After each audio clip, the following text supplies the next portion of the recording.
A sword family that rules half the world, the Runkendell lineage. A famous swordsmanship family with all members born with outstanding physical strength and talent has mastered the world with extraordinary courage. Fight. Conquer. Overpower. The three things mentioned above describe this entire family. That is also where he was born. You are Jin Runkendell, the youngest son of the Runkendell family. In the choosing ceremony in which a child's future is decided, he chooses the master's sword, the founder's sword, the symbol of Runkendell, and you are the one who will lead this family. The founder's sword, symbol of Runkendell. At that time, the head of the Runkendell family looked at the boy Jin and said with great appreciation, "You made the right choice as I hoped, very interesting." Jin thought his future would be filled with success and fame. But what's the point if you don't have any talent in swordsmanship? People around him were always pointing fingers and gossiping about Jin, disparaging him about why a member of the Runkendell family used a sword so clumsily. Jin is Runkendell's shame, Runkendell's humiliation, a person far from Runkendell's standards. He was even scolded as the most pathetic idiot of all Runkendell members. On a beautiful sunny day, Jin was diligently practicing his sword in his room, when suddenly Haytona's mocking voice rang out from outside the door, "Hey Jin! Are you waving that useless wooden sword again?" Daytona, who was walking next to him, heard that a little disdainfully and continued, "Let it go, I guess it won't use any swords unless they're special." Hearing that, Haytona burst out laughing and asked, "Where could that special sword be?" Daytona shrugged, curled his mouth and said, "Is that right? Where is Barisada? Why is he swinging his wooden sword like that?" Jin was now sweating all over his face. Hearing these words, he could only clench his teeth and say nothing. Seeing that, Haytonen immediately took a step forward, his hands in his pockets, and coldly asked, "Hey, why don't you answer? Your noble brother. I'm asking you." As soon as he finished asking, he raised his leg and kicked Jin straight in the stomach. He didn't have time to defend himself and fell to the ground in pain. The other Haytona scolded the three useless words with contempt. Jin still didn't say this. His head turned slightly back. Seeing the wooden sword falling next to him, he reached out to pick it up. Haytona saw that and scolded her, "Why do you persist in using that thing? It's no use." After saying that, he immediately raised his leg and stomped hard on Jin's hand holding the wooden sword. His strength was very strong. His feet used force to hold Jin's arm holding the wooden sword on the ground. Jin could not resist. He could only scream in pain and let go of the wooden sword. But right now, not far away, Daytona bent down to rummage around a bit and pulled out a crumpled book. He laughed a few times and asked, "What is this? Basic swordsmanship theory? Hey, you think you'll get better just by reading some theory about swordsmanship?" Hearing that, Jin quickly turned his head around. He shouted in panic, "Stopped," and gave it back to me. Haytona stood opposite and smirked. He suddenly reached out and picked up the wooden sword that had fallen at his feet. He broke Jin's wooden sword and said faintly, "That's why weak people shouldn't get the chance, because he was given the opportunity. We'll make you forget your place." And continue to cling to hope. Looking at the wooden sword about to be broken, Jin shouted angrily but was completely unable to stop Haytona's actions. The two pieces of wooden sword were quickly thrown on the ground. Jin immediately said in a cold voice, "You two don't need to do that." Before he could finish his words, a hand from above grabbed his hair and pulled it back. Haytona angrily shouted, "What did you say? We did it for your good, why do you keep arguing? That's what your nanny taught you." Jin just raised his hand to hold his hair. Hearing these words he immediately protested. Gilly had nothing to do with it. As soon as these words ended, both Haytona and Daytona immediately shouted, "Looking at the way you challenged us, it seems like we need to teach you how to behave." The long sunlight covered the mansion of the Runkendell family, bullied by his brother. Or non-existent talent, Jin doesn't care much about those things right now. He told himself that he just needed to try his best. Because if you try, you will definitely be recognized by the family and become a part of Runkendell. That's all the things that Jin believes in. But Jin's hopes were completely shattered one stormy day. The head of the family announced, "Jin Runkendell, from this moment on, you are kicked out of the family." Looking at the tightly closed door of the Runkendell family in front of us, Jin couldn't understand and let out a long breath. His hands clenched tightly, trying to hold back and speak softly, for his remarkable efforts. The words, like a whisper, were swept away by strong winds without a trace. This is how the Jin was kicked out of the clan at the age of 25 and began wandering around aimlessly. Only when I met my teacher. He just realized. You really have talent. Not only that. He also has a talent for magic, which is forbidden in his family. 3 years later, in the study, Jin read a book and mumbled, connecting natural mana and magician's mana to recover. Then increases the amount of converted mana. As soon as these words ended, around the position where Jin was standing, a mysterious black smoke suddenly appeared.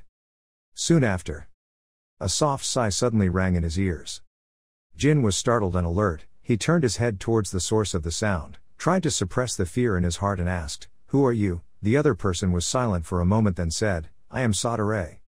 Jin realized he was floating in a strange space. From the black smoke surrounding his body, a voice, neither fast nor slow, rang in Jin's ear, "I am Sadare, the Lord of Shadows." This speech stopped for a moment, then continued, "Jin Runkendel. I want to make a contract with you as the God of Darkness. If you sign a contract with me, you will not only be able to use the power of darkness but also have the ability to remove all curses." Having said this, Sadare suddenly stopped. It seemed to be probing something on Jin's body, then cried out once and exclaimed, "Oh my God! Contract maker, it seems like you've been hated by someone since you were a child.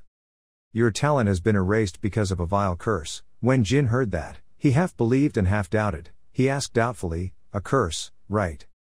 Sadare affirmed, that curse was called Sword Illusion, which devoured talent for swordsmanship, a terrible curse that could not exist in the Runkendel family.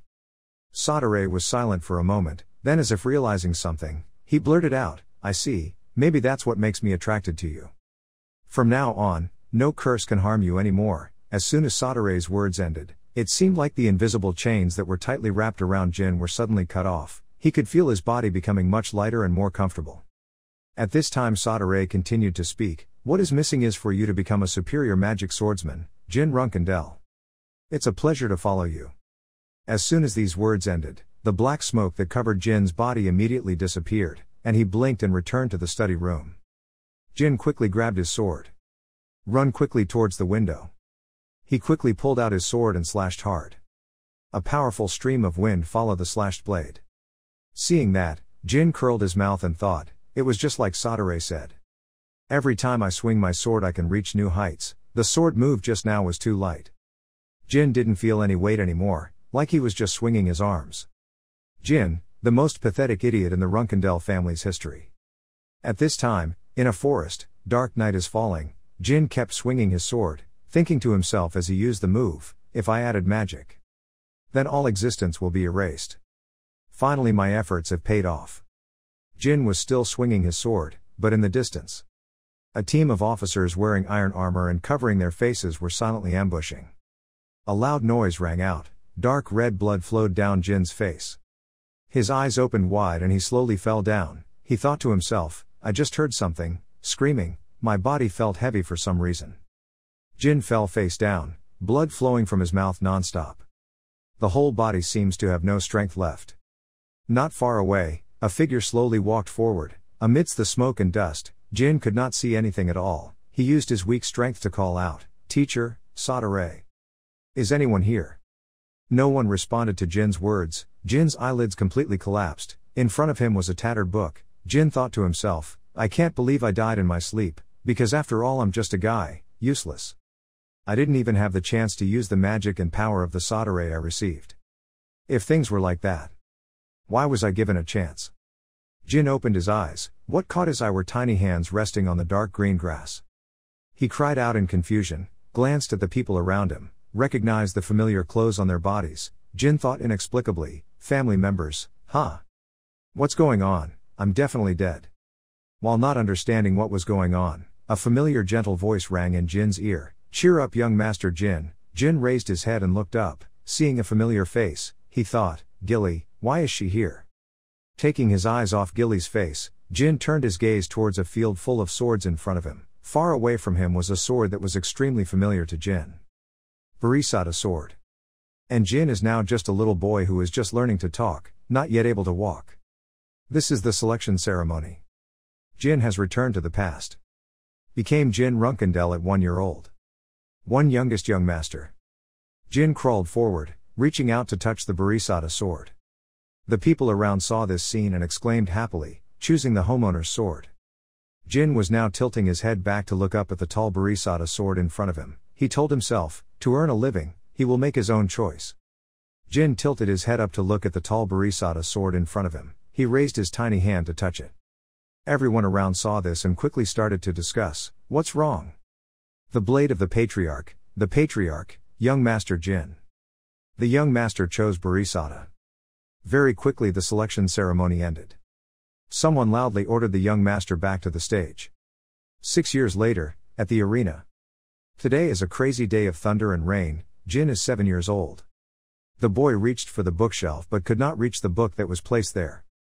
Jin quickly pulled a nearby chair over, he grabbed the edge of the chair tightly and climbed up, reaching for the book while thinking, it's been 6 years since I came to the stage. According to family rules, I have to live here until I'm 10 years old, so there are 3 more years left. Really boring. Jin quickly took the book off the shelf and was about to open it when suddenly there was a shrill scream outside. He was startled and quickly turned his head to look, only to see a maid falling and sitting outside the door, asked, what was going on? The maid stammered in fear, saying there was a dead bird in the young master's room. Hearing this, Jin immediately went over to look, only to see in the bedroom the corpse of a white bird soaked in fresh blood. Jin's face was cold, he frowned and silently calculated that the only people who could do things like this in the arena could only be his brothers. While thinking about this, an extremely sarcastic voice rang out from outside, ah, look at it. So pitiful.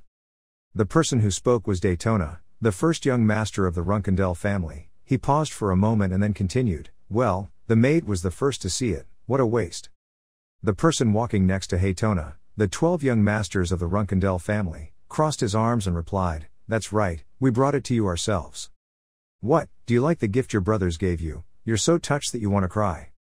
Jin heard all these words, he remained silent and did not say anything but just slightly lowered his head to look at the dead bird in his hand. Memories of his past life immediately rushed back to Jin's mind. He thought to himself, these brothers, mine, I knew they would be notorious murderers after becoming pioneers.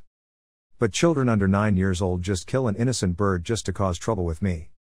Seeing that the other person was silent for a long time, Haytona curled her mouth and said, don't really cry, it's very ugly. Jin remained silent and said nothing.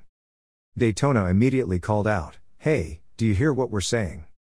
So what you're saying is that you don't need to see what we're up to because you've chosen the fate of the patriarch, so how can someone like you walk around without carrying a bodhisattva? Jin heard this and opened his mouth to mumble something. Haytona couldn't hear clearly so he waved his hand and asked, say something.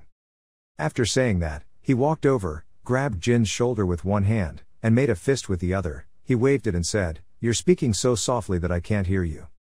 Haytona's fist was about to swing at Jin when he immediately reached out to block the blow. He shouted in a harsh voice, go. You guys are making so much noise, please shut up. As soon as these words finished, Jin punched Haytona hard. He took a few steps back in pain. I couldn't believe it and shouted. Before he could say another word, another punch landed on Haytona's body. Retracted his hand, Jin said coldly, you've endured enough for now. Can't bear it any longer. Saying that, Jin's fist punched Haytona and Daytona straight in the stomach. Sent these two people flying back a long distance. Withdrawing his hand, Jin walked step by step. He stood from above looking down at the two people below with cold eyes, then gritted his teeth and said, from now on, it would be better if you guys don't appear in front of me anymore. While talking about this, a calm voice rang out from outside the door, young master, what's going on? Jin quickly retracted his hand and hid it behind his back. He softly called out a harsh sound. The person who just arrived was the Khan. He looked at the two people lying down below and asked in confusion, young master Jin, what is this? Jin said very calmly, the two of them suddenly started fighting. What's wrong? Khan lifted Haytona and Daytona up and asked suspiciously. Jin heard that and said with a cold face, didn't you hear what I said? The two of them fought among themselves and fainted. Khan heard that and immediately fell silent. He thought to himself, indeed, even the youngest master of the Runkendell family is a cruel person. Thinking so, he nodded and replied, so that's it. Picking up the other two people, the Khan respectfully said, I understand, I will take the Tano brothers to see the doctor. Hearing that, Jin immediately shook his head and said, no need, Khan, my brothers need to go somewhere else. Follow me, Jin said and then walked in another direction. He turned his head slightly and ordered Khan to follow. Bring Haytona and Daytona to a tree. Jin ordered the Khan to put these two people down below. The rain was still unceasing. There was a puddle of stagnant water on the ground. The Khan asked with some doubt, young master Jin, do you really want to leave them here? See. Thank you, the storm is gradually getting stronger. Jin wore a hooded raincoat and calmly said, "My brothers need to understand the seriousness of what they did." Hearing these words, the Khan immediately placed his hand on his left chest and firmly replied, "I will respect your decision, young master." Hearing this, Jin nodded slightly. He turned his back to the Khan, looked in one direction and remained silent without saying anything else.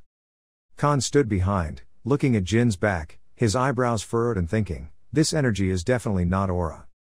Could it be mana? If that's the case, then this is no longer simply a quarrel between brothers in the family. I need to report to the clan leader. After returning to the castle, the Khan immediately called out to a butler in the distance and ordered, "Bring a horse here." Very soon the horse was brought. Jin stopped from his room and went down through the window. He thought to himself, he will report back to his father like I thought. Khan is not only our guardian knight, he is also our supervisor. In the Khan's eyes, this was like magic, so he definitely wouldn't be able to linger here. Thinking so, he immediately raised one hand. Black magic slowly flowed out from his fingers. Looking at the magic in front of him, Jin thought to himself, this spiritual power is the only proof of the contract between him and Sadare. Thanks to this power, I know that the contract is still valid in this life. Furthermore, the curse immunity that Sadare gave me under the contract helped me escape the phantom curse. The stupid son of the Runkendel family is no more. This life will be completely different from my previous life. The only thing left is go see Dad. In a dark forest, the Khan knelt down on one knee. After finishing his report, he bowed his head and said, "That's all." The person standing in front of the Khan heard this, was silent for a moment and then said, "The young master had a fight with Tona's brothers. Khan, gather the knights. I will go see my youngest son." After gathering all the knights, a person stepped forward to announce, "We have summoned 7 vanguards of the Runkendel family and 200 knights under their command." "All right." Hearing this, the patriarch replied. Then led the group of engineers forward. He said, "Let's go to the stage." Following the patriarch to the stage, Mary Runkendel, the 7th fortune of the Runkendel family, asked curiously, "Is it an urgent summons? Do you know anything about this Diffus? I just asked Luna, but I bet she doesn't know anything either. I'm still busy fighting witches." Hearing these words, Diffus Runkendel, the 4th fortune of the Runkendel family, immediately spoke up, "Next year the big twins will leave the stage, maybe it's because of that." The youngest guy, why? Mary frowned and said, "During the voting, that kid chose the founder's sword, remember?" Having said this, she suddenly stopped for a moment, as if remembering something, and the next second she exclaimed again, "Ah, that's right, But you came back here just for that, I don't know what you're thinking." While Mary was talking about this, Luna, the 1st fortune of the Runkendel family, walking in front, suddenly turned around and called out, then put a finger to her mouth to make a silent gesture. Mary saw that and quickly said, "Oh, sorry." After saying that, she thought to herself, did Dad personally come home to see her? That kid is that useful. At the stage, in Jin's room, the maid was adjusting Jin's clothes and said, "The patriarch will come to see us. He probably suddenly met his son." Hearing that, Jin immediately said, "Maybe so." Having said this, he immediately stopped and thought, perhaps Khan had already told his father everything. Khan is quite naive, so he probably won't tell his father that he used magic. He probably just said what he saw. The youngest son can use a power other than magic and aura. You probably want to go back to check what that power is, to see whether that power, or myself, can it become a useful asset for the family's future. Soon, the Runkendel family's patriarch and his knights arrived at the ring. A gatekeeper respectfully greeted, "Pleased to meet the clan leader." The patriarch went straight inside and then decisively gave the order to bring the Tona twins out. The Tona twins were quickly brought to the main hall of the arena. Sitting on a high platform, the patriarch looked at the 2 children below and asked, "Hey Tona, Daytona." Hearing the call, the 2 children quickly bowed their heads and replied, "Yes, father." The patriarch was silent for a moment then asked, "I heard that you guys had a fight with Jin, tell me what's wrong with you." Hearing this, the 2 children glanced at each other as if to agree, then Haytona said, "We are not at fault." Daytona, who was next to him, also quickly responded, saying it was the Jin who injured us. "That's right, father." Haytona nodded in agreement, "That power is very unusual, it's not an aura. But it looks like magic. In our family, using magic is taboo." "That's right, father," Daytona said, "if Jin uses magic, We must interrogate him quickly or he will find a way to hide it." As soon as these words finished, the patriarch stood up. He loudly interrupted, "Stop it. Please listen carefully to these words. If you continue this habit, you will not be able to survive in this Runkendell family." When Haytona and Daytona heard this, they were suddenly extremely frightened. Their faces began to be covered with cold sweat. At this time, I heard the patriarch give an order, calling Jin to come here. Jin was led to the main hall by the servant. He glanced at the two people, Haytona and Daytona, who were being led out, then thought to himself, "My father, Chiron Runkendell. He is the strongest and most heartless person I have ever known. He is known as the Knight of Creation, the pinnacle of demigods." Before being given that title, he was just an ordinary person. However, after being given the title, he gradually lost all worldly emotions. So for Dad, those who don't have sword talent are like me. It's just waste. Very quickly Jin walked to the main hall door. Without hesitation, he pushed open the door in front of him and stepped inside. As soon as Jin appeared, he attracted everyone's attention. Jin did not pay much attention to these eyes but knelt down on one knee and said hello, asking for an audience with the clan leader. Chiron heard this and frowned and said, "Clan leader, don't you call me father?" Hearing that, Jin immediately raised his head, his eyes sparkled, he looked straight into Chiron's eyes and calmly said, "There are all his brothers and sisters here, many guardians. With more than 100 members of the family attending, I think you came here today for political reasons. I think it would be more appropriate to call it that." Very good. Chief Chiron nodded with satisfaction. Hearing that, Jin respectfully said, "Thank you to the clan leader." Chiron paused for a moment but was pondering something. A moment later he continued, "But today I came here for a different purpose. You can call me father. I will ask you the same question as your brothers. I see where I am wrong." Hearing this question, Jin clenched his fists and hesitantly replied, "Yes, child. Just want revenge. As a member of the Runkendell family, good will be rewarded with evil. If there is kindness, repay the favor. If there is revenge, then repay." Hearing these words, Mary standing on one side felt extremely excited and smiled. The Chiron clan leader, standing high above, suddenly ordered that everyone here, except the youngest son, go out. Hearing that, everyone turned around and whispered to each other, wondering if the young master had passed the clan leader's test. Diffus, who was nearby, heard that and immediately turned back to remind him that the clan leader had already given the order, "So don't linger any longer, obey orders." The group of knights immediately responded and quickly went out. Mary was the last to go, and when she was about to reach the door, she suddenly turned around and looked back, then thought with great pleasure, "Should I confront my father? This kid is quite good, isn't he?" Waiting for everyone to leave, Chiron then began to speak. "I asked everyone to go out because I have something to ask you. The Tona twins told me that you have a strange power, often. Our Runkendell family abstains from using magic because if you touch magic, you will no longer be able to reach the pinnacle of swordsmanship. So what power did you use? If you dare to touch magic, I will definitely not leave it alone." Hearing all these words, Jin silently bowed his head. A moment later he slowly said, "That's it." After saying these 3 words, Jin suddenly stopped. He thought to himself, if father knew about this power, Dad won't be able to turn away. Because of the power of Sadare. Thinking so, Jin continued, "I don't know what it is, I'm not sure if it's magic or aura. I don't even know what to call it. If you don't mind, I'll ask you. Identify this strength to help you." Having said that, Jin immediately raised his hand, and countless streams of thick black smoke began to escape from his palm. As soon as he saw this smoke, Chiron clan leader's eyes suddenly became extremely sharp. He couldn't believe it and muttered softly, "This is the power of the founder of the Runkendell family." As soon as he saw what escaped Jin's hand, the Chiron clan leader frowned and thought, "That power is dark energy. Dark energy of Barisata. Does that mean this child is destined to become the head of a star family?" Seeing that Chiron was silent, Jin immediately raised his eyes and asked softly, "Dad?" Hearing this call, Chiron regained his composure and quickly nodded and said, "Yes. That is the power of Sadrit, the god of darkness." "God of darkness?" Jin asked in bewilderment. Chiron nodded once more then began to explain, "Yes. Sadrit signed a contract with the founder of the Runkendell family, Lord Temar, and has been on our side ever since. But since Sir Temar passed away, Sadrit no longer appeared in Runkendell. I don't know the reason for this, but it seems he is trying to connect to Runkendell through you." Hearing this, Jin suddenly said in a low voice, Well, I'm curious about something. Is that God stronger than Father?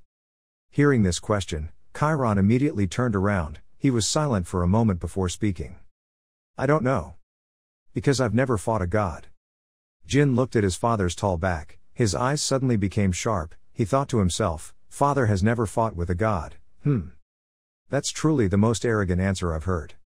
Chiron walked around and then stopped in front of Jin. He raised one hand to pat Jin's head, then said, My child. That's a good question. Thanks to your innocent question, I just found a great topic of conversation. I think coming here to visit you today was the right decision. Then let me ask you one question again, that power, how do you want to use that dark energy? Hearing that, Jin immediately placed a hand on his left chest and without hesitation replied, I want to use that power for the good of the family. For the family? Chiron asked thoughtfully, then burst into laughter and said, What a ridiculous lie. You beat your brothers to pieces and threw them into the storm, and then you said you'd use this power for the family. Please tell me the truth. Hearing these words, Jin's hand gently clenched into a fist. He silently thought, like I thought, he won't let this go so easily. After calculating for a while, Jin firmly said, I want to use it. This power for myself. Hearing these words, Chiron's eyebrows frowned slightly. A moment later he said with satisfaction, Okay, I like this answer. I will observe you closely from today onwards. After saying that, Chiron clasped his hands behind his back and walked out the door to leave. Waiting for the other person to leave, Jin then dared to breathe out a long breath to relieve the tension in his heart. He put his hands on his knees, breathed a sigh of relief and said, Great, I got through this safely. Having the permission to use dark energy as you like is good, but that makes my father have expectations of me. This is an outcome beyond my expectations. This life really is completely different from my previous life. Outside the castle, it was still raining nonstop. Mary held a wooden box and walked in front of Jin and smiled and said, Hey youngest boy. Here, take it. Jin looked at the wooden box in front of him curiously and asked, Mary, what is this? Mary gave the wooden box in her hand to Jin's maid, smiling and saying, This is a special gift from her to you. Cook it, chew it thoroughly, and then get stronger quickly, understand? Jin heard that and immediately looked at Mary. He thought to himself, Mary, why me? Jin opened the wooden box that Mary gave him. As soon as he saw what was inside, he and the maid were both extremely frightened and suddenly the phoenix was emitting an extremely strong source of energy. Looking at the heart in the wooden box, Jin tried to force a forced smile. He thought to himself, to give this to a 7-year-old boy, Mary is crazy. Mary Runkendell, a 6-star knight and the 7th rider of Runkendell, also known as Wind Fury. She also has another name that not many people know, which is the Crazy Woman of the Southern Territory. The reason this fighting crazy sister gave me this is very clear, that is to quickly become stronger and become my opponent. If I eat this when I'm young, not only will I be able to resist fire, but it will also be an elixir that will strengthen as I grow older. Now that I think about it, a phoenix heart is needed for a 6-star mage to safely summon a phoenix. Jin sat at the dining table, thinking endlessly, raising one hand to his chin and then starting to calculate, in this life, I might be able to summon a phoenix. While thinking about this, Gilly walked out with a tray of food and smiled and said, Young master, have you been waiting long? Hearing that, Jin immediately turned around and said, Thank you, Gilly.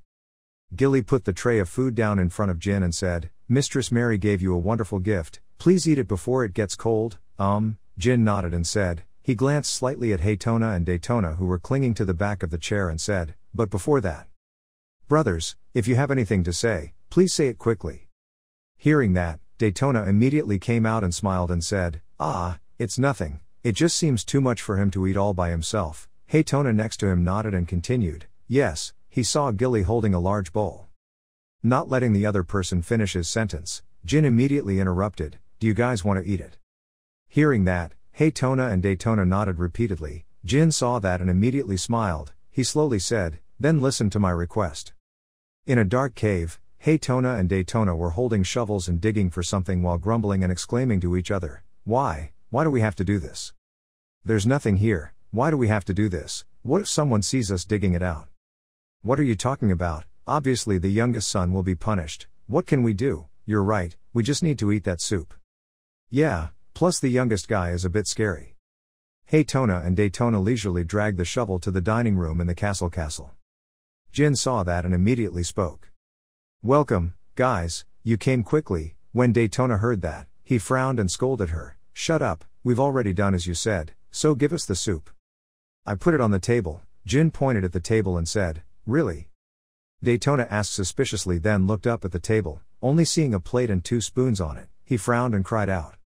Jin didn't say anything. Daytona and Daytona immediately walked to the side of the table. As soon as they saw the food being placed in 2 bowls, Daytona couldn't help but grit her teeth and say, "Hey little brother, just 1 spoon." Daytona also stammered, "Is that too little?" Hearing that, Jin shrugged and said, "I said I would give it to you guys, but I never said anything about how much it was."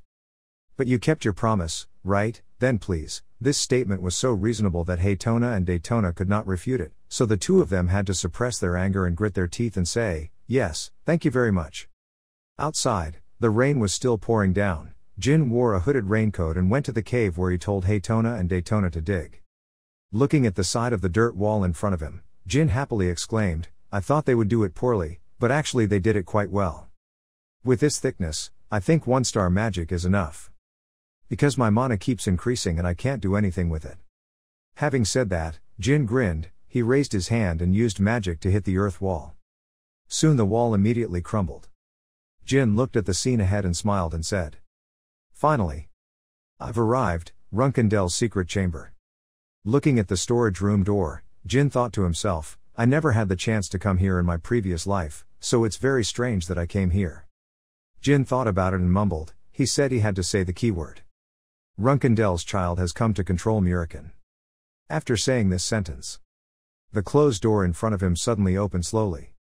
Jin smirked. He went inside while silently thinking, Runkendel's secret storage room. This is where Runkendel used to store the secretaries of the families they caused to collapse over the past 1,000 years. This chamber is quite large and only the vanguard of the Runkendel can enter.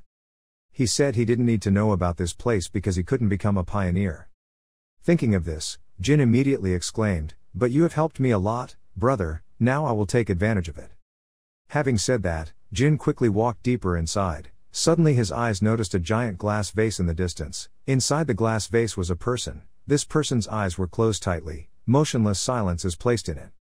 Jin had absolutely no idea what this was. But he noticed that on this person's face, countless small scales appeared on both cheeks. Jin said doubtfully, "Waving stars. Is this a person? Why something like that?" Having said this, Jin suddenly stopped. He remembered the words that Runkendel's pioneer once told him. Runkendel's child has come one to control Muriken. Jin put his hand on the giant glass vase. He doubtfully exclaimed, "Black Dragon Muriken. I heard that the Black Dragon Muriken was defeated by the first vanguard and fell into a deep sleep, but I never thought that was true." Silently thinking for a moment, Jin decisively turned away and said, "I don't have time for these things. Where is the secretary?" "Are they here?" Jin turned away and started looking for the secretary. He completely did not notice the Black Dragon Muriken in the glass vase moving slightly. He moved his hand slightly, and from his hand a jet of dark magic flowed out. On the other side, Jin just pushed open a door. He looked inside once and happily shouted, "Found it. Here are secretaries from all kinds of families, let's see. I will check out the Kungen family because they are also a family of swordsmen." Jin said as he reached for the secretary of the Kungen family and opened it. After looking at it once, Jin frowned and exclaimed, It's quite difficult compared to 3-star magic theory. I want to take them with me, but it would be easy to get caught. I'll copy them every time I come here." Having said that, he immediately pulled out a pen from his bag and started copying. After writing for a while, Jin suddenly felt sharp eyes watching behind him. Jin stood up from his chair, turned his head to look at the door and thought, "Who is it?" Jin gently lifted the needle and walked towards the door. As he slowly opened it, he thought to himself, "There is no way, no one in the arena could come to the secret library at this hour." The door was open to a small gap the size of a hand span. At this moment, a cold voice rang out from outside, "Hey there, who are you?" Jin raised his head to look at the person standing in front of the door. He thought in horror, "Muriken, why Muriken? Awakening, I have never heard of Muriken's awakening in my previous life." "Calm down, because Muriken is my family's dragon guardian. He might let me go if I respect and act like a child." Thinking like that, Jin took a deep breath and calmly said, "Runkendel's child. Salute to the family guardian." As soon as he heard this name, Muriken angrily shouted, "Did you call me a guardian? Did you just call me a guardian?" How dare you treat me like a lowly guardian? Damn Runkendell, you say that about me. I can't take my anger out on this kid, but I'm going crazy, you're making me upset. Damn, damn, damn.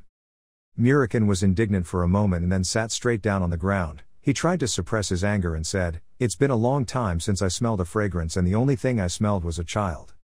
Jin didn't understand what Murikin meant. He quietly asked Sir. Murikin leaned close to Jin and sniffed, then he wondered why he smelled of dark energy. Dark energy? Jin asked suspiciously. Murikin nodded and replied, "Yes, even though I have been asleep for 1,000 years, I still remember this smell well, this special smell of dark energy. Should only be on people with agreements like Temar." Hearing these words, Jin looked at Murikin's back, searching for the scent of Murikin throughout the room, frowning and thinking, is the reason Murikin woke up because of his dark energy? So should I try it?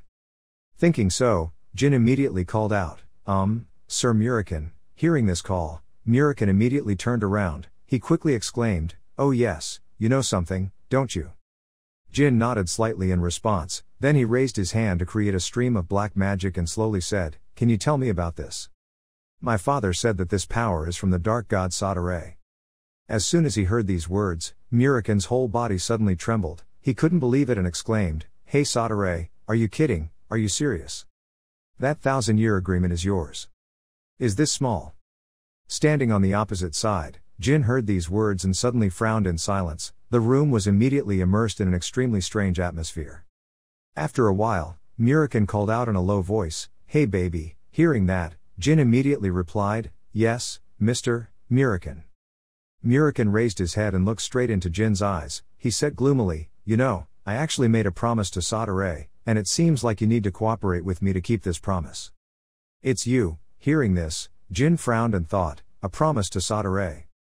On the other side, Murikin paused for a moment then hesitantly continued, "I will tell you the details later, but now I just woke up so I can't think about anything, and I don't think you will understand, because you are so young. But I should still formally introduce myself to Sadare's negotiator." Having said that, Murikin raised his hand and created black magic that surrounded Jin's body. "But Murikin's body is also slowly floating with you." Hearing these words, Jin's eyes suddenly opened as wide as possible. "With me?" He silently repeated this sentence once more and then looked straight at the Murikin who had turned into a black dragon in front of him. Murikin held out a claw and asked, "Tell me your name, Sadare's negotiator." Jin looked at the claw in front of him, then smiled, clenched his fist and gently touched the sharp claw. He said, "Jin Runkendell, I am the 13th and youngest child of the Runkendell family. Black Dragon Murikin, Mountain Murikin, place of windswept winds is named after this dragon.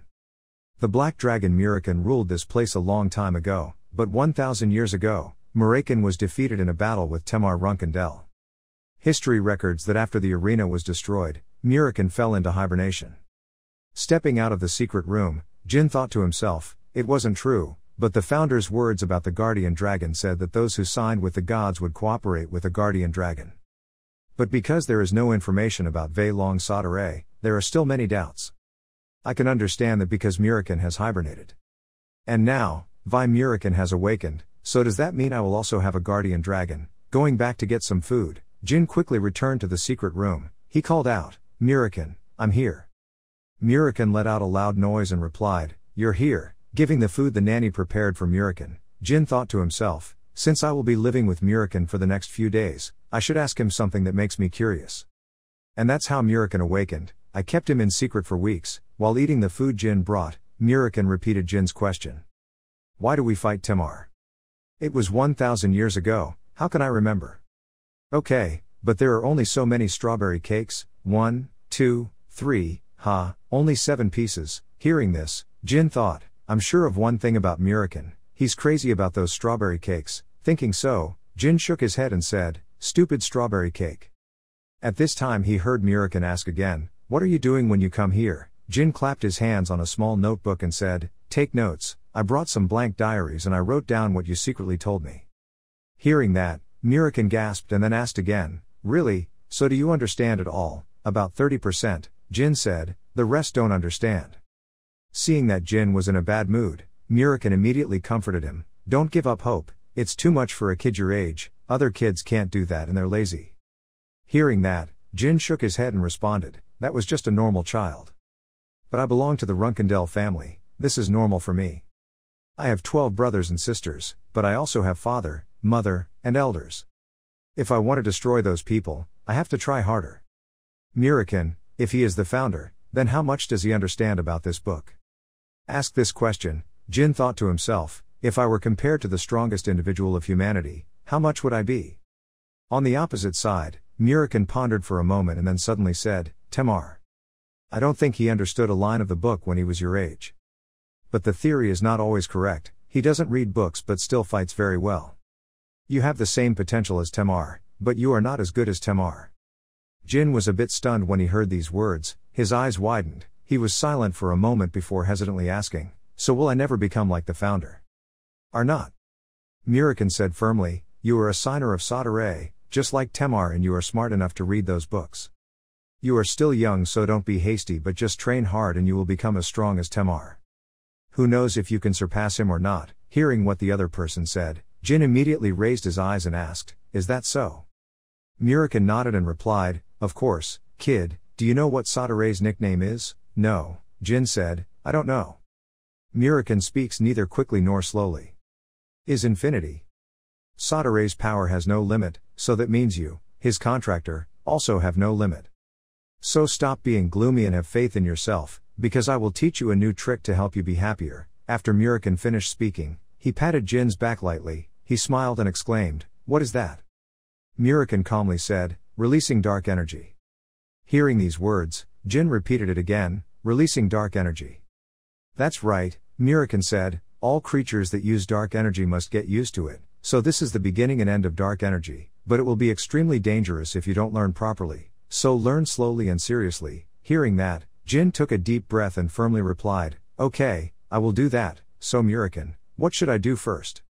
You, Mirakin pointed at Jin and said, first you must learn how to unlock mana. Hearing him say that, Jin asked suspiciously, unlocking mana, why? After asking, he thought to himself, I have done that many times before. Mirakin was a bit thoughtful, then he raised two fingers and began to explain, releasing dark energy is unlocking and moving your mana, you must know how to do these two things well, from now on, you will have to practice this for 2 to 3 years.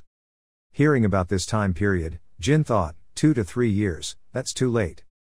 At this time, Mirakin on the other side continued, you don't even know the basics so I can't teach you something too advanced, to be more specific, the next thing you need to learn is to move mana yours. Hearing that, Jin immediately opened his hand, he released a small amount of mana, the size of a ball floating in the middle of his palm, then called Mirakin, hey, can you teach me? Seeing the mana ball in Jin's hand, Mirakin cried out in disbelief, no, how could you do that? Jin shrugged and said calmly, I've been doing it for a while now. After saying that, he immediately moved the mana ball to his other hand. Seeing this series of actions, Mirakin exclaimed in horror, impossible, do you know how to move mu alpha nu alpha, oh my god. Only a genius of geniuses can do that, you're a capable brat, aren't you? Okay, then I will show you how to release dark energy. Hearing the other person say that, Jin smiled and thought, it worked. On the opposite side, Mirakin performed the movement of releasing darkness while slowly speaking, dark energy originates from darkness. All the darkness in this world is born from Sadare. So Sadare is the master of all the darkness in the world. And you are Sadare's sole signatory. In other words, you can also be considered the master of all the darkness in the world. So, what do you think, kid? This is the release of dark energy. After saying these words, the entire space here was plunged into darkness. Jin looked towards Mirakin's smiling face, he remained silent without saying anything. Outside, in a certain forest, the sunset sunlight is covering the entire forest. Luna is standing in front of a dragon corpse, behind her, a knight is reporting, Miss Luna, everything on this side has been cleared, we have 5 areas left to clear and our mission will be completed, Wall.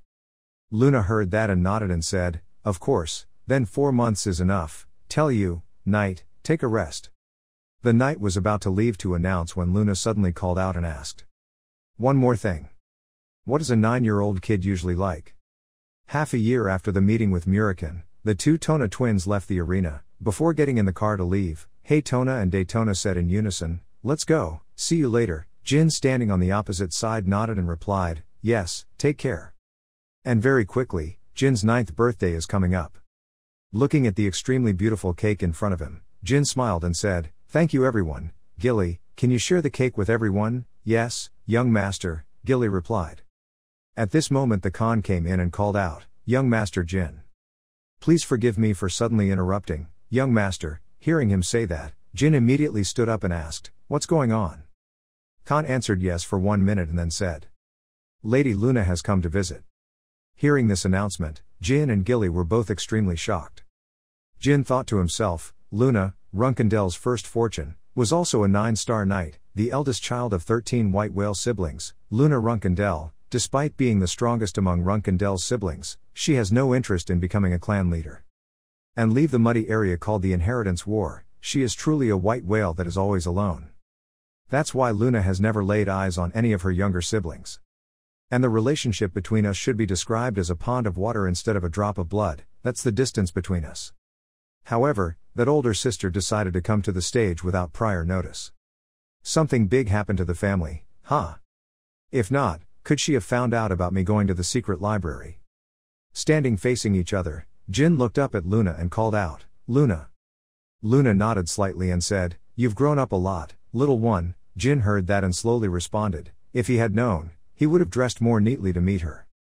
Luna burst out laughing when she heard that. She raised her hand to pat Jin's head and said, "Those words are cute. Do you still need to announce when you come to visit your youngest brother?" The unexpected contact made Jin a bit stunned and stood still, unable to say a word. Seeing that, Luna asked with concern, "But you look tired and unwell." Hearing this question, Jin suddenly woke up and said, "Oh no. Actually, I'm a little nervous. This is the first time I'm facing you so closely, I don't know why I feel nervous." "Are you nervous?" Luna asked. Asking a question like that, she thought to herself, Runkendel's tradition is that siblings have to be careful, switch, and even trample on each other. Thinking so, Luna's hands unconsciously closed tightly. She bowed her head slightly and said slowly, "Yes, it seems like you lack consideration. You may be young, but I forgot that you are the youngest child of the Runkendel family.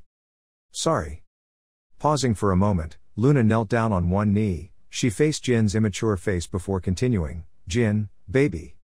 I have something to tell you in private. Can you leave the nanny and bodyguards alone for a while?" Hearing this, Jin thought in bewilderment, "Do you want to talk to me in private?" Thinking so, he nodded and replied, "Yes." Jin thought to himself, even though he didn't know what the cause was, it didn't seem like a bad thing. Waiting for everyone to leave, Luna sat down on the chair and began to speak, "Jin, my youngest brother. The reason I came to see you suddenly like this is because I need to tell you something." "What's going on?" Jin asked in a low voice. Luna raised her head and looked up, holding Jin's small hand with one hand, then slowly said, "When father came to visit me last time, my expression attracted the attention of all the other children. Which means by the time you leave the stage, everyone will be keeping an eye on you. But baby, I hope you won't lose your personal happiness by participating in the family battle. I sincerely hope that you will not be hurt by the Runkendel family tradition." Hearing Luna say these words, Jin thought to himself, is the reason she gave up her position as patriarch just that simple? If she didn't want me to get involved in the sibling rivalry, why didn't she warn me even once in her previous life? Because I'm not worth talking to? Or because other children do not see themselves as competitors? Thinking so, Jin said seriously, "Luna, I really appreciate what you said. But I absolutely have no intention of staying out of this war." Hearing him say that, Luna quickly advised, "Jin, I'm serious, I didn't say that just because I thought you would have to confront me." Jin nodded, he understood what Luna was worried about. He said, "I know, sis, but I've already experienced an assassination attempt, that's why I absolutely cannot escape the struggle." Hearing this information, Luna couldn't believe it and angrily exclaimed, "Who dares? Who dares to do that right in the arena? Is there anyone who has the audacity to want to kill me in this place?" Trying to suppress her anger, Luna grabbed Jin's hands and seriously asked, "Tell me, Jin, who wants to kill me?" Jin was extremely surprised when Luna was so angry. He quickly said, "I can't confirm that information. I mean, to be fair, I haven't been able to find out the other person's identity yet. On the other hand, even though they want to get rid of me, look, I'm okay, sister." Luna looked at Jin for a long time. Suddenly she hugged Jin tightly and said, "Jin, not all of you hate me." Jin did not resist this hug. He nodded slightly and replied, "Thank you for telling me that. I feel happy from the bottom of my heart." Hearing that, Luna called out again, Jin, her younger brother. That means you're already involved in this quagmire of family war. It makes me heartbroken. Hearing these words, Jin thought to himself, not thinking that Luna was such a warm person. After thinking about it, he immediately comforted his sister, don't be sad. After a while, Luna let go of Jin. She was calmer, she smiled and said, yes, today is a good opportunity, we shouldn't talk about these things. Today is my birthday. I actually came here to give you a gift. Luna said as she took out a small box from her body. She opened it and brought it to Jin. Inside was a sparkling necklace. Luna asked, can I sit with my back turned? Yes, sister. Jin replied and turned around. Luna put on Jin's necklace and said, if you ever encounter a problem that you can't solve on your own, break the green jade on this pendant. No matter where you are then, wherever I go, I will come to you. So remember to always carry it with you. Happy 9th birthday, Jin. Jin lowered his head to look at the necklace around his neck. He happily nodded and said, thank you. After everything was done, Jin and Luna sat at the dining table. Gilly brought cake for the two of them. The two of them happily ate cake together. A long time passed. Even though Luna didn't want to, she still had to say goodbye. She had to go. Jin nodded slightly, raised his hand, waved and replied, yes, take care. Waiting for Luna to leave, Jin went to the secret room to pick up the Murican. As soon as he saw Jin walk in, he said suspiciously, hey, you're here. Ah, what's that thing wrapped around your neck? My birthday present. Jin said calmly. At this moment, Murican suddenly trembled and pointed to the pendant on Jin's neck and stammered, that person must love you very much to give you something like that. Hearing this, Jin was a little confused and asked, what is it? Relics of the Demon King Orgel, Murican explains, over 1,000 years ago, countless people risked their lives just to obtain one of his relics. Is it so magical? Jin asked incredulously. Hearing that, Murican immediately said, of course, it gives the wearer the ability to resist magical attacks from the 5 stars down, as well as increase the wearer's magic power. I guess it also has the ability to summon again. Hearing that, Jin leisurely said, you know it well, don't you? Murican shrugged and said, well, that's because we lived at the same time. But this belongs to the newly arrived possessor of powerful energy, right? Jin took out the food box and gave it to Murican, nodding and saying, yes, my eldest sister came by. Wait, you can feel her energy from here. Murican did not hide it but nodded in acknowledgement. Yes, your sister must have sensed me too. Hearing him say that, Jin's eyes suddenly opened wide and he exclaimed, what? Murican didn't feel rushed at all. He opened the food box Jin had just brought. Inside was strawberry cake, a dish he loved very much. Jin couldn't look anymore and quickly said, I mean you won't tell the family, right? Murican nodded and replied, you are worrying for nothing. She was the one who gave you that precious gift. Would she really report you and leave you to die? Hearing that, Jin was still suspicious and asked, is that so? Seeing him like that, Murican quickly reassured him, yes, you can trust her. At this moment, outside the arena gate, Luna was wearing a cloak covering her head, her eyebrows furrowed and she said softly, quite sure, I can feel an unprecedented source of energy, this. In the secret room, Murican was eating strawberry cake while mumbling nervously, if the baby is planning something, I should pretend I don't know anything. Outside, Luna walked forward while firmly telling herself, just remember one thing. Jin, my younger brother. No matter what you do, no matter what you become, I will always be by your side. After so many things that happened in this life, Jin thought to himself, the time in the storm castle that I thought was boring brought me many things, recognition and expectations from my father. The phoenix heart I received from Mary. Relationship with Luna. And even an encounter with Murican, the Dragon Clan warrior. Those are things that I didn't even dare to dream of in my previous life. I'm 10 years old now. I started preparing to leave the storm castle and go to the main castle. During the fight with the Khan, the extremely powerful moves that Jin used made the Khan extremely surprised.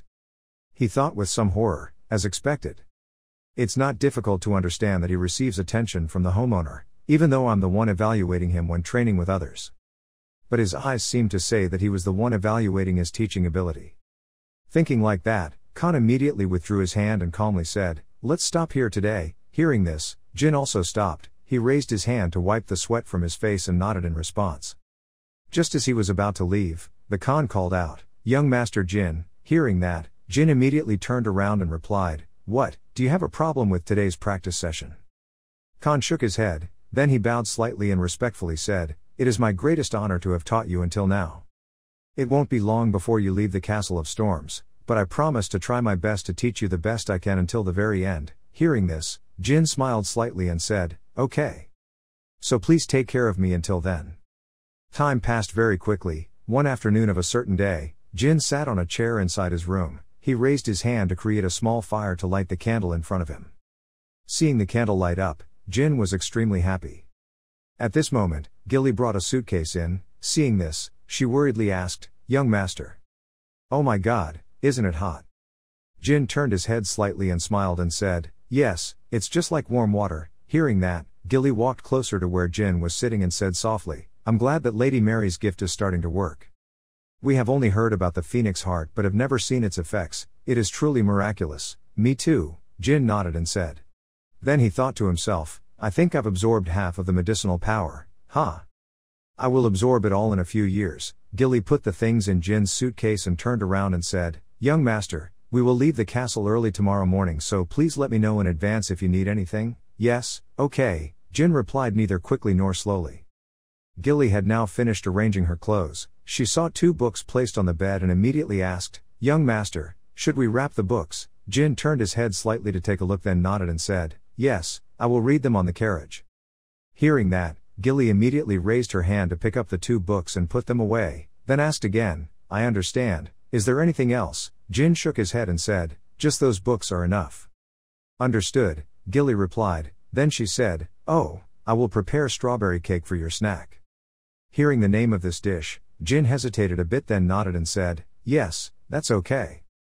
After saying that, he immediately stood up and told Gilly, "Gilly, let's go for a walk." Gilly was arranging some necessary items. Hearing this, she suddenly exclaimed, "What, now?" Jin nodded apologetically and said, "Sorry, I'll be back." Jin put on a black cloak and walked to the secret room. As he pushed open the door, he called out to Muriken. Hearing this call, Muriken immediately replied, "Hey, you're back, kid." Jin walked straight in front of Muriken and asked, "Do you remember that I will leave the castle tomorrow?" Hearing that, Muriken nodded and replied, "Of course, you don't know how long I've been waiting for this day." Hearing the other person say that, Jin was a little worried and asked, "So how do you plan to follow me?" Seeing the worried look on Jin's face, Muriken laughed and said, "Don't make such a big deal out of it. I'm the legendary Black Dragon.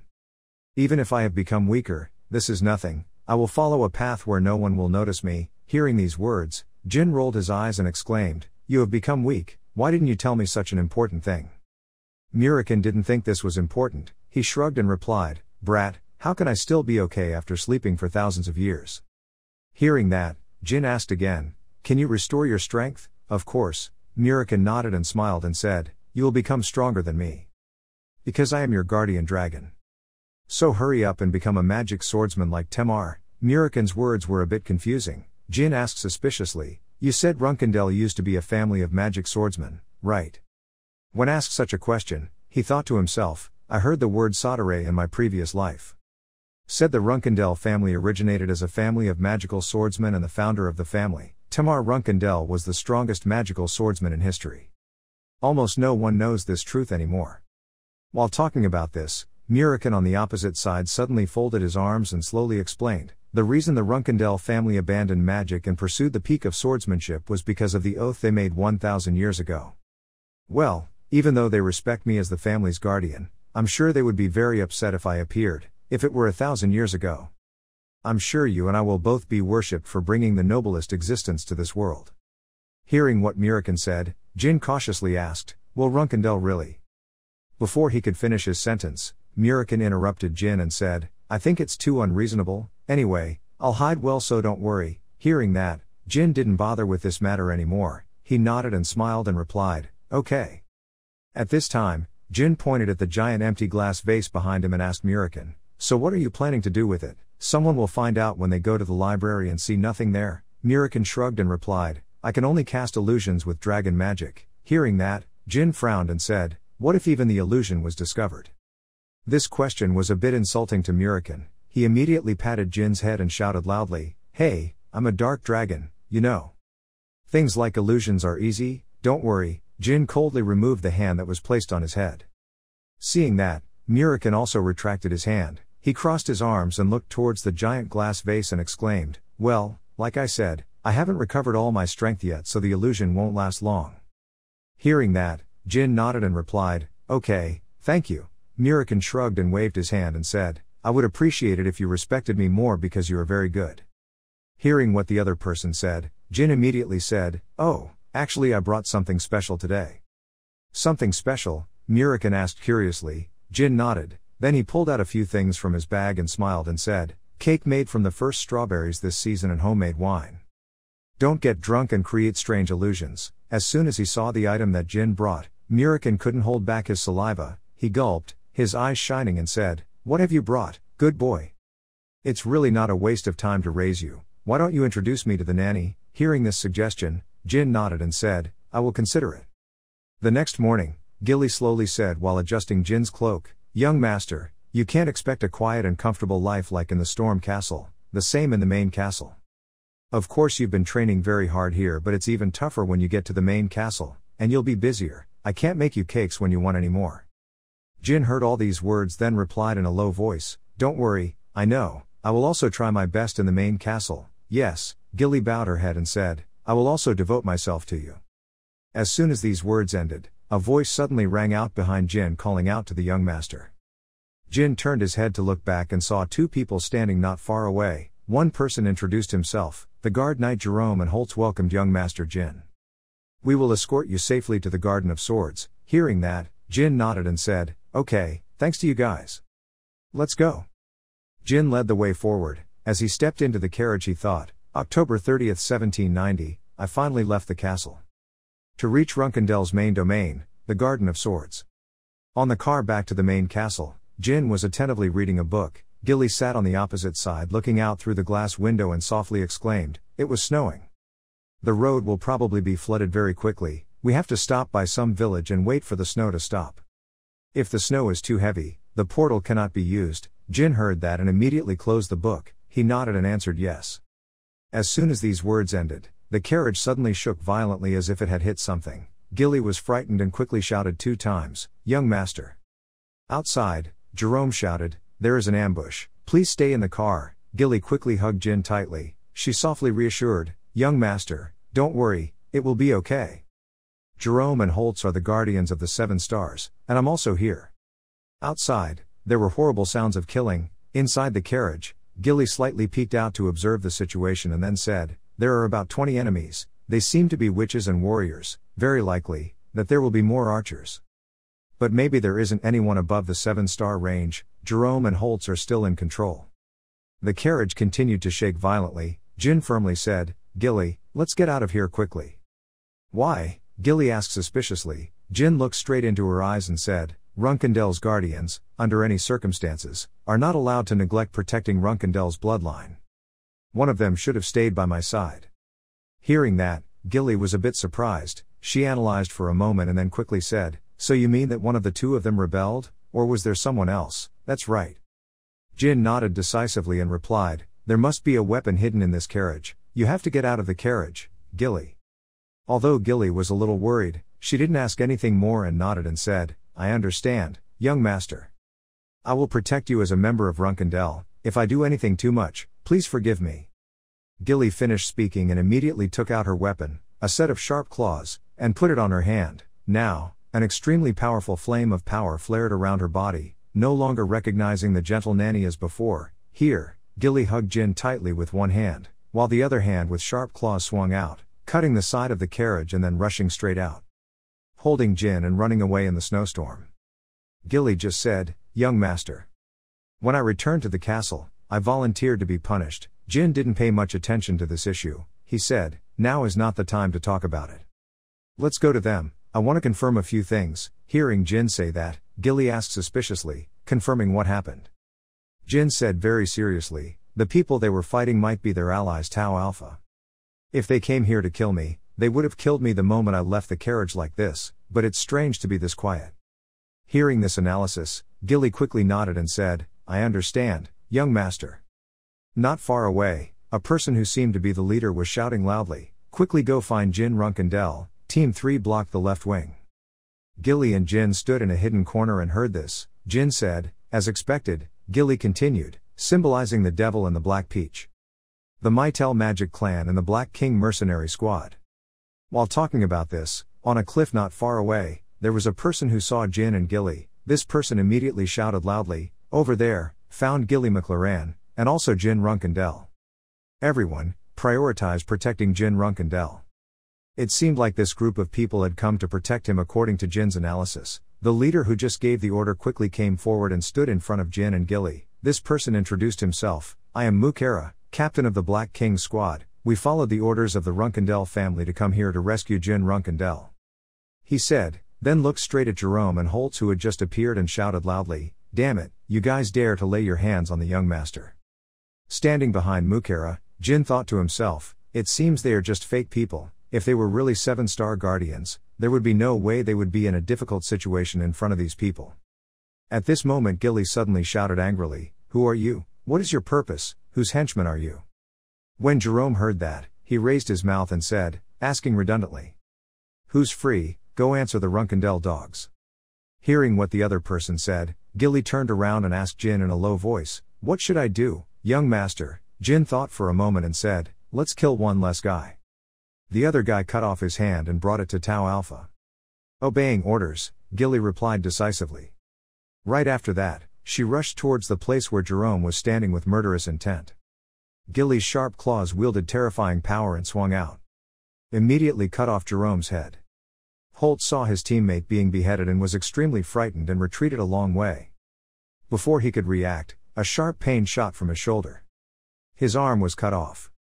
Fresh blood immediately sprayed out like rain. Gilly quickly defeated Holtz. She grabbed his hair and pulled him towards where Jin was standing. Jin saw this and said coldly, "Your master seems to be underestimating his opponent. To become a servant of the Runkendell house, the level must be at least 7 stars or higher. So if you want to assassinate the children of the Runkendell family, you must at least reach the 8-star level." Holtz heard that and immediately shouted angrily, "Stop talking, this is just the beginning. You Runkendell family is about to reach the end of your luck." These words did not make Jin angry. He shrugged and raised a hand, then coldly said, "I want that too. I'm not interested in the Runkendell Empire at all, I only like the Jin Runkendell Empire." Holtz was extremely scared by the pressure that Jin had just created, but he still gritted his teeth and said, "Please bow to Zippel." "Zippel," Jin said, frowning. Then he thought to himself, this is the famous witch family that rules the other half of the world. If the Runkendell family is famous for its ultimate swordsmanship, then the Zippel family is known for reaching the pinnacle of magic. 1,000 years ago, after the founder of Runkendell passed away, Zippel made an oath to remove the magic from Runkendell, and then the magic in Runkendell was sealed. So for the Runkendell family, the Zippel family is a 1,000-year enemy. No wonder I keep wondering who dares to act so extravagantly. It turns out they are followers of the Zippel family. Thinking like that, Jin immediately ordered, "Gilly, throw him away somewhere. Interrogating him won't get anything. Obey orders." Gilly replied, then pulled Holtz away. He cursed in pain and anger, "You bastard, just kill me." Watching Holtz being dragged away, Jin silently pondered, of course, for the Zippel family, Runkendell is also their mortal enemy. They have always plotted to terrorize Runkanel. However, this incident was probably not caused by the Runkanel clan, but by the believers acting on their own. So strange. No matter how well they disguise themselves, it's difficult to outwit a lovelorn knight, let alone if that guy is involved. After taking Holtz away, Gilly quickly returned. She respectfully said, "Young master, I have done as you instructed." Jin nodded and said, "Thank you, Gilly." Then he turned to Marika and said, "Just now you said you were the captain of the Black King team, right Marika?" "Yes." Marika said respectfully. Hearing that, Jin immediately said, "I was able to escape successfully thanks to you guys diverting their attention away from me. When I return to Runkendell Castle, I will report back on your achievements. You guys will certainly be richly rewarded. Now help me set up the transmission portal." Hearing that, Marika immediately replied, "I will try my best." After saying that, he thought to himself, how could a child from the Runkendell family wander outside the castle for so long? At only 10 years old, he already had such confidence and maturity. Thinking of this, he remembered what Jin had just said to Holtz. That was the sentence that I was looking for, the path to open the era of Jin Runkendell. Thinking of this sentence, Marika continued to be immersed in his own thoughts, perhaps what the boy said earlier. It's not a meaningless joke, it's really serious. Thinking so, Marika turned to his subordinates and ordered, "You two, no, everyone, listen, before setting up the teleportation gate, Remember to be careful with your actions, absolutely do not do anything foolish. Leak, do you understand yet?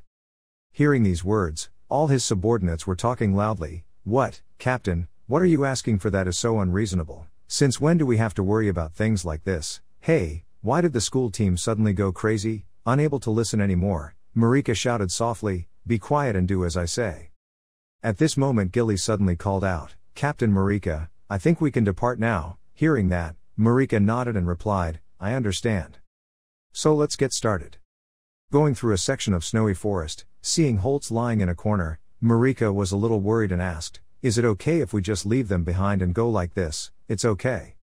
Jin shook his head and said, whether they were found alive or dead, it was still a warning to their accomplices. After saying that, he turned to Gilly and said, good job, Gilly, thank you. Gilly bowed her head and replied, then continued, well, they said that in about 2 hours we will reach a village. Hearing that, Jin nodded and said, I guess we have to rest there to wait for the snow to stop falling. Gilly, hearing the call, Gilly quickly replied, yes. Knowing that she was still worried, Jin immediately reassured her, don't worry about what happened during the escort, it wasn't your fault, even the 9-star knight like Khan didn't even notice. Of course, a 7-star warrior like you would have a hard time noticing anything unusual, it's not like I'm teaching you what a guardian knight should do or anything. Hearing Jin say that, Gilly quickly bowed her head and said, I'm sorry. At this moment, Jin thought to himself, Gilly is still the same as in her previous life. As the Runkendell family's nanny, her fate is tied to the child she is raising. In my previous life, Gilly was my nanny. Because she had no talent, she was also despised and humiliated. But Gilly never blamed me. On the day I was expelled from the Runkendell family, Gilly was also expelled like me, and her. Said to himself, young master, I'm sorry for not being able to take good care of you. She bowed her head and told me that. I don't want to make things difficult for someone who always treats me so well, but the current times are different from the past. Gilly also needed to strengthen her own resolve. While thinking about this, Gilly suddenly spoke up resolutely, young master, I am willing to accept any punishment for what happened. Hearing that, Jin quickly waved his hand and said, stop blaming yourself like that, this is an order, Gilly. As long as you are my nanny, you are the only guardian knight I need. If you let those trivial things affect you, how can you escort me in the future? So don't make me repeat these things again, is that clear? Sensing that Jin was very serious, Gilly quickly said, yes, young master, I will fix this. After saying that, she thought to herself, thinking about how much the young master cares for her. Everything he said was for my own good, I have to be more careful to make sure he doesn't get hurt by anyone else. Young master, I will try my best. Seeing her like that, Jin breathed a sigh of relief and thought, what a relief, it seems she has regained her spirits. Very quickly, Jin's group arrived at the nearest village. They went to an inn. Marika walked in first and booked 2 rooms. Jin stood not far away silently calculating, those people and the fake guardian knights too. If I'm right, then there's a high possibility that that person is involved. Bubert Gaston the Wizard, Transfiguration. Is the strength of the dragon clan, but even dragons cannot transform perfectly. Only Bubert is the only existence that can create a perfect transformation. He used that ability to disguise himself and commit many different crimes to cause chaos in the world. If Bubert is really involved in this, things will gradually become more complicated. Even though he hasn't done anything terrible yet, after checking in, Jin thanked Marika and returned to the room with Gilly. As soon as he took off his coat, Jin continued with his thoughts. In his previous life, when he was 20 years old, Bament's special task force arrested him. If I could turn Bubert into an ally, it would be very useful. But I have no reason to invite the person who pointed the sword at me to be my ally.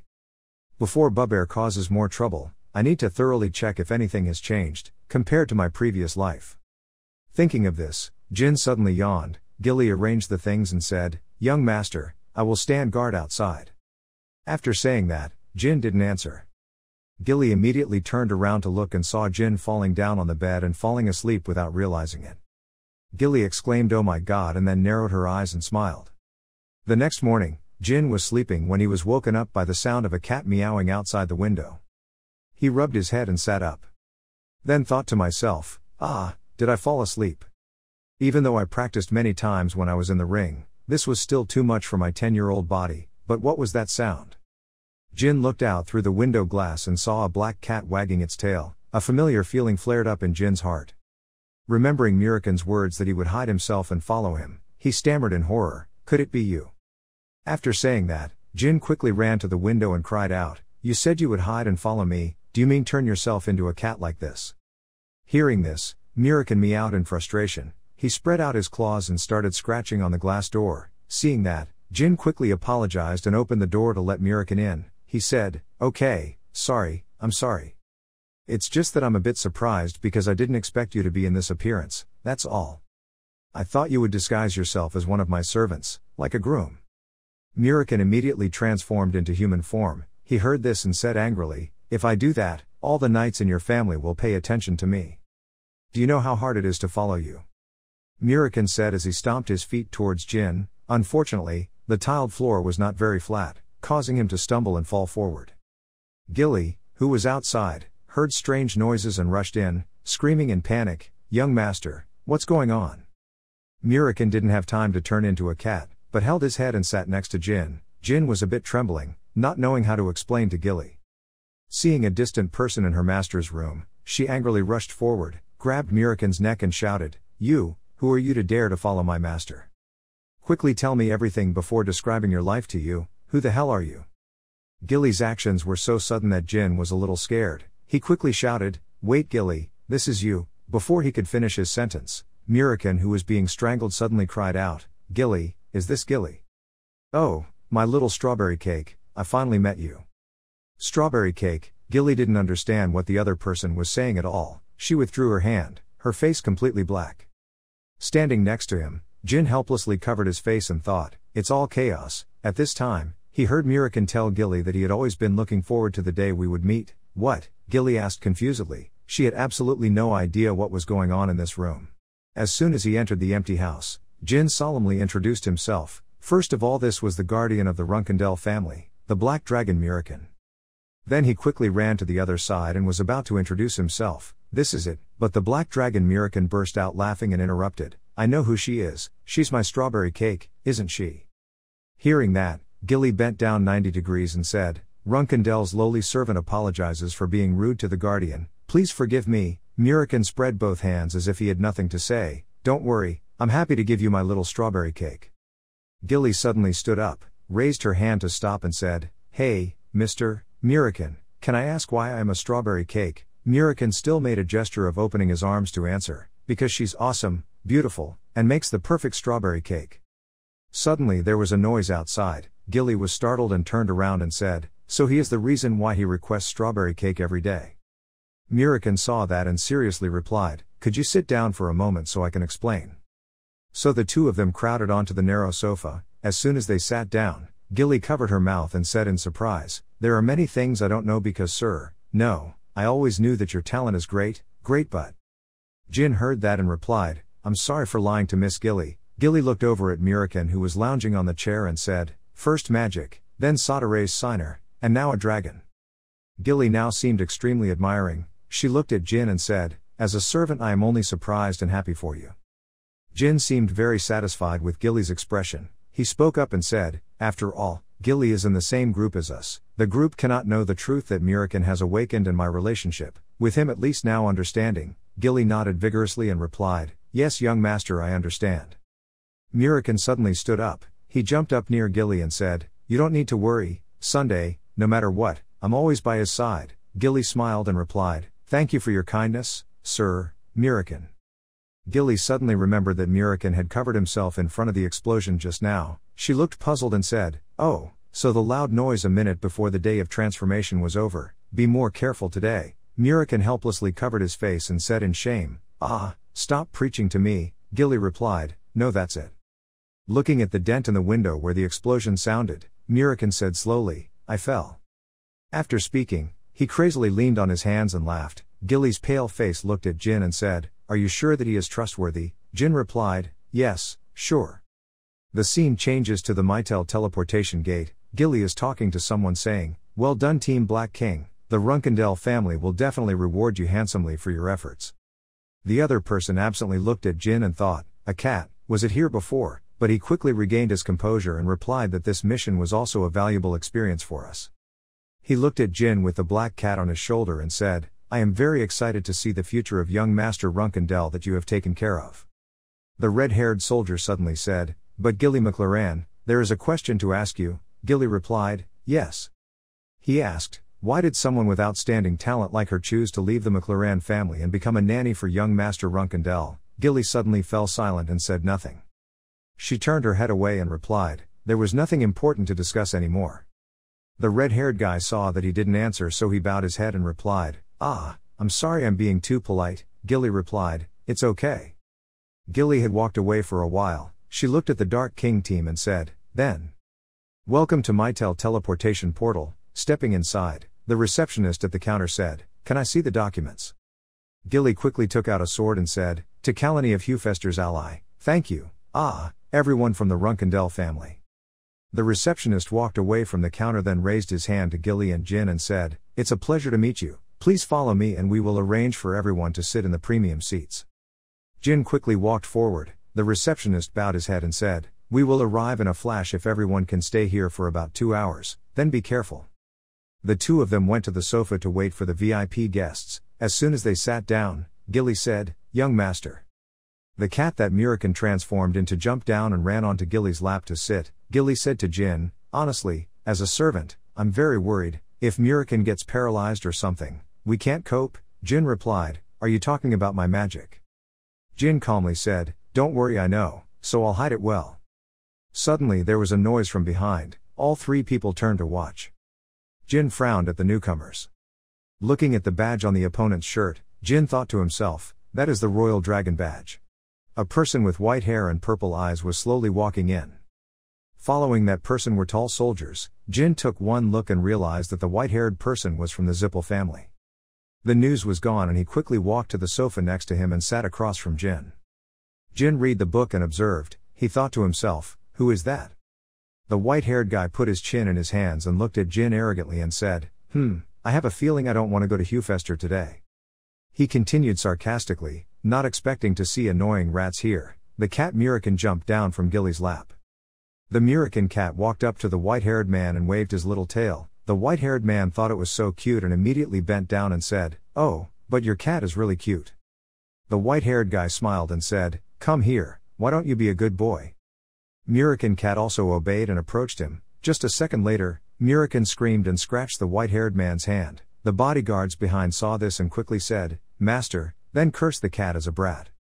The white-haired guy quickly reassured them, hey, it's okay, it's just an animal, I must have scared it, and drawing my sword in front of Runkendell's house wouldn't have been any use.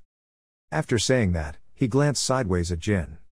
Looking at the cat whose head was being patted by Gilly, then looking at Jin who was intently reading a book, he thought to himself, I was just curious so I wanted to poke a little but I didn't think there would be no reaction. I guess the youngest son of the Runkendell family, quite calm. Thinking about it, he stood up to introduce himself. He put his hand in front of the door. Jin said, I am Veridin Zippel, I want to apologize for being rude a moment ago. Jin closed the book, looked at Veridin and thought, Veridin Zippel. He remembered Veridin growing up thinking to himself, a genius magician, a person with high abilities, a successor to the Zippel family, a role model for young magicians, someone with both skill and style. He thought again, looking at his miniature version, I used to think that this individual was very far behind me in terms of skills as a magician. Jin stared at Veridin's hand that was outstretched for him to hold. Well, as before he couldn't have thought that he would meet him when he was his age. This was a very happy feeling. Jin stroked the cat's fur with his hand and calmly said, yeah, I was wondering how you were sitting. It's good to know that you're not a complete idiot. Veridin asked, well, how do you rate it? Jin also answered frankly, I was just joking. If someone spilled the oil to check, I would experience going around the Hufest's house without a bodyguard. You could lose a few fingers. Hearing that, Veridin burst out laughing and said, wow, even your joke is violent. Veridin didn't seem to believe it. Jin glanced at him coldly and said, do you think I'm joking? Veridin's body suddenly trembled in response. He pretended to cough for a few times before saying, yeah, okay, let me give you some advice. He looked around at the two people and said, if you meet another Zippel person, or fall into a similar situation, don't make a hasty decision to cut off their finger, otherwise, it will be painful for them anyway. Both groups. Jin replied, good joke, Veridin Zippel. He said calmly, my father, Chiron Runkendell, and his father, Celiac Zippel. Jin tilted his head and looked at Veridin and said, "Do you think they will interfere in a child's first match?" Hearing that, Veridin stared at Jin with wide eyes. Then he smirked and said, "You're right, maybe it's just compensation in gold or something. Hey, I learned something from you, I'll repay this debt when I can." Jin looked at him and said, "Don't wait until later and pay immediately." Veridin blushed and said, "Oh, of course, what do you need?" Jin saw this and bluntly said, "I would be very grateful if you could be quiet until the portal works, and not bother me to rest." After hearing this sentence, Veridin sprayed glue and stiffened. Veridin seemed quite sad, but he kept his promise not to bother Jin again. He thought, Jin Runkendell, this guy, he will probably become stronger in a few years. Veridin's eyes sparkled as she looked at Jin, thinking, if it wasn't for his attraction, I would have asked him to be my friend. The bodyguard next to him helplessly whispered, "The young master's image." Suddenly Veridin had a thought, wait, already, if he is a member of the Runkendell family, is there a possibility that he will become a mortal enemy to me? I'm great. The bodyguard helplessly covered his face and sighed and said, "Young master, please." Seeing Veridin's expectant yet sparkling eyes, Jin darkly thought, what a trouble, his finger must have become serious and he's still behaving like that. The Zippel family has a problem. What's the matter? Are they crazy? After a long while, the loudspeaker rang out an announcement, "Thank you for waiting patiently. The transfer gate will be temporarily opened. People may experience headaches or dizziness as side effects, so other passengers." Before Jin disappeared completely, Veridin quickly called out, "Jin Runkendell." His figure gradually faded, but he said cheerfully, "Very happy to see you again next time." Jin didn't want to listen anymore, so he interrupted and said, "I'm fine, let's not see each other again." Transition to another land. The car was rolling slowly to a stop. Gilly opened the door for Jin. A low voice rang out, "We were waiting to come out." The butler of the Runkendell family bowed respectfully and said, "This is the first time I welcome the day I am second servant Pedro." Jin looked at the swords planted around the ground. Butler Pedro said, "Getting here must be very difficult." Then he pointed towards the castle and said, "Respectfully welcome to the main mansion Runkendell." Butler Pedro pointed to the swords and introduced, "The sword garden." In front of Jin's eyes is the sword garden. He silently thought, those who have contributed to the prosperity of Runkendell, Z is honored to hold his sword in this garden. In other words, this place is a symbol of the dream and honor of all Runkendell members. Jin thought as he walked, it was also his dream to plant his sword here before he died. Thinking back to his past life, Jin thought that he would be lonely even if he died. The past me was weak and had no potential as a person, leader or intellect. Why was I so stupid as to just try? Will it change people? Jin raised his eyes to look at the house in front. His eyes were extremely determined. He was determined, this time. In a place where there are no answers, I will live a more meaningful life. Jin's shadow reflected in the sunlight made it longer. The Jin of now is no longer the Jin of his previous life. Following Butler Pedro, he was taken inside the mansion. As soon as he set foot in the mansion, the people of the Runkendell family were already standing here waiting for him. Black Panther Rosa Runkendell, also the female head of the Runkendell family, spoke up, "Long time no see, youngest child." Jin calmly replied, "Yes, Mom." Rosa frowned and huffed. The cat Murikan opened his yellow eyes to look at her. She also stared back at Murikan. Rosa asked Jin, "Did I receive a wild animal?" Jin raised his hand to play with the cat and then found its voice, "I received it, father." His father, a tall man, said, instead of picking up the child, he confessed. He coldly glanced at Jin and said, "It's good that you speak kindly. Yes, when Runkendell receives something, this is a satisfactory answer." Then the images with eyes staring at him behind were extremely mocking. Rosa saw the cat jump down, so at the last minute she picked it up and said, "What is the name of this child's son?" Jin didn't hide anything and replied, "Her name is Butterfly Runkendell, Mom." Hearing that, a white-haired guy jumped up and said, "What, parents, no matter how small it is, it's not right to add the last name Runkendell to this ordinary animal." He looked at Gilly and said, "Gilly original, how dare you raise your youngest brother? How dare a cat?" Gilly bowed her head and replied, "I'm sorry." Jin's father came down and bowed his head to look at him and said, "That's enough." He shook his head a bit and said, "Youngest son, why did you add the last name Runkendell to this cat?" Jin looked very sincere and said, "Because then I will be responsible for him." The cat named Butterfly immediately came up and rubbed Jin's leg. He said, "She may be just an animal, but she is the first life I have taken in, so I think her name should also have value." Jin's father raised his eyebrows and said to him, "It's surprising, but youngest child, do you understand the weight of the name Runkendell?" Jin held the cat in his arms and said, "Yes, I understand it's very bad. If someone insults Butterfly, I will be the one to pay the price." He rubbed his fingers and said, "The youngest son seems like he has a talent for making enemies." Jin's father pointed to the others who were gritting their teeth in dissatisfaction. "Look at the way the other children were staring at him." Jin hugged the butterfly cat and smiled, "Perhaps so, but I also have the talent to destroy enemies, father." Hearing that, he grinned and said appreciatively, "You all should worry about this child." Having said that, he and Rosa stepped forward and said, "If you want to deal with this cheeky youngest son." 4 years later, in 1794, Jin Rankindel, he had become a 2-star knight, a low-ranking cadet. Jin was practicing in the yard, he was wiping his sweat. The butler came to call, "Young master." Viet practiced with him and said, "We will finish the training session of the youngest young master here. It's been a hard day." Jin replied, "We only practice in the morning." That person was Garin Altemir, the Runkendel Guard Cadet Junior trainer said, "Doesn't Miss Luna have a training plan today? The day has been forgotten." Hearing that, Jin immediately went to the weapons storage area and put the old sword in. He said excitedly, "Ah, that's right, I'll go eat something."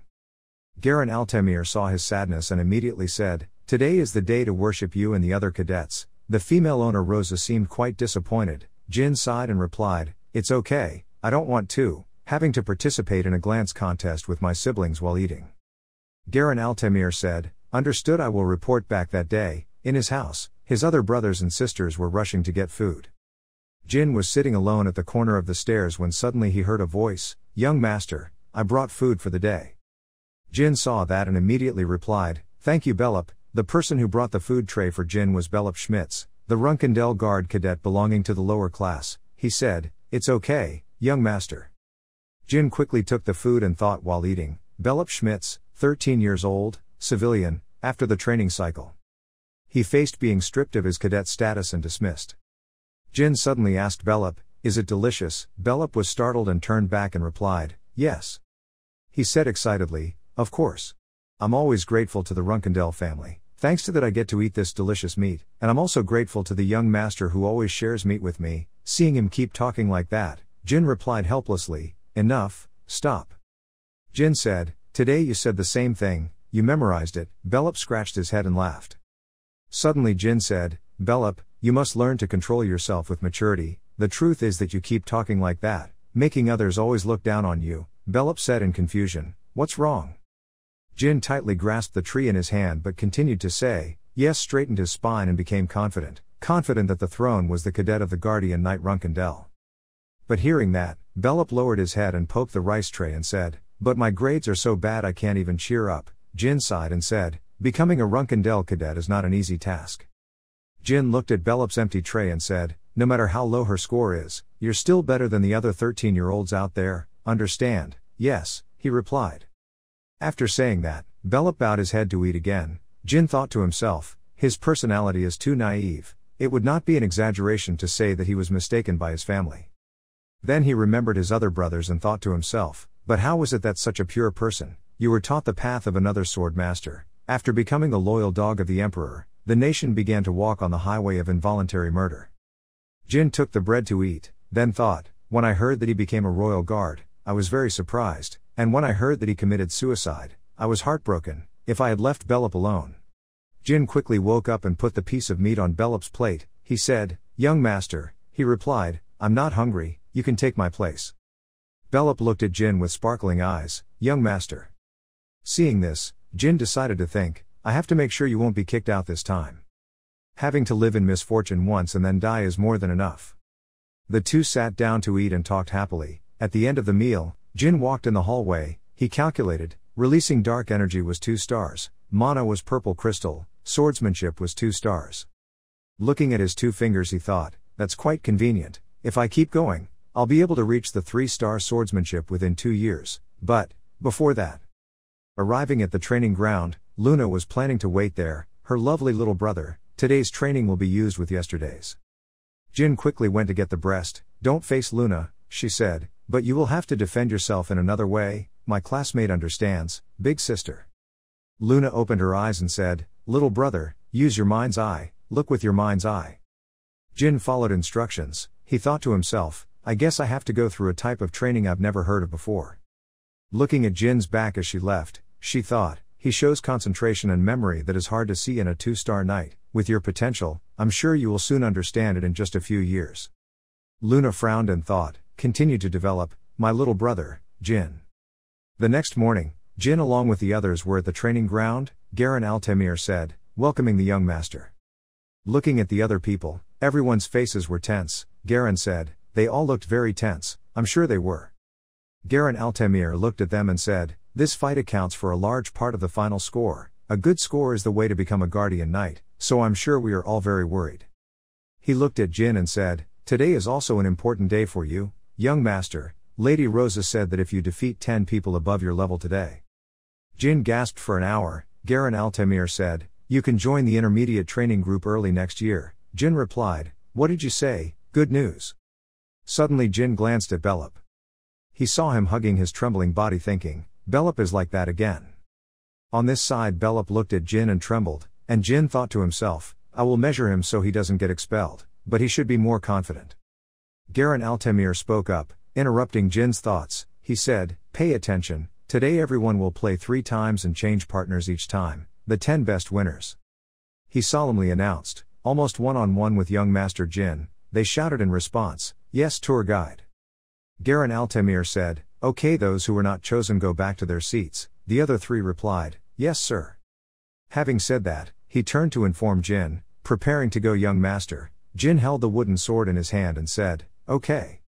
As soon as he finished speaking, Jin swung his opponent's sword and slashed it away. He thought to himself, 10 huh?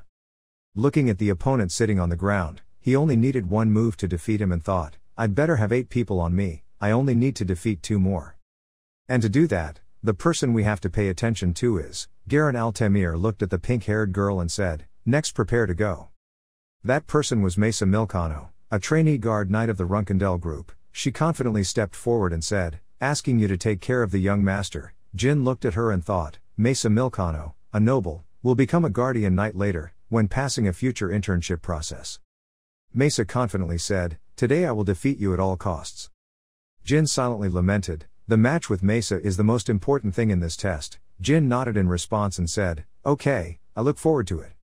Then the 2 quickly rushed into battle. 2 figures rushed forward, accompanied by 2 wooden swords touching each other, sparking fire. Jin blocked a few of Mesa's moves and thought, her Mesa is stronger than before but not to the point that I can't defeat her. He blocked one of Mesa's swords and thought, the problem is that I have to defeat 8 more people after her if that's the case. At this time Mesa is frantically attacking Jin. Seeing that, she said in surprise, why did he just attack so simply when he had already shown off all his techniques? Mesa held the sword tightly in his hand and thought, I'm sure he did that on purpose but why? Suddenly she remembered something, her eyes widened and she thought, no way. At this moment, Jin had the upper hand. He madly rushed towards the Mesa. He was looking down on me, thinking that I couldn't defeat him today. Realizing this, she held the sword tighter in her hand and said, very good. This time Mesa uses a stronger move and says, try it, young master. Everyone outside who saw this crazy match seemed very shocked. And inside, Jin has been able to avoid Mesa's attacks time and time again. Mesa's pink hair fluttered with each beat. She thought she wouldn't be pushed down again. This time she would surpass her master. Mesa jumped up and prepared to throw a sword down on Jin's body. The 2 wooden swords collided, one of which cracked. Jin slashed the tip of Mesa's sword high into the air and it broke. Mesa looked at her broken sword. She couldn't believe it. How could that be? At this moment, Jin pointed his sword straight at her throat. You said, good game Mesa Milcano. This can also be considered a compliment. Jin looked at the sword in his hand and said, it's useless anyway. Mesa looked at Jin's sword, which was both old and had quite a few cracks and thought, I can't believe he attacked the same place on my sword with those blows. Then Mesa looked at his own sword and thought to himself, my endurance and strength are the same as his, but I lose in precision and stubbornness. How could such a thing happen? She thought to herself, after all, he is Runkendel's child. Mesa called out, young master. She determinedly said, I will practice diligently and will definitely defeat you next time. Then she thought, I can't keep losing like that. The war was going extremely smoothly. Jin thought, everything was going according to plan. His next opponents only needed 1 blow to defeat. He breathed a sigh of relief and thought to himself, like before, it was very difficult to directly confront 10 trainees. At this point he made a move that caused the other person to fall. Jin thought, despite my and Mesa's amazing victory, I made them misunderstand that they were about to lose things directly. The cadet's sword fell to the ground. Jin stood above and looked up at him and thought to himself, with this, 10 people are nothing, thank God everything went according to plan. Jin finally defeated all 10 people, he was wiping the sweat from his face. At this moment Garen Altemir spoke up to congratulate, good job young master. He smiled and said, with this you can be trained by a real Runkendel in the group next year, congratulations. Jin nodded and replied, thank you Garen, please take care of me until then. Garen said, it's almost time to eat so let's finish the morning training. Jin 1 hour, how much longer? Garen replied, about 10 minutes later. He asked again. Jin looked at the group of people who were bandaged all over and said, I still have to face one more person. After saying that, he went to get the wooden sword. Garen quickly asked, who? Jin suddenly shouted loudly, Belop Schmitz. He was startled by his name being called. Young master, me, Jin said coldly, let's go up and fight. Belop said in fear, but, Jin still called Belop Schmitz. He was pointing his sword straight at Belop's body and said, you can't survive in Runkendel like this. Jin has no mercy, step up and fight me, I will defeat you. Belop's footsteps trembled as he walked up to the ring, people gathered behind to watch. Belop trembled as he held the sword in his hand and thought to himself, why did the young master choose me? Is it because I am weak, so I can help him improve army discipline? Jin looked at him walking without speaking, Belop. Belop was startled and said in surprise, young master. Everyone in the back saw this and immediately covered their mouths and laughed. Jin said, I feel quite tired after having to fight with 10 people, but other people seem to be okay. Jin put his hands up and said, but I'm still stronger than you, that's why I want to fight you. Hearing that, Belop asked, what do you mean? Before he could figure out what had happened, Jin rushed towards him like a monster, making Belop startled and not knowing what to do. But he also reacted a little faster and took out his sword to block Jin's attack. Belop staggered back and asked, young master, why are you here? Before Belop could finish his sentence, Jin once again rushed to attack him. The two swords collided violently, one person came out to receive the other person to block the attack. Seeing that, Jin curled his mouth and said, that's a good block. Belop replied, thank you. He was about to counterattack but Jin quickly retreated back. The sword slashed a long way down the ground, causing sparks to appear. Belop is no longer a shy boy anymore, he is crazy about winning. Whatever attack Belop made, Jin was quick to avoid it. Jin saw that Belop wasn't paying attention so he ran forward a bit. He suddenly put his hands on the ground and then kicked with his feet. Of course, Belop was hit and fell to the ground, he cried out in pain. But this time Belop didn't give up, he used the sword as a platform to stand up. Belop's face trembled with fear as he looked at Jin and said, after the young master stopped doing so, Jin replied coldly, do you think I simply called you up here just to fight? I want to fight with you. Jin hadn't looked at him yet so I said, then I can kill him. He coldly said, stand up and I will only show mercy one more time. Hearing that, Belop tightly grasped the sword in his hand and did not respond. These words caused a stir among the people outside who were discussing. Suddenly Belop radiated power and transferred it to the sword. Mesa was observing this and said in surprise, that aura. Everyone was talking, Belop's whole body was emitting a huge amount of aura. Mesa panicked and turned back to Garen, sir, we need to stop this match immediately, if it continues, the young master will be in danger. Suddenly Jin spoke up, sword teacher Garen Altemir. This is a command, what you see today, carry it with you until you go to your grave. Garen gritted his teeth and said, I understand. On the field, Belop said out of breath, is this really what you want, young master? Yes, Jin replied. Jin coldly said, if you know how to use aura, don't back down. Belop gritted his teeth in disbelief and said, you made a mistake young master, if you want to fight me then. Belop used aura, his eyes were red and angry, he rushed towards Jin and said, you should have come to me to fight first. Jin held his sword to block Belop's attack. The two swords touched each other, Belop's sword transferred aura, when it touched Jin's sword was broken. Belop took the opportunity to slash one more time, Jin held the broken sword and retreated back. Jin's eyes flashed with surprise as he thought, I didn't know he was this strong. Jin remembers back then, he knew Belop was very strong. But every time the cadets challenged each other, he could see his opponent's skills and tactics.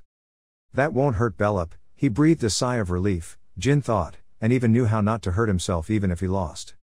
Now looking back at his crazy face, his red eyes, Jin thought, but he didn't expect that he could use aura. The two once again rushed to fight.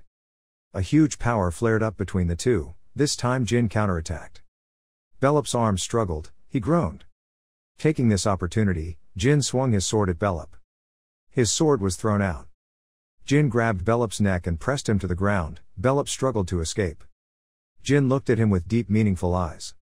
Then he loosened his grip on Bellup's neck. Bellup quickly crawled away, and Jin followed. Bellup sat trembling on the ground, holding his neck and asking, "Why did you use your hands? You said you wanted to fight to the end, so you should have ended the match."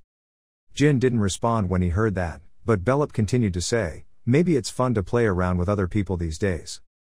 Jin calmly replied, "Am I like that?" Bellup quickly looked up and said, "Then why?" Jin replied, "Provoking you in this way also hurts me very much."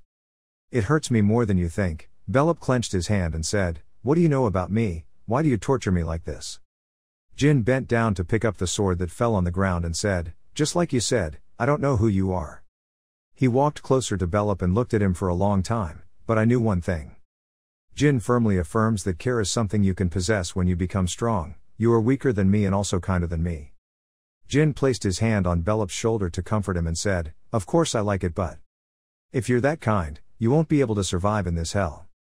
Bellup was shocked when he heard that. Jin continued, "Bellup, let's become stronger to be able to protect this kind heart for me and for others too." The people outside who heard it were extremely shocked. At this time, Jin said, "I'm sorry for having to do such a difficult thing," and Bellup sat on the side crying. At this moment, the people in the cafeteria who brought food to everyone saw scenes like this and said, "Oh my God." A kitchen assistant said, "The practice isn't over yet, let's come back later." Jin turned around and replied, "It's okay, just bring it in." Bellup had finished crying now. He said to Jin, "Young master, please come and receive today's rations." Jin put the sword on his shoulder and looked down at him and said, "Okay, I'll go get your share with me." In the deep forest, someone was reporting to Jin's father about today's incident on the training ground. After hearing it, he immediately asked, "What about that's the reason my youngest son said?" The other reporter respectfully said, "Yes, Chief." After hearing that, Jin's father immediately laughed ha and said, "I understand that this boy made a choice, right?" Remembering the times in the dining room, Jin always took care of Bellup. He said, "Does he intend to protect the weak while he himself rules by force?" He said, "If that's true, then let him continue. I want to see what he can do. Go back and tell the boy everything." The Khan bowed his head respectfully and said, "Yes sir." Chiron said coldly, "I will give the boy his first mission." In January 1795, I was recognized as a 3-star knight at the age of 15. On my first vacation, some students returned to their hometowns, and the rest trained themselves to test their progress. Jin thought to himself, when he reaches intermediate level, wooden swords will no longer be used for practice, real customized swords will replace that position. Many students are commissioning craftsmen to make their own swords. I'm also trying to find a sword that suits me in the family's arsenal, but a loud voice rang out, interrupting his thoughts. Luna stood in front of Jin and said, "Finding a sword that suits you is really great." Jin thought, because she said she wanted to choose a sword for me, so all the decision rights fell to her. That. Thinking back to 1 month ago, Luna urgently begged Jin, "Jin, please let me choose the sword for you." Jin was extremely silent and didn't say another word. Then he decided to think, never mind that she has a better eye for weapons than me, so perhaps the chosen sword will be suitable for me. At this moment, Luna was in the armory far away. In her hand she needed another sword. When Jin saw it, his eyes widened in disbelief. Luna carried the sword in front of Jin and said, "This sword is called a killing screen. I used it a lot when I was your age. It was a big, sharp sword when I was your age. I think I would use this like that." Luna raised the sword to look at it. She guessed that this was the original form of the cradle she used to use. Then she turned to look at Jin and said, "What do you think about this sword, Jin? Do you like it?" Jin quietly said, "Yes, Luna." He expressed that, "I really thank you for helping me choose a sword, but I don't think this sword is not suitable for you." Then Luna sadly looked at the bar and said, "I understand, it's okay, I'm just joking." Seeing that, Jin couldn't help but sweat on his back and thought, "I don't think she's joking." Luna said pitifully, "But the killing was really good, even though it was a bit heavy, it wasn't too heavy." She also followed the movements of making a few small dances in front of Jin. Luna looked at Jin expectantly, and Jin did not give up. Luna saw that she couldn't and sighed and said, "Okay, listen to me, I will choose another sword for you. Hearing that, Jin breathed a sigh of relief in her heart. After that, she opened the armory and said, I really put a lot of my energy into choosing a sword for you. Both sisters went into the warehouse. Luna said, think of a sword that suits you best, a sword that only you can use. Then Luna held up a sword and said, and this is my choice. Because I also chose Burisada from the beginning. Jin looked blankly at the sword before his eyes. Luna pulled the Burisada out of its sheath and said, so I thought this would be the most suitable sword for you. Jin thought in surprise, this sword is.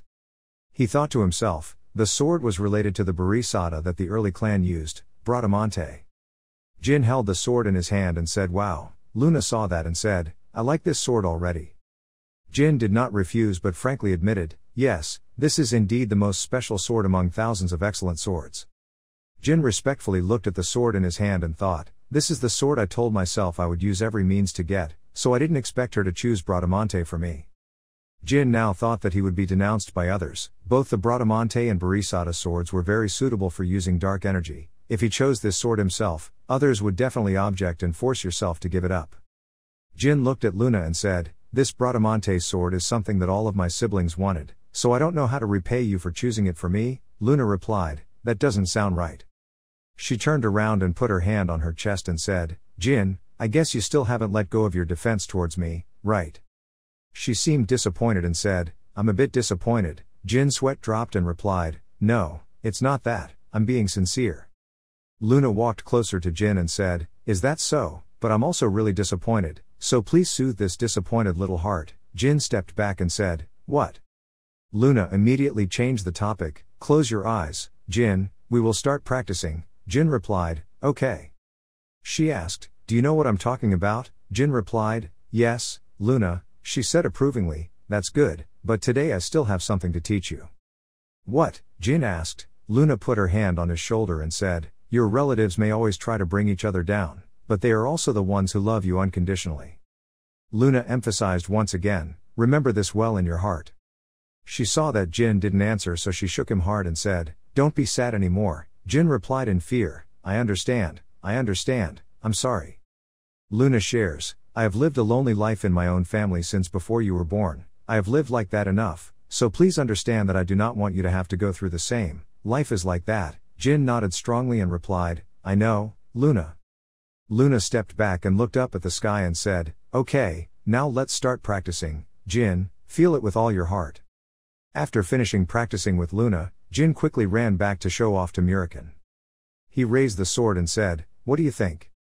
Murakin was lying down reading a comic and said, give it back, kid, you still can't master the dark energy so you can't use it. Hearing that, Jin said, what? Murakin read calmly. The story replied, if you want to use Bradamante, you must at least achieve the 3 stars of dark power, but you are only a 2-star kid, right? He said, you cannot imitate the awakened appearance of the sword. Jin looked at the beloved sword in his hand and said, I will soon reach the 3 stars. I will be able to use it soon. Murakin saw the book and spoke again, really arrogant, perk up your ears and listen carefully to what I say, you brat. Then Murakin stood up and scratched Jin's hair and said, Burisada and Bradamante are not 2 swords that you can use carelessly. Jin was startled. He continued, at least you must achieve the power of 3 stars, darkness, this is the minimum level. Murakin kept rubbing Jin's disheveled hair and said, just use a few normal swords and wait until you reach the 5 stars of dark power, do you understand? Jin said unwillingly, but. He pushed Murakin's hand away and said, you know I'm not the impatient type, in short, as long as I achieve the 5 stars of dark power this year, that's all. Seeing that Jin didn't take his words into his ears, Murakin's veins appeared on his forehead. He held Jin's head tightly and said every word, even if the person who won first place in the dark power contest, mastering that power would still be extremely unreasonable. I say these things because just want good for you. Murakin strongly advised him, because it's so unreasonable that even dogs will laugh in your face. If you understand what I'm saying, stop saying nonsense. Jin trembled and touched the book Murakin kept next to him. Say, hey. You were about to tear it to pieces. Say it again. What are you talking about? Murakin raised his hands in surrender and said, damn it, hey, put it down and see what I say, put it down quickly. At this moment Gilly rushed in and said, young master. Jin turned around and asked, Gilly, why did something happen? Gilly replied, well, the tour guide Garen is looking for you. He was supposed to come here himself, but he said he had to look at the map while talking to you about the strategy summary, so he needs you there. Murikin got the comic book back. He held it in his arms like a treasure. Oh, my dear comic book. And Jin asked Gilly, strategy? Gilly replied, yes, tour guide Garen has entrusted your first mission. After the vacation ends, you will have to immediately depart. Is that so? Jin said, stroking his hair. He walked to the door and said, it's about time. I'm a 3-star swordsman now, but starting right after vacation is really strange. Gilly walked behind and said, I guess it's probably because it's a very difficult mission. Usually intermediate level and above missions are assigned to them. Jin shrugged and said, probably because our progress has been recorded. That's why I was entrusted with that task. Jin turned his head to look at Gilly and said, I will go check it out. Gilly, just wait here with Murikin. Gilly replied, yes master, please go ahead. Then Jin opened the meeting room door and stepped inside. Inside was discussing something. Jin asked, Garen, I heard that I was assigned a mission. He picked up the notice and said, hello young master, in addition to the date, there are 10 elementary students who have been assigned to the mission, another job. He pointed to the map and said, everyone will be divided into 2 teams to do the mission. This is a search mission in the vicinity of the southern border area of the Jin Empire. The Jin Empire is that place is close to the land of the monsters. It seems like it's also close to the area marked as the cave of the White Wolf tribe. Jin looked at the map and thought, low-level students should not be sent to this area. Jin speculated, if you say this is the first mission, it is quite difficult, and the execution time is also shorter than usual. Garen said, young master, here is the map and detailed information about the members. Jin held out his hand and said, give it to me. He looked around and thought, our team members are students with pre-intermediate results, including Bellup, are the members with unstable results. Jin remembered his father. Could it be that someone had proactively suggested this? He tapped his fingers on the table, thinking to himself, proposal, if the story of my fight with Bellup was reported to my father, then this mission was probably to test me, right? Suddenly Jin said coldly, okay, father, I will definitely show you my firm belief. 3 days later, the southern border area. The goal of this mission is to find the heir to the Jin Kingdom family. Semberville. We will set up a guard camp in the center of the southern border when we get there. Once prepared, once completed, each team will begin searching. Jin thought to himself, and shared information by sending people to the camp during a predetermined time of the day. People would not call the young master, but the commander. The wounded, stay in camp, rest if necessary. The group of people in the team and Jin ran like crazy on the dusty road. Jin ran quickly forward thinking, that's it, let's hope the scout leader still survives. After waiting a while, he ran to a safe place. Bellup reported, Commander, Eddington saw the monster of the Watertail tribe. Jin took off his hat and said, Watertail tribe. He pictured something cute and said, since they're just a healthy tribe that avoids predators, we probably won't enter the White Wolf tribe nearby.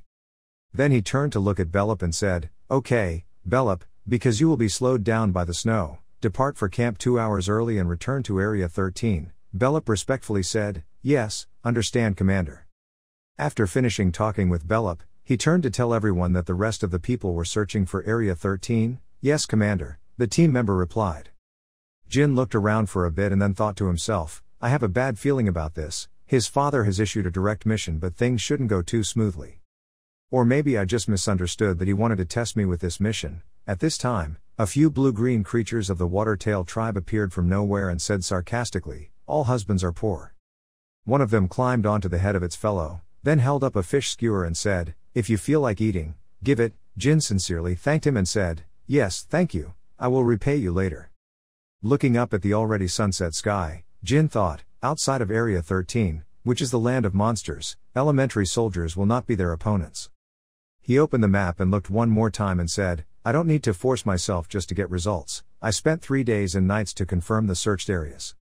At this time, there was a loud noise and someone ran to report, young master. It's Bellup, he's back. Young master Jin. Jin thought of the panic in Bellup's words. What's going on Bellup?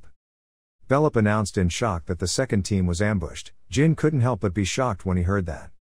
He quickly gave the order, all forces prepare to move. Bellup, how is the situation? He quickly responded, the second team has spread out to avoid the enemy. Everyone who managed to escape has gone to the guard camp to inform. Report the situation. Jin continued asking, did monsters ambush them? Bellup replied, no, they were ambushed by humans who confirmed it was 3 people, attacking Runkendel with only 3 people. Jin said incredulously, there is no way like that, I'm sure they have more people. Jin ordered, Eddington David, return to the camp to guard the surroundings, detecting that contact with the enemy is taboo first, please report as soon as possible. Yes sir, David replied. Jin looked around and thought, there are too many enemies here. He and Bellup ran forward, but what was their goal? They mistakenly changed instead of heading to their own place. I don't know who they are, but, after running for a while, Jin ordered to stop, preparing to attack. Looking at the bloodstains left on the snow, Jin thought, I'm sure they won't be afraid because they just put their hands on Runkendel's house. Everyone gathered around the spot where the blood was and announced that the young master had blood. Bellup stepped back and said, it can't be, Mesa already, is everyone in Team 2 dead? Jin reassured him and said, calm down Bellup, the color is still new. Jin bent down to touch the blood and came to the conclusion that there were no traces of falls or scraps of flesh. Jin could picture that scene. The Mesa people were trying to escape, there had been a battle here and the second team had fled. From the footprints it showed that only one person had ambushed them. At this time, someone announced that, young master, we found bandages left behind, which they used as Hufesters. Jin needed bandages and asked, good, where did you find Sierra? Sierra replied, in the west. Jin recalled the map in his head and said, so while being treated, the injured person was attacked by an ambusher and moved to the west after being chased. Then Jin stood up on his hands and said, Sierra, join the group with Addington and lean on them. Let's go, Bellup. Yes master. Without it, the two of them ran like flying through the forest. Then there was a sound, Jin stopped, the two of them hid behind a large tree. Bellup said, it's the team that loves the young master. Jin replied, well I know but. Looking at the injured people sitting there, Jin said, Mesa is not here, not only that, the number of ambush troops has increased by 1. Jin knelt down for a moment and said, Bellup, close your eyes for a moment. After 2 seconds have passed, attack the guy on the left. Bellup held the hilt of the sword and replied, understood. Jin transferred a bit of magic to the sword, thinking that the characteristics of the dark energy that Murikan had taught him, the sharpness and destruction of matter contained in the dark energy increased. Then Jin quickly threw it back, front. The ambusher had no idea that the Jin's blade was aimed at him, he thought, and it had worn away the matter. The second team's men immediately stepped forward and beheaded one of the ambushers. The other guy panicked and said, what the hell? Bellup behind him swung his sword and slashed at him. That guy suddenly felt it, he immediately turned his head to look straight at the Bellup. He also did not step back in fear. Behind him Jin slowly pulled out his beloved sword. He came like a whirlwind to help Bellup. With a bang, the ambusher was overpowered by Jin. He walked him under his feet, then quickly turned back to ask everyone, are you okay? The young team leader of Team 2 called. A person with an injured arm spoke up, we're fine but they captured Mesa. A person with more serious injuries said, we're sorry, young master. Jin replied calmly, it's okay, priority is given to treating everyone, go first. The ambusher was pressed to the ground and gritted his teeth and shouted the word forgive. Jin coldly glanced at him and said, you are telling me to spare you, from your perspective, you seem to be the stupid apostles of Zippel. Jin pointed his sword at him and said, I will give you 2 choices. His whole person exuded a gloomy aura, saying, either you will die peacefully after revealing your faction, purpose and base, or you could keep your mouth shut and die painfully along with your accomplices. That guy was extremely scared. Jin calmed down, I will keep my promise, my name is Jin Runkendel, I promise on my refuge and honor. The other guy compromised and said, okay, please spare my family. He slowly said, I belong to a revolutionary group called Kinzello. Jin repeated, Kinzello. Suddenly he couldn't remember something and thought to himself, by Kinzello he means the terrorist organization that was active around the time he died. At that time, houses everywhere were burned by this organization. Jin thought to himself, the world rioted when they killed King Jin and massacred the people. They called themselves a revolutionary group, but the revolution that Kinzello talked about was make their king the king of the world. Jin coldly asked, you guys intend to start a riot in the Jin kingdom by killing Runkendel's soldiers? The other guy replied, I'm just a henchman, so I don't know that much. I also don't know where the base is, but my active label is located at the entrance to the monster land with about 24-star martial artists and magicians. Jin frowned and said, the last question was why he captured Mesa. He replied, it was to propagate and promote our revolution. There was an order to capture female soldiers alive. The person from Team 2 heard this and said angrily, you dirty bastards. He said, that's what I know. Jin took the sword and adjusted his gloves and said, I will keep my promise. He slashed down without mercy. The man's blood splattered on the snow-white face. After killing the remaining guy, Jin asked, how long had Mesa been captured, and the seriously injured man replied, about an hour or more. Jin nodded and said, so they are still near the entrance to the monster land. Went to request aid from the base after completing first aid. The brown hair asked, sorry, you plan to go alone, my lord? Seeing Jin turn around and put the sword back in its sheath, he said, the ambushers were 4-star martial artists. A total of 20 Bellops also stopped him. He said, don't, it's too dangerous to go alone, my lord. Brown hair said worriedly, we are soldiers, so it's normal to die while fighting, so please. Jin sighed and said, like you said, Scott. But there was a captured soldier. Runkendel's son couldn't do anything. Jin insisted, I am stronger than everyone thinks, so obey. I will classify any opposition as insubordination, also, Bellop. He solemnly told Bellop, because all the members of Team 2 were injured, he is now their strongest soldier, so, you have to keep yourself alert, you understand what I mean, right? Bellop replied seriously, I will remember, young master. Having said that, he quickly left, thinking of Mesa's entire body being covered in wounds. Jin thought to himself, please, don't make me arrive too late. The sky was full of falling snow. Jin ran quickly forward. He stopped to wipe the sweat from his neck and face and thought, our enemy has 24-star level soldiers. But my swordsmanship is only about 3 stars, magic 4 stars and dark energy release magic 3 stars. Jin walked deep into the forest. As he walked, he thought, the growth rate is quite good, but I can't deal with all of them at the same time in my current situation. Right now the top priority is rescuing the Mesa.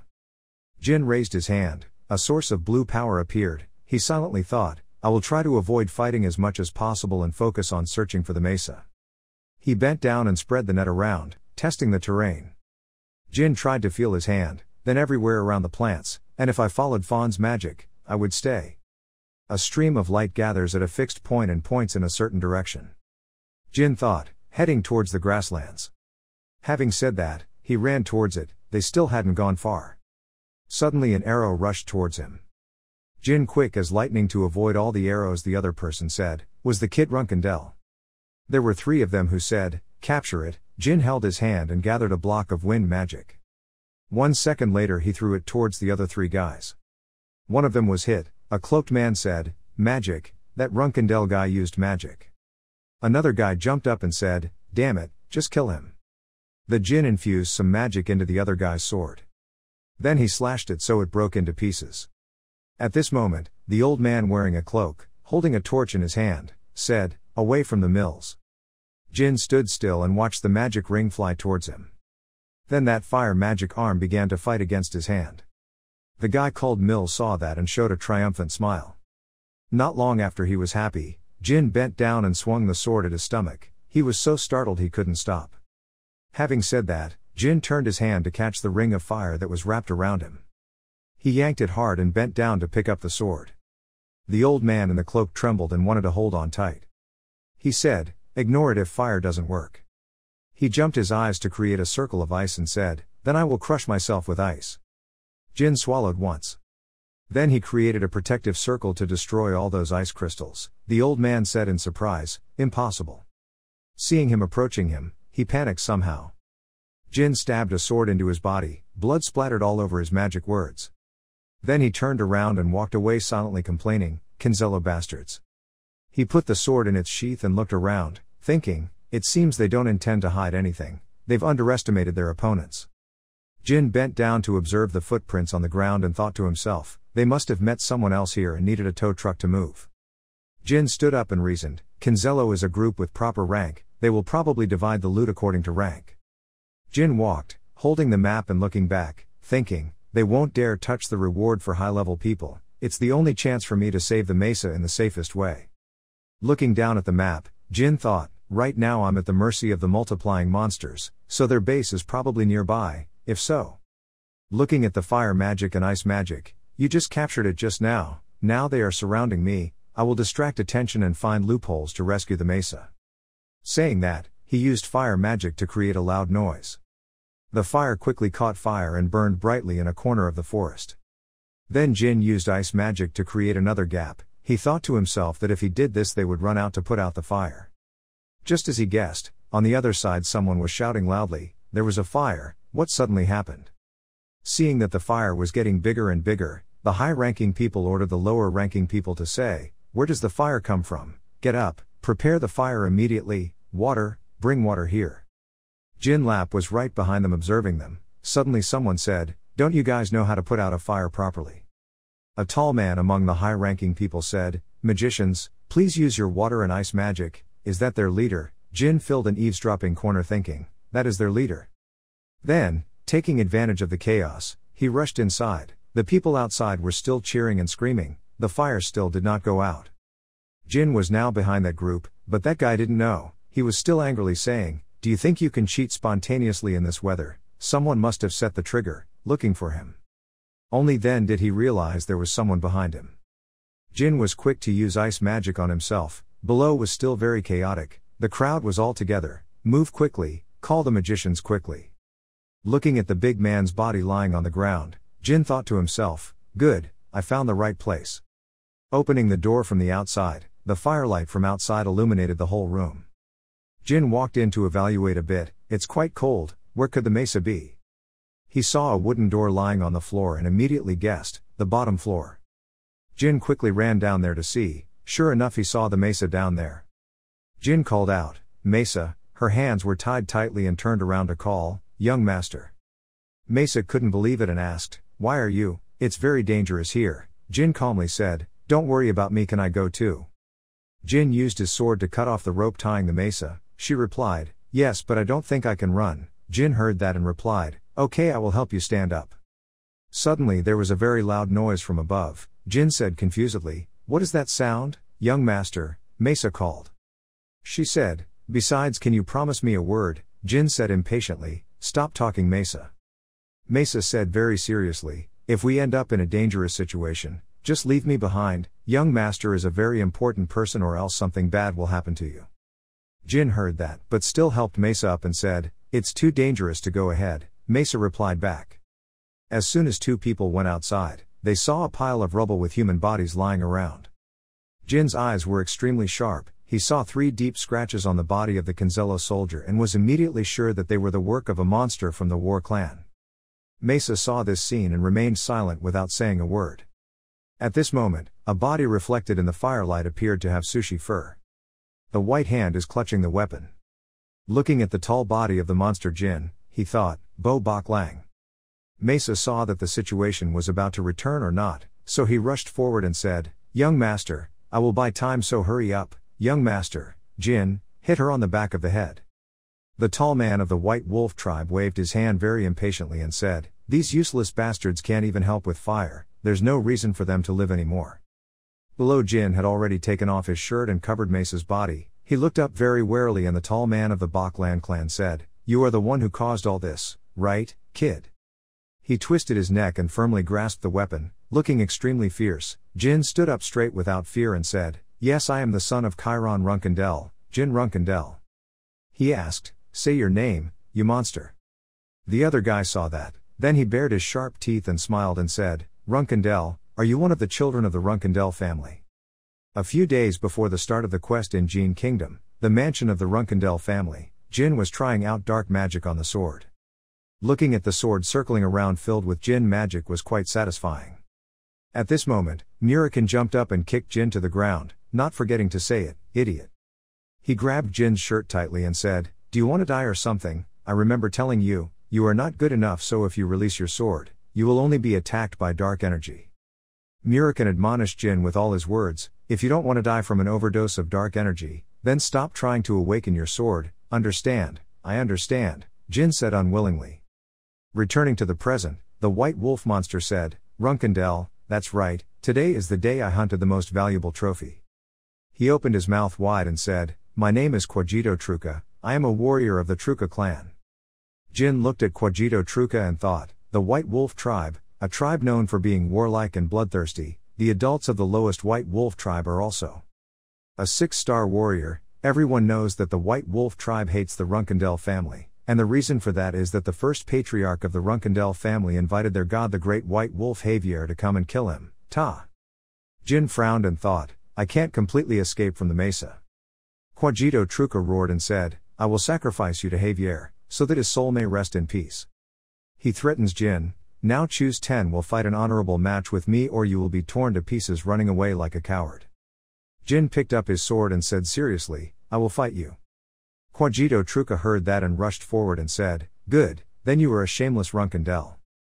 The man swung his heavy hammer down and said, then let's have a good fight. Then the hammer hit hard on the place where Jin was standing. Jin quickly stepped back to avoid that attack. He held the sword tightly in his hand. But before he could regain his composure to respond, Jin was startled when he saw the hammer in front of him. Kwajito Truka's hammer flew around once and landed in front of Jin. He quickly used his sword to block. Jin thought with his teeth, he is truly a member of the White Wolf custom, I have to use all my strength to block his attack. Kwajito Truka pulled back his hammer and prepared to swing another blow at Jin. Jin's eyes became smaller, he thought through gritted teeth, but I still have a chance to win. I have a few trump cards that my opponent doesn't know about, magical pendants and dark energy. He remembered the sapphire blue pendant and thought, using the pendant now is not worth it, if I cannot overcome this danger, it means I am not qualified to become strong. Kwajito Truka was casting magic. Jin looked and thought, using magic is also inappropriate, magic crystal bags have no effect on people of the White Wolf tribe. Ideas popped into Jin's head, only to be rejected by him, and if someone from the clan was sent to investigate Kinzello, the bodyguards would immediately detect traces of magic. If that happened, if it happens, then the fact that I broke a family taboo will be exposed. Jin tried to resist Kwajito Truka's attack and came to the conclusion that there was only one choice left. Jin decided to use dark energy. Kwajito Truka roared and then swung a blow. Jin said, wind my sword, then he blocked Kwajito Truka's attack. Watching Jin retreat, Kwajito said appreciatively, good sword, Runkendel brat. Kwajito's face said fiercely, but it is not as good as your family's famous black sword. He swung a hammer again. Then Kwajito flew towards Jin saying, but you are stronger than you look. He screamed. Jin gritted his teeth and thought to himself, remember the feeling of releasing your sword that night? Kwajito laughed loudly and said, it's over, Runkendel. Along with your white sword, at this time, Jin transferred his good shadow energy into the sword. Kwajito said triumphantly, I will sacrifice you to Javier. Jin was extremely rushed right now, he tried to calm himself and think, I have to remember it now. The moment Kwajito rushed in was also the moment Jin's dark energy flared up. He was so surprised that he couldn't stop saying, ha! The dark energy had enveloped both the Jin and the sword. The connecting wires formed a trap to block Kwajito. He screamed, I didn't see anything. Both of them were standing still, no one did anything. Jin looked at the sword surrounded by dark energy and said, I also don't understand why my family is famous for their sword, I didn't understand until recently. Jin looked in the dark and slashed a line at Kwajito's body, he was both hurt and scared and said, what are you? Jin said coldly, that was a good match. In the forest, the pitiful scream of Kwajito rang out. Jin won spectacularly, he was breathing heavily. Suddenly Jin's eyes flashed blood and he cried out. The dark energy was reflecting back on him. Jin collapsed to the ground, he seemed to hear the sarcastic voices of his previous life, you're useless, you're so weak you can't do anything, what an idiot, it doesn't make sense of your situation, you're a disgrace to the world, family, even though they were born from the same mother, they were the greatest shame. At this time, a shadow came up and said, what did I say, this damn brat. That person is Murikin, he said extremely angrily, I told you that if you release your sword when lacking dark energy like that, you will pay the price, right? He sarcastically said, are you planning to crawl to the ground after being intoxicated by that dark energy? If you stand up, if you lose your reason, you will run out of medicine. Jin was extremely obedient and struggled to stand up. Murikin said again, don't you already know what to do? When Jin heard that, he felt pain in his teeth. He sat down to regulate the dark energy, he thought of releasing the dark energy. The corner of Jin's mouth was bleeding from his mouth, he gritted his teeth and thought, it's being wiped out by the surrounding dark energy so I can't release the dark energy properly, I can't let it be wiped out, let's try again. Jin coughed up blood again, he forced himself to calm down, again. After a while of trying again and again, Jin finally succeeded, he breathed a sigh of relief. Jin opened his eyes and looked around and thought to himself that he was over it, the pain was gone but that made me worried, my body was nothing unusual but I felt like I was full, dark energy. Jin trembled and wanted to stand up and said, it won't affect my movements, so I need to get the mesa back. Suddenly he heard a noise behind him, he asked, who was there? At this time, behind the rock, a blonde guy trembled and said, please don't kill me. Jin picked up the sword and said, you're a Canzello, so there are still a few survivors, right? The blonde guy quickly raised his hands in surrender and said, no, I'm not. He quickly introduced himself, I am a Semberville of the Ville family, in the Jin kingdom. Jin said in surprise, oh it's you, I'm Jin Runkendel and I was ordered to find you. Sember heard that and cried and said, Runkendel, oh my god, that's someone from the Runkendel family, I'm alive. Jin just remembered the mission, he thought to himself, I forgot about this because of Canzello, I feel a bit sad, sorry because he was so excited. He quickly introduced himself, I am a Semberville of the Ville family, in the Jin kingdom. Jin said in surprise, oh it's you, I'm Jin Runkendel and I was ordered to find you. Sember heard that and cried and said, Runkendel, oh my god, that's someone from the Runkendel family, I'm alive. Jin just remembered the mission, he thought to himself, I forgot about this because of Canzello, I feel a bit sad sorry because he was so excited. Jin saw that Sember was safe and sound, so he ran back to the mesa and brought her up. Sember said, I will never forget this debt, it's nothing, we were paid to do this, now let's go up, Jin replied. Jin looked at him and said, anyway, Sember, how did the Canzello group kidnap you? We thought we had to find a missing person. Sember replied, well I followed my lover here. Jin asked, lover, did you two run away? Sember scratched his head and said, not really.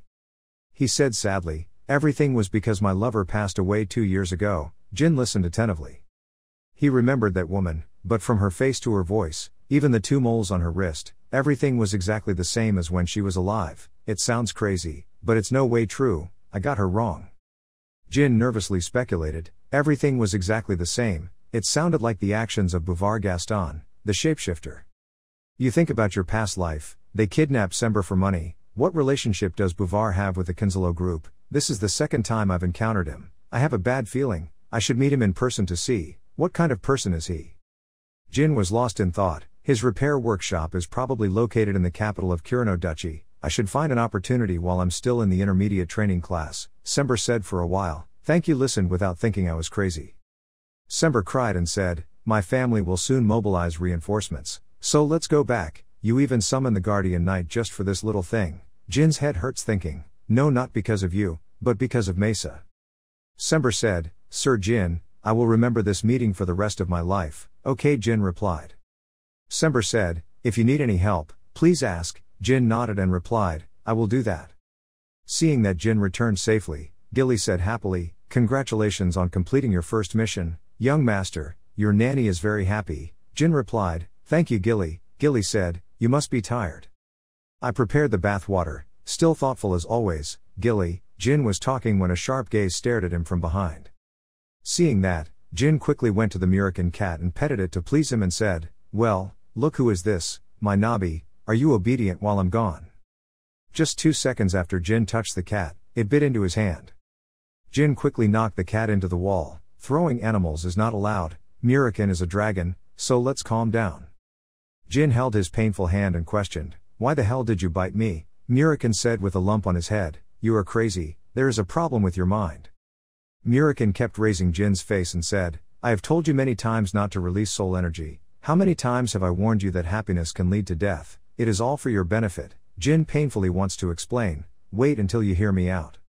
Can't be my cat. Murican changed back to his original form, he picked up the Jin and shook it left and right and said, is there something to listen to? Is there anything more important than the life of the only person who signed a contract with Sadare? Gilly saw his master like that and quickly stopped him saying, young master Murican just came back.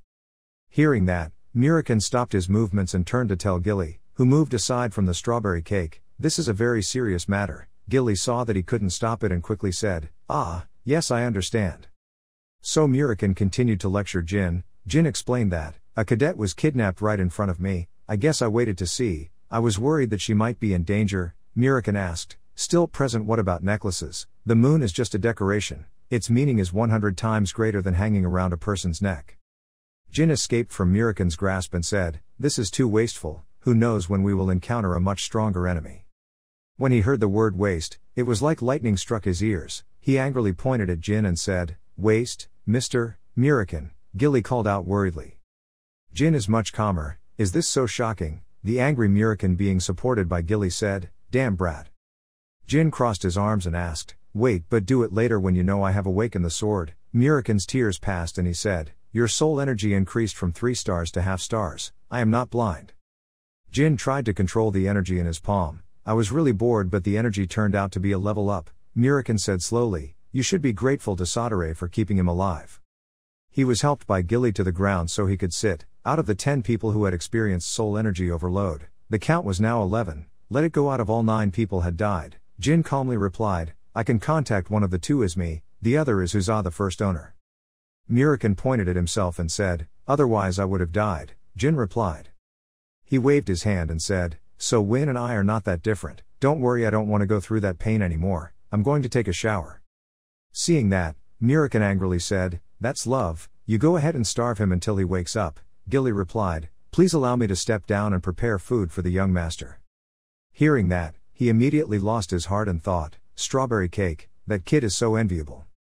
Moving to the meeting room where someone was discussing, Jin fought and hit a warrior of the White Wolf tribe. How could that nonsense be cleared up? Of course it was absurd. He was just some thief dressed as a white wolf. Stop. The other person replied, how could a young 3-star knight kill the White Wolf mortal? The other person said, actually there is a way to do that. The person who spoke was Anne Runkendell, the 9th fortune of the Runkendell family. She propped herself up and spoke comfortably. The guy Jin faced had quite weak manners. As for Mu Runkendell, the 8th fortune of the Runkendell family said, but everything is still very meaningless, and even more unbelievable is that you believe in its appearance. Anne glanced and said, isn't that right, Haytona, Daytona? Both replied in unison, of course. Daytona whispered, do you think Jin really killed him? Haytona replied, it was a monster, but that was too much. He said, the problem is not whether it kills white sticky rice or not, but that it is about to join the intermediate training class, Daytona said. He said, I think if Jin goes to intermediate class we will be finished. We both imagined the evil Jin saying, you fight me or me with ants or with fists. They both seemed very sad and said, how desperate, yes as above, oh fighting. Mu saw that and immediately said, what are you whispering about? Jin's transfer to the intermediate class scares you that much? Daytona replied, of course not, and also appears to be a part of the fun, so just be honest with her, big sisters, let's go. Anna said coldly, because the thing I hate the most is the tongues of liars. It makes me want to cut off that part of my tongue. Hearing that, the twins immediately said, we are very afraid of Jin. Anne was excited to be a good person. Do you want me to help you? Haytona replied, how? Anne said bluntly, we will specially lend the slaves for you to use. Haytona and Daytona were happy. Runkendell's intermediate class is essentially a battle for survival of qualified people, including a number of junior soldiers from the 3 provinces to the 5 stars. Including those who have just joined the class and those who have been stuck in the class for more than 10 years. Mu and Anne gathered a small number of returning cadets and tortured them like slaves. Anne smiled and said, you can use them to destroy Jin, we also hate it. She said, but if you don't make careful arrangements, you better anticipate the consequences, my dear brother. Returning to Jin's room, he had finished showering and was still drying his wet hair. He thought to himself that he had succeeded with his first mission. Joining the intermediate class must have been decided, and on the other hand, he had also achieved freedom. I believe in soul energy. He walked to the side of the sofa and thought to himself, to be able to use energy effectively he needed to reach 6-star swordsmanship within 5 years at the latest. Jin now raised his 4 fingers to think. The 6-star swordsman is synonymous with becoming an excellent swordsman, and starting from the star will be considered a master of swordsmanship, but they are only special to ordinary people. From Beijing onwards will be called extraordinary, and everything will completely change. Moreover, among the more than 2 billion people across the continent, less than 100 people are 9 stars or 10 stars. And there was only one person who could surpass that standard, the evil god of the original Night Field. After thinking about it, he clenched his fist as if to cheer himself up. Jin thought with distant eyes, in this life I will reach the level of origin, not beyond that. He jumped up on the sofa, so the first bridge to cross was his own advancement. The Tona twins were in the intermediate class. I had anticipated that even though I hadn't actually experienced it, once I entered the intermediate class, I would be supervised by all my siblings, not just my twin Tona. At this time, Gilly brought him food and gave it to him. Say, eat a lot, young master. Jin held the food and thought to himself, it's too much. Looking at Muriken, who was sleeping soundly, Jin thought, the beginner class was only full of kids at the same level, so the atmosphere in the capital was friendly, but for an intermediate class, can't be soft-hearted. In a place where strength and skill are the only things that matter, there's only one thing you need to do. Jin secretly made up his mind, he will dominate the intermediate class with his strength. Early the next morning, Jin went to his mother's room to knock on the door.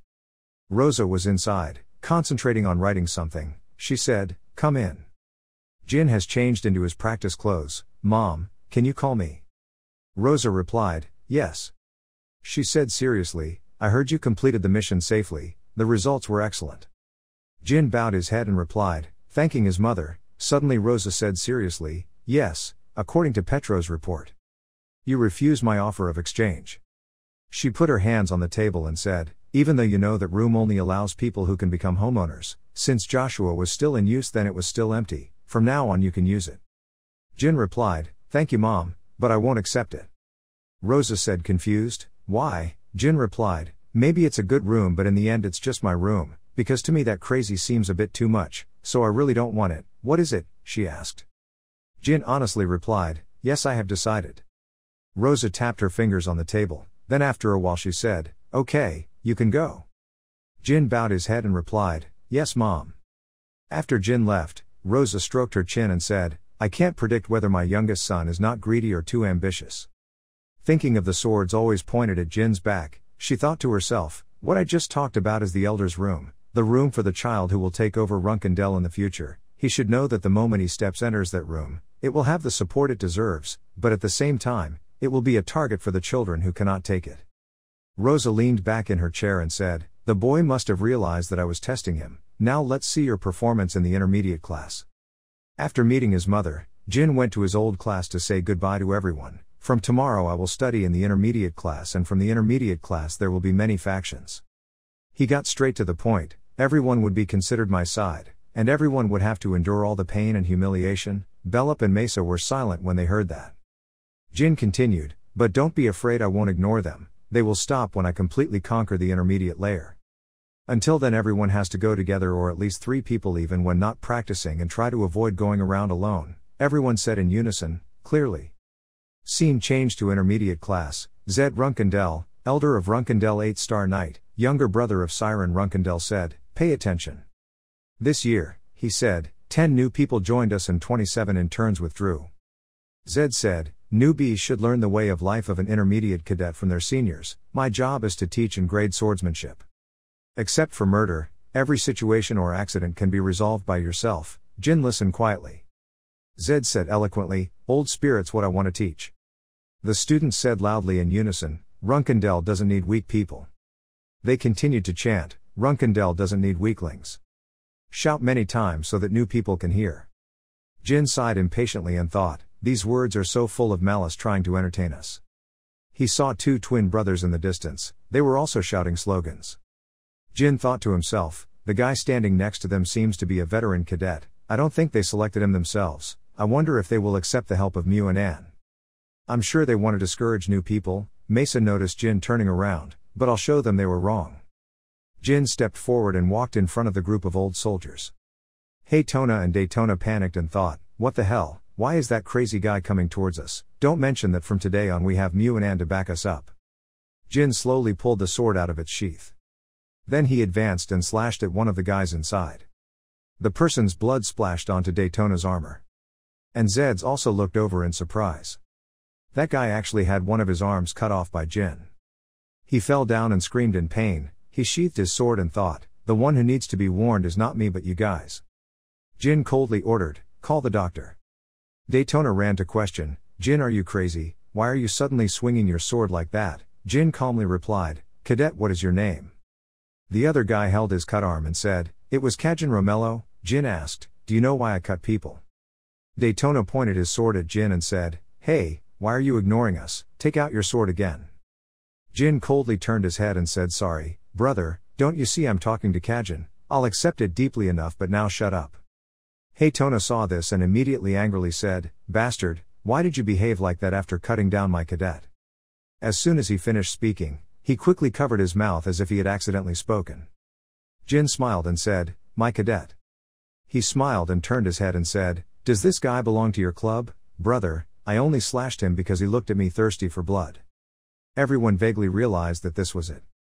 Hey, Tona and Jin are facing each other directly, everyone can see that this is a power battle. Instead of being their little brother's best friend, they were taught a lesson. From the words the Tona brothers said, Kajin openly belonged to the side of the Tona brothers.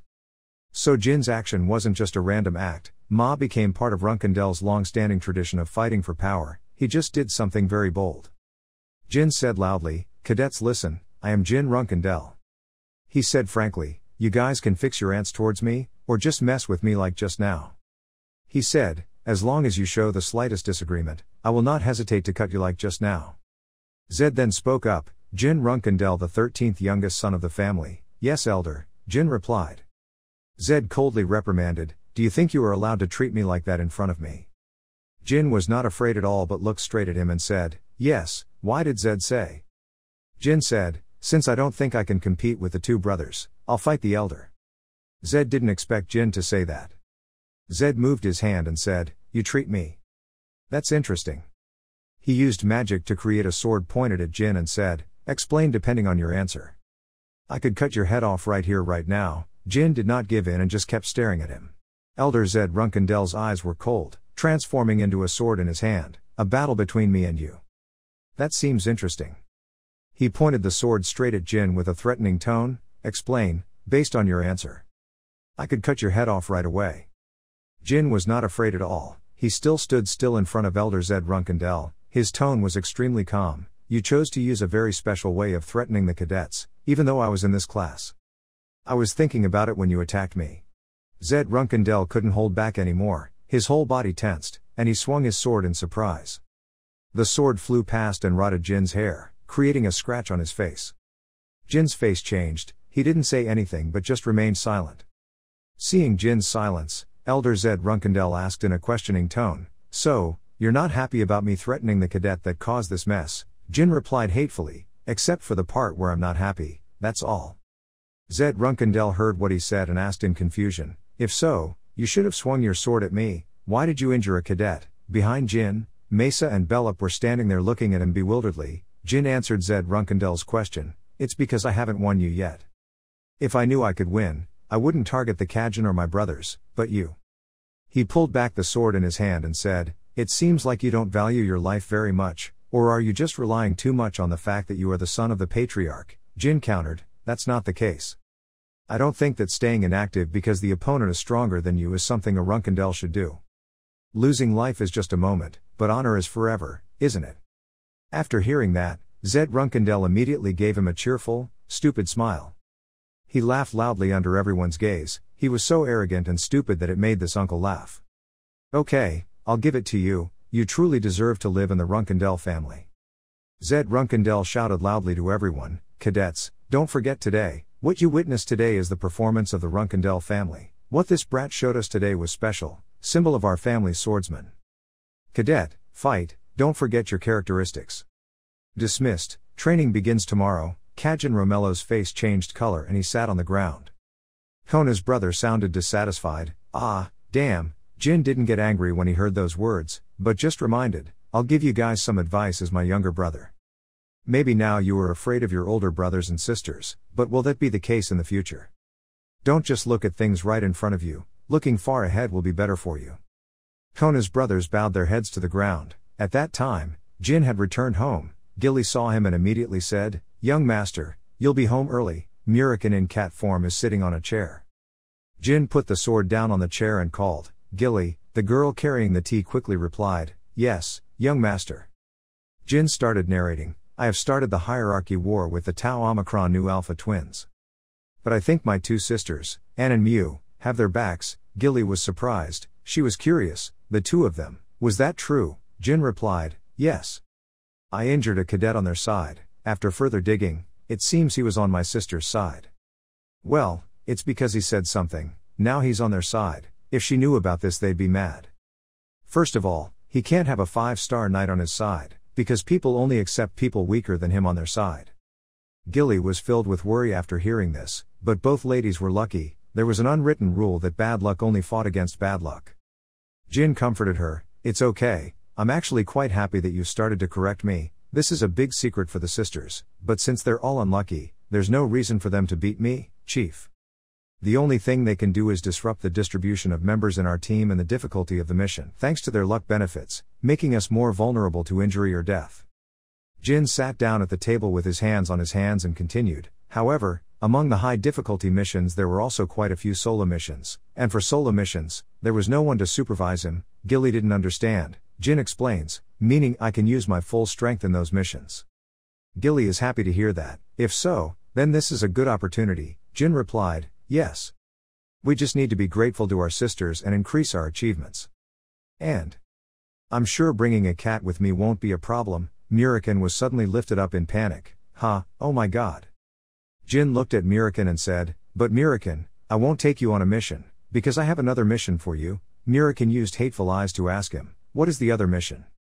Jin didn't answer right away but said, I'll speak next time, so from now on, until then, we both have to keep it low key. Gilly smiled and said, yes, young master, and Muriken didn't even look at him. Time passed. Jin was present at the training session. Elder Zed Runkendel crossed his arms and said to everyone, next, after the three of you complete your afternoon training, you will receive special training in a secret training ground that only allows people of blood Runkendel uses.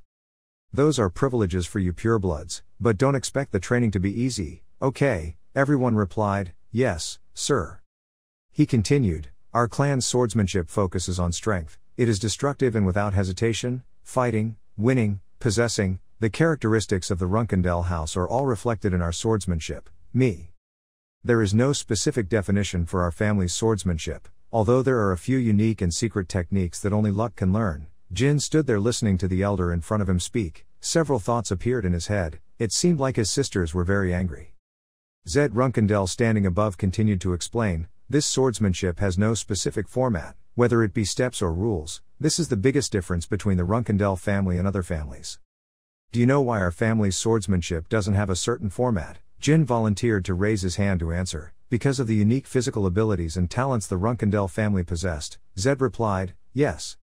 Being a Runkendel means you have noble fox blood, you possess a body and swordsmanship talent beyond the imagination of ordinary people. Even if you are a little deviant, you are still much better than the average person. He suddenly smiled cunningly. The things you have learned are very easy and simple. Now I'll give each of you a steel ball. Jin held the steel ball in his hand and thought, what is this? There is something inside. Is it steel? Zed introduces it. It's called clear stone, because when you hit it, a clear sound will ring out. Now I will let you hear 3 types of clear sounds. Listen carefully. He pulled out his sword and tapped the ball directly. The sound rang out, startling the 2 Toner brothers, who quickly covered their ears. Zed asked, the sound is hard to hear, isn't it? This is the next sound. The sound this time was completely different from last time. Zed explained, as you just heard, the clear stone makes different sounds depending on the strength you use to hit it. If you don't slash hard enough, it will make a very dull sound, and if you slash it just hard enough, the sound will be wonderful. Jin finally understood. I understand, this is a training exercise so that every time we slash it makes a good sound. It means to train the ability to control strength, mental strength and concentration. If we take into account the physical abilities of the Runkendel family, this is a perfect, although quite simple, exercise.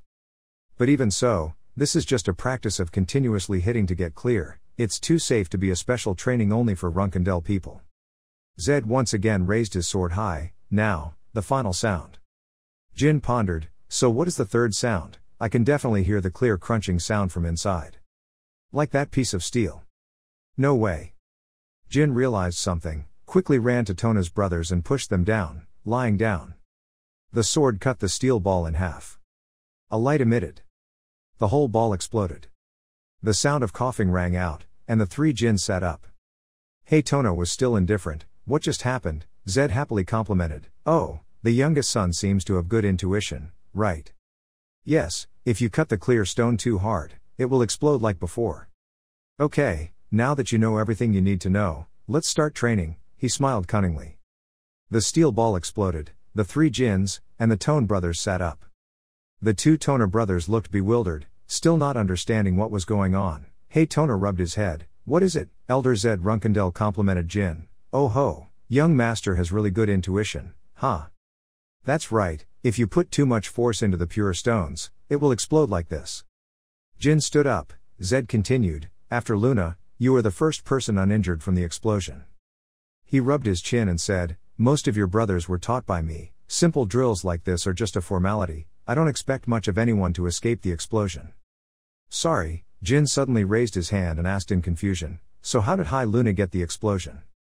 Tona's brothers are also curious. Zed thought for a while before answering. I'm afraid you'll be disappointed when you hear that. All the foster siblings can do it," Jin exclaimed. "It's okay." Zed recalled the past when he did the same thing to Luna. "To be honest, she couldn't avoid it like you. Her foster sister was also attacked by explosions like the other children. But she wasn't hurt at all because she was so strong." Luna raised her hand to avoid the explosion, but there were no scratches on her body. After finishing speaking, Zed instructed the three of you, "By the way, from today, you three must practice with pure stone every day in the afternoon." Jin and Tona's brothers listened, their bodies stiffened in disbelief and their eyes widened. Zed continued to inform them regardless, until he was so proficient that he could hear its sound no matter what. Then he stopped. "Is that clear?" The three people immediately replied in unison, "Yes, clear." This time, at Luna's place. The nurse brings tea to Luna, who is sitting on the chair reading a book. "Miss," Luna then gently replied, "Nanny, thank you." The nanny put the teacup on her table and asked, "What you told me last time?" Luna found the book she was reading and put it on the table and answered, "Yes, about us brothers trying to assassinate Jin."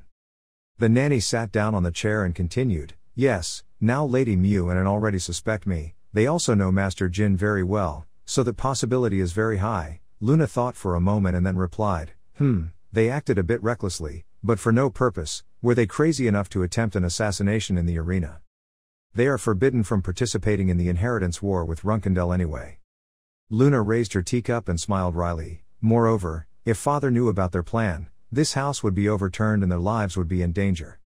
The nanny looked at her worried eyes and asked her a question. "Do you think it's possible that young Master Jin lied? What if it was just a mistake?"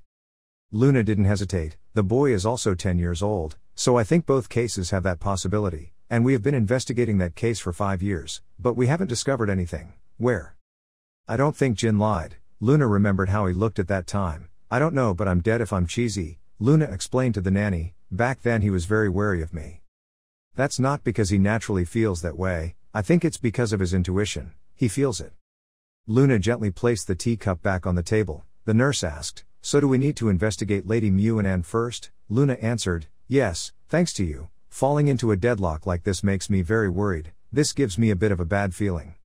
My mother's tone was pitiful. "I'm the one who should be worried. You'll be hurt by your siblings again." Luna just smiled and said, "Nanny, I've been through that 13-year-old thing a long time ago. You don't need to worry about me."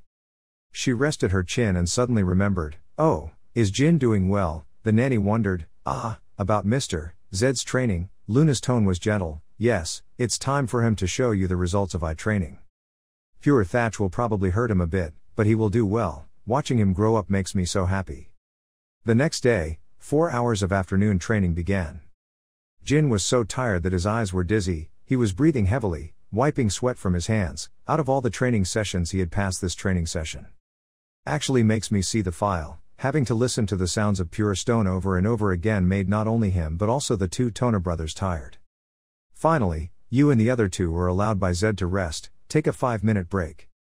All three people came and sat in front of him. Jin's mind was filled with thoughts. "At first, I thought this was a training session to help me control my strength and will, but the truth was that it wasn't. From the beginning, I had to focus on trying to limit myself, control your own light energy. To be able to destroy pure stone without using it like you, I still lack basic strength. I have to practice to make my light energy even stronger." Jin held the sword and his hands were shaking. He was full of determination. He had to practice to be able to clearly hear pure Tan as well as easily destroy pure stone. "Don't rush, calm down." Jin tried later to regain composure. "This was just something my older brother and sister had to do when they were not yet adults in their previous life. I can definitely do it too."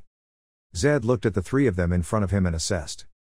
All three of them are doing quite well and are gradually improving. Daytona held the sword and angrily questioned Daytona, "You just said it was cracked." Daytona was surprised. "This thing is cracked somewhere."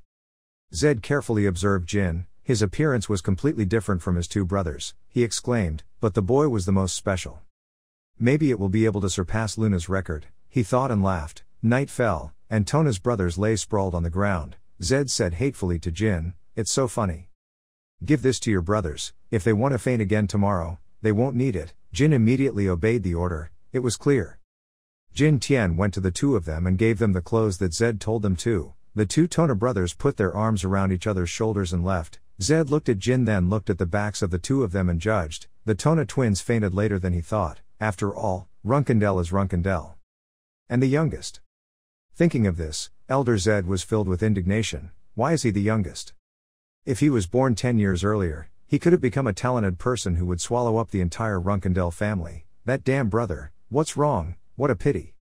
Zed sat down on the ground, not wanting to accept the truth, no matter what he thought. What a pity, what a pity. 1 month later, May 1795, Intermediate Cadet Training Site, a guard reminded the cadets below to pay attention. The first mission of the year for the intermediate class has been issued. The cadets are called to step forward. The first mission is the protection mission. The employees you need to protect are new to the company: Minch Smithy, Houston Chosen Ones, batting. To the third mission. The third mission is to tame monsters. The subject of subjugation is orcs. The mission is located in an area that does not protect the Kurino territory, the Chosen Ones. The guard was reading and looking at the paper thoughtfully.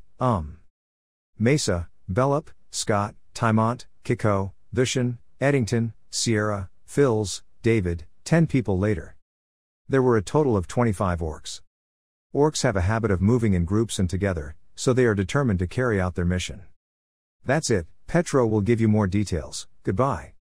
Mesa and Bellup saw their names being read, their faces showed surprise, their faces darkened. Daytona was also extremely surprised. A newbie was trying to tame orcs. The guy next to him immediately replied, "What can they do? Half of them are already dead."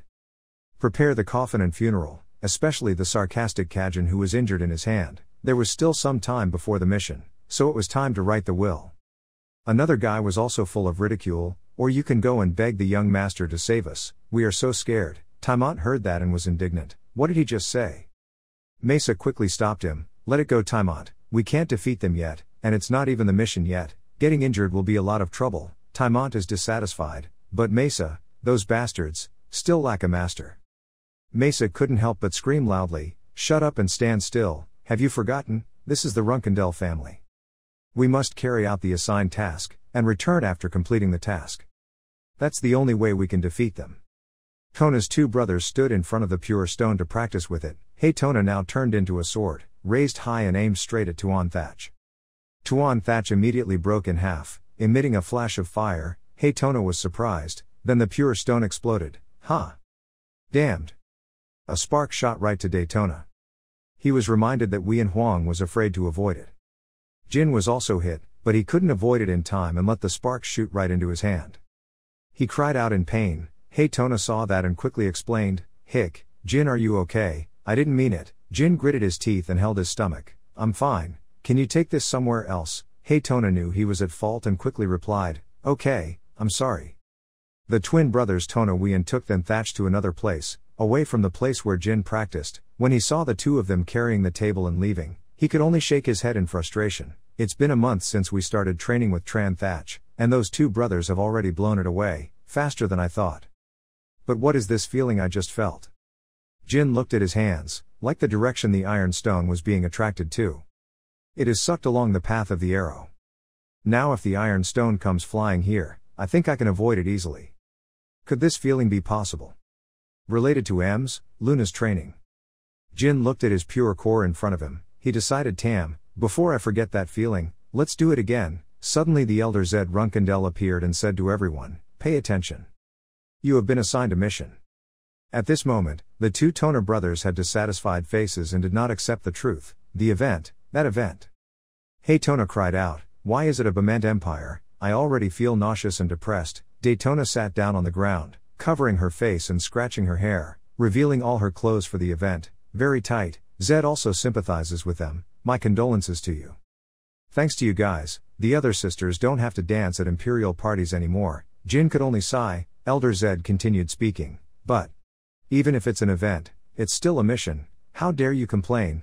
Zed used a sharp tone to lecture the two of them. "With such an attitude again, I will show you what it is like to really want to die." Brothers Tona short tears long tears. "Sorry uncle." Jin was busy thinking, Mew and Anne had malicious intentions, to punish them for not being good at swordsmanship. It's hard to believe they were invited to the imperial event. Zed also warned the twins Tona, because this is a big event that the Runkendell family can hardly refuse, there will be very powerful people there to entertain, come and watch them go, see if they can learn. Okay, Tona brothers replied in a trembling tone, yes. After reminding the two elders, Zed turned his eyes towards Jin, and Jin, he replied, yes sir. Zed took the mission and read it for a while. The mission given to you is assassination of a key character, the target being the recreational toy of the owner of the ice castle, Talaris, one of that woman's lovers. When Haytona heard his mission, he was surprised and his eyes widened. Elder Zed asked, do you know about the ice castle and its owner? Jin replied, yes sir. Ice castle refers to the giant tower rising in the middle of the sea in the west of the continent. Owner of the ice castle refers to the person who owns that place. The owner of the 51st ice castle, Talaris, is nicknamed the Stars of the Abyss. She was famous for brutally tormenting those who dared to touch her lovers. Zed told Jin, the ice castle is an independent force beyond the control of Runkendell or Zippel. You know how strong the ice castle and its owner are, right? The name of the assassination target is Alcaro Chenderer. Currently the clan castle member is his guard. And he is in the Darmalis region. Mimit. Tona's brothers suddenly lost their math skills. What, Mimit? They began to whisper loudly to each other. Daytona exclaimed that it was the guardian knight's duty to come to Mimit. Haytona quickly responded, even though Jin is talented, is this too much? The person who carried out the mission, Jin, didn't even have the same appearance as the two of them. Jin asked, Uncle, I have a question. The person who gave this quest is the Chenderer family, so does the Chenderer family want to write their own descendants? Elder Zed crossed his arms and said, yes, it seems the Chenderer family tried everything to bring him back, but all failed. They probably thought it was better to kill him than let him reveal the family secret. So do you think you can do this mission? Jin's tone was confident, I will do it. Zed was surprised, why are you? He looked at him and thought, this guy, doesn't he know about the ice castle and Mimit? Why did he agree immediately? I thought I would tell him that if he resisted. Zed sighed and then bowed. That's it, being decisive is good. He reminded Jin and Tona brothers, all three will depart 2 days later. The two Tona brothers were full of doubts and asked, Uncle, Jin really came to Mimit? Zed said, why stop him if he wants to? Afternoon training will be cancelled until the end of the mission. Personal training will be limited so as not to interfere with the mission. The Tona brothers said in unison, yes. Jin said coldly, okay, Uncle. Haytona turned her eyes towards Jin and stammered, hey, Jin, the youngest uncle. He looked at the two of them. What? Haytona excitedly advised, if necessary, say you are. Runkendell family. Daytona also continued, yes, no one dares to touch you. Jin hated looking at the two of them. What is this, taking care of you and all that? The two of them heard it and immediately stopped and quickly protested, no, when will we worry about you? That's right, we will deal with you so don't die until then. Jin approached Tuan Thatch, he held the sword in his hand and stroked it, then said, guys, when I come back, change your mind. He cut the sword through the pure stone. Tona's brothers were scared and worried that everyone would hug each other. Suddenly, Jin smiled and asked the two of them, do you like me or me? Before the two could answer, Zed suddenly said, hey Tona, Daytona. Like the youngest guy said, get ready and don't tease him before you're strong enough. If you want to live long. 2 days later, Bellup asked in a worried tone, young master, you will go to the Darmalis area Mimit? He quickly replied, yes, but she was still a little worried, but the master, human hair color. Jin explained, I will disguise myself, I cannot be recognized as a Runkendell. Before leaving, you told Mesa that my mission is different from yours, so I will go to a different portal. I have to go through all immigration procedures. Yours is a horse replacement mission, right, Reverend Mesa? Yes. Seeing everyone's tired faces, he immediately wondered, you guys look so gloomy, is something wrong? Mesa replied, it's nothing, we just wanted to say goodbye. Jin was a bit surprised, what's the point of saying goodbye, as if this was our first time meeting each other, well if we weren't lucky maybe some people would die. But worrying about doing it won't change anything, right, so we should focus on the task at hand. We will definitely come back. Don't worry too much. Bellup had to give a forced smile, yes, young master, please be careful, he quickly replied, yes, see you later. Murikan was held in Gilly's arms and exclaimed, so cute. Jin advised, right, please protect them. Murikan is full of confidence, don't worry I am. Before he could finish speaking, Jin interrupted, don't get caught, and don't stand out too much. Murikan jumped out of Gilly's hand in disgust, oh my god, this kid, you should be careful not to get caught, and don't subjectively rely on the disguise. I'm leaving. Jin happily waved goodbye. Gilly saw Murikan and left and immediately said, Mr. Murikan is not here, so I will do this quietly. Jin took the horse in his hand and said, consider taking a break, Gilly, I'll bring the gift back. Gilly's tone was worried, but about the mission to assassinate the Ice Castle owner's lover, I'm still very worried. I know the young master is not an average cadet, but Mimit is still a very dangerous place. Please travel carefully. Jin climbed on the horse. Okay. We will come back. In the Dharmalis Mimit region, where the lowest criminals gather. A house, there was a big guy holding a hammer in his hand, opened the door, walked in and said loudly, hey bastards, I just got here, why don't you say hello? The person on the other side heard it and immediately said, well, who is this? Is that Thonk? Are you running away again? This place is the holy land of those undisciplined criminals. They gathered together, each holding a beer in their hand. The guy named Thonk came in happily playing with his friends. That's right, I'm back. Rumor has it that she was influenced too much by those terrible people here. So even the stork cannot grow. Suddenly, in that house, a noise rang out, the door opened, and Jin appeared with blue eyes. The guys in the house saw him and were extremely surprised, not knowing who this was. Someone is honest. Jin went to the drink counter and took out a silver coin and ordered the owner to order cold water for a simple dish. The thunk saw Jin's attitude and immediately walked over and grabbed his shoulder. Look at this guy. You're such a strong newbie. Who are you? A traitor level 9 knight. Jin's eyes were still cold as before, not bothering to answer his question. The thunk couldn't hold back any longer and gritted his teeth and threatened, hey, newbie, aren't you the one who should learn about our laws if you just arrived? Now quietly kneel down. And lick my toes. Jin couldn't listen anymore. He pulled out a knife and slashed it across his chest. Blood splattered on the table. He was suddenly attacked and fell to the ground. Jin stood up. His cold eyes looked at the shop owner. He slammed the knife on the table and asked, how long do you want me to wait? Everyone here looked at him with wide eyes. Right after that the atmosphere became so cheerful. I'm so dead, I knew this day would come. They started raising their beer glasses to chat again. Jin saw the situation in front of him and remembered, as the master said, this place is full of genuine crazy people. To be accepted by these criminals, you must show them skill and courage. Jin exclaimed, that day helped me a lot both in this life and in the past. I hope one day I can repay you, master. The shop owner brought him a glass of water and a plate of cake. He also told Jin, I won't poison him. Jin looked at him with his chin in his hand and said, poison is banned here, I at least know that. The shop owner was a bit surprised and asked, you're young but you know so much, do you have family here? Jin placed a gold coin on the table and reminded him, it's none of your business.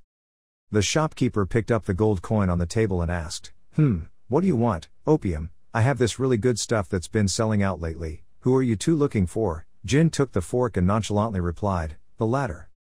Is there anyone named Hister here? The innkeeper thought for a moment then shook his head confidently, no, I'm sure. Jin continued to ask, I understand. In that case, can you suggest me some places to spend the night? Prioritize places that are not full of bugs. The shop owner looked at him. There was a place that fit that criteria. There was a motel named Moon Well in the west of the city. That's where Mimit's king lives, so there's no need to cause chaos there like just now. Night falls, at the Moon Well Motel, West Mimit. Jin covered himself as he walked and thought, Alcarochenderer is the trash son of an earl. He grew up in a glass cage, does not know what hardship is, he is crazy about pleasure and joy, he does not nothing but blood and face, must be a madman who bows to the strong and tramples on the weak. The reason he is in this dangerous city is to attract the attention of the mysterious castle owner, whose mind is occupied by his new lover. This is the motel he is staying at. The guy who said earlier said there was a new drug at Mimit, must be doing drugs in the room. Since he was one of the mistresses of the mysterious castle's owner, he certainly had a guard by his side. Jin from the front door of the motel, he took off his hat and walked inside. I should start by taking stock of the situation in the room first. Inside there is a fight. In front is the person Jin is looking for, none other than Alcarochenderer. He's quarreling with his guardian. Why? Why do you say you can't do it? I didn't see any problem in raising it yesterday when I got it for you. Jin saw the person in front of him and immediately exclaimed, today must be my lucky day. Who would have thought that he could meet the customer right away? His guard explained, we can't let you continue like this. The Alcarochenderer refused to sit still and shouted, damn it, come on, I'm begging you, I can't live for an hour without that thing. The guard firmly said, no is no, young master, always remember that our job is to protect you, not to follow your wishes. He angrily pointed at the guard. Shut up, I don't want to hear anything more, stop talking. If you don't give me that thing now, I'll have my own way. When you're in trouble, I'll remember your faces. I just need my love to return, and you'll surely die. The guardian could only sigh sadly. Alkuro Chenderer saw that and was even more annoyed. Why, how dare you sigh in my face like that? Those horrible, dirty barefoot people, in the Chenderer Guild, we are. The two guards looked at each other and nodded. He was immediately stabbed in the stomach. The guard complained, well, how much longer do we have to protect this bag of grass? I wish he would die of addiction. Why did he keep this lowly thing alive that day? Seeing that his guardian friend was a bit too talkative, another guardian immediately reminded him and remained silent. Our job is to do exactly what we are told. Doing things based on our emotions is unacceptable. Finally, a guard carried the Alkuro Chenderer on his shoulder and went up to the room. Jin looked at their silhouettes and assessed. His bodyguard seemed to be at least a level 6 swordsman. Killing Alkuro would be as easy as breathing. The question is what will happen next. I have to find a way to trick him out and then safely escape from his guards. Jin stood in a dark corner thinking, in Mimit, using poison is a taboo. If I use Locke to assassinate him, all of this Mimit will stand up against me, but his bodyguards are the enemy, great obstacle to killing him and me. How to secretly kill Alkuro right in the moon well. Suddenly, Jin slammed his hand on the table with a determined voice. Okay. I've decided. Early the next morning, outside the Moonwell Motel, a woman led her 2 bodyguards. The girl asked the 2 guards how many guards that guy had. 2 bodyguards covered their faces and said, 6 people, lady. 2 bodyguards covered their faces and said, 6 people, lady. The girl saw the piece of paper in her hand and said in a sincere tone, apologizing, it was just a bastard who didn't know his place that made everyone have such a hard time. The guard said happily, but today we'll put an end to that, right? Miss has personally come here to make things easier for us. The girl immediately explained, it's true, I can kill a guy like you anytime you want. You said he lives in the moon well, right? Let's hurry up. Good news should come soon, the guard respectfully replied, yes, ma'am. At what time in the sky, a bolt of lightning suddenly appeared and hit the Moonwell Motel. Everyone saw this and quickly covered their faces with their hands. The guard immediately advised, Miss, that is the direction to the Moonwell. That lady didn't understand what happened. What the hell? Looks like we chose the wrong unlucky day. Jin slammed his hand on the table with a determined tone, okay. I have decided. Jin walked up the stairs back to his room. He smiled as he walked. I will terrorize the moonlight with magic from my room. I'm only a 4-star, but if I had more soul power, I can create destructive power equal to that of 6 stars. That spell would make them mistake the transfer candidate for a 6-star magician. Who would suspect a 15-year-old boy of being a 6-star magician? No one, not even Birat and Zipful, who had just passed to the continent. Jin returned to his room. He took off his cloak. He still couldn't get out of his thoughts. Thanks to the characteristics of the soul's power, there wouldn't be any signs that he was the corpse. Permission, no one will doubt you. Jin put his robe down on the bed. He raised his hands and calculated a bit. To make it look like an attack from outside, summoning lightning was probably the most suitable spell. A black light appeared under Jin's feet. It slowly covered the whole room. Jin raised his hands in front of his face and said, releasing his spiritual energy. He seemed to be immersed in space covered in black. A flash of blue light appeared in his hand. Jin's tone was full of surprise. I really am. Devised a terrible plan. His whole body was covered by that light source. He had an extremely confident smile, summoning thunder and lightning. Outside the Moonwell Motel, lightning fell from the sky straight into the motel. Everyone has been extremely surprised lately. The girl with white hair was extremely surprised. What's the matter? It seems I chose the right bad day. The girl speaking is Cirrus Erdoma, captain of the Seven-Sword Palace, daughter of the Sun Palace. The thunder and lightning were extremely terrible. The motel was damaged by a huge impact. Cirrus's guard quickly pulled her back and announced that it seemed that someone from the Moonlight Well had angered a high-ranking magician. Cirrus completely agrees with this thought. It seems to be true. But it could also be an attack aimed at the secret palace. Cirrus explained the reason. Inside the inn there were 6 of us, not to mention Mother's lover, Alkuro there.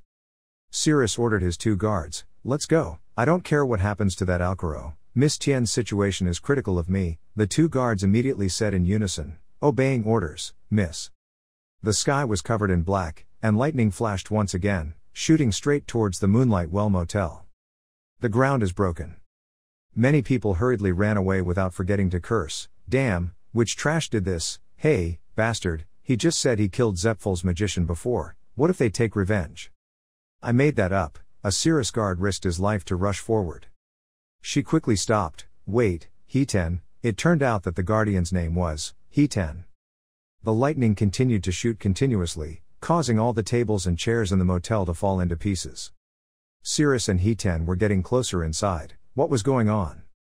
Cirrus guessed that strong impact must have been the last attack. He-ten immediately responded. My subordinates agreed, lady. Cirrus is filled with worry, hoping everyone is safe. At this moment, Jin clung to each rock to stand up, otherwise, he was extremely tired and panting. He guessed that, perhaps because the boss mixed all his spiritual energy, it was close to falling in love. Jin's necklace was now glowing. I was lucky to avoid serious damage thanks to the pendant. It seems that all the palace guards are still alive, but where is Alcaro? If he is still alive, it will be a good opportunity for me. While looking around, a figure suddenly appeared in front of Jin. Cirrus walked over and stared at him. Is there someone the same age as me at Mimit? Are you okay? Turns out you were also caught up in the attack. Jin keen is not enough, Cirrus said to Jin. You two let's get out of here. Stand up. He-ten appeared right behind her and reported, Miss, our people are over there, they are injured, but still alive. Cirrus breathed a sigh of relief. Then good, gather everyone outside. If they are still protecting Alcaro, order them to deal with him. Hearing the word Alcaro, Jin was surprised. He-ten replied and obeyed, Miss. In addition, Cirrus also reminded that those attacks are similar, definitely the masterpiece of the same person. If you find a certain magician, immediately tie them up. He-ten immediately received the order. Jin was looking closely at Cirrus and thinking, isn't she the daughter of the palace master? Listening to the conversation between the two of them, it seems like she came here to take care of Alcaro. His death has been arranged, I don't need to check his situation anymore. The problem lies in the developments behind the scenes. It'll be troublesome if she remembers my face. I'll disguise myself as much as possible and take advantage of the chaos to escape. Jin quickly used his hand to fix his hair. Another guard suddenly reported to Cirrus, sorry, lady, Alcaro was already dead and was attacked. The subordinates did not fulfill their escort duty. Cirrus heard that and exclaimed, really, that's good news. I came to free you from that task, having to keep an eye on that idiot for a long time. It's been hard for you. The guard was a bit surprised, Miss. Suddenly, Cirrus pulled out his sword and raised it up high and said loudly to everyone. Secret will also temporarily requisition this in. I am Cirrus Erdoma, daughter of Talaris, master of the secret palace, captain of the Seven Swords secret palace. Anyone who objects will be considered an enemy of the secret palace. Everyone was extremely surprised. An old man spoke in a mocking tone, don't make me laugh. Even if you invite someone who is the daughter of the palace's secret master, this is the mother. Another guy saw that and also spoke up. The secret palace dares to bypass the kings of this city to take over the current situation. You guys have overstepped your authority. Not to mention the reason why we are most likely attacked is because of the secret palace. Cirrus listened to them and was silent for a long time. Then Ems, Dung raised her sword to attack each of them and protested. She used a threatening tone. I have clearly said that anyone who opposes will become an enemy of the secret palace, the king of Mimit. You think you can look down on the secret palace just because of the game of playing the role of emperor and lair of these scammers. If this attack really targets the secret palace, we will compensate adequately, but if that magician's target was one of you, and the secret palace accidentally got into that trouble, what would you do? Those guys immediately trembled and didn't know how to answer. That's it. Cirrus said with a cold face, I think that's fair enough for the secret palace to requisition this in. Those guys couldn't help it. Ha, okay, do as you want. Anyway, we're in the same boat. We have to find and kill the magician who caused the attack. Cirrus agrees. I also think so. For now, let's find the magician among the survivors. Not my people. There is no magician among the people of the secret palace here. No surprise. It's very possible that one of you scammers has messed with the dream book guy while causing mischief somewhere. So stop that meaningless act of resistance immediately. Then Cirrus turned her eyes towards Jin. And you? Why are you so slow? Didn't you hear me tell you to get out? Jin had a bewildered look on his face. It turned out he was a bit scared. Not to mention my leg was injured. Sorry. Cirrus took out a bottle of ointment from her body, happily so cowardly for a man, but she's a pretty cute swordsman. Here, pull up your pants. You are also lucky to survive the attack. Jin did as Cirrus asked and pulled up his pants. She took out the bottle of medicine and applied it to his leg. you also had the great Cirrus personally apply the medicine to you, feel honored. Jin suddenly asked, what should I do to repay this favor? Cirrus smiled brightly, unnecessarily. How can someone like you be able to repay this great Cirrus? Let's just consider it a beautiful memory, and occasionally pay homage to the secret palace. After applying the medicine to him, Cirrus waved goodbye to him and left. Jin also smiled and said goodbye to her. Seeing her leave, Jin changed his expression to become more serious. The mission was completed. A flash of light flashed by, a cadet was fighting a monster. The match was extremely intense. The cadet slashed a straight line in front of the monster's chest. The monster spat out a mouthful of blood, his eyes widened, and finally collapsed to the ground. This is the 18th monster. Turned out to be Mesa and Bellup's group of people. They and their friends were assigned tasks in this forest. Scott happily said to Taimont, let's go back together. Then trample on the honor of those bastards who dare to laugh at us. But then Mesa immediately reminded the two, Taimont and Scott. Don't be subjective, there are still 7 monsters left. The two of them immediately felt embarrassed. Oh, I knew it, Mesa. Mesa stood in a corner thinking, the orcs that always move in small groups are now wandering alone, so destroying them is quite easy. Perhaps the gods are supporting us, or Master Jin has received God's protection and positive energy also spread to others. Or Master Jin received the God's protection and that positive energy also spread to others. Mesa orders everyone, for now, to quickly continue searching, to be vigilant until the last minute, to be careful. At this moment, in a certain bush, Murikin showed his face and watched them. He walked out of the bushes with a tired tone, so they think there are still 7 left. Hey, if they catch more of them, we can go home too. A few days ago, when Jin's squad received the mission, a bunch of orcs gathered. Murikin in human form used his powers to threaten them. Everyone is here, right? Listen well, orc bastards, from today on, make sure you always move alone. If you dare to disobey, or gather 2 or more of us, I will send you all away, remember. If you understand, quickly depart. When Murikin spoke, his eyes glowed, and a dark shadow appeared behind him. The orcs received the notice that they had to do something and quickly left. At that time, returning to the form of a cat, Murikin walked leisurely while complaining, that brat always made me do troublesome things. What about a 1,000-year fake contract, what about it? The center of the universe, damn it. Murikin climbed up a tree and looked down at Jin's platoon. When I get back I'll force that brat to buy me a new manhwa. In this body, we can only do so much. Complete the mission without anyone dying. Suddenly something interrupted his thoughts. Murikin's eyes glowed. What is this energy? It's coming. Just like that, some strange people appeared ahead. Murikin returned to his human appearance and cursed, damn, those guys appeared in the first place, I didn't think they would just come back like that. Fortunately, they are only about 3 stars, if they are Jin. That brat will definitely sense my shield immediately. Murikin used his mana, a black light appeared in his hand. Right after that, Murikin pointed towards the light that surrounded the entire forest, forming a shield. Bellup was sitting on a tree trunk when he noticed something unusual. It seems the sky is darker than before, it's about to rain. Outside the barrier, the thing was wearing armor. Murikin turned into a black dragon and flew towards the other thing. Murikin used a cold tone, how dare these people mobilize forces without our permission. Murikin looked at that thing and thought for a moment, it was not a living creature, but an ancient achievement. The giant guarding the tomb. I'm sure we dragons wiped them out 2,000 years ago. Furthermore, why are the giants guarding the tombs of the dead gods here? Whatever the reason, this reunion is not a happy one. Murikin said confidently, I will finish in one breath. Murikin exhaled a gust of wind, carrying blue light towards the giant guarding the tomb. The giant guarding the tomb cried out in pain. In just a split second it broke into many pieces and fell to the ground. The space returns to its original state. Murikin flew down to the ground and returned to his human form. He shook his body to relieve fatigue and then complained, because he hadn't used his strength for so long, his body was sore everywhere.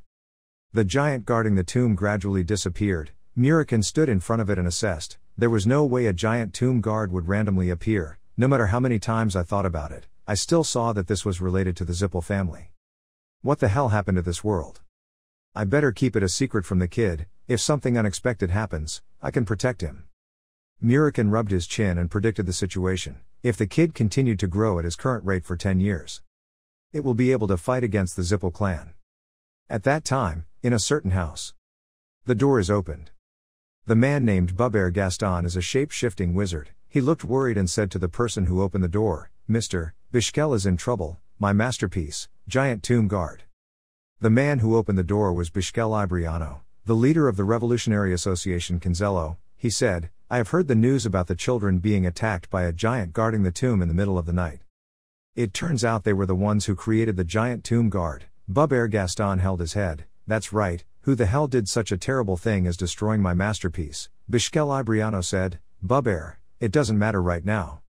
The guy who defeated the giant was a dragon, a dark dragon. I personally went to check the scene. After hearing this, Bubert was extremely surprised. A dragon, he was saying that the dragons had noticed our actions. Bishkel Ibriano explained, not sure, but I think they are warning us. Keep an eye on the surrounding situation for now. I will send useful people to you. We should organize a meeting with the Zippel clan soon. At this moment, Elder Zed Runkendel stood in front of the cadets with a bright smile. Good, everyone safely completed the mission and returned safely to Mehmet. You guys have already given this mission to everyone to face. They will definitely go crazy over this matter. Jin was also standing at the bottom with everyone. He sincerely said, thank you.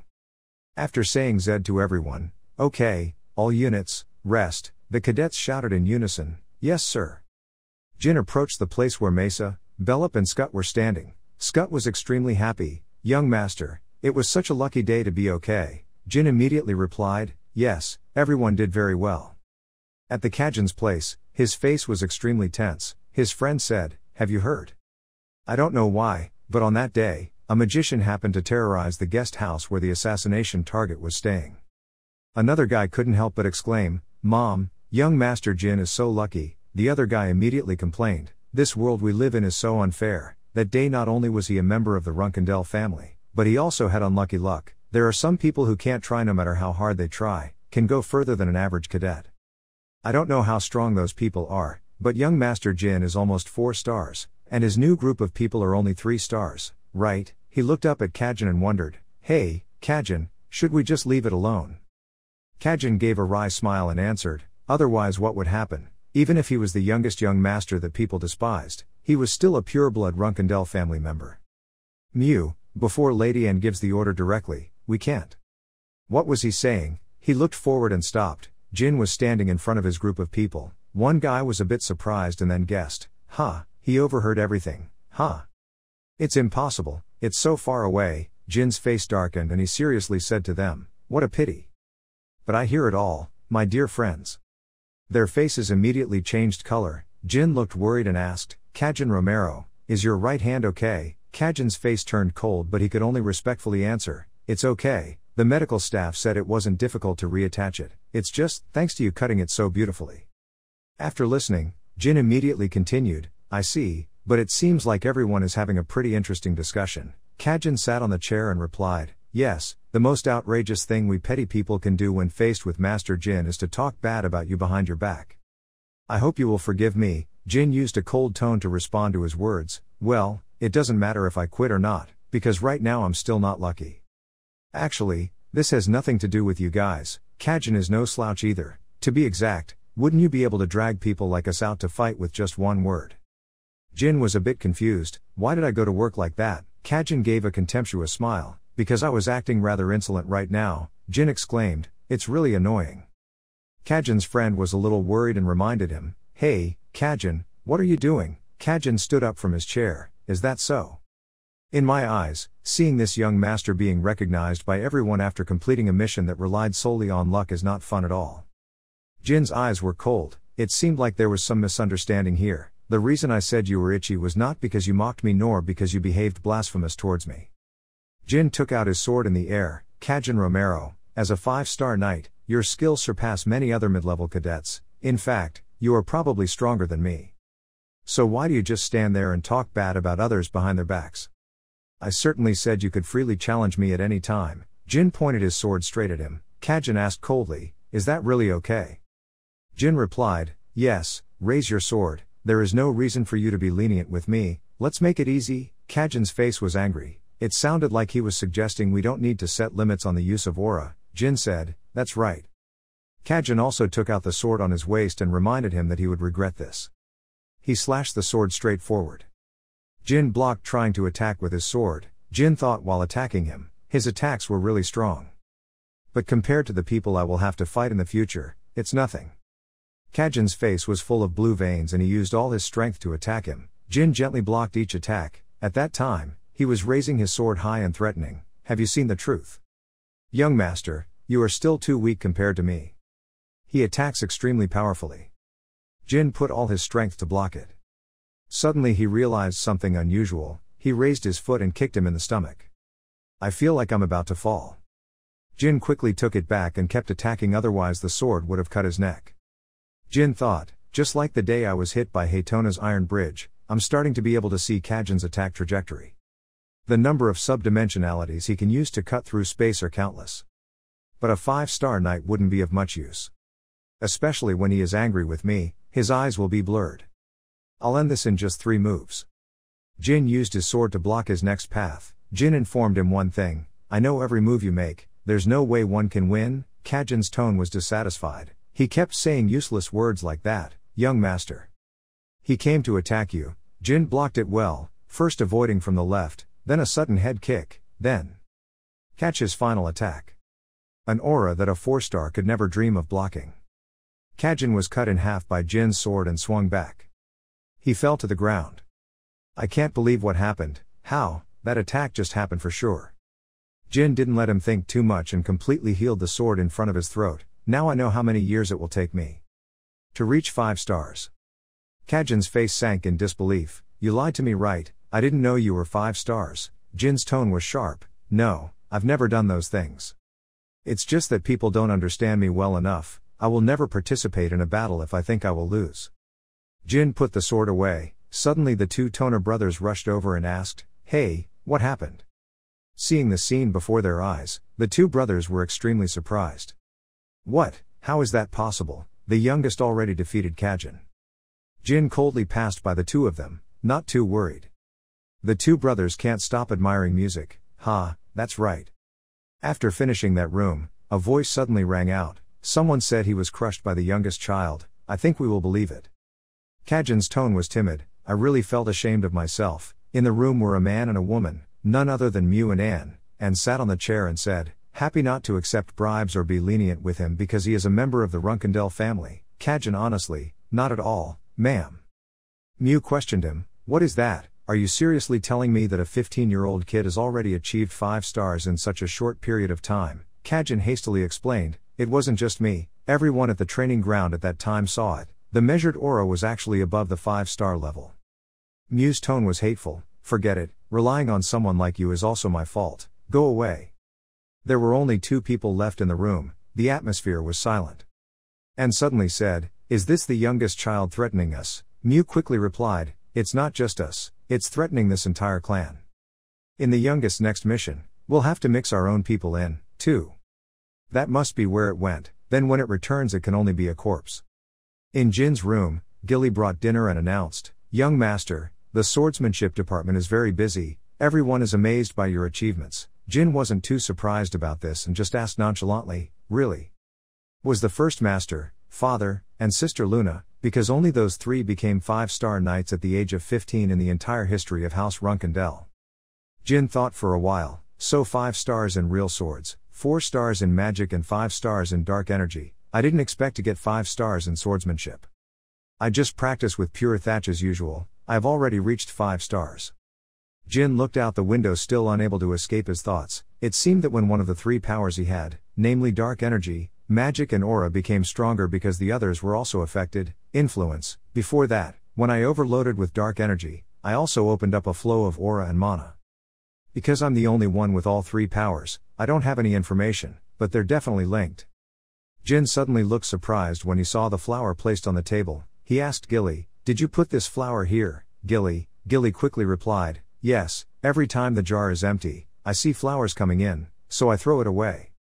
Jin walked over to the table and pulled out a chair and sat down. He didn't forget to answer, no, there's no magic or anyone on it so it's fine. Gilly replied, I know. Jin sat down with a thoughtful tone, anyway. When the news of becoming a 5-star knight at the age of 15 comes out, my brothers will become restless.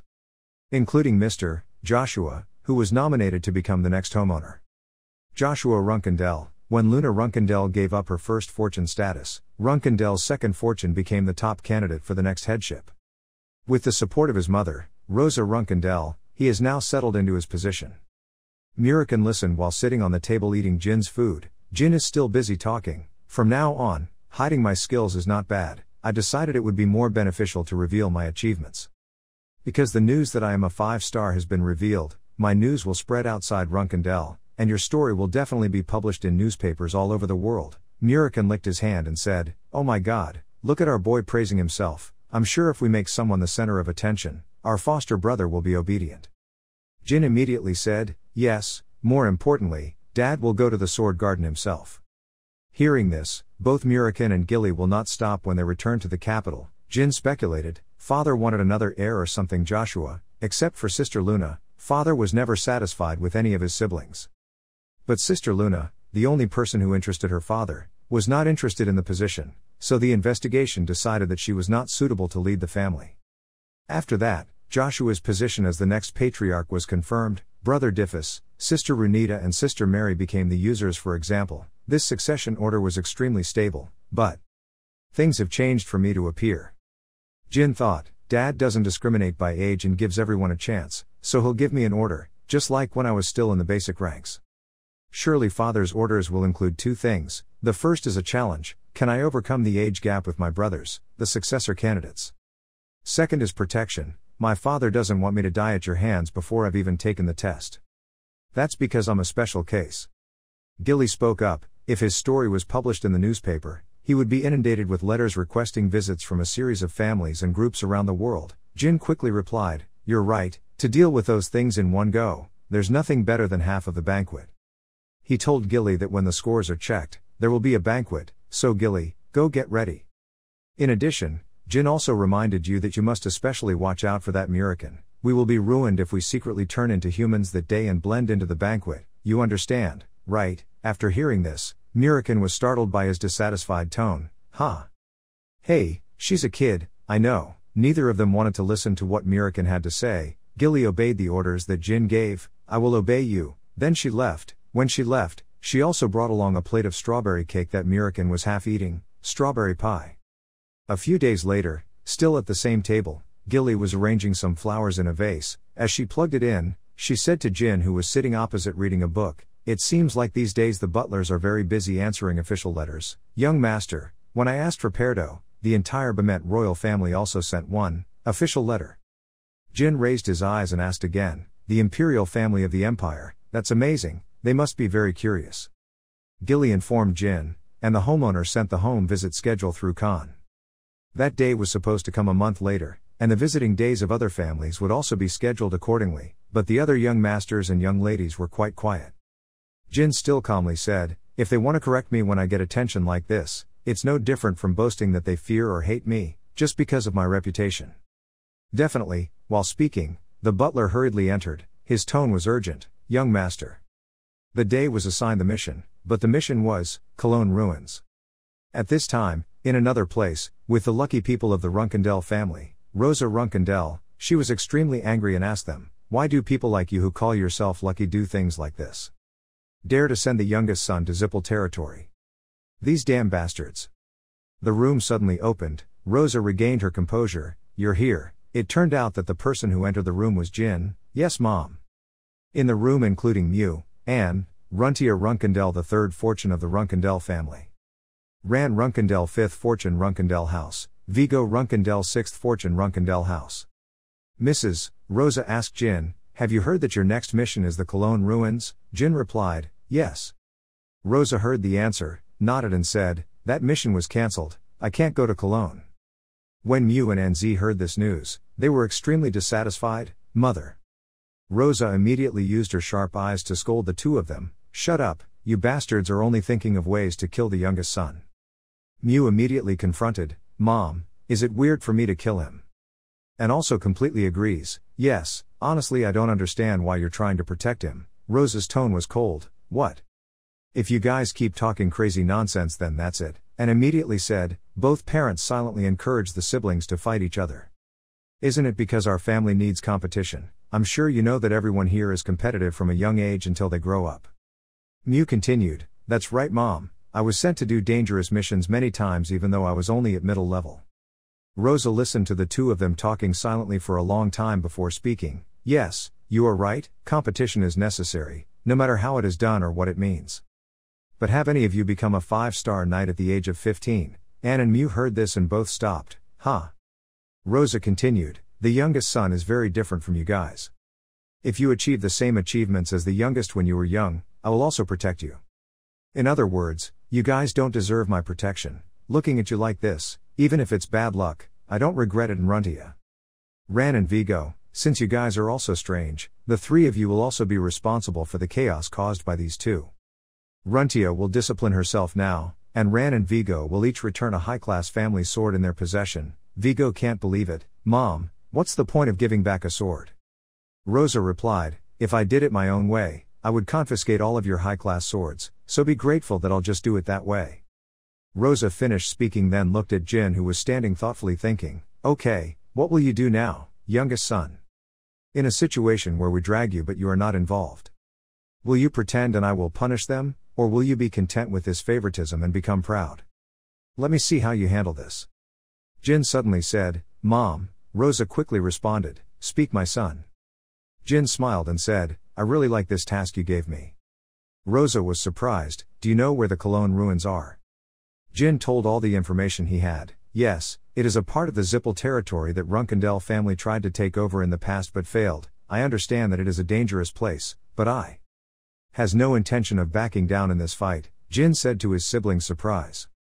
Jin told his mother, Rosa, that he really liked the big mission that the sisters had arranged for him. I know it's very dangerous, but I don't think there's any injustice. On the contrary, it's like a signal that the sisters highly value my abilities. And heard what he said, his eyes showing surprise. What? Jin continued, isn't that why they sent you on this mission? Rosa continued, very bravely. The two children were doubting their own mother.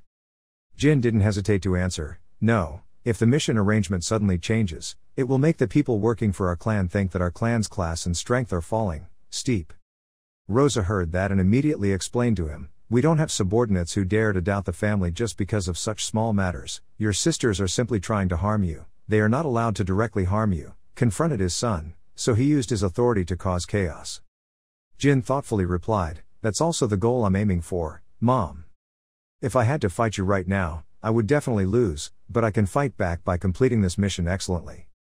This is a war you have a chance to win. Rosa reminded him that just one wrong foot could cost you your life at Cologne ruins. You must be confident in yourself. Jin's tone was firm. Yes, and I have a small request. If I can successfully return from my mission, please give me the sword that you guys gave me back. When Ran and Vigo heard it, their eyes widened in surprise. Jin explained, I thought it was the least I could get as a reward, since Mom said this mission was extremely dangerous. When Rosa heard it, she was silent for a long time. Ran asked curiously, Jin, why do you want to keep the sword that we returned? If you need the sword so much, I will give you one of mine, so please give up this mission. I need to survive at least until Dad returns, Jin countered. What he said sounded strange. If you feel like there's a problem, shouldn't you have stopped Anne and Mew when they entrusted this mission to me? Rosa C. interrupted and called everyone to stop. Then she told him, if you really complete the mission and return unharmed, I will give you your swords, and you can all go. Ran and Vigo are extremely dissatisfied, Mother. Rosa looked thoughtfully at their leaving figures. Because she was afraid that Jin would become someone like Luna, she trampled on the honor of other children. But it seems I was worried in vain. When Siren returns, he will be very proud of Jin's growth. Outside the room, Anne said hatefully, what are you thinking, daydreaming that luck is still on your side? Jin held the door handle tightly and replied, I don't know, you guys may not know, but I'm extremely unlucky. Anne was upset. Enough of that superficial attitude. This was not a personal mission, so she would never be alone during the journey downriver. Jin still uses a calm tone, thank you for your concern. See you all later. At this time, Jin was tiring when he met Kajin's group of people. His two friends immediately introduced themselves. Long-haired guy introduced first, we would like to introduce ourselves, young Master Jin, my name is Mail Haas. I will accompany the young master on this mission. The other name also introduced, I'm Rima Haas. Mail said, it was an honor to be on a mission with you, young master. I want to apologize for my previous actions. Rima continued, we won't let you down. What time does Kajin speak up? Me too. Jin just indifferently said, Okay, just consider everything as water flowing under the bridge and complete the mission well together, they immediately said. Yes, thank you young master, thank you. In fact, Jin's heart is full of hate and honor. All three are An and Mu's servants, so they will definitely stab me in the back when it's dangerous. Male said, let me tell you a little about this mission. Our mission is to steal the totems, the location is the Cologne ruins, and our detailed target is the 4 totems. Cologne ruins, which was once a place where thousands of indigenous people lived according to tribes, currently, that territory is under the control of the Zippel family under the Palan kingdom. Cologne was discovered several hundred years ago by the Zippel clan. After discovering the ruins, they killed and enslaved most of the indigenous people. Of course, the current Zippel family claims to respect the Cologne natives, but that action is only to save face.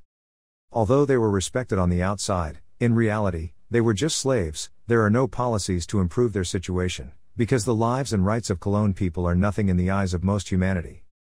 Jin could understand one thing: the reason Zippel spared the Cologne people's lives was to maintain the natural environment of that place and was a performance to apologize for past brutality. The Zippel family aims for reasonable rules, seeking voluntary obedience from those they rule. But in the past, they crossed the line with Cologne. At this time, Jin's group of people were in the forest. In the middle of the dark night they hid behind a tree. Jin still hasn't gotten out of his thoughts. The reason for being so obsessed with the Cologne relic that he sacrificed his reputation is because of the mirror relic hidden by the natives.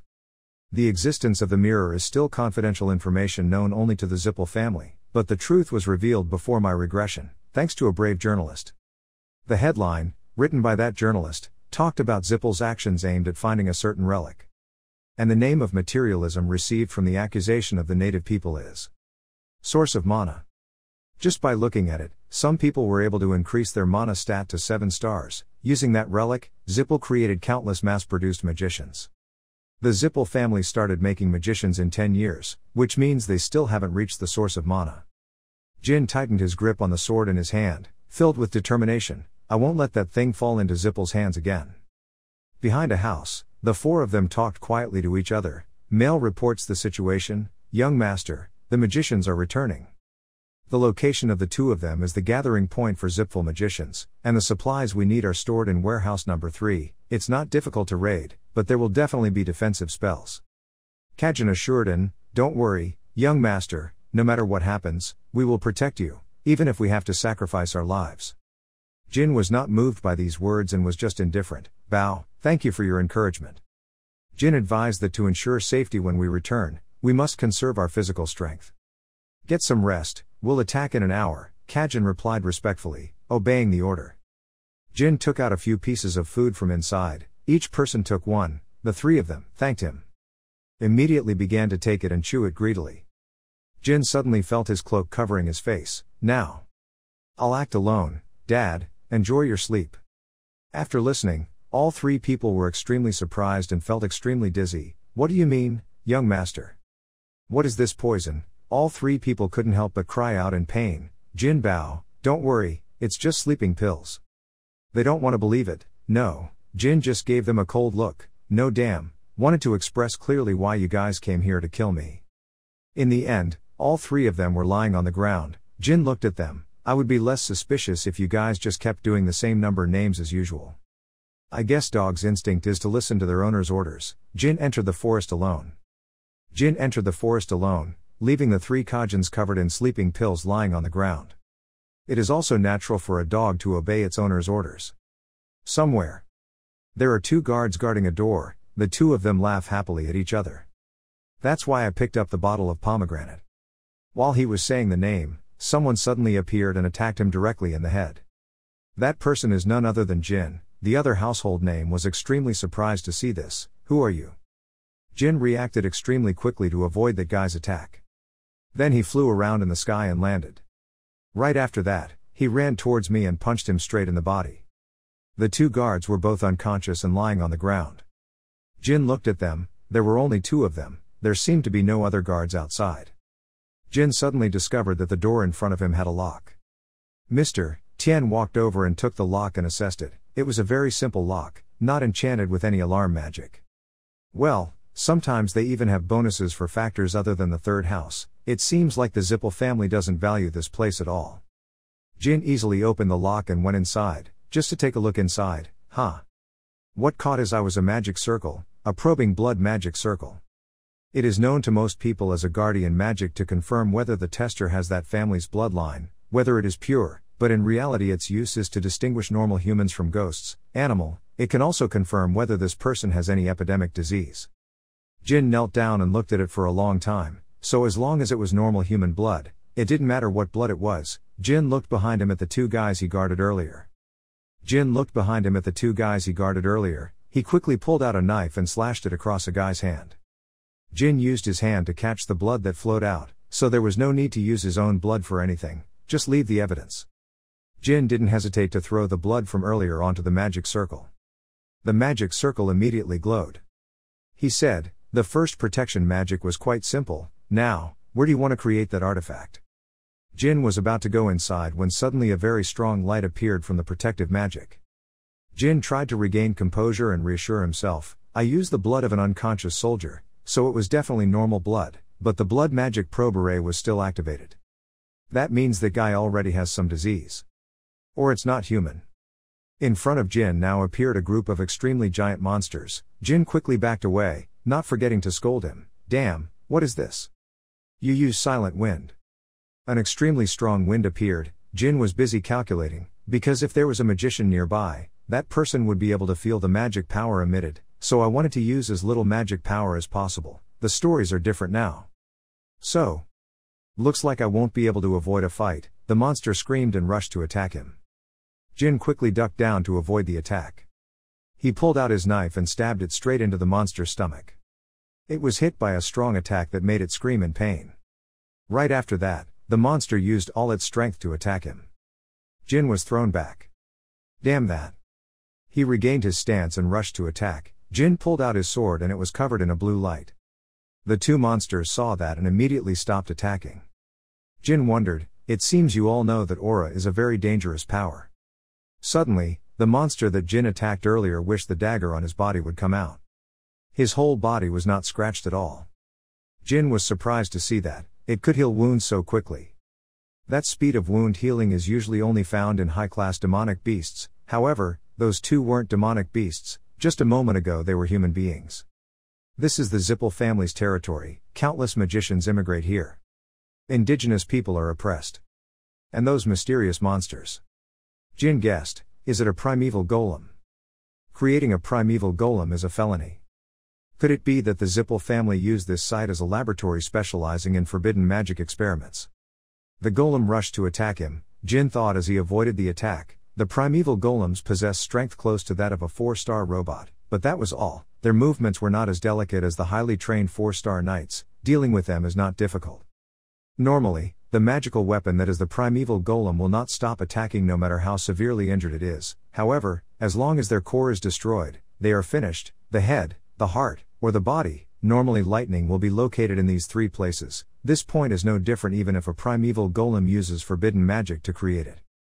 Jin rushes in to attack. If so, then first. He stabbed the knife straight into the monster's head. Blood splashed, but it immediately recovered. Its strength and speed did not decrease at all, but increased. If not the head, then there's only one place left. Jin dodged past its body, a beam of light emitted. Something fell to the ground. Jin didn't hesitate and stabbed the sword straight into that thing, causing it to shatter into pieces.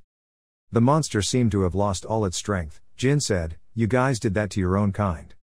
Suddenly another monster raised its sharp hand and rushed towards Jin. Jin reacted quickly and stabbed the sword straight into its chest. Its heart glowed and exploded.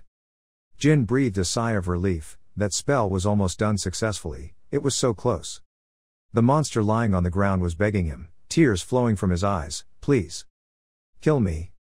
Jin's eyes showed surprise.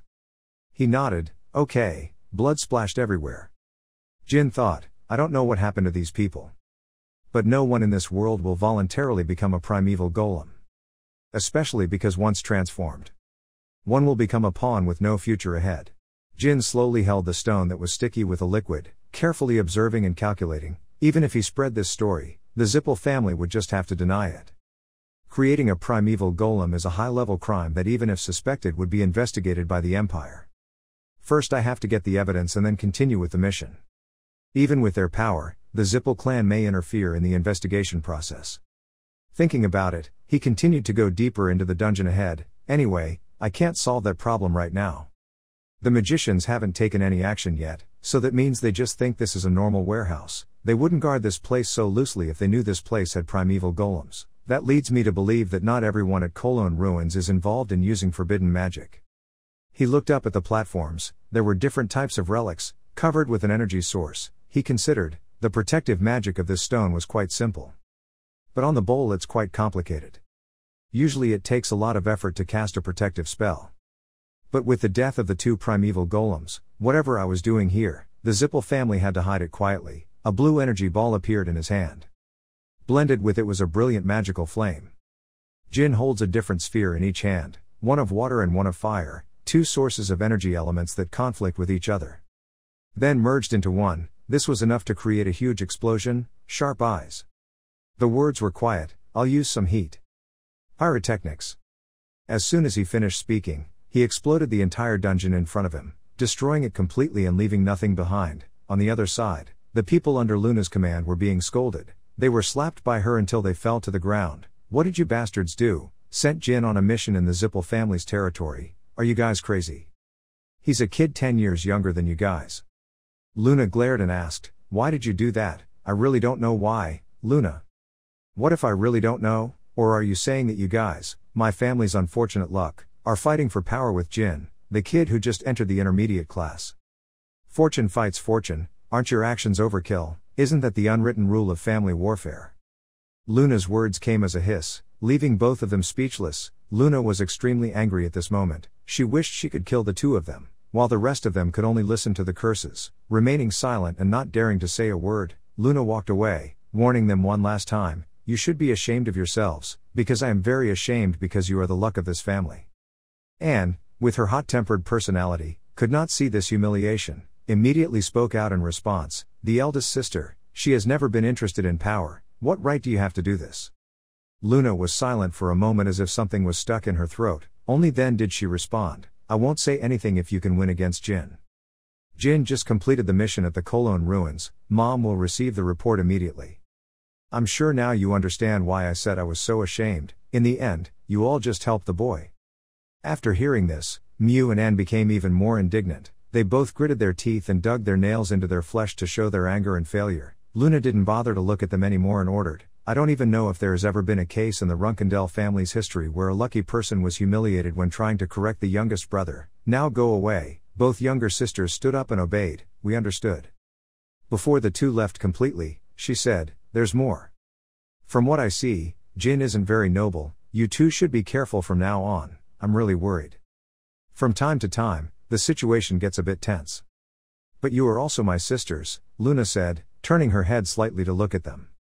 Her eyes contained a bit of worry, reminder, and responsibility as an older sister as well as a leader who always protects the family and her two younger siblings. As soon as the two left the room, there was a clicking sound. The housekeeper picked up tea and offered it to Luna. It's hard to believe that the young lady would punish her sisters right after returning. She was her nanny, I thought she was in her teens, that's it.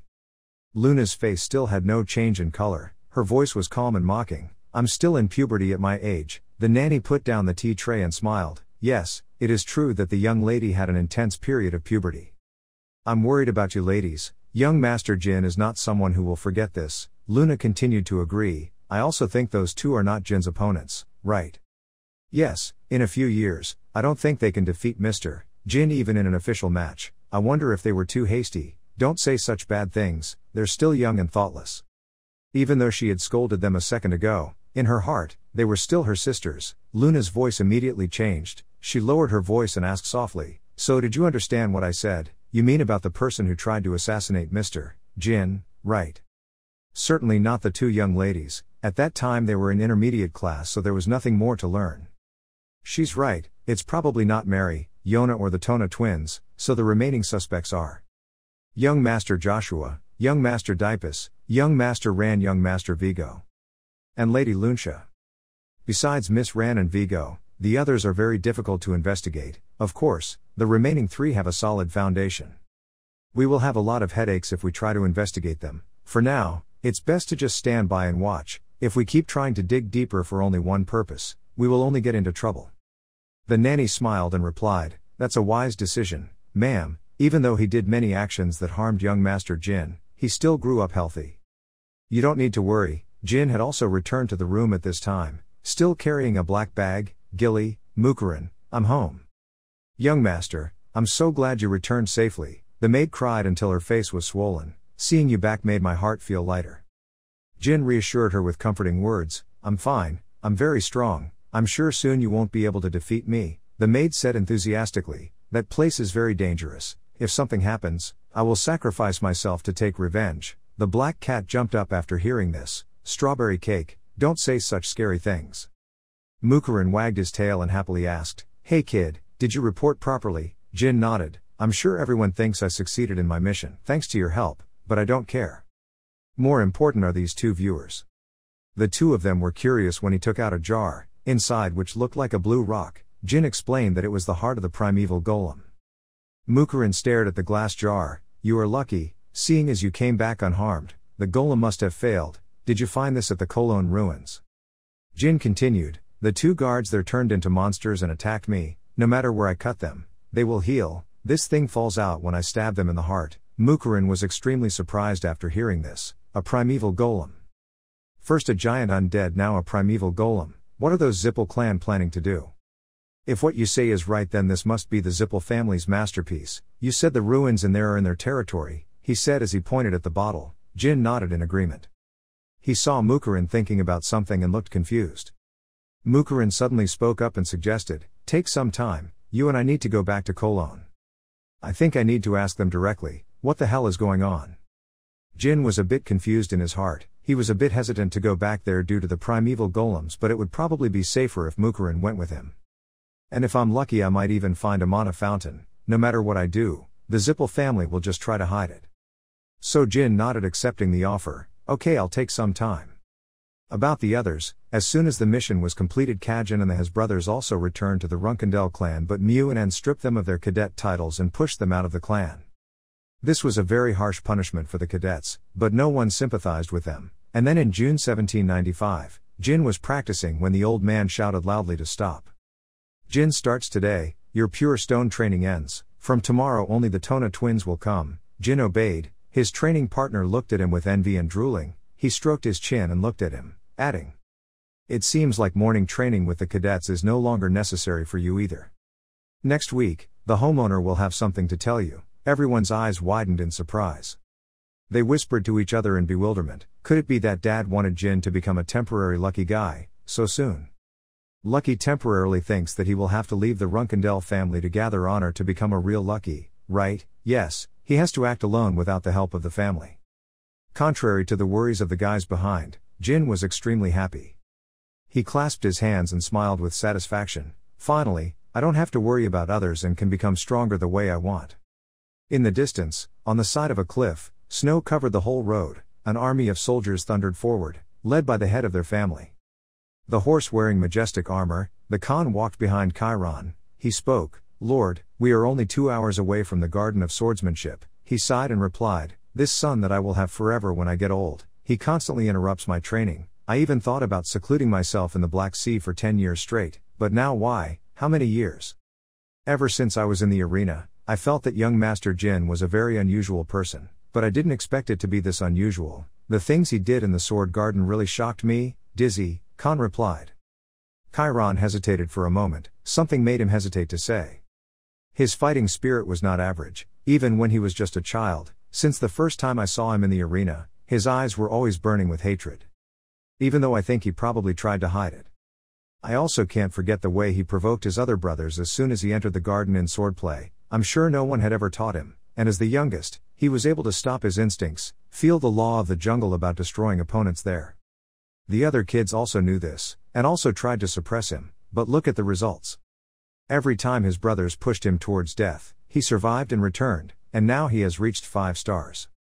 Actually, it's not the Mimid and the Cologne ruins that's the first task you gave the young master that interests me, my lord, Khan replied to Chiron. He alone had to fight against an entire tribe of white wolves, but he still won. Yes, I also thought it would use its servants as shields to kill that white wolf tribe, but who would have thought it could handle it on its own?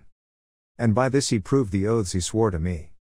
Homeowner, Do you really think he was able to destroy the White Wolf tribe by himself? Yes. In fact, strictly speaking, it's not completely solo. But anyway, he is still an interesting child. This time we must definitely ask him about it. Chiron walked majestically down the yard. The sound of metal colliding made his style and aura even more admirable to everyone. Everyone bowed their heads to greet the homeowner. We have been waiting for you forever, sir. Rosa comes forward to welcome you. Rosa, you did very well, Chiron replied. Rosa glanced at Joshua. No, he prepared everything by himself, so I didn't have to do anything. If you said. These grown kids are doing very well on their own, so I don't have to leave the Black Sea.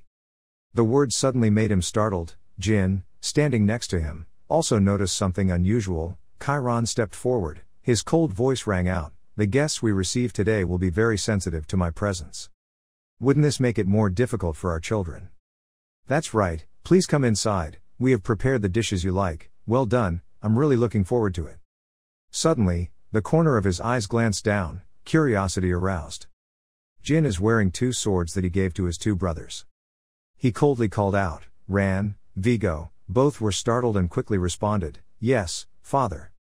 Have you given your youngest child the sword I gave you? Ran helplessly reported that the youngest brother stole it from us. We said that if he completed the Cologne relic quest, we would give it to him. I thought he would be angry, but contrary to that thought, Chiron laughed loudly as if he was very happy. He patted his shoulder and replied, very good, remember to find a way to take it back. The youngest is really smart, isn't he? Sometimes I even wonder if he is really my son. Night fell. Father and son, Chiron and Jin, were talking to each other in the room, the one standing in front of the window looking out. This must be my first time attending a prom. That's right, father. He thought to himself. In his previous life, thanks to his master, he had been able to attend a few balls organized by other families, but he had never been to a ball organized by the main family. Even on the rare occasions when I attended the ball, I fled east and west like a criminal, but now I have become an honored guest with my father. Of course, at the cost of dying once.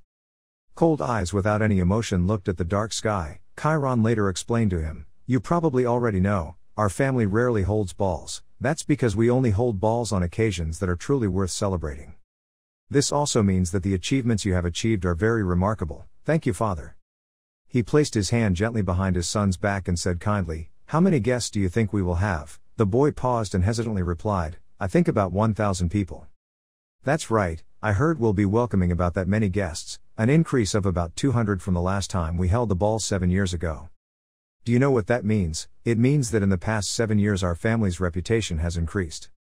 Other families often hold balls with 1,000 people attending, but our attendees today are all extremely outstanding people. For these 7 years, all I've done is practice, and kill monsters in the Black Sea. Even so, our clan's reputation continues to grow thanks to the fact that I am the only creation knight in this era. That means if I were to disappear, there's a high possibility that most of the people here will turn their backs on the Runkadel family. That's right, if my father wasn't here, how could the Runkadel family have such a great reputation? My family, along with the Zippel family, are the 2 largest families, but as soon as father disappears, the difference between the military strength of the 2 families will be increasingly stretched. And the Zippel family will become a strong force. That's what he's thinking right now. He clenched his hands, his voice firmly turned to answer, Father. If father really isn't here, and those people all turn their backs on us, Zippel's family will throw rocks into the well and push us into a dead end. Then I will abandon this family. After listening, Chiron narrowed his eyebrows. The words were truly unbelievable. He was a bit dissatisfied. If it was only because his father was not here that the Runkadel family went smoothly, then that was a sign that the next generation's homeowner was not a person, have the ability. I don't want to die meaninglessly under such a master. But our family knows how many of their weaknesses they have. Weak point. Must let me return the sword I stole from Mr. Vigo. I asked him to show me the cooperation contracts that only lucky people can see. The Vernga family lied to the emperor and embezzled the national treasury, but because of us, they were still able to have the skin to attend this ball. The Clever family also recently asked us to help kill the wizards of the Zippel family. The lady of the Herald family once secretly sold family treasures behind their backs to satisfy her gambling addiction, and they asked us we take it back, and besides, they haven't paid the cooperation fee yet. Just looking at it like that, I already know a lot of weaknesses that can kill people without a knife. Surely there are many more weaknesses in contracts that only parents can see. So you mean, even without me, you guys will still be able to use those things to protect this house? Chiron turned to ask with a suspicious attitude. He firmly nodded and replied, if the head of the Runkadel family is not a creator knight, then success or failure depends entirely on that person's negotiation ability. That's right. However, we are not the only ones holding many weaknesses of others. The Zippel family also has many weaknesses like us, I know. But the Zippel house will never be able to use those things most effectively. Why? He looked at his son skeptically, not understanding the meaning, until he heard his true intentions, because playing the villain is the Runkadel family's job. Therefore, if the next head of the family gets his hands on so many weapons and cannot use them properly, I will definitely abandon this family without hesitation. Then I will prepare to take revenge on the Zippel family no matter how long it takes. Revenge, I understand, you have to be alive to take revenge, it's not bad. His eyes slightly turned to look at his youngest son, this person he never expected to surprise him from one thing to another. The other children did not have the courage to mention the price of the Runkadel family collapsing. Before me, they will either tell lies or cry and lament. But the youngest spoke his exact plans in an extremely intelligent way. It's a shame I didn't give birth to it until much later. It feels as if it possesses all of Luna's talent, Mary's beastly intuition, and Diffa's fighting spirit. Surely it will be 10 years, but at most it will be 15 years. I will keep the title of head of this Runkadel house. Looks like I'll be able to see if the youngest child can change the family inheritance or not.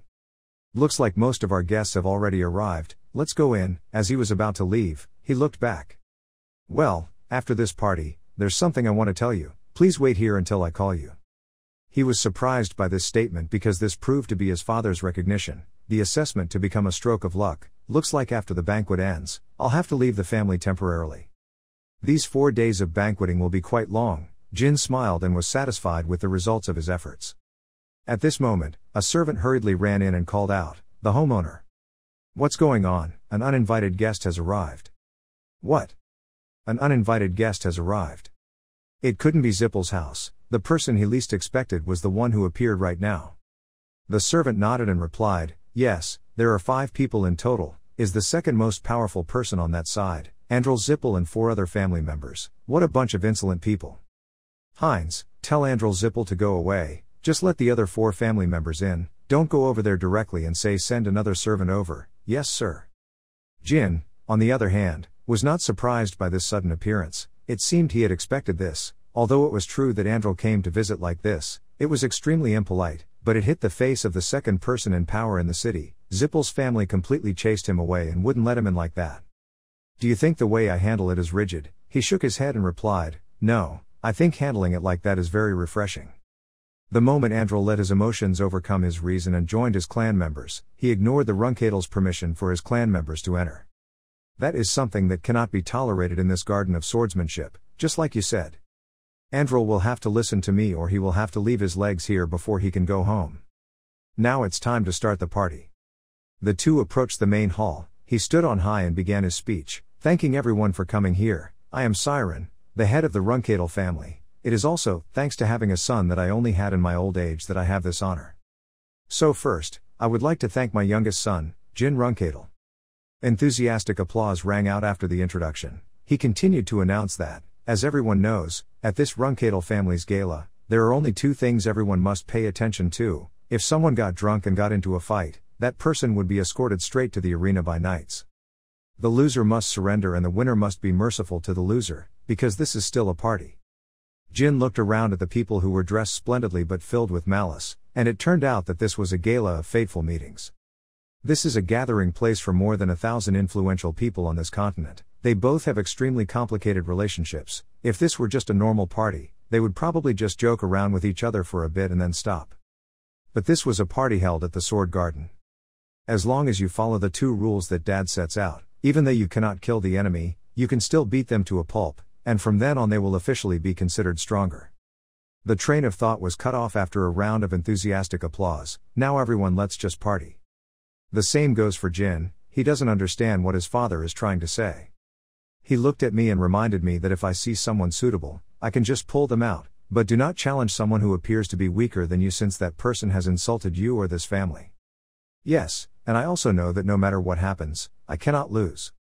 Of course, if you lose I will take everything back, not only the sword but also your nanny. He nodded and bowed to his father. I will definitely remember. He watched his father's back move further and further away, and suddenly he realized that this was the first time he was able to talk to his father like this. This is something that I wouldn't have dared to dream about in my previous life. Just now we actually had a quite amicable conversation between father and son. But something like a close father-son relationship, or being a filial son was not in this life. In this life, I just want to be able to surpass my father, that's the most important thing. His eyes were filled with desire, determination, and the desire to win to truly achieve that goal. The opening party went quite smoothly. Daytona and Haytona looked next to him. Both of them smiled happily, patted my shoulders and said, "Congratulations on getting 5 stars, it's okay if we talk a little, of course." "How's your training going?" the silver hair proudly boasted. "It's much better, after switching to the weapon you suggested. Your training has progressed a lot, so why congratulate you?" Jin whispered in his ear, "Just stay until you're satisfied with the act." He was sweating and nodded yes.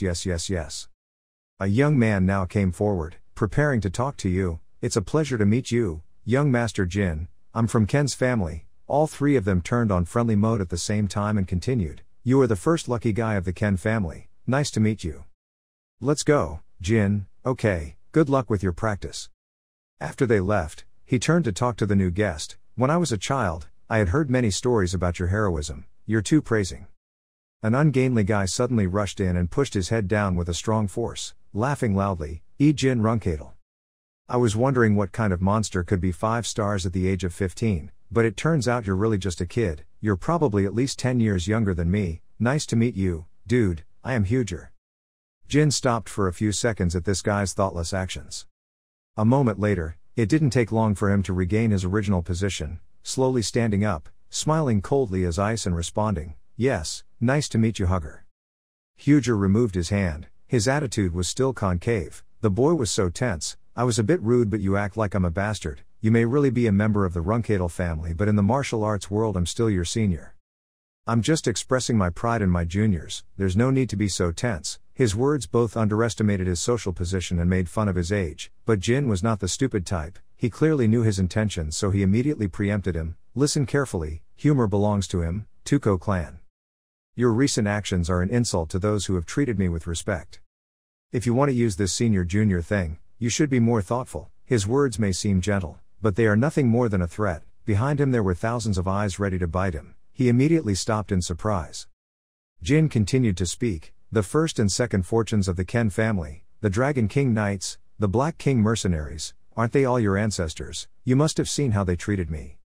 Admit your mistakes and apologize to them." Your words made him laugh until his mouth froze. "Since I blamed you, I will let it go this time." To make the atmosphere less tense, everyone came forward and spoke more gently. "Hey, young Master Jin here saved your life. I'll advise you to listen to him." "Okay, but I know that one day that big mouth will cause you trouble, so just let it go. There's no need to be so tense with each other." Huger nodded and agreed like a doll, shyly admitting his mistakes. "If my predecessors said so. I'm really sorry, seniors. Please forgive my juniors for this mistake. I also hope you will accept my apology, young Master Jin." "Of course, sir." Humor. Jin didn't intend to make a big deal out of it and intended to teach him a lesson. As soon as he left, Luna walked over and teased, "You're quite talented at making enemies. If you can act like a normal kid, that's fine.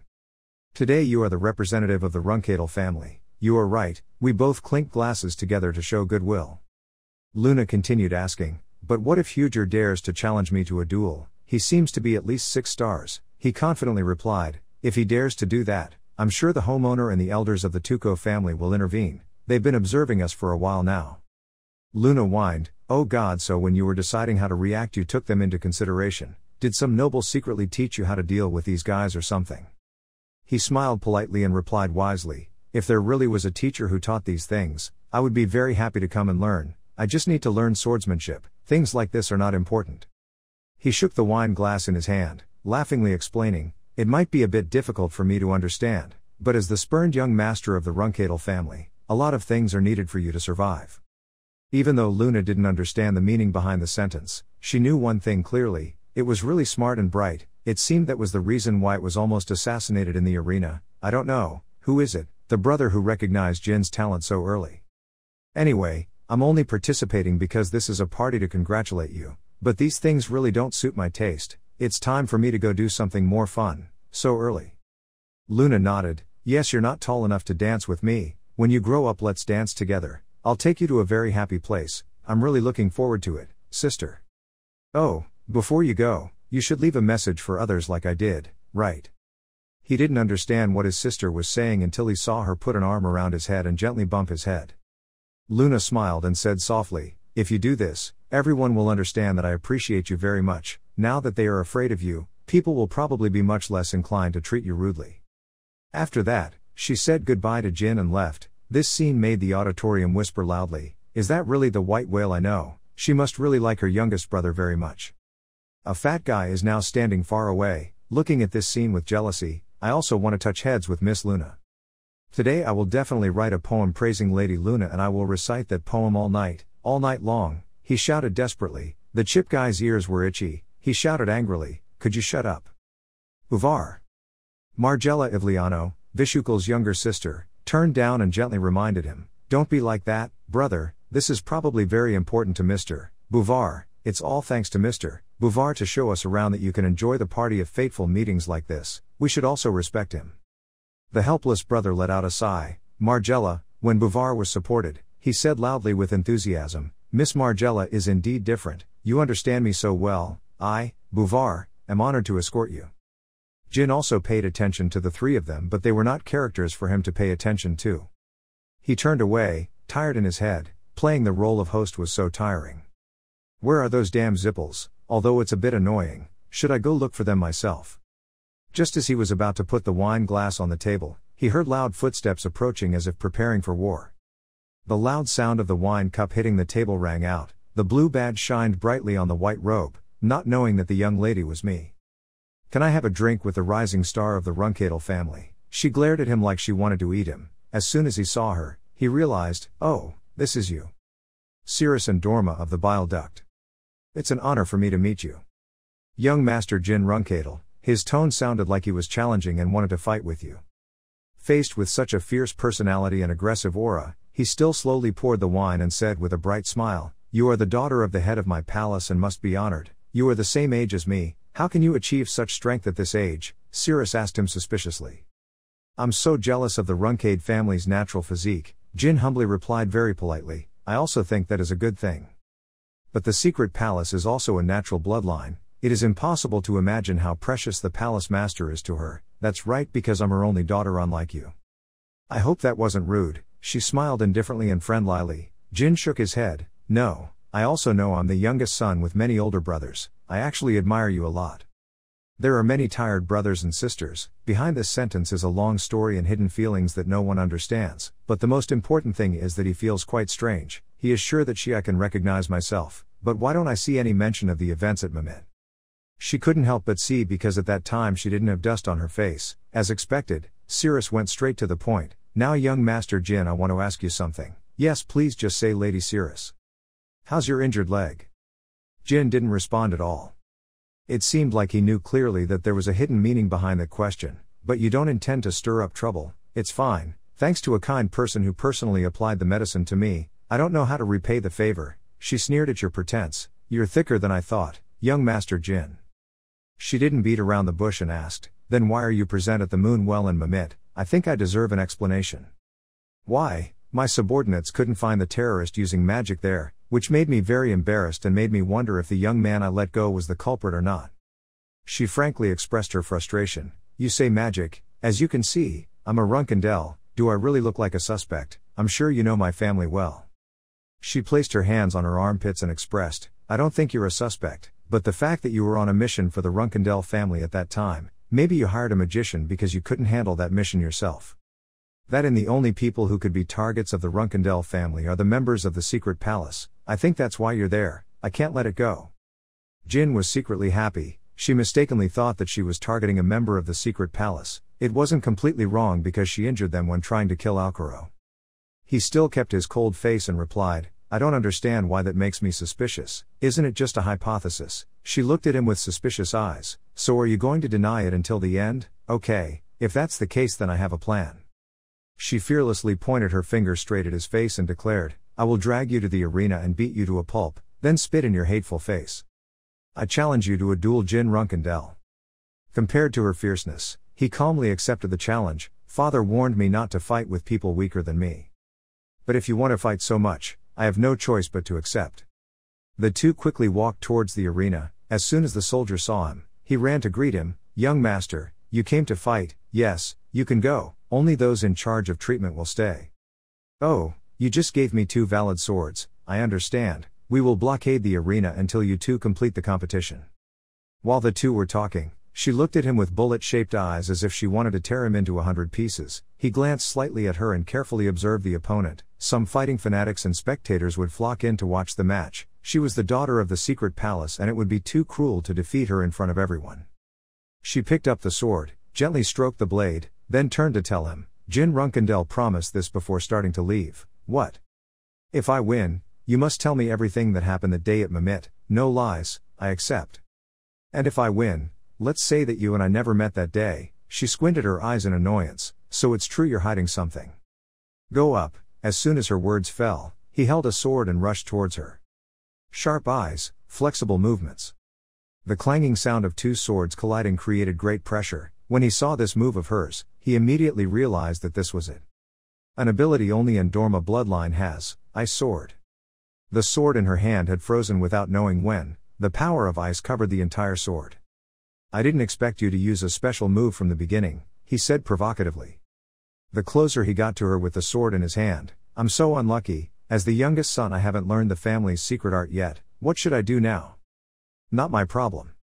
She screamed and then used her strength to push his sword aside to escape the passive position. She quickly increased her speed and continuously slashed at him. Each movement was very decisive and surprisingly precise. She stabbed while observing him meticulously. Jin Runkendel. Truly a 5-star martial artist. It seems like he doesn't defend much. The more he fights, the stronger his true skills become. But it's no use. That 1-star gap can be compensated by countless level 3 ice swords.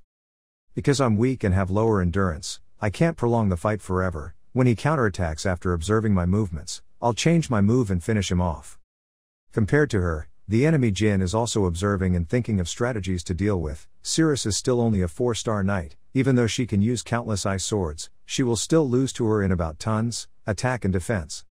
Since she realized this distance, I'm sure she will explode to change the rhythm. She will probably use a secret technique, but I still haven't determined how powerful that countless ice sword move will be. If that's the case, then I'll probably have to counter it with my own secret technique. Among the countless secret techniques I read in the Lightning Arena, the strongest move I achieved was. He constantly recalls what he learned in books when he was young. She didn't know he had seen through the trick and sneered, confidently shout loudly, "It's over, Jin." With a bang, an explosion rang out, causing the arena to vibrate. Each piece of ice was like sharp blades grazing straight through his face. Blood from the wound kept seeping out. The sword energy caused the surrounding air to form shards of ice. The blizzard created by Cirrus grew bigger and bigger. She stood inside the ice and snow, her cold and proud eyes looking straight at him. The snowflake-shaped hairpin on her head suddenly glowed. Contrary to her thoughts, he smiled. This smile made her stand still in surprise. Is he smiling? But I've already used snow. Even a 5-star swordsmanship genius at the age of 15 can't resist the secret magic of the palace. So why do I feel so restless? The uneasiness and discomfort in my heart is growing more and more. Something is warning her that she will lose in the next minute. Before she could understand anything, the sharp sword flew straight into her eyes.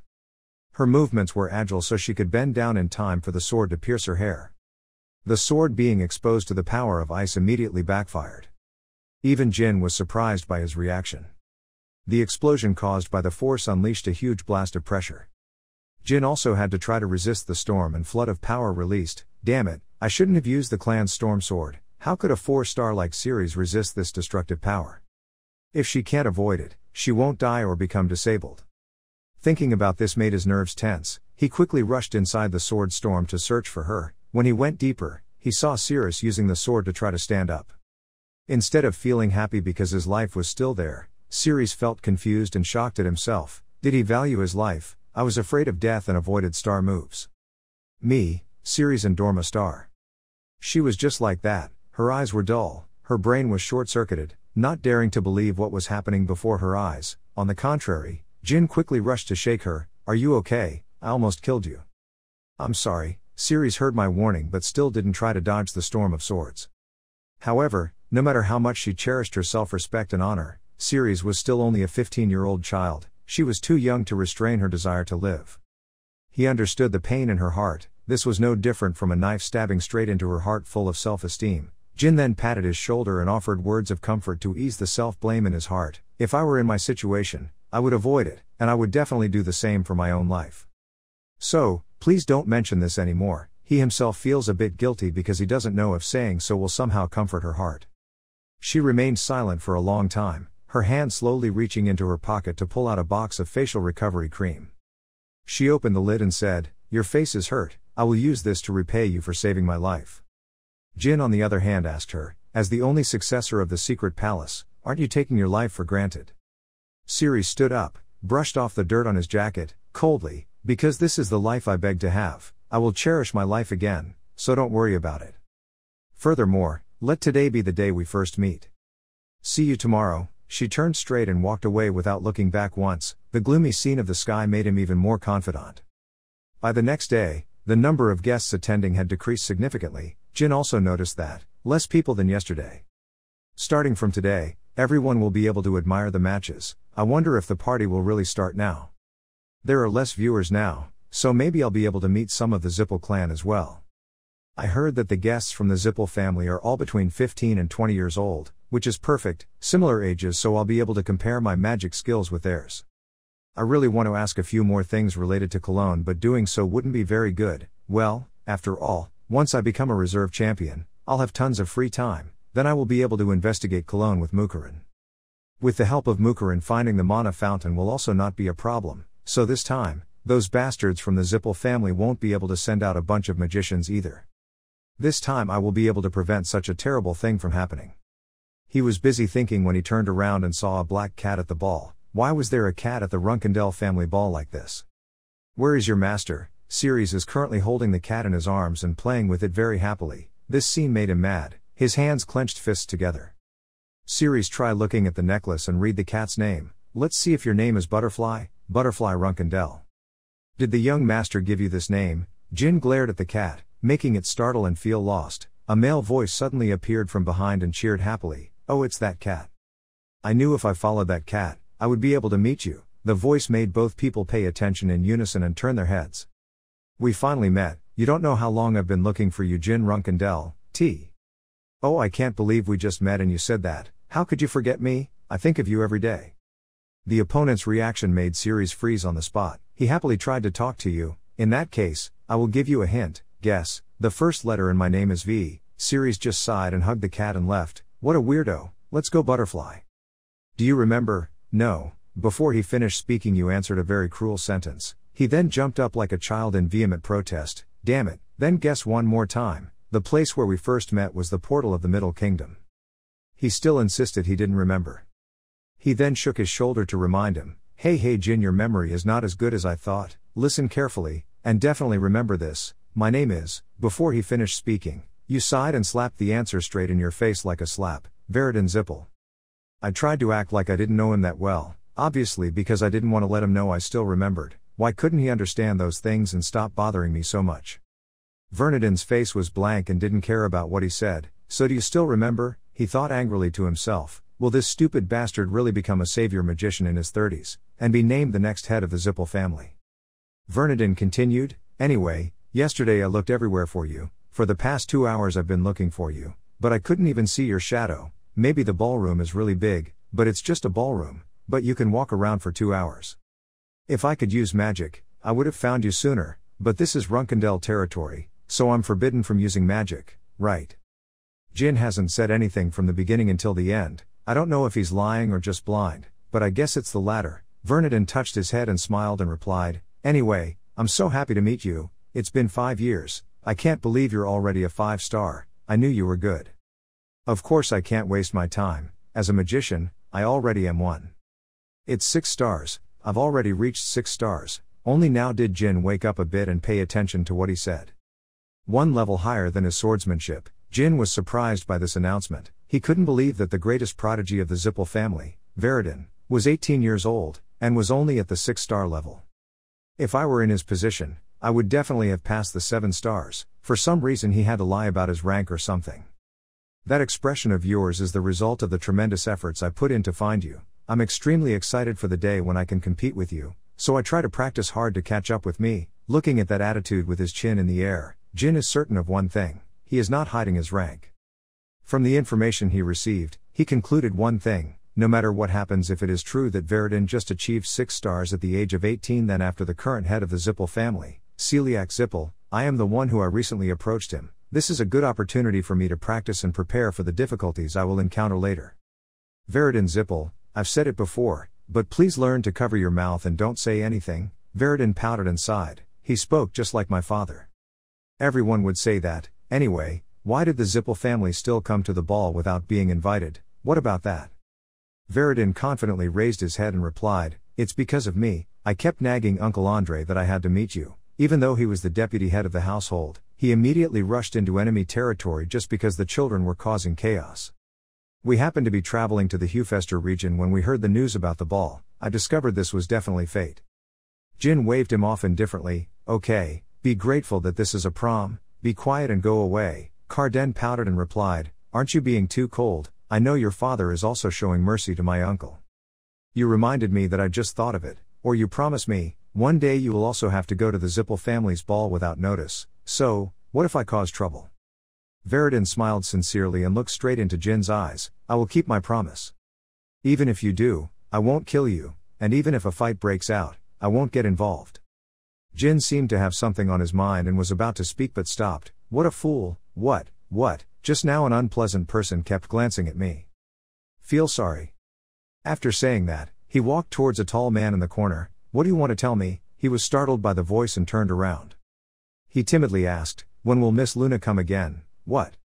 "Is a book of poems I spent all night writing. My love is filled in it. Once read, I'm sure Lady Luna will understand. That my appearance doesn't say it all. Veridin is over here leisurely drinking wine." While drinking calmly, the next moment he had to choke down all the wine in his mouth. He said while panting, his cheeks were red as if he had drunk alcohol, "Maybe in the near future, you will become my brother-in-law." Jin had now completely lost all patience with such a rude guest. He bluntly took the book of poems and tore them one by one to his surprise.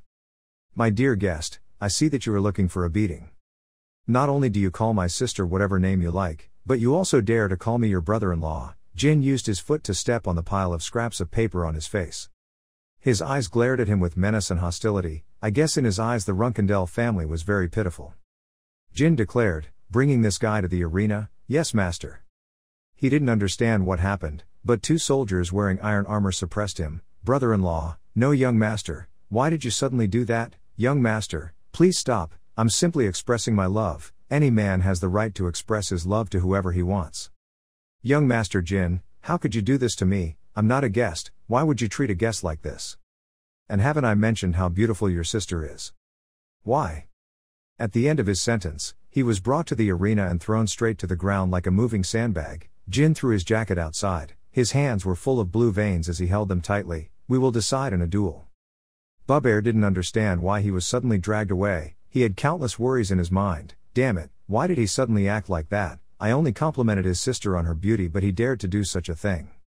Or did he know that he was a transformation which when we met 5 years ago? No way, no, but why would he do that to me? While he was being dragged away, the brothers on the other side discovered him. His brother quickly stood up in bewildered surprise. Bubbear, the younger sister, on the other hand, was still smiling and sitting on the chair, clapping her hands excitedly. "Oh my brother, what's going on? It seems like Bubbear and young Master Jin are about to duel." The older brother quickly turned the car around for his younger sister with an extremely urgent voice. "That idiot, let's go closer and take a look." "Margiela," she smiled excitedly, "Okay brother." Ceres on the other side still doesn't understand what's going on. I tried to approach him to challenge him while the party wasn't over yet, but why did he have to fight with someone like that? Veridin over here was planning to talk to Ceres. Luckily I begged him to come here. I didn't think I would meet the heir of the royal palace. "Nice to meet you, I am." Before she could speak, she coldly turned away and went away. He sullenly had to keep quiet. Okay. The announcement that the battle had begun was the highlight of the banquet. The new star of the Runkendell family, young Master Jin, will participate in a duel. Oh, who will be young Master Jin's opponent? I have never met this person before. Is he a reclusive master? Bubbear's face frowned in discomfort, his teeth clenched together, his eyebrows frown. Veridin stood in the stands and continued to say, I heard that he was with the Ibriano family, but from the looks of it, he could be a serious opponent.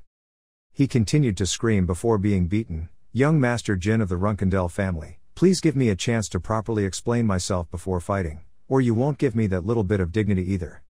After finishing that sentence, a punch with terrible force hit him straight in the face. His glasses were broken in half along with a command to shut up. His eyes are so murderous, I don't need to know his name. Of course, he was not beaten well, blood spurted out of his nose, the fighting blood boiled in his heart, he rushed forward and intended to fight. He gently moved, glanced over and discovered that it was Aura. He was a 6-star. Ceres and Veridon observed the arena, so young Master Jin chose a strong opponent. Thanks to him, it looked like that fat guy was concentrating very hard. Veridon thought about it and replied, "It would be embarrassing if he were to be careless." Boobarb's punch hit his face this time. He's so arrogant and provocative, so diligent in his cat scratching that he still dares to hit me. I will make you cry and beg for forgiveness. This time, the hot blood in Jin's body increased even more, and a blow hit him straight in the middle of the face. Continuously, non-stop punches were thrown.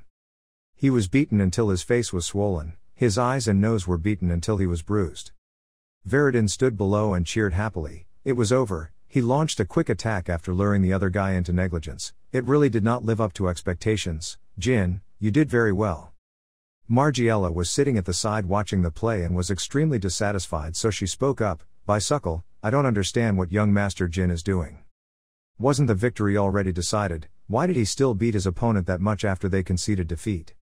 It's strange for young Master Qin to choose an opponent weaker than himself, but you're just going to sit back and watch without getting involved. After all, he's the one helping me." Bicycle was about to speak up to stop him. "Margiela, he is not weaker than Master Jin," but she was determined not to listen. "Brother, your sister is feeling very disappointed." She looked straight into his eyes and asked, "I want to teach him a lesson in any way you want. You asked me to compete with young Master Jin." The people sitting nearby and watching also howled and shouted, "What a young girl full of enthusiasm, why don't you listen to your sister's words?" Bicycle sighed and had no choice but to agree to his sister's request. So he walked towards the arena and challenged, "Young Master Jin, why don't you release him and fight me?" Jin's face remained unchanged, looking at his opponent, Bishkel Ibriano. A match with the 7 Stars Knight. Whether he won or lost, the one who benefited was himself. Furthermore, being exposed to the swordsmanship of the Ibriano family is also a good opportunity to learn. After all, the head of the Ibriano family is considered quite strong by his father. Thinking of this, he glanced sideways, noticing Bishkel's younger sister sitting nearby. Margiela Ibriano is such a funny girl, she dares to put her brother in a difficult position just to watch a good show. He burst out laughing. "You really love your sister Bishkel, isn't that obvious, Master Jin? I also have a sister, so I understand how you feel." He nodded and replied, "I also love my sister very much, so from now on I hope you watch your servants' mouths carefully. It seems you misunderstood something. The person you beat up just now is not our servant, but a companion." He protected that man as she requested. Suddenly, his words made you shiver a bit. "Maybe he did something to upset you. Bubbear came to help my sister move more easily. His actions were probably not appropriate for the Runkendell family's banquet. Anyway, I'm sure he doesn't have any bad intentions, so I hope you'll please forgive me." Buried memories suddenly surfaced. He remembered something from the moment he mentioned his actions. Bubbear Gaston, the name just now. He was a transformation wizard. He couldn't understand what the relationship between these two people was. "But you clearly remember that the Ibriano family had nothing to do with Gaston when he was captured in his previous life, or did Bishkel know that Bubbear was a transformation witch?" He clenched his hands at his side, annoyed that he had found Bubbear, but there were too many problems. He couldn't be distracted in front of his opponent, the 7-Star Knight. "Just focus on this fight first," he said, "then try your best. Master Jin, I hope you can teach me more." As soon as he finished speaking, his speed and moves were as quick as lightning. Soon he was able to suppress Jin's momentum. Just with this move, he could see that his strength was not just that of a 7-Star Knight, he both blocked and calculated his path. Swordsmanship is better than Uncle Zed. His sword. I couldn't have predicted it. He was immediately injured in the shoulder, with a horizontal line. The strength and pressure created by that guy was extremely great. The tough match made many spectators standing outside watching extremely excited. Young Master Jin was forced to retreat too quickly. Well, he's trying to defend against combo moves. The Ibriano family's swordsmanship is famous for its cunning and unusual abilities. That's right, the Ibriano family's swordsmanship always attacks and presses the opponent so hard that they can't breathe. When they're vulnerable, it's the end. Veridin didn't say anything, just silently observed, but in fact he had a lot of thoughts in his head. They really didn't know anything. People of the Runkendell family always had unexpected solutions in cornered situations, pressed like this. If the Ibriano family's swordsmanship is like a cunning snake, then the Runkendell swordsmanship is that of a mighty rhinoceros. Even if its horns are broken, it still won't stop attacking its enemies. Continuously, the sword blades almost stabbed into his body. He continued to attack, but it was insignificant. He clearly saw that Bishkel was letting him breathe easily. This time, his strength was much more exhausted than when he fought with the previous two people. He breathed heavily, one hand holding his injured chest. After all, he was creating a balanced battle with Anta, swordsman star, even though I only have 5 stars. I'm almost at my limit, but I can already feel it from his sword move.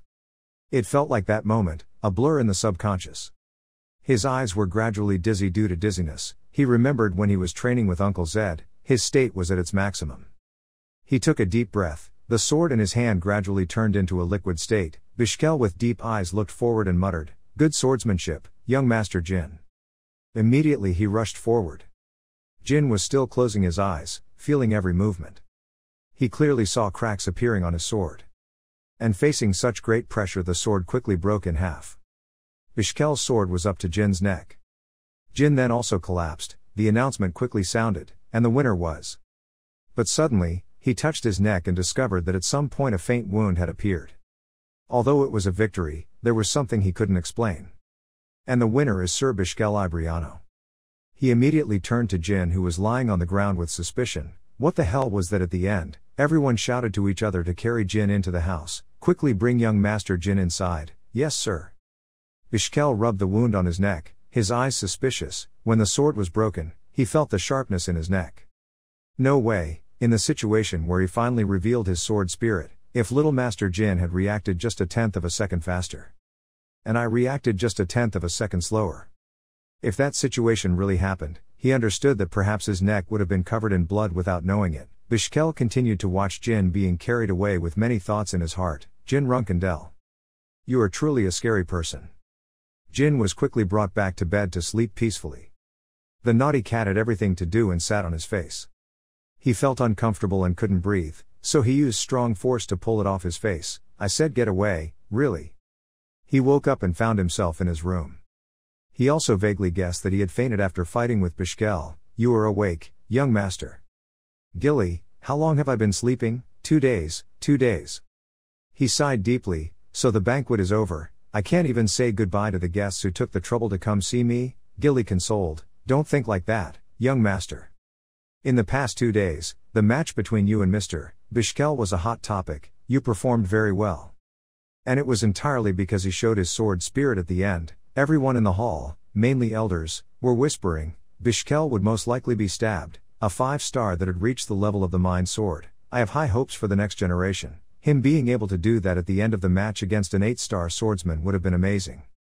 Jin thought for a moment that Mind Sword was still not perfect, but he got what he wanted. The arduous days of being trained by Luna had worked.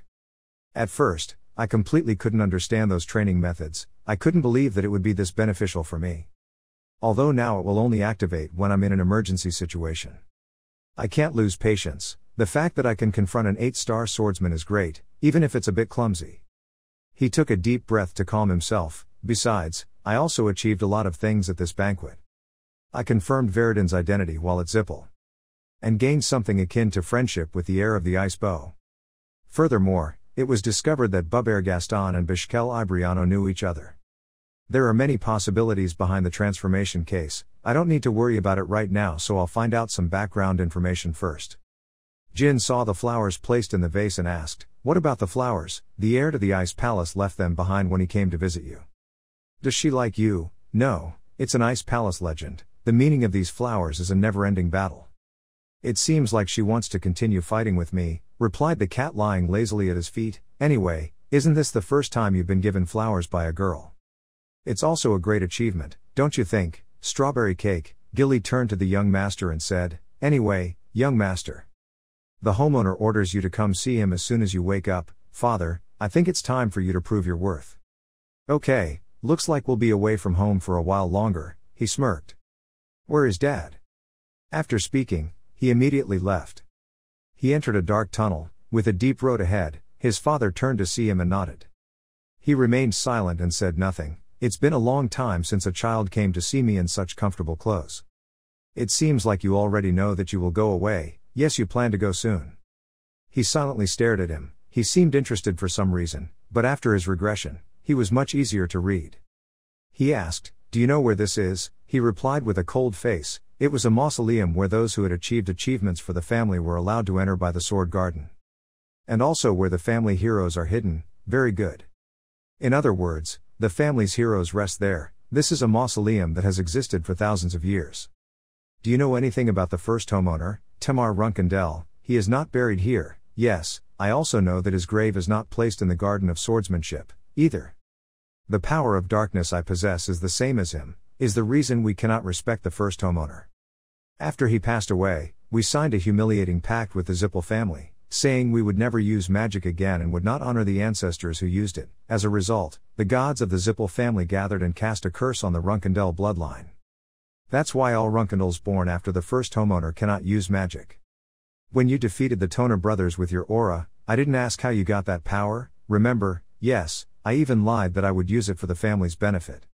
Fortunately, you were still young at that time. If that happened now, I wouldn't ignore it. Have you heard Sodere's voice? Yes, he called you a signer. In fact, in this life you have never seen him before. Maybe it's not fair to you brothers and sisters. Okay, can I use that strength to overcome my brothers and sisters, and take over this family? I will leave and travel the world. If there is nothing more valuable than Runkendel, then I will take over the family. He hesitated for a moment. Then continued, in order to be recognized, your siblings left the sword garden to go out to experience and practice, but you left to find something more valuable in the family. I'm not sure whether to be proud or say that, I'm proud again. He sternly ordered, I will give you 5 years. During that time, feel free to explore your values and then come back with your answer. He immediately pulled out his sword. From the sword radiates a very strong source of aura energy. Eyes radiating murderous aura, sharp sword and fiery aura. Thank you, Father, for everything. I will come back to see you after 5 years. Gilly is already outside waiting for you. Have you finished talking to the homeowner? Yeah, I just need to leave. He was surprised to see Gilly. Already have a big suitcase ready. This is. She hesitantly replied, they say this thing will block the aura. I learned about it when I heard the old servants talking. It's a bit annoying because suddenly I can't use my powers anymore.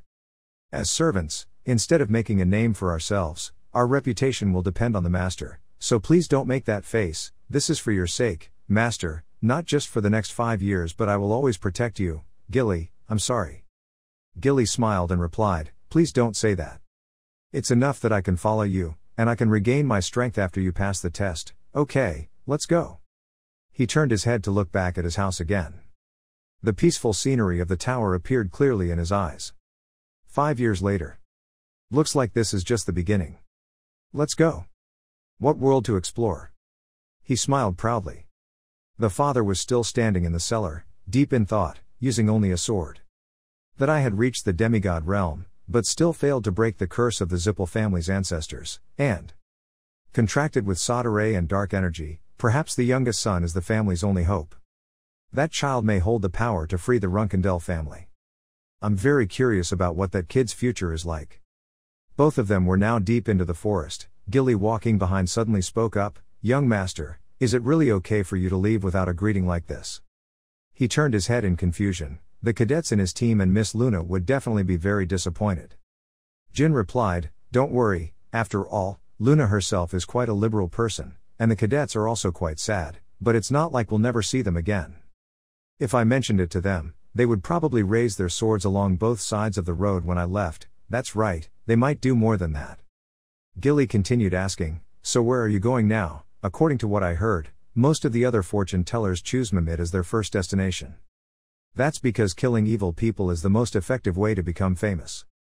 He remembered the old days. Before becoming Runkendel's luck, they had to venture into the world and build a reputation from scratch to be recognized as luck, and there was one more condition. They were not expected to receive help from the family.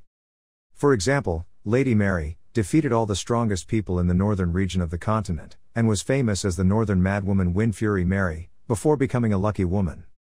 Besides her, my other siblings all returned within about 6 months to 2 years, but he gave me a total of 5 years. There was only one reason for my father to do so. Find out all you can about the dark energy, then return. A ball of energy appeared on the hand. He thought for a moment, then replied, "We will go to Arkan Kingdom first." Arkan Kingdom? You mean the country affiliated with the Lutero Magic Association? Gilly shouted in shock. Isn't that the territory of the Zippel family? Why did you go there? When I went to Cologne ruins to do a quest, I heard that a large number of unregistered mages were rampagingly ruling that land. It seems they are joining hands with the fighters and causing a lot of trouble for the people of Arkan. Gilly listened and nodded. That's a good idea, young master. When I was a soldier, I really enjoyed dealing with those bad guys. I was already excited. Jin, on the other hand, felt a bit guilty, because he had actually never heard of such things. This information was something he knew from his previous life. All unregistered mages and warriors are puppets of dark clans called Tessing. What I'm really interested in are the basement auctions organized by those guys. There are a lot of items whose true value no one knows. I need to buy some sword skills and a ring. Gilly took the things out of her bag. Young master, I don't think we can use the teleportation gate to enter Arkan Kingdom. According to family rules, I can only bring 10 gold coins, and you cannot reveal your Runkendel identity, so I don't think we will receive any help. Well, if we reach Gene Kingdom, this problem will be solved. Gene Kingdom, but what about us? He replied, we can fly. What are you doing, Mukurin? Transform. As soon as Mukurin heard this, he jumped up and down excitedly and replied, hey kid, are you okay? Young master can't do that. What should I do if someone notices? He waved his hand and said, it's okay, we have to at least try it once. But if the family finds out? Mukurin immediately jumped down. The cat jumped straight into the water and soon turned into a giant dragon. Jet black with fiery fins. Mukurin said eagerly, holding on tight. To reach Gene's kingdom before tomorrow, we have to fly very fast. Gilly could only sigh. Lady Luna is inside the building walking down the hallway. A feeling of alertness suddenly ran down my spine. She quickly turned to look and saw the shadow of a dragon in the distance. Luna looked suspiciously. Could it be Jin? She's riding a dragon right after being made a reserve star. Luna smiled faintly. Really, she is really different. Leaving without even saying goodbye to my brothers and sisters. I hope you'll have luck, my cold boy. By the time the three reached Gene Kingdom, it was already dark. But the result was Gilly nausea and dizziness. Mukurin worriedly appeared in human form. Are you okay, strawberry cake? She hugged my mouth tiredly, my stomach. Mukurin huffed and turned to blame. Hey kid, because of you, strawberry cake is scared. Teacher, how can it be my fault? Because you fly weird. You told me to fly. Hey strawberry cake. He was so worried when he saw her vomiting like that. Mukurin patted his back. Okay, take it slow. Take a deep breath like that. That's right, lean on here. Let's continue. What a strange dragon. I need to go into town right away. He decided to go first and leave those two behind. Mukurin saw that her health was not good and said, no, my child will take care of the strawberry cake. You should hurry up and make money. Just sit there, don't cause any more trouble. The capital city of Gene, the Vile family palace. You go there. A young man is sitting next to the river watching the moon. Young Master Jin. Even though a banquet was held for him, I only found out after it was over. Even if it was a mission, he saved my life. I want to see him again to say thank you for saving my life. When will I be able to meet him again and repay the favor? While he was complaining, a flickering black shadow appeared behind him. Before he could speak, he covered his mouth. He was a bit frightened at first, but calmly went to Sember. He shushed as a signal to keep quiet. It's me, I saved you from those Canzello guys. He quickly pulled away and shouted loudly, but Mr. Jin, why are you here? You said I came to you when I needed help. You remember, right? He nodded repeatedly. Of course he remembered. How could I know your kind heart? If it wasn't for Mr. Jin, I probably would have. Jin smiled satisfied. Okay, that's good, then I'll wait here. Please bring me some gold and money. He gasped in surprise, not daring to believe his ears. The rules state that you must hide your identity as a temporary misfortune. Because you need to raise your reputation solely through your mastery of swordsmanship without any help from your family. It's obvious that the Runkendel children will be extremely poor in the first month or two because they have never been taught how to live. So until they earn bounties from hunting criminals, or work as mercenaries to make a living, they are forced to experience poverty. But with us it's different. Jin quickly got the money and the three went to a luxury restaurant to eat and drink until they were full. Gilly's face was now rosy again. She excitedly replied, "The food in the John Kingdom isn't that bad." I was mentally prepared to have to tighten my belt for a few days like other times of luck, but the start turned out very smoothly, all thanks to that young master. Mukherjee laughed loudly and said loudly, "This strawberry cake. I just told Jin yesterday if this was blackmail." The reaction changed quickly. Gilly immediately turned black and faltered, "That's because." Jin smiled and replied, "It's not blackmail. Sember was able to pay my debt in cash. As a result he took a whole bag of money. I only needed to take a little. You can take it all. It's my honor to help you." He turned to say to Morakin, "By the way Mukherjee, are you sure you don't eat too much? What? We're about to open the portal. What if you vomit again like last time?" Murakna was confident with an arrogant voice, "Shut up, even if he threw up, eating a full stomach is the instinct of a dragon like me." "What the hell are your instincts? If it weren't for me, you would have been starving for days. If you don't want to see me puking up and down, then come ride me and see. Why do you insist on using the teleportation portal?" Gilly hesitantly replied, "I'm someone just trying to hide my dragon sickness." Mukherjee jumped up, nervously said, "Hey strawberry cake, that's not what I meant. I'm not talking about you." I was worried about Gilly, but it seems the real problem lies elsewhere. "Where we are heading is the Akin Kingdom," Jin announced. "Is a member of the Lutero Magical Federation, ruled by the Zippel family. About 80% of active dragons are on the side of the Zippel family, so if we fly here if we're not ready, we shouldn't provoke them. We don't have the Zippel family's permission to fly in. The territory they govern is no different from a challenge." He immediately opened his mouth wide and shouted loudly, "What are you afraid of? Half of those dragons will be scared and flinch when they hear my name." After saying that, he turned back into a cat. Everything was different. Now there is no one flying around showing off their wings in the sky anymore. And one day I hope that the world will become a place where better and more worth living. Seeing Mukherjee transform like that, he softly reminded, "I told you not to arbitrarily transform in the middle of the road."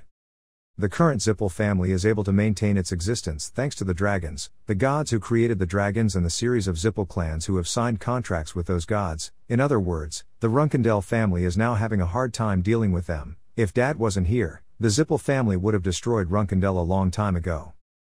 Jin suddenly remembered something. "Wait, now that I think about it, I realize how they gathered so many people with contracts. Is it possible to gather that much in just one generation? This is not simply a coincidence." While he was thinking, a guard held out his hand and asked him to reveal his identity. Only then did he realize that he had arrived without knowing when. He immediately showed 2 passports as proof. "I am Jin Grey and this is Gilly Pitton. We are coming to the UK to travel." The security guard, after checking once, let him in. The two quickly sat down in their chairs. The speaker above their heads emitted an announcement. This was an announcement sent to everyone. "We'll start teleporting to the UK in a few minutes. You may experience side effects from the move such as headaches or delirium, so please keep your most comfortable seat."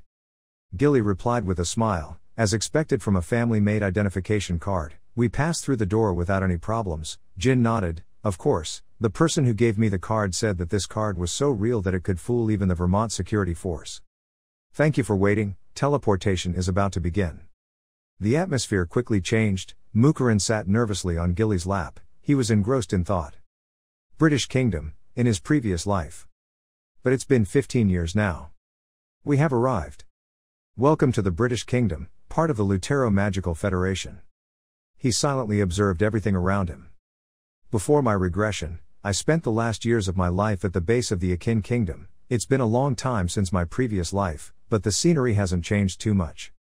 Beggars and homeless people can be seen everywhere. People passing by on the street had gloomy faces. Gilly also feels a gloomy atmosphere in this neighborhood. This city is strangely dark. Although the weather is very nice today, it's not lacking. It's all because of the tyranny of those damn scavenging bastards. I remember hearing about how terrifying the current dark times are. He glanced slightly at the gray faces of the crowd. I can only avoid it and don't know what to do. Now let's find a place to stay first. We can find the destination later. Yes, young master. The three went to a boarding house that was high-rise but had poor facilities and looked like it was very old. Mukherjee frowned in annoyance. "Hey kid, do we have to stay in such a shabby place?" Gilly came over to comfort him. The young master must have had a plan in mind for Mr. Mukherjee. He pouted and said, "Oh strawberry cake, we have the means to stay in a place like this.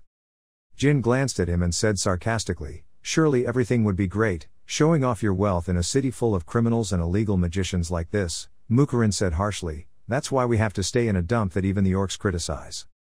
"Say whatever you want, I'm here." He clicked his tongue but had to move in. In the dark boarding house, there was only a young man looking after the shop who was sleeping at the table. "Are you the owner of this inn?" Your voice woke him up with drool still running down his mouth. He raised his head and discovered that it was a guest. A stalker. A novice swordsman. And a beautiful girl standing next to them. Is she a maid? After vaguely guessing their identities, he smiled mischievously. He immediately brought out 3 glasses of water. "Warm welcome, welcome to Jet Hostel, we have many rooms available." In that sentence, there was a deep meaning behind it. He enthusiastically introduced, "Here is the famous orange juice of our inn, take a cup and choose any room you like." He saw Mukurin holding up the glass of water and smiled excitedly, "Yes, have fun, when you wake up after drinking that. Your life will turn to a new page in the hidden price floor under this house." But he didn't know that he had provoked someone. Mukurin took a closer look and immediately discovered that there was a problem with the water. He cursed angrily, "This lowlife pest has lost his mind."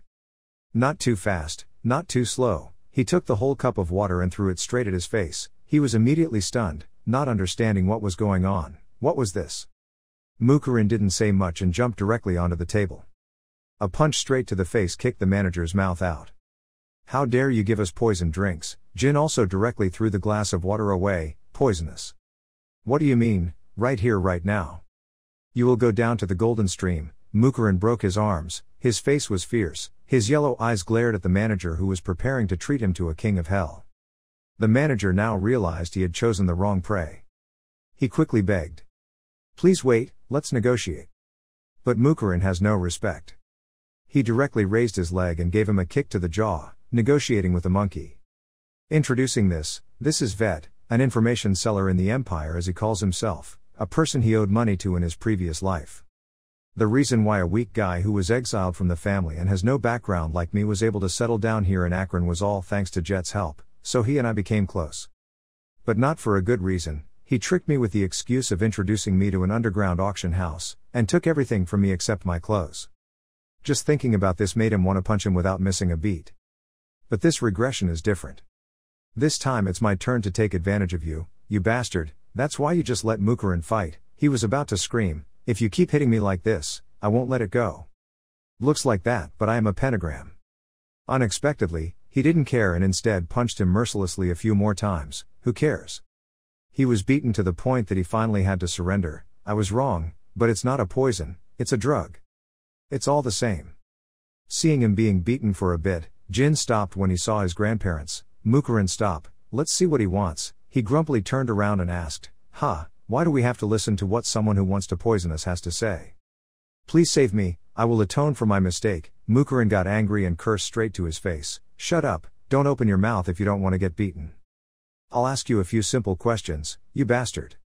If you lie, you will definitely die. If you tell the truth, you will live. I will subjectively evaluate your answer based on my feelings and intuition, okay?"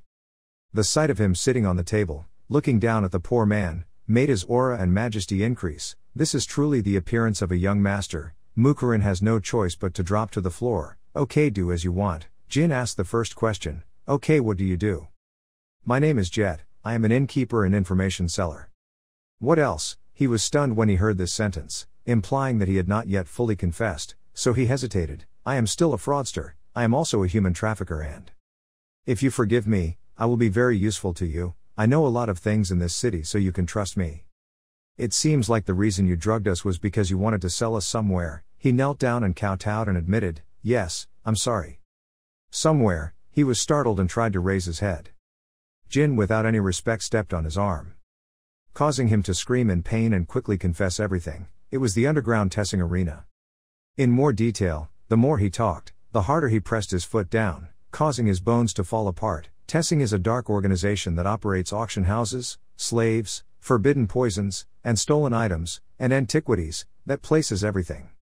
Finally arrived at the Tessing auction house, he thought to himself, "Okay, you'll be left alone tonight, but you know what to do next." He quickly nodded, "Of course, God, thank you, thank you." "Kid, are you going to waste your elixir on a guy like him?" "That's right, young master, if you spare him, don't worry, he'll just trick us. Both people behind him were worried about his decision, he explained, a shadowy organization and an underground auction house.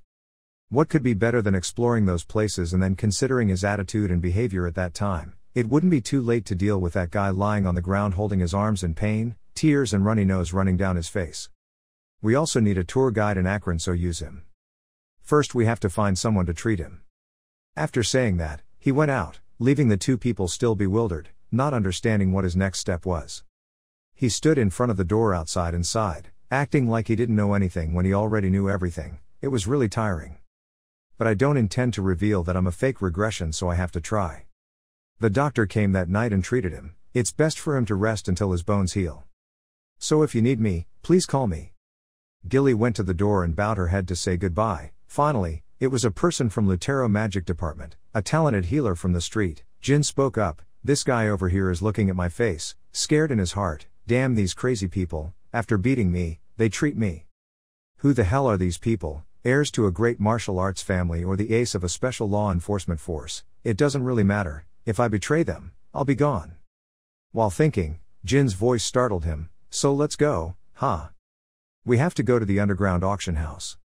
The two quickly arrived at a huge building, like a magnificent palace. The guard saw the jet coming and asked quietly, "Hey Jet, why does it bring so many people and goods?" Jet then whispered in their ears, "Stop talking, open the door, they are our guests." The security guard immediately opened the door without any doubt. The light from the lamp inside shines out, illuminating the entire space. Sparkling lights. The layout of the house is splendid and luxurious, the music is melodious, and the guests are all wearing masks. Mukherjee smirked, "It was really funny. When there's an entire orchestra here, compared to a place run by gangsters, it's a bit much." Everyone thought that Tessing's leader was Salka, but the leader was actually someone else. Mukherjee glanced sideways. Jet immediately gave three people 3 masks and reminded them that if they want to go to the auction house, they should wear these, covering their faces will be better. Jin asked, "So who is the real leader?" "Is a name called Alu Spider Legs." This place was decorated to his liking, but the truth was that he wanted to hide his lack of education. "Keep talking." "For a small fly like me, Alu is very different. Not only can he calm down those dirty streets, but he is also a 7-star martial artist. It is rumored that he has ties to the Runkendell family across the sea, Star Runkendell." Mukherjee sighed, "Kid, ignore him. Do you really think they hang out with these lowly thugs?" Gilly also agreed, "I also agree, young master, no matter how many times I think about it, I still can't remember that there is such a person, but you yourself think differently. There is one person. The bastard placed a curse on him so that he could not swing the sword again, and if it's related to a magic facility then there's a high chance it's him. The curse of the 9 stars makes it impossible for you to lift it. I don't think any Tessing magician can cast such a high-level curse, but in 10 years in the arena and 5 years in the Sword Garden, I still can find the answer in a total of 15 years. I have to at least grasp some clues, so he called you too. We came here with the purpose of finding out everything about the identity of that guy Alu. It's also worth investigating." His eyes shine a pale blue color, clearly showing his determination to find that guy. The three quickly went deep into the dungeon. Mukherjee asked, "So what was the plan? Was it something like wiping out all the gangsters on the first day?" The guards they saw on the road seemed to all be elite soldiers. Gilly whispered, "Some of them look like unregistered magicians. I don't think it would be a wise decision to raid the heart of the enemy army." Jin reassured, "Don't worry about anything. I have a plan." "What's the plan?" Everyone listened clearly. He immediately turned around and warned them both. After listening, Mukherjee angrily replied, "Child, sometimes I really wonder what's in your head. How do you think these things?" Gilly is also a little worried about this bold decision. It's a bit unexpected, but can you really carry out that plan as a Runkendell family member? "No need to worry, we can run away if an unsolvable problem arises." "Excuse me sir, we are here. I have chosen a quite private place for you." "Welcome everyone." Came to the Flower of Tessing, the underground auction house. He then opened the curtain to reveal their seats up high. In front of them was an extremely large auction area for hundreds of thousands of guests. The host's voice rang out, "We will present the next item now. It doesn't matter where they come from or why they are here. The first item is something that you can use as you please without having to think about anything. This is a slave. They are in very healthy condition today. Look at the guy at the end of the line, he looks very healthy." Jin looked at it and said, "Are you planning to sell us like them?" He then laughed and played around. asking you to forgive me because of my ignorance. Slaves, I should be happy that at least there are no children among them. Mukurin sitting next to him asked impatiently, "Hey kid, what do we do now? Just wait. I heard that occasionally there will be some quite useful items put up for auction. If there is something valuable, I will try to auction it, then we will start to find a way to take action. So let's just say this plan has just been thought up. If your information is correct, then that item is probably left moldy in the warehouse. Can we steal it after the plan is implemented?" The host spoke loudly. And then the auction officially begins. Until a week later, he still hadn't made any move to buy anything. The host's voice rang out, "We have 130, can we have 140?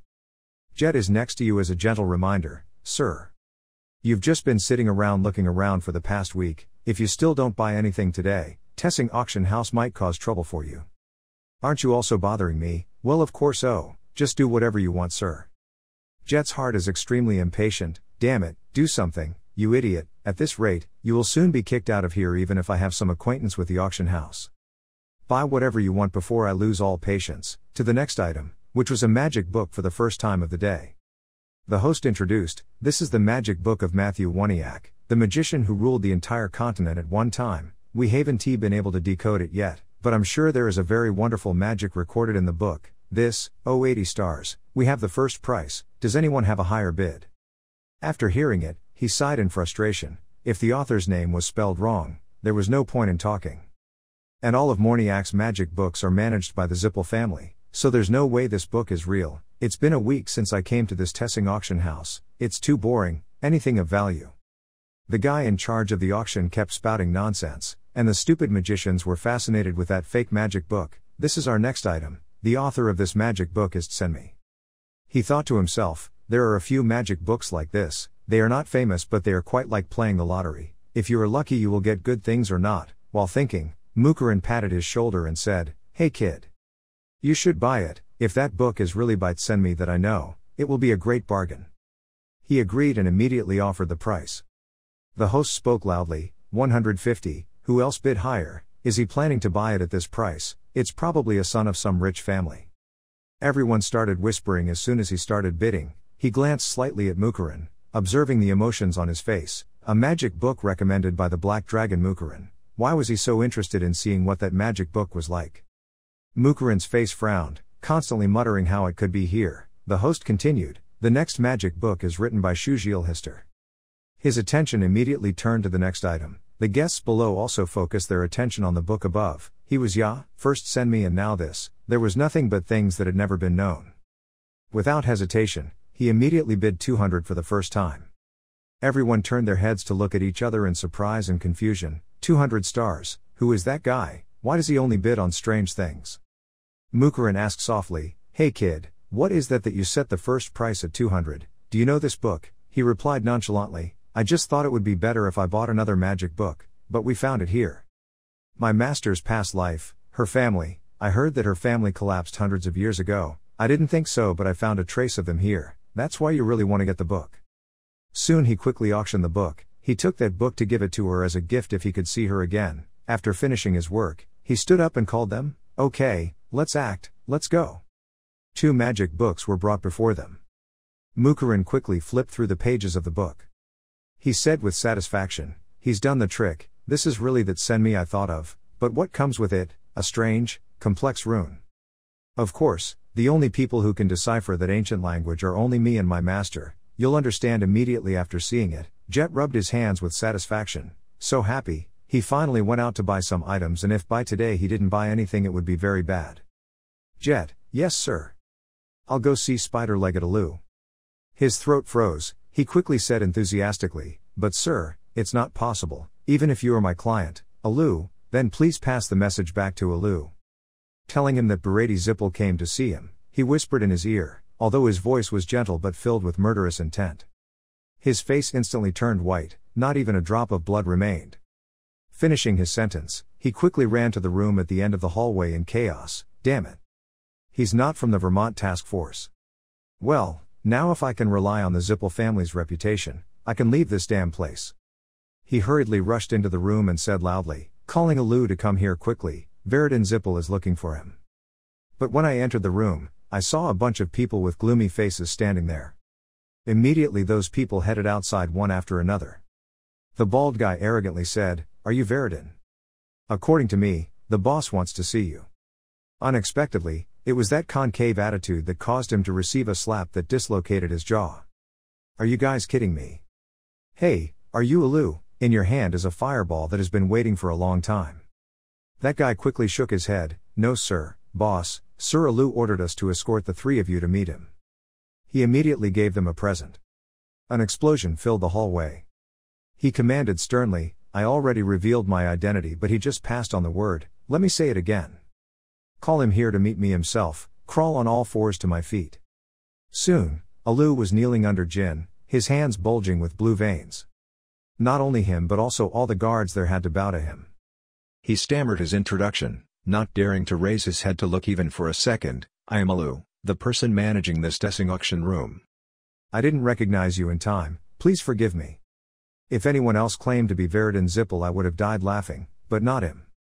His aura was completely different. Just now he also used fireball magic, which is a 5-star mana skill.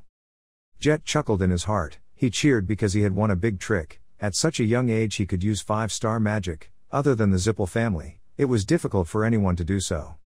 It went back to a week ago, when he discussed the plan with both of them. "At that time you said you would pretend to be Veridin Zippel." Both were extremely surprised. He continued, "Even if that Alu guy knew the Zippel family, he wouldn't be able to tell the difference between truth and falsehood.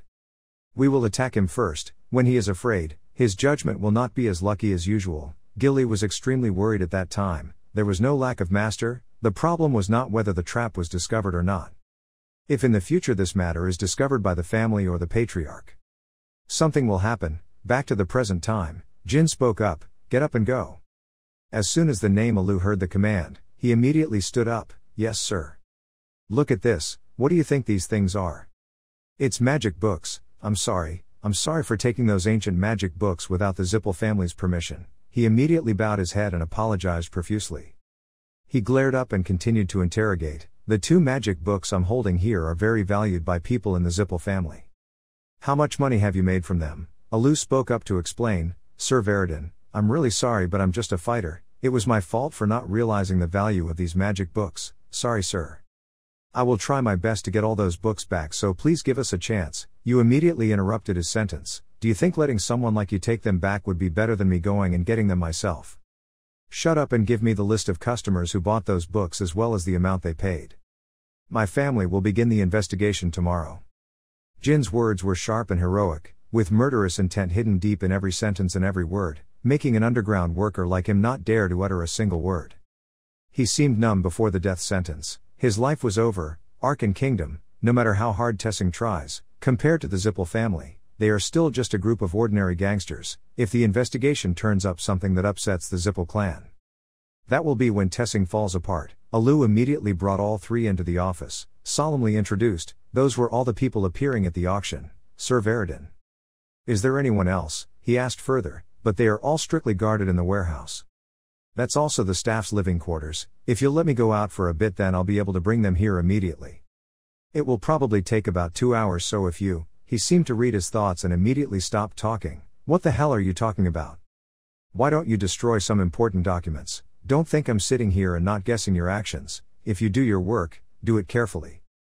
Being told that hit him in the heart made his whole body tremble. He raised his chin and said, "If you want, go ahead, if you want to investigate all the remaining people."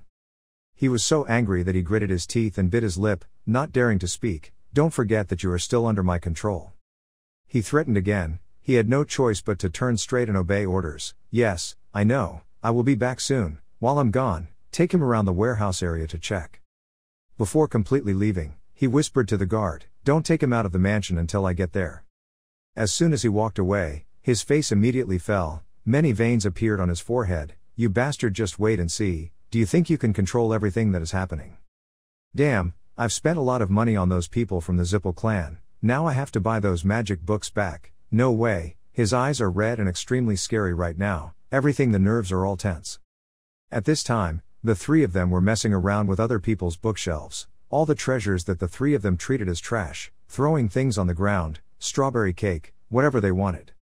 "Is it really okay?" "It's okay, we just take what we feel is necessary." "Damn, it's all trash, it's trash, isn't it? Threw it until the book hit the guard. Akaran whispered, "Hey kid, about the name Alu, when he comes back he will know that you are fake. When that happens, what are you going to do next?" "What do you mean?" "So just choose what you can get, take it and run away, before Alu comes back." Speaking of this, he suddenly noticed a box. When opened, inside is a white pearl placed in a box covered with white cloth. He smiled happily. He found it. "Young master, should we continue to recklessly do things like this? I don't feel like this is right. I'll take that as a compliment, Gilly." "Sir, I'm here." Jet quickly ran in, still holding a stack of documents. He was breathing heavily from running out of breath and quickly gave him the documents. "Full information of the slaves you requested. I have also written down their nationality and age." "Okay, very good. I'm done now." He was about to leave but was immediately stopped. When he returned, the boss would give him all the auction house's records. Until then, just stay in the mansion. Jin quickly hit him right in the jaw, deflecting one side of his cheek. His face was white, one of his teeth was gone. As a result, he fainted on the spot, and the space fell completely silent. Jet rubbed his hands and laughed. "You're so amazing, there really wasn't a single unnecessary move." On the outside he was praising, but on the inside he was scared to death. What? Why did he knock out Alu's subordinates like this? He turned his head and asked, "Do you have a family?" Yes, I have a son." He immediately ordered, "Take the boy with him and escape, preferably to the Bement kingdom. Give the leaders there my introduction papers and tell them what you know about this auction house, if you want, that's the only way." He was immediately stunned and refused outright. "Otherwise I would still stand by your side until the last moment." He couldn't give up here. It was very difficult for him to get such a golden opportunity, so he couldn't give up easily. "Please let me fight side by side with you for the rest of my life," he said with an extremely determined and confident voice, "because if you want to succeed, you must seize this opportunity. I didn't expect you to say something painful. Sorry, but I'm not Veridin Zippel." He immediately stood speechless. 2 hours later, after Alu returned because he found out that the guard had fainted, "Just now I had investigated about Veridin Zippel. Veridin Zippel has long and white hair, completely different from the other self-proclaimed boss. Speak, they took information from slaves and other customers in the auction house. Before they escaped, they left a texting message that it was time to end. Go chase them." "What?" Alu immediately grabbed the man in black by the neck, venting all his anger on him. His eyes were red and full of blood. The other guy was beaten and flew into the wall, his head bleeding profusely. Alu ordered everyone to chase after them, to bring those wretched scammers back here. "I will kill all of them with my own hands," he roared with all his rage, his mouth opened wide, his eyes white and red with blood. The group of them were now sitting next to the fire, warming themselves to avoid the cold. Mukurin asked, "Hey kid, is this why you're walking around this area? But I don't think you have anything to gain from coming to annoy Alu.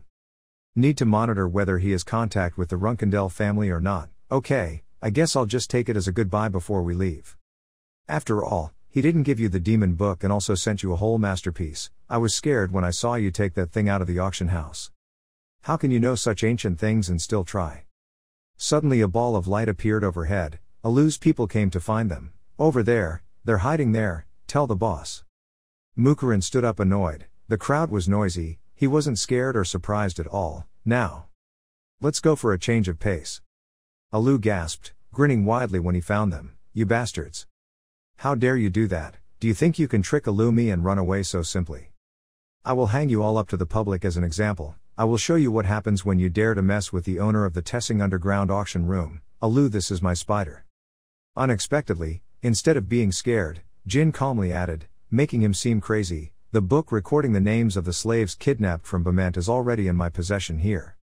Records of transactions with magicians like the one the Zippel family is looking for, or a list of customers who have dealt with you in a shady way."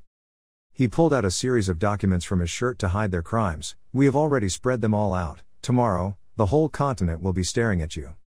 This magic book is really convenient. Honestly, you're dead, Alu." At this moment, he was so angry that he went crazy like a psychopath. "Damn brat. I won't let you die easily. I will keep your dog's life. I will torture you every time you faint from pain. I will burn you with fire." He said coldly, "Mukurin, I want a duel with this Alu guy." He cracked his neck looking frustrated, then decided to deal with it. It was a real headache. "You bastard, do you think you dare to fight us alone? Don't just stand there and attack." As soon as the words ended, all the magic users simultaneously attacked following Alu's command. He ordered, "Leave that brat's life and bring it back to me. Kill the rest for me." The guards took turns holding knives and rushed forward. It only took him one move to beat the other guy and shoot him somewhere else. Two guys behind, one wearing iron gloves, one holding a sword. Unexpectedly, it only took him 2 moves to send them flying. This time it was his turn to fight back. Along with the speed and strength of the dragon, with just one attack, it continuously defeated one person after another. Hit this person in the mouth. Punch the other person in the stomach. Muraka activated his power with great pressure. In just a few minutes, Alu's army was beaten to pieces. Everyone hesitated and wanted to step back. Alu immediately spoke up, "You guys, what are you standing there doing?" Someone quickly said, "If we use magic now, we will attack our troops. So just aiming to dare to stand behind would be so stupid." Gilly stepped back for a moment. Mages use fire energy. And the water rushes straight forward. Each person is their own element, but Mukaren and Jin stood there calmly. Talking calmly, all 5-star magicians. His necklace activated, creating a shield that protected him from attacks. That surprised the magicians. Jin smiled and replied, "Thanks to Luna, everything was much easier." Gilly sighed, "Even so, you left without even saying hello to the young lady, young master." Mukaren was furious and roared loudly because he was insulted. "You weaklings have nothing but numbers, you rascals. You guys are making me angry. Let's all die right away." A straight punch to the ground caused the ground to crack, and the force of pressure from underground bounced up, causing everyone on it to fly into the sky. Alu looked at this scene and was a bit stunned at first. The next second I felt like I was going crazy. Begin to attack instinctively and emotionally. Holding the sword and rushing forward uncontrollably. He threw his sword so wildly that his juniors were also scared. "Boss, what's wrong? You're crazy." He just killed his own people while losing control. He was crazy. "Well, that also saves some energy. Hey kid, I've cleaned up these grass ants like you wanted, now the bastard signs it up to you." "You bastards, who sent you here?" The sword in his hand was dyed bright red, his voice was heavy, he roared madly, "Whether I tell you or not, it's the same, you will die anyway," Jin replied calmly. Alu unleashed his attack, his sword cracked the rock behind him in half. "He is so fast," he sneered. "Yes, I don't know if you're telling the truth or not, but if I keep taking you down I'll have to open my mouth, you bastards. I won't let you leave so simply." Mukaren happily stood behind and cheered enthusiastically, "Hey, you've finally met a worthy opponent. I think the rumor that he is a 7-star martial artist is true. Hey kid, he's different from the Bishkel guy you fought before, this guy just wants to kill you. Use all your strength and don't die." The match officially begins. Bishkel smirked, really arrogant. "How dare a common magician like you come forward? Are you looking down on me?" That guy growled with every word. He decisively used his sword to rush straight towards him. He crouched low and pulled out his sword to block a blow from him. He immediately noticed something unusual. He didn't think a magician like him would have a sword in his hand. He hit the ground hard and he jumped back. "Damn. So you're not a magician." After learning that he was a swordsman, his blood boiled even more. He immediately swung his sword more fiercely, the blows were continuously emitted without stopping. He was quick with his hands and eyes, his movements were skillful. Slash straight forward to stop him. He didn't know when he appeared right behind him. But he noticed and immediately turned his head back to avoid the attack spectacularly. He clicked his tongue in frustration. It's too light. He now began to calculate strategy. It was so fast, he hadn't even fought with all his strength yet and already it was like that. So the human fireball that appeared at the auction house was just an antique, he roared, "Damn it, but I fell into his trap." He blamed himself. He's not just a problem. But the guy who defeated all my subordinates alone, he is definitely stronger than me. Why is he standing still here? He glanced behind him slightly, wary. Mukaren sneered, "It seemed like that kid was in a bit of trouble." Gilly nervously said, "Mr. Mukaren, are you really not going to do anything?" Even though that was the young master's wish, it was still a bit early for the young master to face someone who was already a 7-star martial artist. He smiled and replied, "It's okay, strawberry cake, that kid also needs to learn to appreciate life. And this strawberry cake, do you think he will lose?" Saying this suddenly made her stop. "What?" As soon as he finished speaking, he hit him so hard that he threw his sword upward. Time seems to slow down. Everyone held their breath. He took the opportunity to rush forward. "Your fate has come." According to common sense, he would lose, but no, Mukurin knew there was no way he would lose, a long time ago, when Runkendel's magic sword was still fighting. 2 levels apart. Nothing to them. And sure enough, Jin gave him a fireball right in the middle of his face. He immediately reflexively jumped back, covering his face with his hands from the smoke and dust. Isn't that an ancient artifact? Damn, that means. Are you a demon swordsman? Jin left his coat outside to make it easier to fight. His eyes and demeanor immediately changed. The sword in his hand emitted a source of lightning energy. He stabbed the sword straight into the ground, creating a series of lightning bolts, a powerful source of electricity hitting straight into the ground. Lightning continuously struck him. He immediately used his sword to block the lightning. Stupid. If you just stand there like that, then you will lose your life immediately. Summons a helmet, when his sword touches. He coldly ordered. When I got there, I discovered something strange. A source of dark energy surrounds the surroundings. He immediately grabbed the sword. Pulled out the sword and slashed him right in the middle of his chest. Time seems to slow down. It took a few seconds for blood to spurt out from his body like rain. The iron mask made from dark magic also gradually disappeared.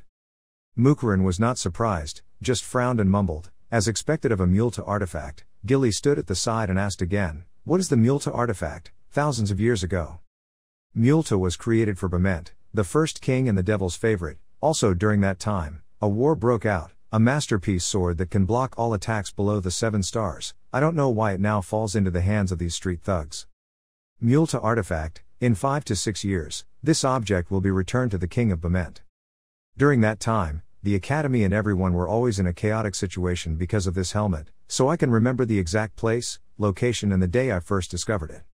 Not fast, not slow, so you can kill him in an instant. He turned to ask him one last question. Before you die, I want to say something, Alu.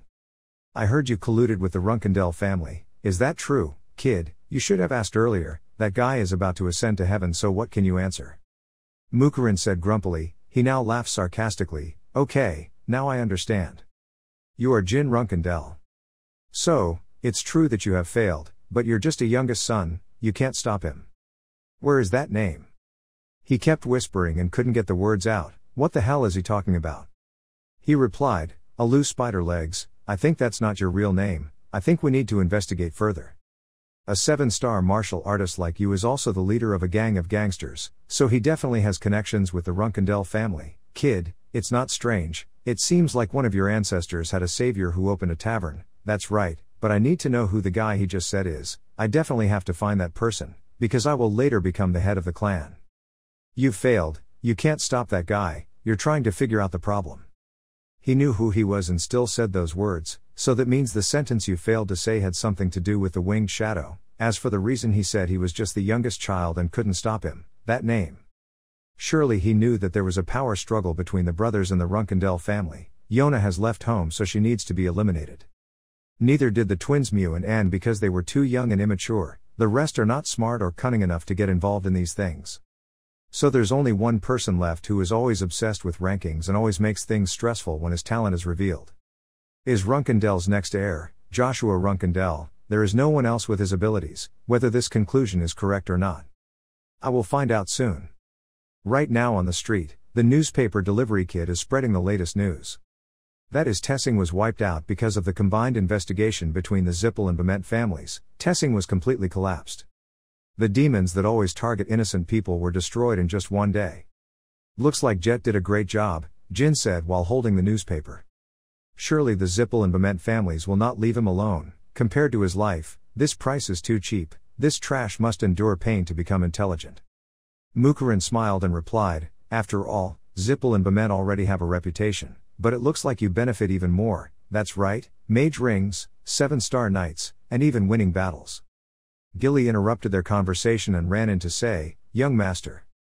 Even though he is a 7-star knight, it doesn't mean he is qualified to receive that title. You can't be subjective because you won a Lu. I think next time you have to be more careful, of course, and it's nothing compared to the final boss. Gilly, I know, next time I'll be careful.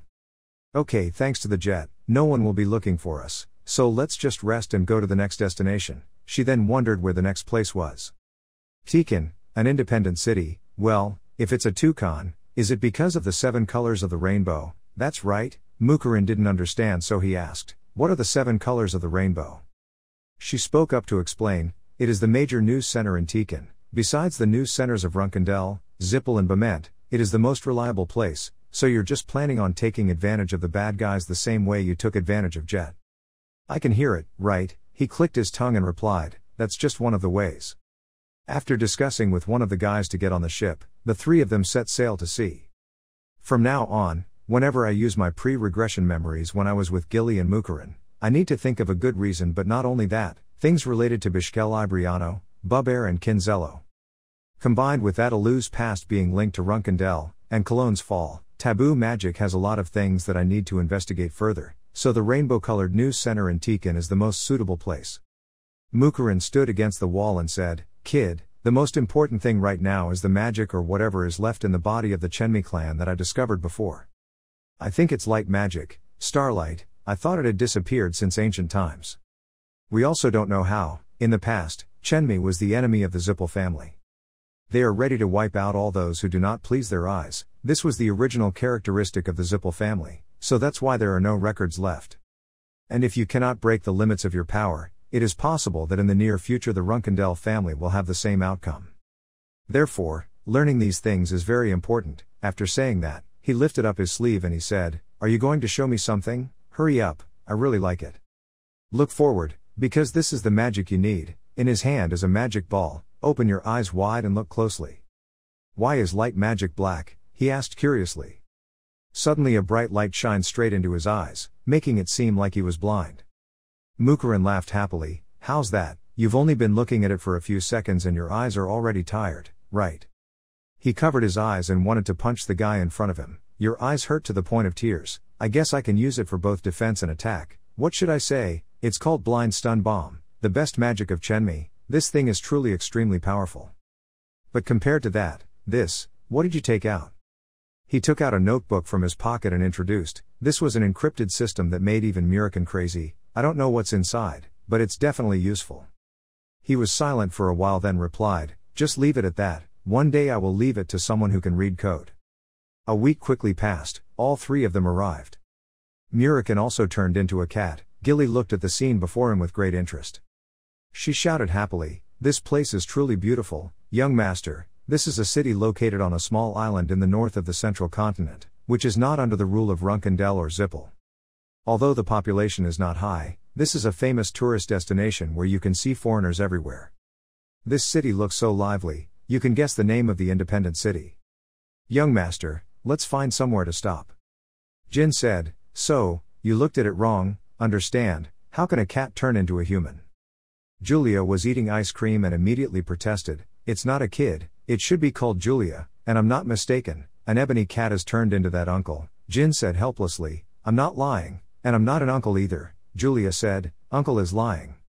"And you are an uncle." Jin went into the water and begged, "Okay, out of respect I'll buy you an ice cream. You can pretend." Julia replied, "Don't make children lie, uncle." Gilly in the back asked, "What should we do?" "We took her to the authorities, thinking she was lost, but if she spread rumors there, wouldn't we be discovered by the Zippel family?" The Murican next to him said, "No need to worry, strawberry cake, no one will believe her words." Gilly replied, "If you had listened to the young master from the beginning, this would not have happened." Murican was confused. "Oh there." Julia stood in front of the gate looking bewildered. Then she pointed and said, "This is the information center." "Julia doesn't like the army?" Gilly asked, "What's wrong?" Julia looked down and said, "I don't like them, they always bother mom." Gilly said to Jin, "It's not okay, maybe this is the place that uses violence and exploits civilians." Jin said, "Her mother can also tell us some more things. Just go in and check." The gatekeeper immediately noticed something. "Ah, isn't this Julia?" Then he turned around and said loudly, "Hey, call the commander, little mistress Julia is back." Jin felt strange and asked, "Wait, do you know this girl?" The gatekeeper replied, "Ha, it's very clear that on the other hand, she is the daughter of our commander." Jin wondered, "Commander, a girl?" The little girl suddenly pointed her finger in front and shouted, "Ah, Mom." The woman walked out with a majestic appearance. Jin looked at that woman and thought, "Commander of the Central Area. I don't think she only has that position. But contrary to her scary appearance, she is very gentle with her daughter." She ran to hug Julia. Julia, I told you not to go far. But because I don't want to play with you, I'm sorry my dear, after work, I play a lot with you, really, I keep my word. Mom, don't leave me alone just because you're busy, like last time, okay? Jin's group was surprised. Almost everyone living in this city knows Julia, so, it seems like I'm careless. Then she turned around and introduced herself to Jin's group. I'm sorry for not introducing myself yet, I'm Alicia Badger, commander of the Tekin station. Jin also introduced himself, I'm Jin Gray, I'm just a new tourist to Tekin. He shook hands with Alicia, well, so he was a tourist. Alicia opened her mouth, I should repay you with something, do you need anything while you're here? Then you asked Alicia to recommend some nearby apartments to stay in, if so, please introduce them to us, is there a place to rest? Alicia said, well then, at the same time little Julia also whispered something to her mother. Probably the Murican transformation thing. After that, Alicia also took out her pen. Turned around and asked the gatekeeper, do you have a piece of paper? He immediately handed it over, yes, here it is. Alicia wrote for a while and then gave it to Jin. She gave Jin a letter of introduction and said, this is a letter of introduction with the stamp of the outpost commander, as long as you have this introduction, you will be treated well anywhere in the city. Thank you again for finding my daughter. Jin also thanked me after receiving the letter of introduction. No, we should thank him, so here we go. And he left with Murican and Gilly. Alicia heard about her daughter's transformation and immediately asked again. Julia, is it true that a cat turned into a human? Yes, but those people don't seem to want to talk about it. Alicia poked her daughter's cheek and said, then let's pretend like we don't know anything, you're very good, everyone has a secret. Alicia knew right away that the other person was a dragon because only a dragon could do those things, she thought, how could she transform? Something only a dragon can do. The three people just found a room in a rented room, everyone is feeling very good because of the service here. Perhaps it was thanks to the commander's letter of introduction, it seemed like ever since the three of them arrived here, they've had good luck. Gilly said, the service is so good, I only received this kind of treatment only when I was at Hewfester. Murican said, this bed is also soft, it should be like that in the tent. Is this the power of a letter of recommendation? Everything seems to be going well at Tekin, we're all lucky to be here. Gilly now spoke up saying that he wanted to eat ice cream like Julia did. Oh now I remember, can I eat ice cream like Julia's just now? It's Tekin's specialty, of course Jin allows it. Oh my god hey Gilly, so you ask me questions like that, go buy some. So Gilly immediately went out to buy. Yes, I'll be right back, she sang with excitement as she walked. The remaining two Murican said, it's been a long time since we've been like this, it feels like we're on vacation. He asked how Jin wants to meet the 7 colors of the rainbow, they won't be able to meet them easily. Hey kid, how are you going to meet the 7 colors of the rainbow? It won't be easy to meet them. Jin said he wanted to meet someone first that was the upper sword Casimir. First I had to find someone first, the 7 colors of the rainbow, the best information center of Tekin. And in the center of that information center, there was a man named Upper Sword Casimir, he is a famous swordsman that everyone knows. He was also invited to be trained as a swordsman by the Runkendel family, that was the only information the family knew. But 10 years from now, he will reveal his true identity as the king of Bement and use the information gathered from the 7 colors of the rainbow, and will then hold the supreme power of all 3 families Bement, family Zippel, and family Runkendel. Then gained full backing as the first king of the independent kingdom of Tekin. He is an extremely careful person, not only has excellent swordsmanship skills but also has the ability to patiently wait for the right time for many years. This is the person who can help me grasp all the information, news in this city. The problem is, how to approach him. At this moment Gilly rushed in from outside. She announced that when she came down, there was no one left in this inn, all the staff and guests had disappeared. Young master, Mr. Murican, something is strange. There's no one left in this inn, all the staff and guests have disappeared. I think something happened. Suddenly, from behind, a hand was placed on Julie's shoulder. He asked about the 3 people's health and said if it was okay if we went inside. Hello, how are you? Is it okay if we go inside? His hand made Murican feel a little hot, he immediately rushed over to punish the guy who dared to tease his strawberry cake. Jin thought, Holy Sword Casimir, why is he here? Luckily, Jin stopped it in time. So Murican stopped just in time. Murican just pulled Gilly back to him. And threatened like if there was a next time, he would let you go visit your grandparents. Jin said, don't kill him. Murican said, did you just ask if I was okay? Or not? Do you think I'm okay, you bastard? As for Jin, you're thinking about why the High Sword Casimir is here. We didn't cause any trouble, we just arrived at Tekin. More importantly, it's not just him, 3 or 4, many others too. At this point, we will be in danger. If we really fight here, Gilly will be involved, Jin said loudly. Please calm down, Mr. Murikin, this place is too narrow. If we fight here, even Gilly will be implicated. Murikin asked Casimir one last time. You? Do you know who I am? Why did you say hello as soon as you came in? You're fine, and then you grabbed his strawberry cake. Didn't anyone teach you what being polite means, you bastard? He asked you if you knew who he was. Hello, are you fine? TSK, dry, I'll tell you, no one taught you what politeness is.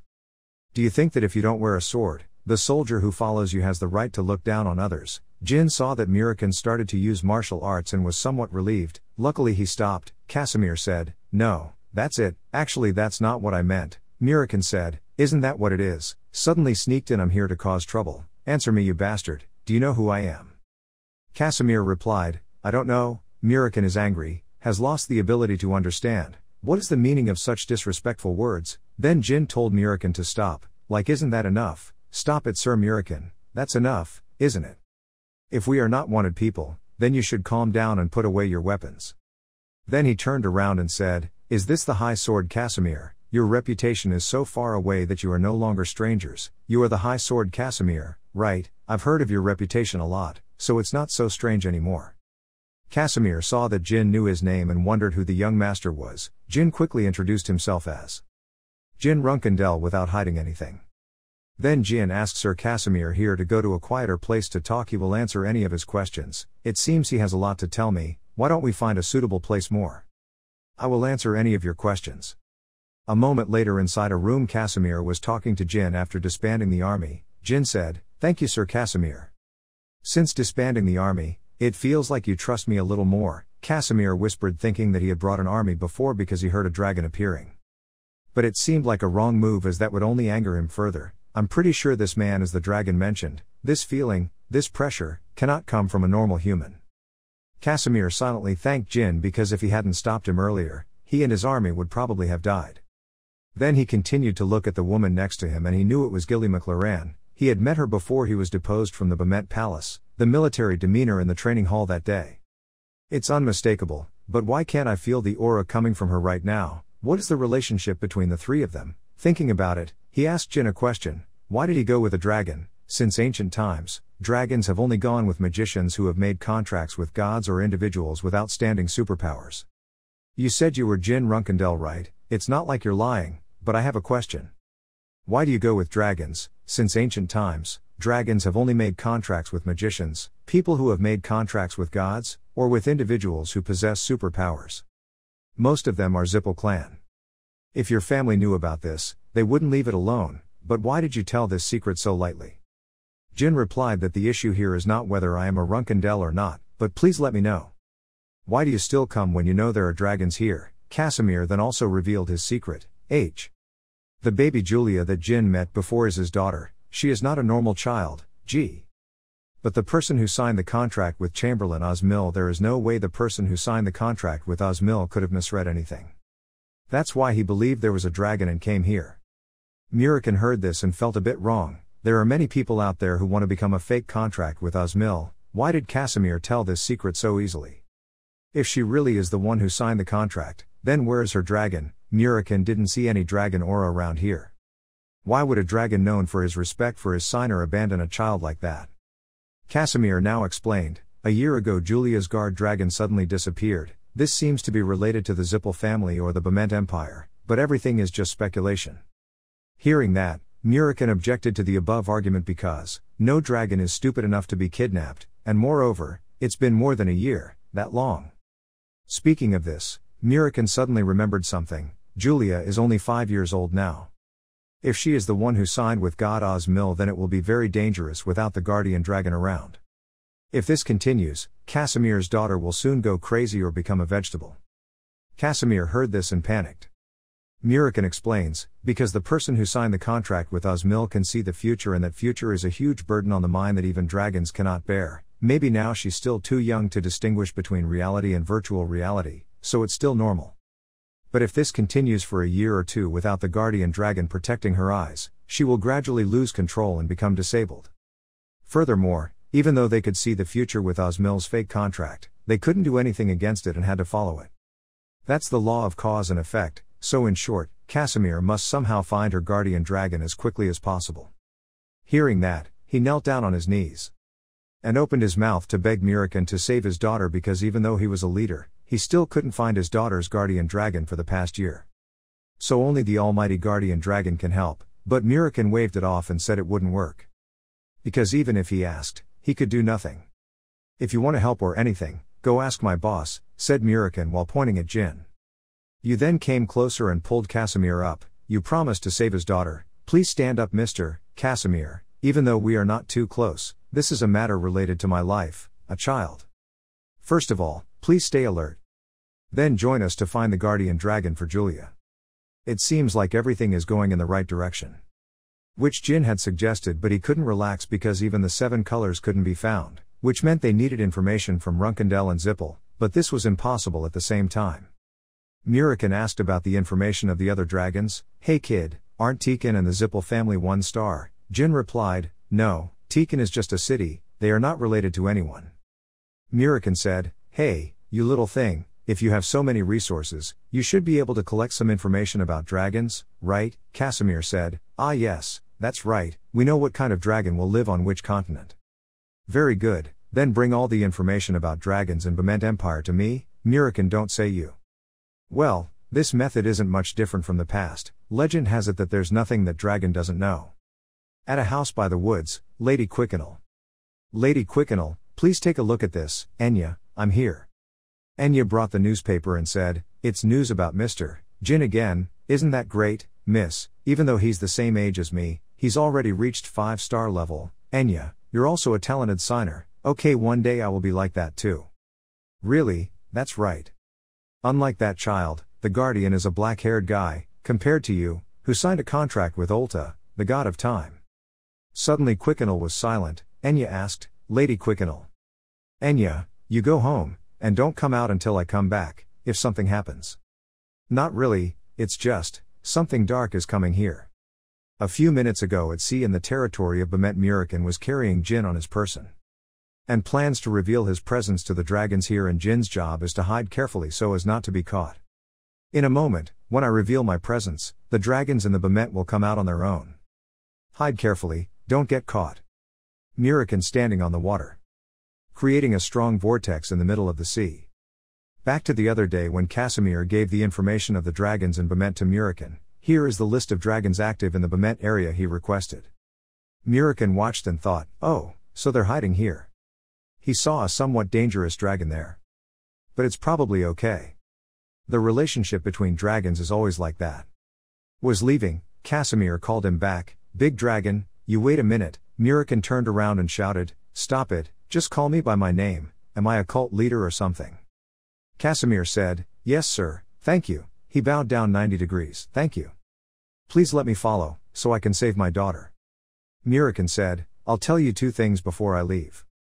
First, from today until the dragons return, you must exhaust your daughter all day, because when she is exhausted, her Osmill power will also weaken. Play with her as soon as she wake up, run around the house or something, make him tired and then let him go to sleep."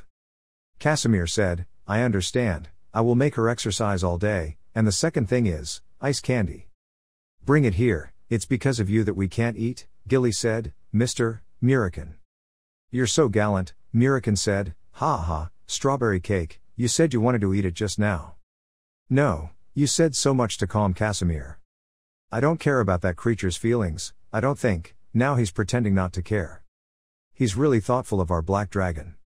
According to the present, after revealing their energy, the dragons in Bement also appeared one after another in front of Mirakin. In front were Rabus and Dantil, 2 earth dragons. These 2 had been beaten by Mirakin many times before, so seeing them again was a bit scary, stinky.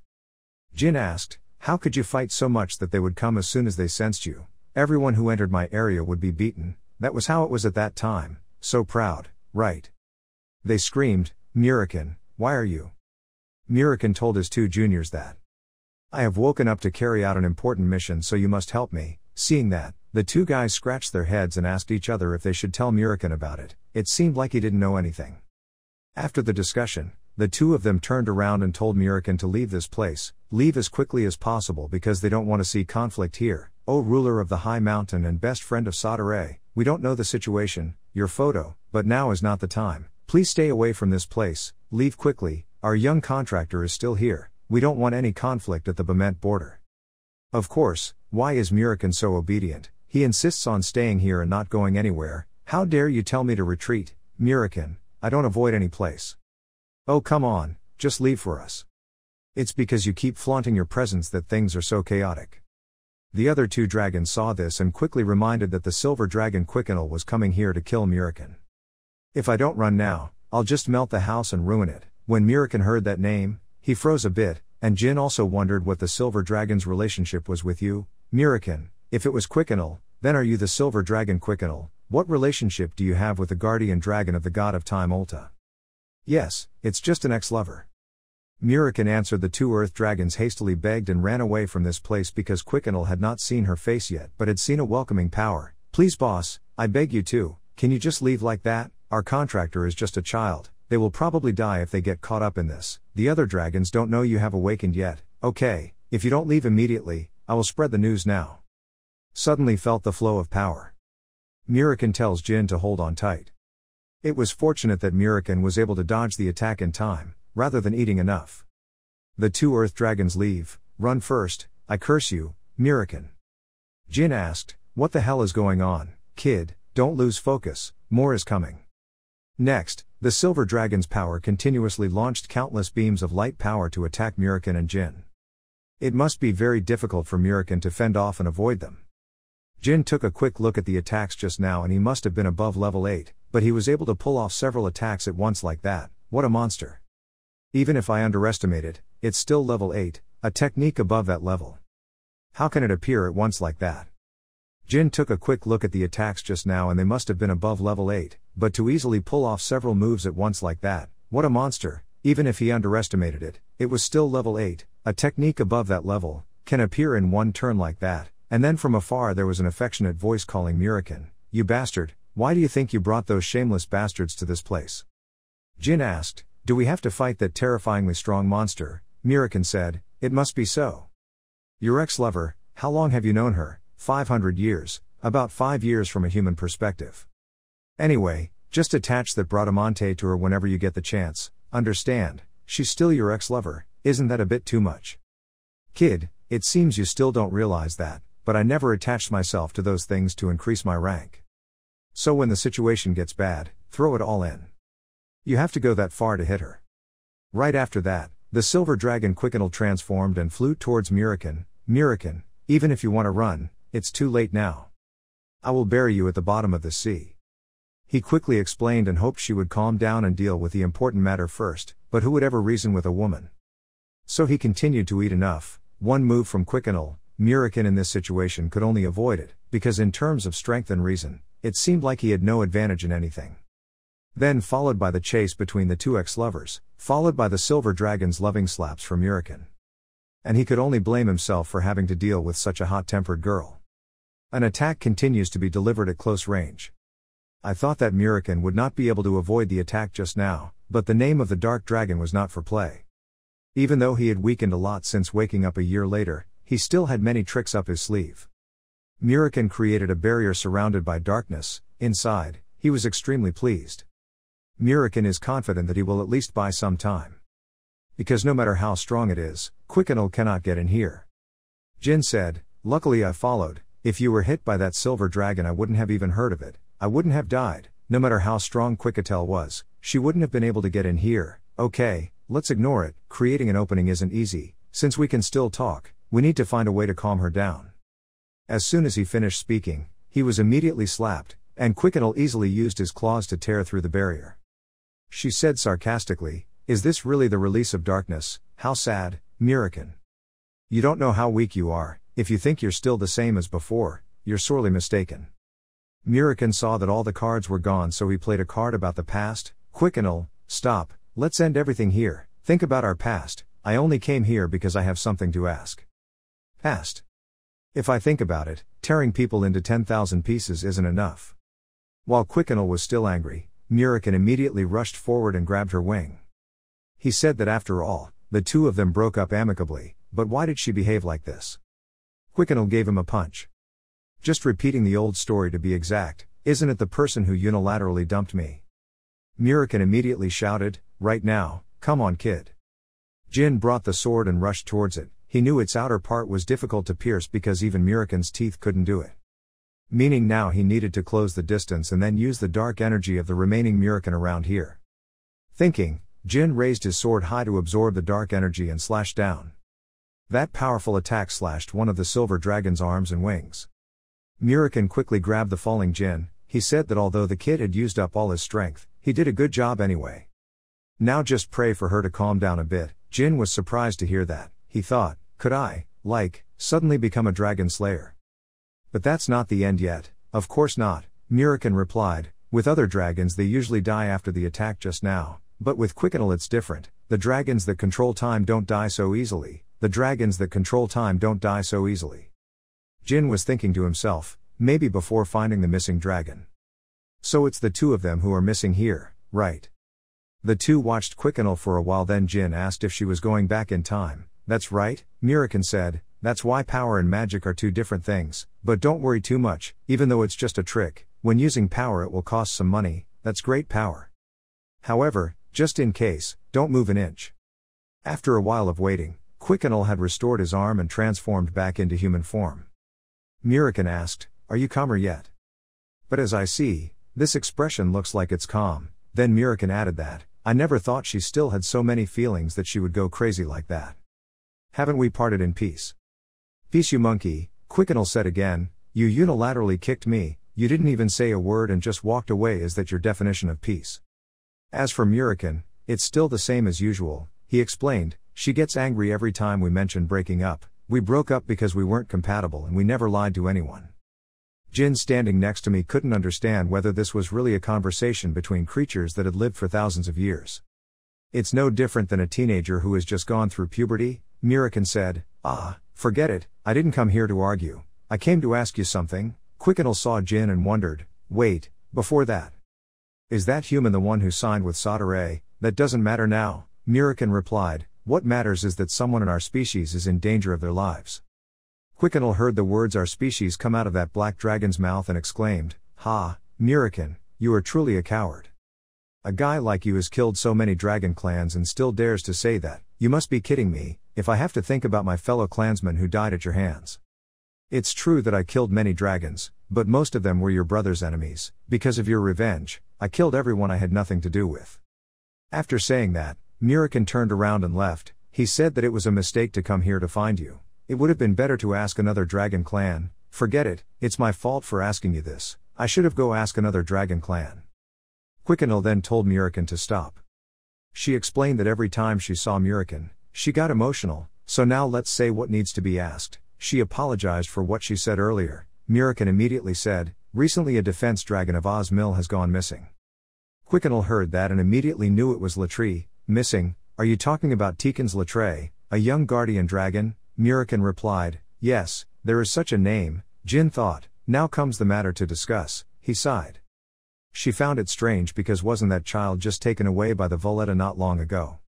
Jin heard about Fanlong Voletta and suddenly remembered, Fanlong Voletta, one of the wind-type dragon people, isn't it the dragon guard of Andre, vice chief of the Zippel family? If so, that means it is once again related to the Zippel family. Quickenel recalls, I must have heard them say they would teach Latri dragon language magic before. Before she finished speaking, Murican asked us all to find another place to talk. I think we should change locations. If we step back a bit, maybe we can avoid the trap and from there go into Bement. Hearing that, Quickenel decided to take the other two to his house. In a forest on the outskirts of the capital Bement, Quickenel's house, inside the three people continued to talk. Jin apologized for not having had a chance to introduce himself just now. You introduced yourself as the person who signed with Sadare. Quickenel already knows you very well. This is the descendant of Temar, right? And the youngest son, Jin Runkendel. Murican wondered, why do you know so much, let alone investigate? Quickenel explains that it's because he radiates the same energy as Temar. The three of them spent a lot of time together 1,000 years ago. Quickenel joked, and I just guessed that he was the youngest son. The guard dragon's reaction seemed quite interesting. Now on to the main issue. Voletta took Latrie away a year ago. Murican asked, so you're implying that they tricked her by promising to teach dragon language magic, right? This doesn't sound very believable, Quickenel said, but it could be true. Murican added that currently the person who signed with Osmil is still too young to be able to control the power. If it continues like that, it will be very dangerous without the protection of the dragon, so he guessed that Voletta must have also know this. Quickenel seemed to remember something. She remembered when Voletta took Latrie away a year ago, she stopped at Bement and introduced Latrie to her.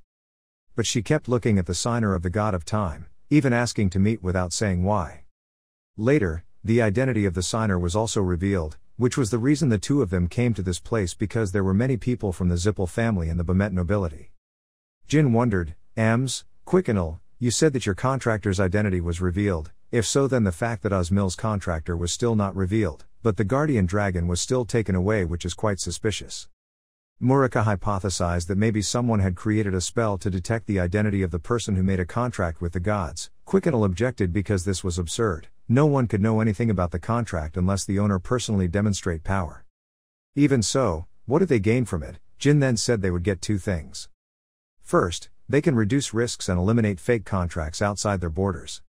Second, when they kill the contractor, they will have the opportunity to make a contract with the family gods. Jin knew that the Zippel people had a special way to make a contract with the gods in their previous life. The person who made the contract with the god of time Ulta appeared. That person was a member of the Zippel family. Meaning they can definitely make a contract with the gods if they kill their signer, thus Julia's guardian dragon is kidnapped. While Jin was thinking, Quickenel said it seemed like what he just said was just a guess as to how a family with so many fake contracts like Zippel still wanted to win. Are you being unreasonably suspicious because you are a Runkendell family member? Zippel's opponent no. Jin said frankly, it seemed like Quickenel was trying to pretend not to see that humans are creatures with endless greed and they will never be satisfied but always want more. Or maybe Miss Quickenel is afraid of the Zippel family. They are the same people who have ruled for thousands of years. No matter what they do, it's not strange. I'm sure that those families will plan something. What I'm not sure is why she pretends not to know anything. Maybe she's afraid of Zippel. When Murican saw Jin talking nonsense, he was afraid of being eliminated, so he immediately stood up and said, wait, Quickenel, we all know about the greed of the Zippel family. Moreover, even though I hate to admit it, they are really talented. There's no harm in being a little cautious, right? From now on, we don't need your help anymore, so we'll leave this place. Silver Dragon Quickenel burst out laughing when he heard that. Murican, you really have changed, Murican, I didn't expect you to feel the danger so quickly. After saying that, she slammed her hand on the table and said she would help you. She wants to face Voletta and find out the truth. If everything really happened like Jin just said, maybe this is a good opportunity to teach the Zippel family a lesson. Just call, the dragon family will immediately fly here now. Moreover, this is also her duty to Temar, because one of his descendants is here. It reminds me of the old days. Even daring to anger her, everything reminded her of the arrogant Temar of the past. After that, the three of them continued to discuss strategies to lure the Voletta. Just in time outside, Enya opened the door and rushed in. Miss Quickenel, I'm home. Hey, these people are, Quickenel said. Enya, I told you not to go out. And four pairs of eyes met. Quickenel quickly introduced to Murican and Jin that this is the person who signed with Ulta, then turned to Enya to introduce Jin and Murican. Enya, this is my old friend and the signer he is guard, Jin Runkendell. I can't believe that young Master Jin Runkendell is right in front of me. It seemed like this was a meeting between idols and diehard fans, and Enya shouted. Oh my god, that's really Jin Runkendell. Oh my god, young Master Jin is right in front of me. Quickenel said, ha about that, I forgot to remind you, I have a fairy tale about you. Enya is excited, please give me an autograph, young Master Jin. Quickenel said, Enya, what do you think about keeping your dignity as a signatory? Enya explained that she was so excited to meet young Master Jin, she was sorry, because before she had only seen young Master Jin in the newspaper. When she saw the real person in person, she lost her composure, quiet for a few seconds, then she turned towards Jin and introduced herself that her name was Enya, a summoner and a special member of the academy. Hearing that, Jin thought that Ulta, the god of time, always spent a lot of effort to maintain the bloodline of the signer, so the talent of the girl in front of him must be very great. Jin said, there's nothing to apologize for, Enya, you greeted me so enthusiastically, I didn't know how to react. Enya was about to ask for an autograph when Quickenell scolded her. "Don't pay attention, Enya, I clearly told you not to leave the house unless I had my permission, right?"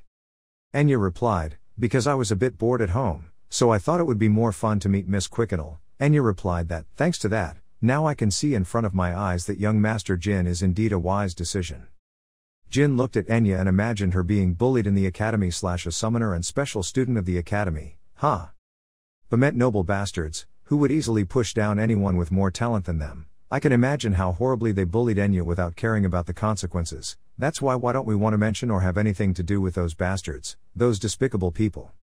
Enya asked why the young master came here. Jin turned and said that he came here because of me. Maybe someone is targeting Ulta's current signatory Lady Enya, so. Now will you come with me? I promise to keep you safe. What else could you expect from words like that? Enya drunkenly nodded in agreement. I don't forget to thank God for not letting me down and praying for so long. Quickenell saw that and there was a shortage of words. After all, the two of them were the same age and both signed fake contracts, so why is this girl so stupid? Well, let's knock the fish out of her mind with all this talk so it's easier to discuss work. Now Quickenell's worries are over. Makes me worry that she won't want to go. But it seems like I was worrying too much. Look how happy she was at accepting the invitation. I'm sure if you told me to go to Runkendell, she would also follow. Jin said, hell, my family doesn't have anything like that. After Enya's work, the two of them turned to talk about the black dragon lying on the chair. Quickenell said, no need to pretend like you don't know, there is a dragon down there. Jin looked at Muriken in surprise, she meant. Then the two looked at Muriken who was sleeping on the chair. Quickenell continued that before, she agreed to help him not only because of loyalty to Termo or Enya's safety, but the biggest reason was that Muriken name. He has become so weak that he probably doesn't even realize how weak he is and probably can't fight Valletta in such a condition. So if we really have to fight each other, it must be me, Quickenell emphasized to Jin. Jin asked how strong the Valletta was. That's true, but it's also because the black dragon has weakened too much. If it was the silver dragon's previous attack at sea, then 1,000 years ago it was just child's play for Muriken. While waiting for Valletta to arrive, Jin and Muriken need a place to stay, so Quickenell hopes the two of them can stay at her house. As long as Jin can convince Muriken because this is his ex-lover's house after all. Jin of course agreed with her and also felt in his heart that the silver dragon was truly a thoughtful dragon. Maybe I'm the only one who thinks Mr. Muriken is crazy and now all that's left is to explain to Enya, Quickenell said, because she will wake up in 10 seconds, until then, choose your words carefully, which explains the current situation with Enya. Jin said, didn't you hit him quite hard just now? Even an experienced martial artist wouldn't have woken up that quickly. As soon as I said that, I immediately woke up. How could Jin understand that she could wake up so quickly after Quickenell's powerful unconsciousness attack? She said, you know, in this world, there are some things that are beyond our scope of understanding. Enya woke up calling Jin's name first. After a few hours of explaining, Jin also gave Enya a summary of everything they were having. Now there is a certain faction targeting Osmill's signatories and their next target is likely to be me. And of course Enya chose to believe in Master Jin. She believes that this will be an interesting adventure between a little girl, the dragon guards, and a prince, Master Jin.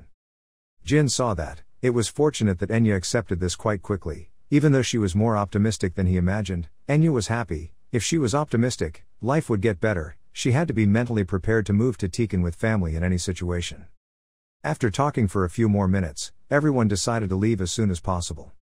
Enya said it's better to leave tomorrow anyway, I just need to say goodbye to my 7-year-old brother and puppy Puffy, see. So I should go back and prepare my luggage, right? Quickenell said. Enya happily went back to her room and said see everyone tomorrow. Quickenell and Jin decided that on the academy side they would use the excuse that Enya was sick, because if they told her to drop out of school they would make a big deal out of this area. Okay, so now, let's focus on that bastard Valletta. At this moment, someone knocked on the door and said he was asking for firewood. Quickenell heard it and wanted to go open the door, but Jin stopped him. There were no guests who came here just to ask for firewood.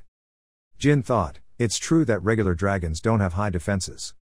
He guessed that the person outside seemed to belong to Bement Special Forces. It must be because of Miss Enya. They must have been waiting around here for a long time and are probably trying to find out which foreigner has just arrived here. Quickenell hears that someone is following him and Enya gets angry and opens the door. Without saying much, she grabbed the guy in front of her and asked if you were part of the Bement task force, who sent you here. The other guy groaned like that. No, I'm not. At the same time, there was the sound of footsteps entering the house.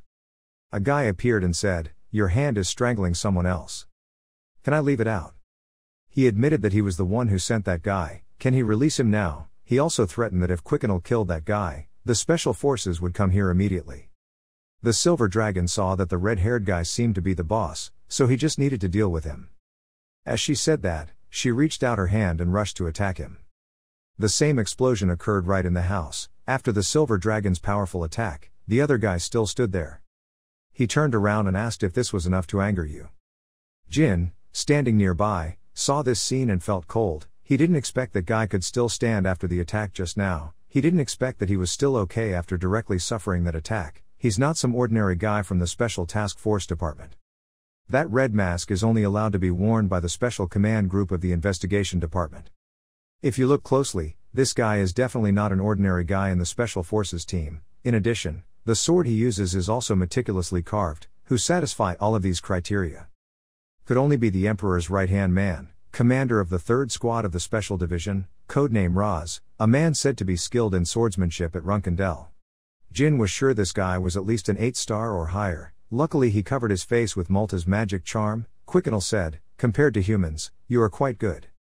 Raz told Quickenell what he did was mandatory because they needed to confirm the identities of the other guests. It's not easy for Quickenell to leave this matter alone. No one would rudely barge into someone else's house and just go home. The name Raz mentioned was Miss Enya just leaving this place. If you let the young lady go alone at night like this, it will be very dangerous. The other guy directly threatened Quickenell. He also added that if we fight now, even though you can defeat me, you won't be able to help Enya in case something bad happens, so you still want to confront me. What am I? So this time I will skip it.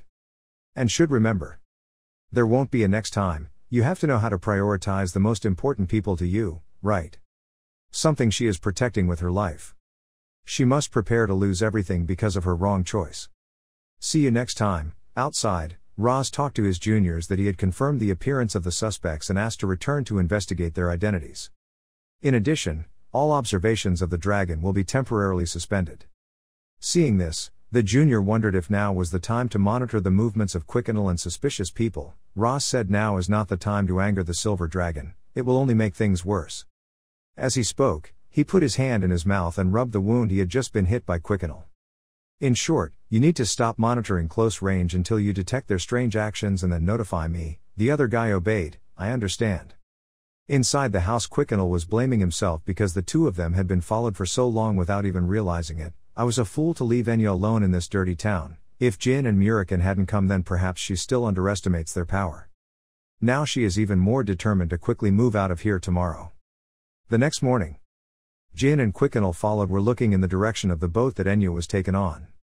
The two also felt reassured because perhaps Enya would reach Tekin safely because Muriken was accompanying her, but I don't know that this is what's worrying. And now let's go contact Valletta. She is the guardian dragon of the deputy head of the Zippel family, so she probably knows many things. A week later, Muriken also completed his escort mission and returned to prepare for the battle with Valletta. He looked at her house. He didn't think Quickenell had taken such good care of it. The two of them had built it together in the past, but now it was just a memory. Just then Jin also came back and said, "Well done, Mr. Muriken. Quickenell is stricter than I thought. Why did you suddenly say that? The two of us built this house together in the past. I understand why she wants us here. Is your heart warmed? Don't talk nonsense, you brat. It's rare for me to recall our old love. It's just a memory now. 1,000 years ago, in a house exactly like this, I spent beautiful days with Temar and Quickenell. No matter what you do, those are happy days, right?" At that moment Quickenell returned and called Muriken. He rushed headlong into the wall. Quickenell said, "What a pity, you've just flown a little and you're already tired." Muriken shouted, staying silent, "No matter how weak I am, I will never get tired of that." Quickenell announced that she had received Valletta's reply that she would arrive tomorrow night. A barren island south of Bement Beach. The next evening on a barren island south of Bement Beach. Quickenell is waiting for Valletta to arrive. If as promised Valletta will come here alone, Q. O'Connell clearly stated that the reason for calling her was to ask about Latria Emile. If she really pretended to be naive, she would definitely be beaten up by the Silver Dragon. Muriken said, "It's not bad, her personality is still the same, but be careful with her, because now she doesn't have Enya by her side, I think, just stay calm. If anything comes up, I will fight on my own, without your involvement. Hey, no matter how weak I am, I don't want to be pitied by my ex, who said I pity you. This is for Enya. She also values the dragon clan's honor very much, so I think she will definitely come alone. Do you think I will lose to her? Even though Quickenel also believed that with the honor of a dragon clan, she would probably come here on her own. But Jin thought differently. He believed that Voletta would not come here alone, if it's true that the Zippel family kidnapped Latri and are plotting to create shady contracts. Then they will definitely be prepared before arriving. Just as she said that, Fan Long Voletta also arrived, and as expected, she did not go alone but with Andre. He smiled and said, "Ha ha, it is my honor to meet the Silver Dragon, Quickenel." "Nice to meet you." He introduced himself to Quickenel as deputy head of the Zippel family, representative of God Melzier. Andre Zippel. Quickenel saw this and got angry and asked Voletta, didn't she promise to come alone? Voletta explained that it was because she was with Andre when she received the letter from the Silver Dragon, so she hoped she would understand. Silver Dragon. Quickenel said, "Voletta, you've been so mean lately," he replied. "Then let's get down to business, we need to discuss Ulta's contract." Quickenel then said, "Rituri. Where is Rituri?" Voletta immediately shouted, "Oh my god, I've been tricked, of course that's all you could think of all this time." Quickenel shouted, "Answer me, Voletta, a year ago you captured Ritura, right?" From then on, Asmiel's fake contract could no longer find the defense dragon. Voletta sounds cunning. "Let me see, I don't know how you want me to answer, Rituri." "It seems like things are going well now." Quickenel heard that and was extremely angry because Voletta dared to joke. "How dare you joke with me?" Voletta said, "Quickenel, I don't know what your relationship is with Asmiel's fake contract, but meddling in the affairs of the Zip-E family is not a wise decision." Quickenel said, "You are crazy, Voletta, you really kidnapped a baby dragon that knows nothing about this world." The two people nearby, Murin and Jinno, did not expect her to be so arrogant. Voletta seemed to have run out of patience inside and said, "Oh my god, tomorrow will be over if this keeps up." He exerted his power and made suggestions. "Let me offer you this, Quickenel." He said that if Quickenel was willing to hand over the fake contract, he would spare her life, but Quickenel certainly did not agree. That's nonsense. After all, you're just an old kid." Hearing that, of course, who wouldn't be angry, Voletta immediately attacked Quickenel. Quickenel also has that offer. Is to quickly return the Rituri here and she will let the Voletta die peacefully. Andre outside heard that and smiled sarcastically. "It seems like you avoided Voletta's attack quite easily, right? So now admire my strength, it's been a long time since I was able to fight with all my might." As he spoke, he raised his staff and summoned a huge barrier created by his mana flow. Jin also exclaimed when he saw this scene, "This is the first time I've seen the power of a 9-star mage, this is the mana of a 9-star mage, this is the first time I've seen it after being resurrected."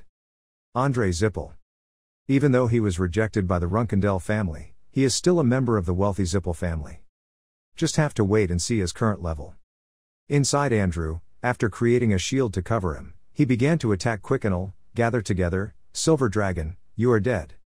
Seeing that, Din flew up to avoid the attack, but it seems the wind here is controlled by the Voletta, we have to avoid it. "Can it fly?" he said, "It seems like even the wind is against you." "Unfortunately, all the wind on this island belongs to me." So Quickenel had to bear the brunt of old man Andre's attack. At the same time, the Voletta above also began to approach her, gathering force and sarcastically mocking Quickenel. "I am the king of Meliire, no one can fly without help, with my permission, you have never been my opponent." When Quickenel saw this scene, he burst out laughing. "These idiots, is that all they can do? That's all it takes to brag about Koa Lak." Andre quickly replied, "It's not enough. I will show you what strength is. You don't really think I can only control the wind, do you?" He summons lightning to coordinate with his dragon guard, so right after that, 2 attacks, one with wind and one with lightning, attack the direction of the Silver Dragon Quickenel. He shouted, "Death to the Silver Dragon." Outside, Jin saw this and thought she was in danger and quickly called Murikan over to help, but Murikan calmly told him, "No, it's not the time yet. There's no one who understands the Silver Dragon better than you. It's true that Quickenel is a bit complacent, but those idiots are also very arrogant." That's right, the Silver Dragon inside also displays its power. Time was stopped, even the attacking magic stood still. Andre was startled when he saw that. Then he said, The power to control time can stop all magic. It's been a long time since the old man saw a scene like this again. The voice rang out, "Today, I will hear that mouth of yours." After saying that, he told Voletta to quickly attack again. "Just one spell made you so angry, Voletta, quickly continue to attack, Voletta." But no matter how much he talked, it was of no use because his dragon guard couldn't move. Due to the ability to control time, Voletta stood still and thought, "My body, unable to move, is due to the ability to control time." At the same time Quickenel also rushed towards it. She grabbed the Voletta's tail and whipped it around. "Now everyone knows who is the winner, right? No log dragon would dare crow at the flow of time." Voletta was quickly defeated by Quickenel with a scream of pain. Silver Dragon said, "How dare you? Keep talking nonsense, you vile reptile." When Andrew saw that, he told Quickenel to stop immediately. "I said stop immediately, Silver Dragon. But who do you think you are, calling the forest a forest? Get your tools ready, he's next." Quickenel threatens, "Shut up and take a look, next, it's your turn." Even though she said that, in her heart she knew that defeating Voletta had consumed too much energy. To defeat that mage, she needed the help of Jin and Muriken. She took care of Voletta, but she abused her power, excessive. Must kill that magician with the help of Jin and Muriken. And Andre also took something out of his body and said, "Miss, you've gone too far. That arrogance is only worthy of the strong." Murankan, when he saw that object, he looked surprised because if he guessed correctly, that was it. Stone of Origin. He said tremblingly, "This is impossible, because it was destroyed thousands of years ago. How could such an object be in the hands of that old man?" And Andre summoned the monster from the Stone of Genesis and mocked Quickenel. She was born as a silver dragon and probably always considered herself a strong person, but that was just an illusion. Humans, dragons and even gods, everything will still happen in the end, must kneel under the flag of the Zippel family. She must accept it and has no right to resist.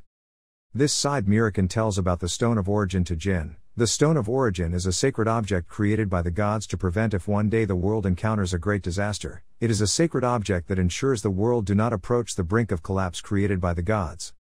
This object created from the power of the gods was ultimately destroyed by them, because its power was so terrible that in addition to protecting it, it could also destroy the world. Having said that, Muriken immediately wanted to rush over to Quickenel to support her. Why was an object that had been destroyed still in the hands of that old magician? While Andre was still immersed in talking to the Silver Dragon, that is the power of the divine eye, Silver Dragon. That weak, scared look is the true expression when meeting a truly strong person. Then Muriken has arrived. "Stay away from Quickenel." The old man saw that there was a black dragon here and was extremely surprised as he knew that there were only 2 black dragons in the world. "Oh ho, one black dragon. There are only 2 black dragons left in the world. Looking at your appearance, it seems that you are a Muriken of Runkondel, so you have woken up after 1,000 years of deep sleep, so that means the boy standing next to you is probably the one who signed your conclusion, right? So you are the youngest son who just left his parents' hands not long ago." Jin Runkondel, after speaking, he smiled with a sinister face. "Originally I only intended to swallow Olta's signers. But now the meal has become richer than expected. So to be fair, I'll also wake up a sleeping friend, okay?" Then he controlled the monster in the stone to awaken the Voletta with some rune. Then Voletta woke up and looked even stronger than before. Voletta stood up. Andre said, "I shouldn't have saved my strength in the first place. Sorry, old friend." Voletta said, "I really thought I was going to die." Surrounded by the dark power of the Stone of Origin and then went to greet Muriken. "It's been quite a while, Muriken." It was still possible to easily dodge the Voletta's attack and attack back as expected. Muriken growled and said, "Go away, dead mummy." The Voletta immediately replied, "Ha, he's weaker than before but his mouth is still so poisonous." It screamed, returning to its eternal sleep, Muriken. Then the two continued to confront. Voletta excited. "That's right, if it's too easy then it sounds great. Have fun Muriken, I'm about to go down in history for killing a legend from the past." Muriken replied, "How quick, crazy dragon. Since the other side is so intense, maybe we should continue." Andrew said, "At first I just intended to persuade and then forgive you. But because she saw something that shouldn't have been seen, which was this face, she had to die." Even though he was talking to Quickenel, he sneaked an attack in Jin's direction. He turned around and said, "Oh yeah, you're here too, right? Jin Runkondel. One more brat won't change anything." Jin thought, with his current strength, intervening in the war between the dragon clans was no different from committing suicide, so the person he could ask for help with superior strength was. He rushed towards Andre. He said, "Well, you're still here, Jin Runkondal, nothing will change, even if a rookie like you has the strength." Fortunately, he was always on guard, so he was not hit by that attack, and then Jin used light magic, blinding the old man. He swore. Murikin shouted, "No, kid, get away." Voletta saw that and took the opportunity to swing a tail at Jin's body. He was knocked far away and lay barely alive, while still being rushed by the monster trying to swallow it. Seeing that, Jin had no choice but to use his trump card. He broke the pendant that Luna had given her earlier to summon her, and that was it. A shining light as the night sky. Immediately followed by Luna holding a super large sword. Luna spoke up. She didn't even bother to send her a letter to notify her in advance. "But I guess there's something so urgent that you can't handle it, right?" Turning to look at Jin, he said, "Our boy." Andre saw Luna and immediately thought, "She is." White Whale. When he saw Luna, he broke out in sweat. He didn't expect the White Whale to come here. Luna saw him and immediately said, "The Vice Family Master Zippo and his Wind Dragon Guardian. Good, this is enough for you to call me to help, right? I think it's worth calling you here." She also praised Jin, the youngest brother. Somehow, it seemed like he was able to last for quite a long time when fighting against opponents of this caliber. Was he injured anywhere? Jin just said, "Actually, I think I almost lost my life." "Thank you for coming, big sister. If you touch anyone but your youngest brother," Luna turns to Andre and asks him, "Andre Zippel, how long are you going to pretend to be dumb? I really need an explanation as to what business you have with my brother." Jin was thinking just now, with the opponent being the Vice Family Master Zippel and the Wind Dragon full of divine power.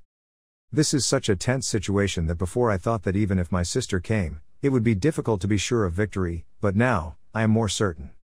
This war is over." At this time, Murikin and Quickenel also came to Jin's place and said, "It's best for the three of us to step back, kid, we should step back." Murikin helped Jin up and said, "I'm sorry, because they can freely control the winds, I can't stop them." "But, you have a good lady, boy," Murikin said looking at Luna. "If she's even a little late, we're done. Thanks to you, we're still alive." And although Andre was surprised, he said, "It was truly unexpected. Who would have thought that the White Whale would appear here? But with the current situation, I can confirm one thing." He confirmed, he said, "Runkondal broke his oath to Zippel. Luna Runkondal, your brother used magic. The Zippel family won't let this go easily." When Luna heard that, she smirked and said, "I understand, but don't worry. Because this matter will never reach your family's ears." The fake Andre got angry when he heard that. "You vile bitch, how dare you behave like that?" He ordered the monster to attack Luna, but Luna was a bit hesitant. With a few rustling lines, the monster was cut into thousands of pieces. She said sarcastically, "All the Zippel family guys I've ever met are only good at talking. It seems that the deputy head of the household is no exception." As soon as she finished speaking, she continued to attack in the direction of the Wind Dragon Voletta. She asked, "Are you still maintaining your true form, Dragon Clan?" "I don't mind, because that would only give me more places to cut." So then Voletta transformed into her human form under Andre's orders. Voletta also knows what she needs to do. He summoned wind energy around him to form a spear combined with the evil energy from Andre's origin stone. That kind of evil power is not magic, but it is closer to a power, and is similar to the power emanating from the demon race. And the reason why the Wind Dragon is fighting so hard against me, Luna guessed that it seemed like you needed some time to use that relic effectively. It's hard to think that the patriarch of the Zippel family and a powerful Wind Dragon would bet their lives on such a crude thing. Do you really think? Could that thing save my life? While Luna was speaking, Voletta thrust the spear containing all its power towards her. He said angrily, "Despicable bitch. What the hell do you know to be talking like that?" Luna swung her sword to block the next attack. After the two collided repeatedly, they decided to win or lose, but that was only when Luna had not used her full strength. Immediately after that, she easily seriously injured Voletta. Seeing that Fan Long has run out of interesting things for me to see, Luna said, "In the end, that's all you can do. Looks like you've run out of things to show me. So we'll end this quickly." She decided to end it quickly and pointed her sword into the sky to use. Runkondal 3 forms of swordsmanship. Meteor shower.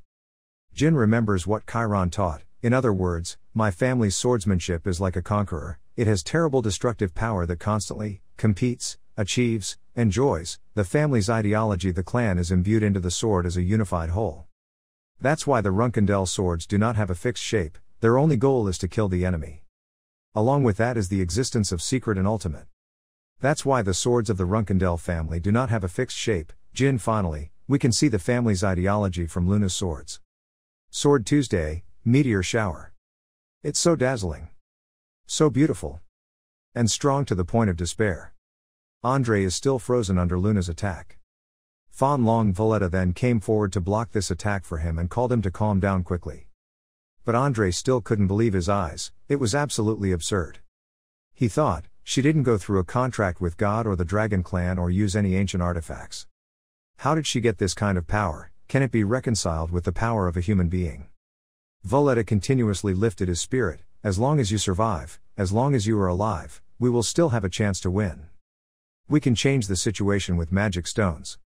Even if I die while protecting you, you can just use the magic stone to bring me back to life, right? Those words revived Andre's fighting spirit. He thought, yes, everything is not over yet. As long as I still have the magic stone, I will not die. As long as it's there, I'm still the embodiment of God. After the meteor shower, Luna showed an unhappy face even though the wind dragon only had one wing left. But Luna thinks she needs to practice more before she can reach her father's level of swordsmanship. But saying it again and again is enough to teach the Zippel family a lesson. Moreover, little Jin has also been motivated, until the end if I don't reach father's level of swordsmanship. Then baby, you must. Luna thought to herself.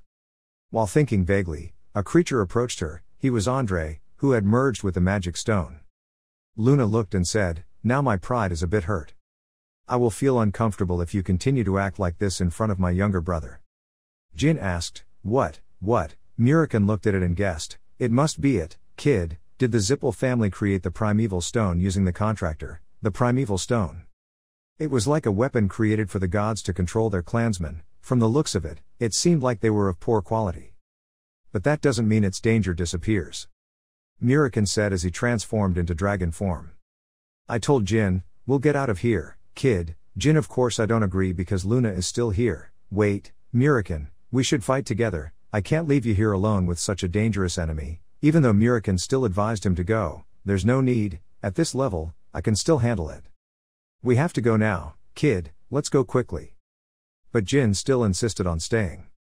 Since signing the contract with Sadare, I was reincarnated and was able to meet Murikan. From the beginning my starting point and luck were superior to the other brothers and sisters, however.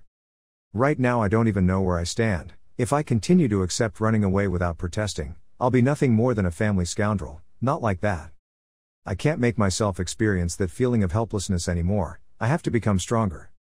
Murikan looked at this scene and saw Kid Jin. What a brave person. I knew he was a brave person, but seeing him reveal such a high fighting spirit after witnessing such an incident, made me feel extremely proud. That's right, that's enough. Don't let the fighting spirit boiling inside you disappear. You will become the best on this continent if you keep your pride and effort burning in your chest forever.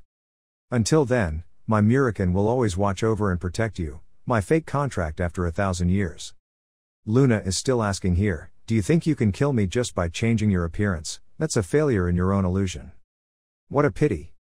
Hearing that, the other guy immediately proved it to her. He raised his hand towards her and shot out a super powerful source of energy. It was very difficult for Luna to withstand that attack. Andre smiled complacently and said, now there are 12 gods whose power is being sucked by me. Oh Luna Runkendel, so what do you have against me? You have nothing but your sword. What a poor girl. Quickly accept the surrender, right now, here. Even if it were your father, he wouldn't be able to do anything to me, Luna replied, but with a swordsman. Just having a sword is enough. If you fight me with that disgusting magic you've spent your whole life studying and immersing in, then maybe I'll at least be able to show you half of the power I'll show you next. With a look of contempt and pity. Dark magic is researched to achieve evil purposes. I, with a sword that has been honed and experienced countless battles, I will defeat you. Luna spoke with contempt and pity, then swung her sword and rushed towards Andre. He thought in panic, bloody light. I've faced many swordsmen, but this is the first time I've seen blood light. No, it doesn't matter. Right at this moment when I demonize I have reached the level of a god, he shouted, okay, come on. Witness this power, and I will do it. Arrogant bastard like you. Realizing true helplessness, and having to admit defeat. This was the last step. He was confident that his transformation had reached the level of a god, so he also responded. Then, right after that, Luna used the Mind Sword skill. And Blood Moon. Luna cut Andre in half, claiming to be a god. But there was one unexpected thing: the original stone also exploded. Luna saw that and immediately became worried. Luna is now so close that it is almost impossible to avoid it. She thought, I will be hit. She was preparing herself to fend off its attack when suddenly a voice called down from the sky, it's Jin calling, sister. You and Murik are coming to help. It seems like the youngest brother saved her again today. He reached out to her and said, holding my sister's hand. And she also reached out to receive help. The next day in the Burman Empire, Roz was reporting to the king about the disappearance of the southern island last night. He asked, has the island completely disappeared? Roz replied, yes, and there was also an incident where a tornado swallowed something similar nearby, and a large amount of mana was discovered around that area, although part of the cause was humans, but really then, is the power of Silver Dragon and Wind Dragon. The king heard that and wondered if it was Fan Long. He continued, the division suspected that it was the Voletta from the Zippel family before this incident happened. There were reports that the Voletta forest had crossed the border. He added. It seemed like the Wind Dragon was dead, and gave out a few pieces of Voletta's cloth. The emperor asked, what about that flow of mana? Have you found out who it is from? That energy source was mostly due to the dead signers, and there was another worrying source of energy, he said, probably the signers. The emperor continued, perhaps. Contractor with their guardian dragon and a disturbing energy source. I think something needs to be done about what they are creating. He continued asking, what about Andre? Roz reported, we are still looking. But no results yet. When the other person heard that, he angrily hit the table. There have been many omissions in the report recently. Have you identified who that previous guest of Quickenal was? When Roz heard that, he could only bow his head and admit his guilt. I had nothing left to defend. The emperor turned around and said, it's useless to say that. If you can't do it, then who else can? Make sure not to reveal anything to news hunters. If you still can't find Enya tonight, please issue a notice to find the missing person. Mobilize more personnel from the Special Task Force into Zippel's territory. Don't let any problems happen. Although we are still maintaining friendly relations, I want things to be more than that. His eyes glanced. Roz, you know that, right? That I am not a patient person. I think, you know that well. Roz replied, I will not disappoint you, Your Majesty the Emperor. The person who just spoke to Roz was the Emperor of Burmant, Amir Burmant. In another place, Bishkel Ibriano and Bubert Gaston also found out that Andre used devil stones. Bubert asked in shock, what, they used devil stones? Bishkel replied, yes, on the coast of Burmant territory there was a big clash between the Wind Dragon and the Silver Dragon. As a result, the whole island was wiped out. A tornado appeared on that island, so surely, the devil stone was broken. Bubert heard this and said loudly, wait, how dare they destroy my product like that? I told them to use it carefully because it's not yet complete. Unforgivable, Sir Bishkel, go and argue with them now, ignorant magicians who do not understand the value of the stone. He talked as he ate, causing the food to fly all over Bishkel's body. He was also extremely angry and thought, those stupid Zippel bastards are making a mess of everything. Thanks to them, we had to delay killing this pig. Bubert kept talking, I know Mr. Bishkel is also angry, murderous intent is here. Bishkel said, anyway, because of this the commander is extremely angry. He wants to reconsider his friendship with the Zippel family, so from now on, don't associate with them anymore. In the secret room, the Zippel family also realized his younger brother's death. Wei Long, she said, oh my god. Andre is dead. The dragon lying on top said that he must have left with the Voletta. He also took the demon stone with him. Kelyurk replied, definitely one of them. Both the power of that silver dragon and the people involved are beyond our imagination. Ah, the Yin dragon is the guy who killed the giant cemetery in Kinzello, right? The dragon continued, Misha, if it's her power then it's understandable. She won't be afraid of demon rocks. Kelyurk asked, Misha, Murikan's older sister, that's right. On top of that, Quickenal is Murikan's ex-lover. Not a complete stranger to Misha. Now Kelyurk understands, she said, I understand. Then we know what you have to do next, Khadun. Khadun asked, do you want me to go find that black dragon? Dragon guard Khadun said it was impossible. If the black dragons wanted to escape, there would be no way they could find them. Kellyrk is still extremely calm. Ha ha, stop being childish. But anyway, losing the Devil's Stone is truly a shame, Khadun asked. Your brother died and you're still calm, right? Of course you are sad about your brother's death. Of course I am sad. However, I already knew this would happen. I was just shocked when I heard that he recently came to Chiron's party without telling me, Khadun said. Ha, that's a lie. I had to ask the creator of the Demon Stone to make another one. Without it, we won't be able to take over the Runkendell family before Chiron dies, nor will the Dark Sea King similarly. Kellyrk said, I think you're not the only one upset about this, Khadun. Khadun said, don't be childish. If you want to take over the world, you have to do this much, or if you want to become the ultimate god, Kellyrk.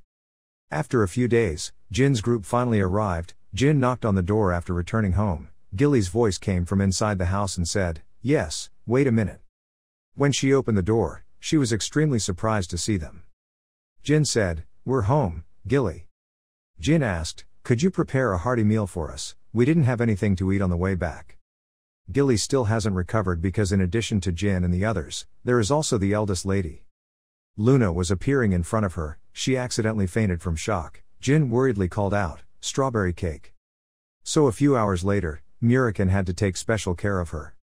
Because Gilly thought that young Master Jin was about to be thrown out of the family. Young Master was about to be thrown out. Luna saw that and wondered if her nanny had misunderstood something. It seemed like her maid was misunderstanding something. It seems like she's very worried about you. You have a really nice maid, Jin replied. She's really nice to you. At the same time, Mr. Casimir also came in from outside. He immediately came here when he heard the news of their return. Young Master Jin. Sir Casimir, you have returned, but, who are these people?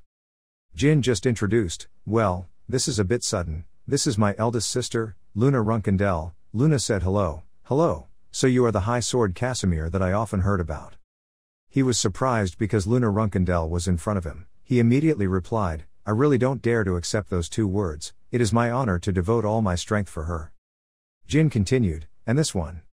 Lady Enya's guardian dragon, the silver guardian dragon Quickenel. Casimir quickly made a number in his head and bowed 90 degrees hello. I am Casimir, the host of the Rainbow Display, and also an acquaintance of young Master Jin. It's a pleasure to meet you, he thought. Another dragon, unable to self-destruct like last time. You're not stupid enough to continue offending a dragon, Jin said. I arranged it on my own without informing you in advance. I'm truly sorry, Casimir replied. It's okay young master, now we're in the same boat. Quickenel used bullet-shaped eyes to ask Casimir and Enya where he was. Casimir quickly replied, I was about to tell everyone. Latrie just returned 3 hours ago, Jin asked. Today too, he replied. Yes, Latrie is with Tu Thu Enya and my daughter. But he found something very strange. But I see something very strange. Latrie no longer misses what happened when he went missing. He only remembers Voletta's refusal to teach him dragon language magic and he doesn't remember anything else. Casimir continued, the boy was completely healthy so it could not be said that the Zippel family had a hand in it. Perhaps the boy was not kidnapped. Quickenel objected when she heard that, because she heard with her own ears that they admitted it. It couldn't be, it was those bastards who confessed to me. Muriken then said, they have erased the traces, they have erased all traces related to the Devil's Stone, and also Latrie's memories. Zippels are always like that, when things don't go their way, they will erase everything. Casimir asked, is the Devil's Stone? Jin said, it is an artifact they possess, I will explain in detail later. Casimir said, the Vice Clan Zippel and the Wind Dragon, plus the stone that can absorb the god's signer, the young master has indeed encountered many difficulties. Jin guessed that those evil stones must have some effect, so they had to imitate the original stone. Muriken said, maybe they want to become gods. That's why we plot to gather the power of all the gods. And they can eliminate anyone who opposes, and become the sole supreme god. Dominate this world. Anyway, that's for the future, Casimir said. For now, you guys just rest here. I will collect more information through the 7 colors rainbow. If needed, Miss Quickenel can take you to the urinal. Enya letter, of course. Yes, please come this way. At the same time, Gilly also woke up and asked the young master why he had fainted before waking up. While his eyes were still wide open, what caught his eye was the image of Lady Luna. So now that she knew the reason for fainting before, she staggered and fainted again. That night everyone held a party to celebrate the recent victory. Luna told Jin, After destroying the notorious underground gang, the independent city of Tekken had become safer. Zippel's Vice clan and Valletta were all killed. You accomplished all that in just 2 months, becoming a stroke of luck. You can still use magic, even though you've never been taught it properly. If you were caught, you'd probably lose your life. You're really the best, little brother, Gilly said. I thought if Lady Luna found out, we would die, but I didn't know you already knew everything. Luna laughed and said, "Ha ha, I already scared you. Don't worry, sometimes I have to change my mind," Gilly said. Now we just need to hide the clan leader. Luna did something that left her stunned. My father knew it. Luna said, "Father knows everything. From the Tessing incident to Andre's death, and even my involvement, everything has been reported to your father," Gilly said. "Why are you talking strangely? This news should be sad news." Jin then told Gilly, "Don't worry, Gilly, I have my own way. Young master, tomorrow me and my eldest sister will go to see father, so he has plans. Oh, let's go see father." Hearing this sentence, the other two were even more surprised, as there was no way a lucky reserve could return to the family during this period of time. Luna asked, "Jin, you must have lost your mind. Don't think that if your father doesn't say anything then do whatever you want. What are you going to do after meeting your father?" Jin told him to go back to warn him. "I will warn him that the Zippel family is plotting to attack the Runkendell family. About kicking the devil, wouldn't it be better if I went and talked to my father? Do you understand the consequences of a lucky runner returning home on his own? Are you planning on giving up on the lucky exam?" Jin replied, "Father already knew that everything that happened was because of me.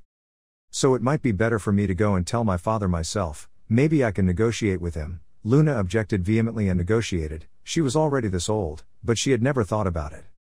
"I remind you one last time, if you keep stubborn like that, then he really killed me." What she meant by that was, "Don't think you can do whatever you want as your darling," he replied. "If that's really the case, I believe you can stop him." Luna quickly ran closer to Jin. Her eyes were filled with murderous intent as she looked at him. She said, "If you still dare to threaten your family, you don't know how much trouble Gilly is in." Seeing that her younger brother was so determined, Luna didn't stop her anymore. She would return with Jin tomorrow. "Okay, I'll go with you. When do you plan to go?" Jin said, "I plan to use the first portal tomorrow." Luna turned around and said, "Okay, go as quickly as possible."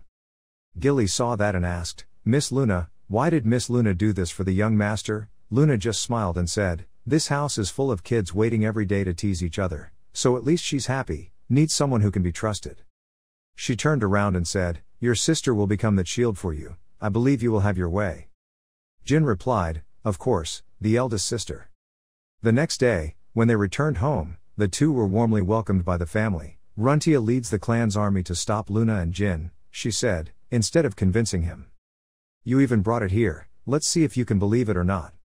The eldest sister, Luna, did not stop her and brought Jin back at this time. After hearing that, Luna said, "Little brother, Jin is also obedient, yes. It's true that you should treat me well," Jin replied calmly, "Of course." Next to him was Vigo, pointing at Jin and cursing, "Crazy. Tell him, Uncle Ut, if you leave the family, you must be crazy. Why would a lucky candidate dare to go to the Garden of Swordsmanship?"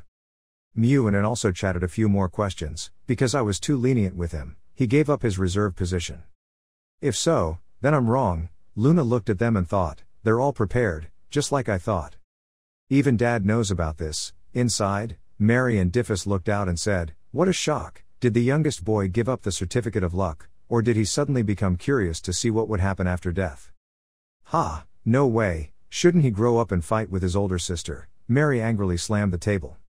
Outside, Luna and Runtia are still fighting with each other. "Sister, why did you bring it here?" "We didn't bring it here, it came on its own." "Then you should stop it. Just because he's not awake doesn't mean you are too." Luna said angrily, "Whatever, where are you?" Runtia was surprised. "Father," Jin thought. Luna, for some reason, always struggled against Runtia. Runtia asked, "Oh my, youngest son, are you here looking for father?" Jin replied, "Yes, big sister." Vigo raised his voice, "Ha, you must have come looking for death. You were just lucky, being better than the Tonas makes you think you are superior." Runtia exhaled for a moment, then stepped back to let Jin go. "Go ahead, father is in the study," Jin also politely said. "Thank you." Following Jin in was Luna, but suddenly Runtia pulled out her sword to stop Luna. "From here," she said. "The first lucky guy must leave his weapon behind and wait." The homeowner ordered the reserve fortune to go alone. Luna gritted her teeth and hissed each word, "What if I don't want it?" Hearing that sentence, the other brothers all took a stance and prepared. Runtia said this was her last chance, her first chance. "This is the homeowner's order. Put down your weapons. If you resist, you will be killed immediately." "Don't worry about me," Jin said. "I just came as a member of the Runkendell family. No, I came to talk to father as his son, it's no big deal." When my brothers and sisters heard that, they were speechless. Crazy Jin. As he walked to the study room, Jin thought, it seems like the other brothers and sisters don't understand their father well, even though it's against the law to return to the clan for a fortune. But I'm not the type of person who cares about rules. If we had a chance to talk like last time, there wouldn't be any problem. He remembered when he was a child, his father patted his head and said, "Good question. I will continue to observe you." So Jin knocked on the door. As you guessed, nothing happened. But only the door was blown up. Jin did not expect that all his godly plans were full. His father called out, "It seems like I've already appreciated you, I've given you 5 years. But why are you here now?" Jin now also knows that there is a thing called human sword fusion and sword energy that can easily defeat opponents from afar. He thought, "I have heard about it. That my father's sword energy could, to some extent, completely defeat his opponent. When he used the sword created by the aura, he almost touched the unified sword. He was softer than he thought. That means he still has a soft heart for you." Looking at his father's back, he said, "Don't make me ask again, Jin Runkendell." At this moment, Jin replied that he just wanted to visit his father. Children also need a reason to visit their father. In his heart, he knew clearly that he was not allowed to say sorry. Although he was confident, he was not allowed to be arrogant. "I came because I wanted to see you, Dad." Chiron heard that and was silent because he had never heard any child say that to him before. "He wanted to see me, I had never heard any child say that." "Not too bad." Then he said, "How stupid, going out to study makes me have that nonsense family love or something." Jin replied, "Not studying outside. I always love you, Dad." So immediately the murderous aura came out from Chiron Bakfat. Jin around didn't even know what was wrong with what he just said. This time maybe he really died, and Chiron at this time covered his mouth with a book, thinking to himself that he almost burst out laughing. Turns out, because of his laughter, my son wanted to vomit. Chiron tell Jin to quickly get to the point. "Enough nonsense, speak frankly, what have you brought for me, the deputy patriarch of the Zippel family, who was mocked by father at the banquet? Andrei Zippel is dead. What do you mean you killed him?" "No, Luna took care of him, and you were the cause of it. There are a few more things, if it's okay with you."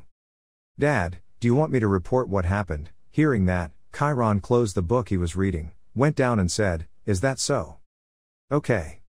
Sit down, I'll listen to you." Jin looked at his father walking down and was surprised. After that, everything that happened to Jin was told in detail by him. Chiron said, "Yes, from Aken to Bement, in this short period of time you have indeed encountered a lot of things, but the reason why I came here again, because Zippel's right-hand man is dead, there will definitely be turmoil within those bastards. Just to say that, that's all." Jin guessed that Andrei Zippel was probably not that guy's real right-hand man. Chiron sat with his arms crossed listening to his son, although it was partly because her strength was very strong, considering her status as the only deputy clan head capable of causing a threat to the Runkendell family. That guy was not worthy, although of course, everything is the eldest child's intuition. Chiron replied, "You're right, like you said, that bastard is just the deputy patriarch, but that doesn't mean he's the second strongest person on that side.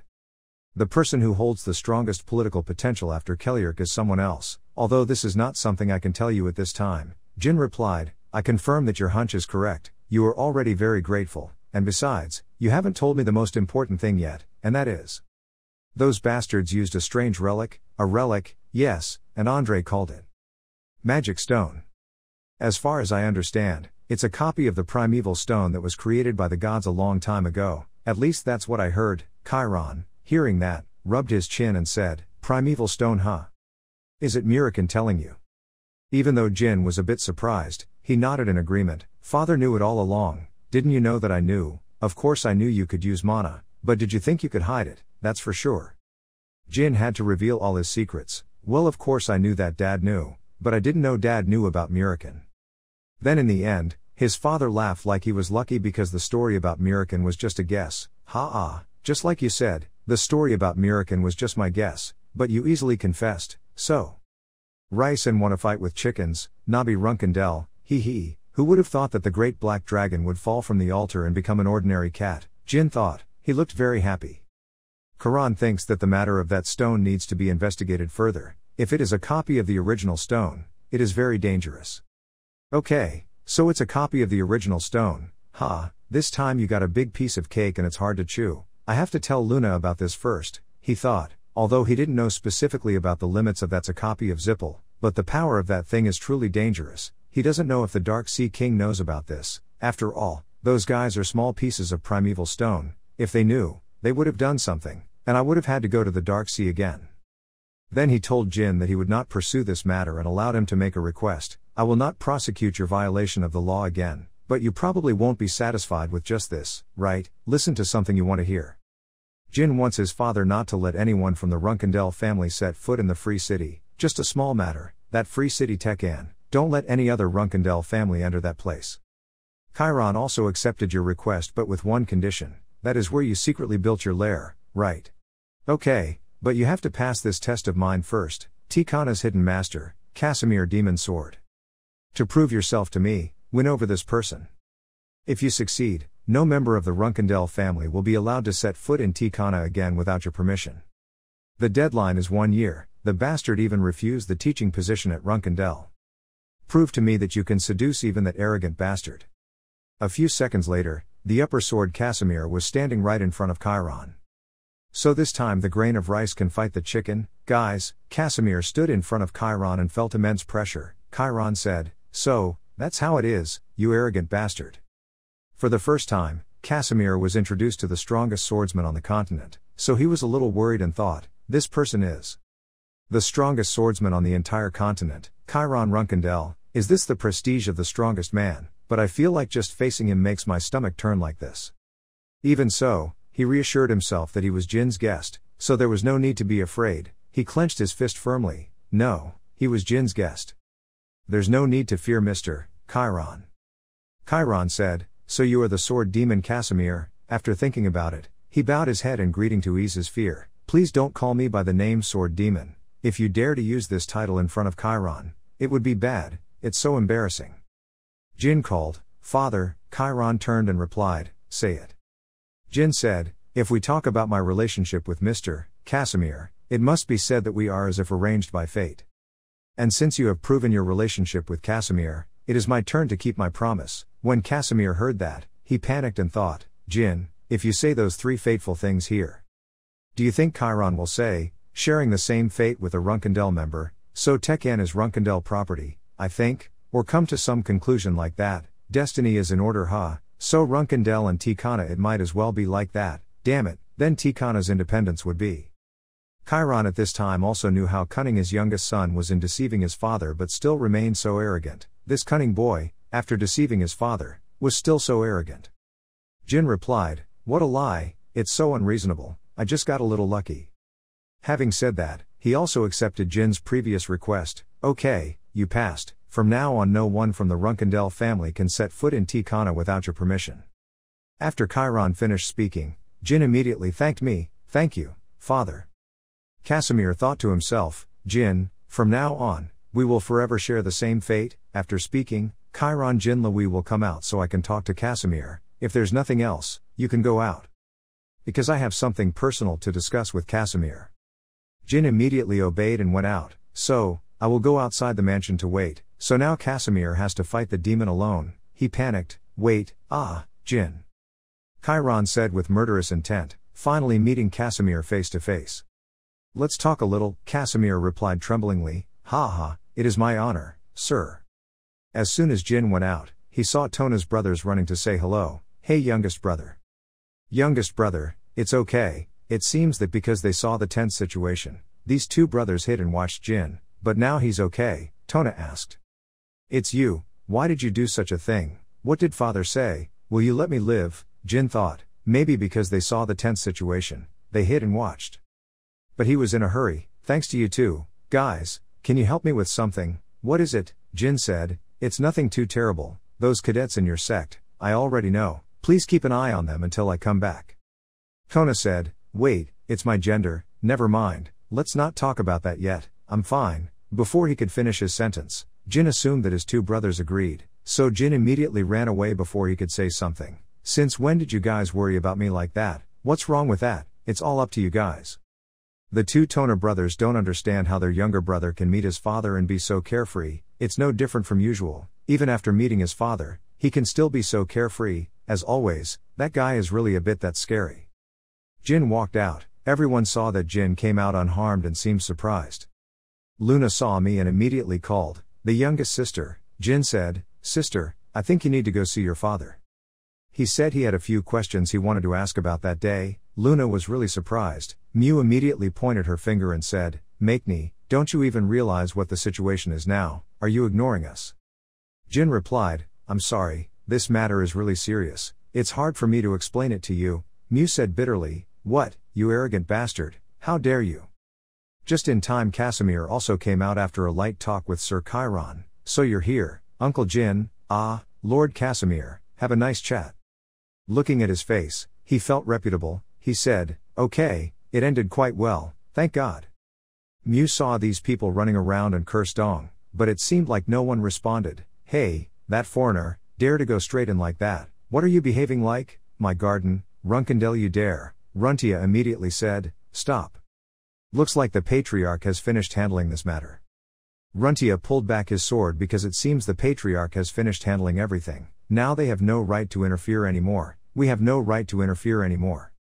She reminded the children like that. Jin also said hello one last time to Luna. "Sister, you've worked hard. I always cause trouble for you." Luna replied, It's okay to say thank you. "Thank you for your help, sister. Are you leaving now?" "Yes, this time I plan to go home and focus on training." Luna also told me, "Okay, take care." Luna turned away. Jin said, "Well, see you next time, brother, sister."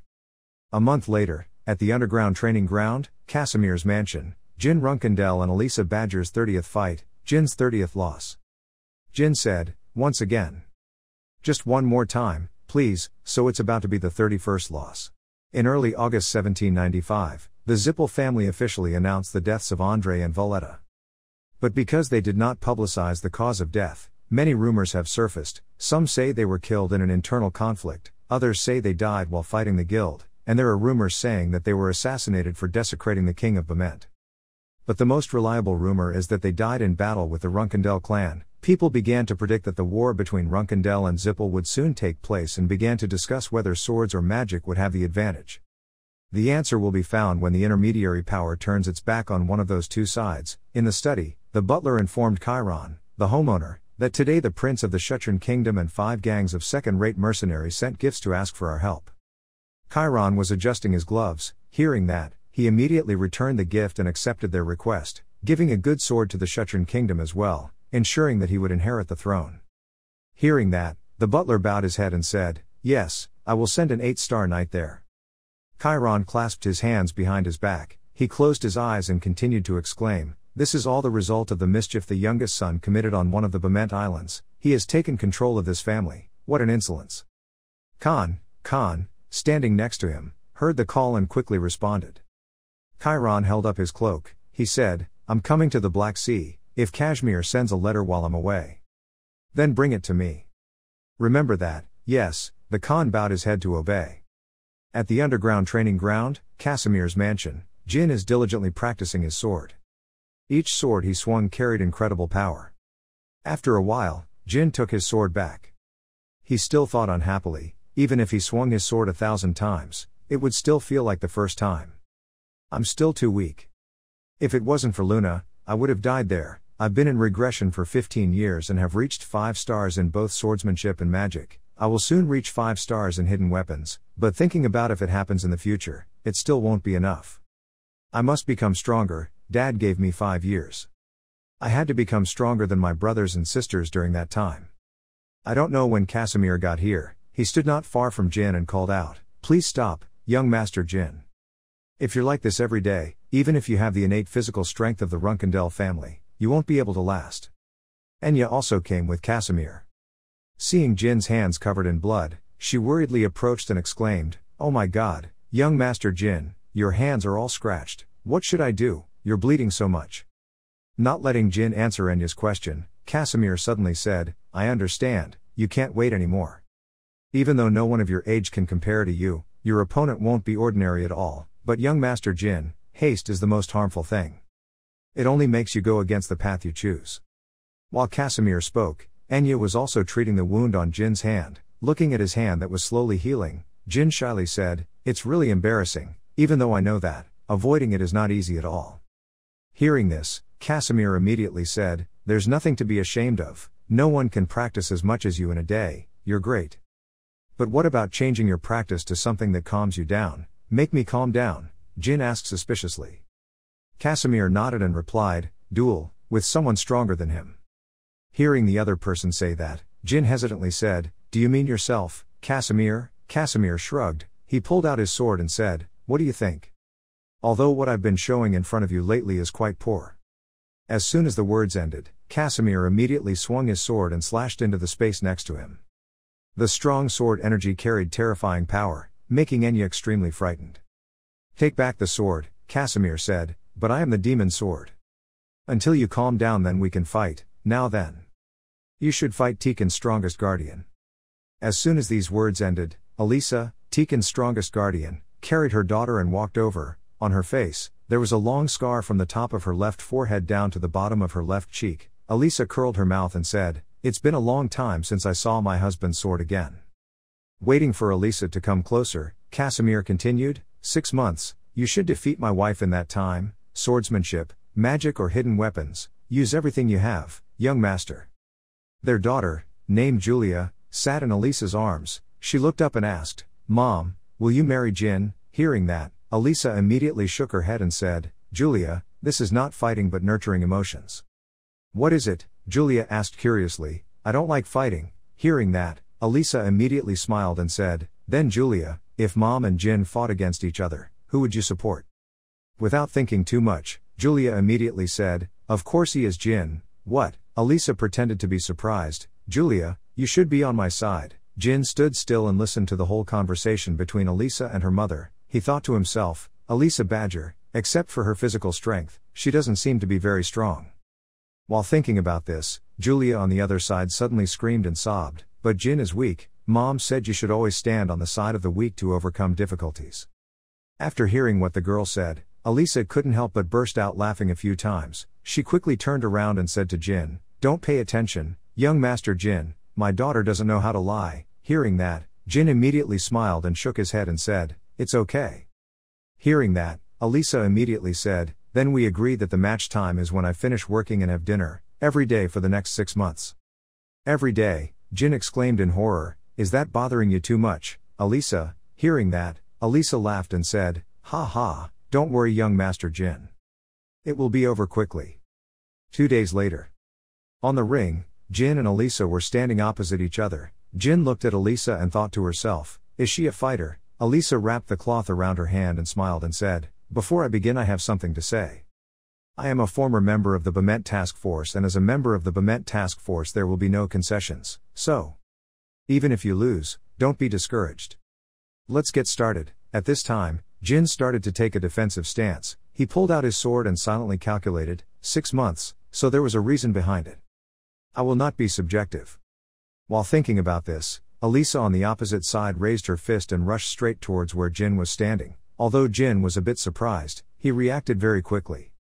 He immediately raised his sword to block Elisa's move. Elisa quickly withdrew her hand. She thought to herself, how could he block it? Thinking of this, the sword in Jin's hand suddenly emitted an extremely dazzling light. Elisa quickly raised her hand to cover her eyes and retreated a bit. Jin's face was now covered by a strange mask. He took advantage and continued to attack Elisa with very fast and strong moves. Jin curled her mouth and said, will you call the doctor? Of course, Elisa said, her eyes became extremely sharp. She clenched her fists and turned around to avoid Jin's stormy attack. Elisa used all her strength to swing her hand and punched Jin straight in the stomach, sending him flying back a long distance. After the match, Elisa picked up a cup of tea to drink. She looked at Jin who was sitting and smiled and said, I was surprised, young Master Jin. I thought you wouldn't be able to attack a second time on the first day, you didn't use much strength in the first move. Did you try to weaken the ground before our duel? Hearing Elisa ask that, Jin immediately said, So she realized. Elisa shrugged and replied, "It was very meticulous, I only realized it at the end of the match." "And what was the light when we were fighting?" "That was the first time I saw magic like that." Jin thought for a while, then explained, "It was an ancient magic called Lightning Veil. Before we started I covered it around my sword, but it didn't have any effect." "I guess it's impossible to succeed with tricks like that." Raising the cup of tea to take a sip, Elisa laughed and said, "Tricks, what do you mean? Normally it should be called tactics." Saying so, she thought to herself, the reason he kept winning against opponents stronger than him was not just luck. That is thanks to the opportunities and fluctuations created by careful calculation and prediction. Because he used it during a duel, I felt respect, but if it was a real match, I could clearly guess his opponent's expression. Sitting on the opposite side, Jin was also immersed in her own thoughts. "This is the first time I suffered a complete defeat in this life after using every possible strategy. Is it because she comes from the department, but meant special responsibility, right? In 6 months, to defeat her, I will have to face her in 6 months, it will be fun." While the two of them were having their own thoughts and assessments, Casimir was standing outside the door secretly recording his assessment of Jin. 1 month later, September 22, 1795. In an unprotected area in the eastern part of the continent, also known as the Black Sea. Khan was fighting a monster. Each sword he slashed carried incredible power and slashed hard at the monster, blood suddenly gushing out like a stream. Defeating this monster, the Khan immediately leaned down on one knee with his sword and said to Chiron, "Chief is the knight who protects the Khan." Chiron heard that and immediately waved his hand to order the Khan. Khan quickly took the letter and gave it to him and said, "This is a letter from Casimir. It was received 10 days ago." Receiving the letter, Chiron immediately tore it open. Inside the letter was written, "To the Honorable Chiron Runkendel. A lowly knight from a lowly city takes the liberty of sending it to you. I regret that I cannot express my feelings and gratitude. It is currently night time in Tikhon. The stars in the black sky shine brightly as if they are singing to me about the greatness of Chiron. To me, Casimir Alfrian, a lowly swordsman." Having read this far, seeing that the content of the letter was too cumbersome, Chiron gritted his teeth in anger and said in a cold voice, "I told him to report about the youngest child. He seems to be a very sensitive person." Hearing that, the Khan quickly said, "I will tell him to shorten it." Hearing that, Chiron said again, "When will he inform me about his youngest son?" Having said this, he suddenly stopped, his eyes wandered to the middle of the letter, looked at it for a while, then suddenly burst out laughing a few times. Khan completely did not understand what was going on, he could only stand silently in one place. At this time Chiron continued to speak, "I wonder what the youngest son is doing on an isolated island. I know he has recently been beaten by Casimir's wife. The first duel ends in 3 moves, the second, 5 moves, the 7th, 10 moves. The 12th battle, 25 moves. In the 13th battle, it endured 10 blows, this letter covers the 14th battle."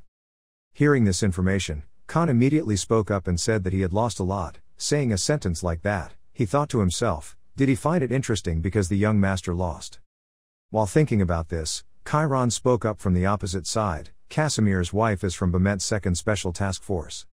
Hearing that, Khan's eyes suddenly opened wide, he hesitated for a moment then smiled and said, "I think that Special Task Force is not someone that the young master can confront with just luck. Congratulations, Chief." Chiron still held the letter in his hand, he shook his head and said, "Not only that.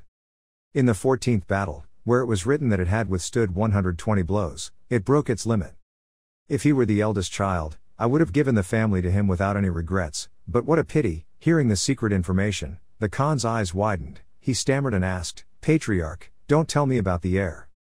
Halfway through speaking, the Khan suddenly stopped, he was a little frightened and thought, this is the first time he mentioned the heir as an individual.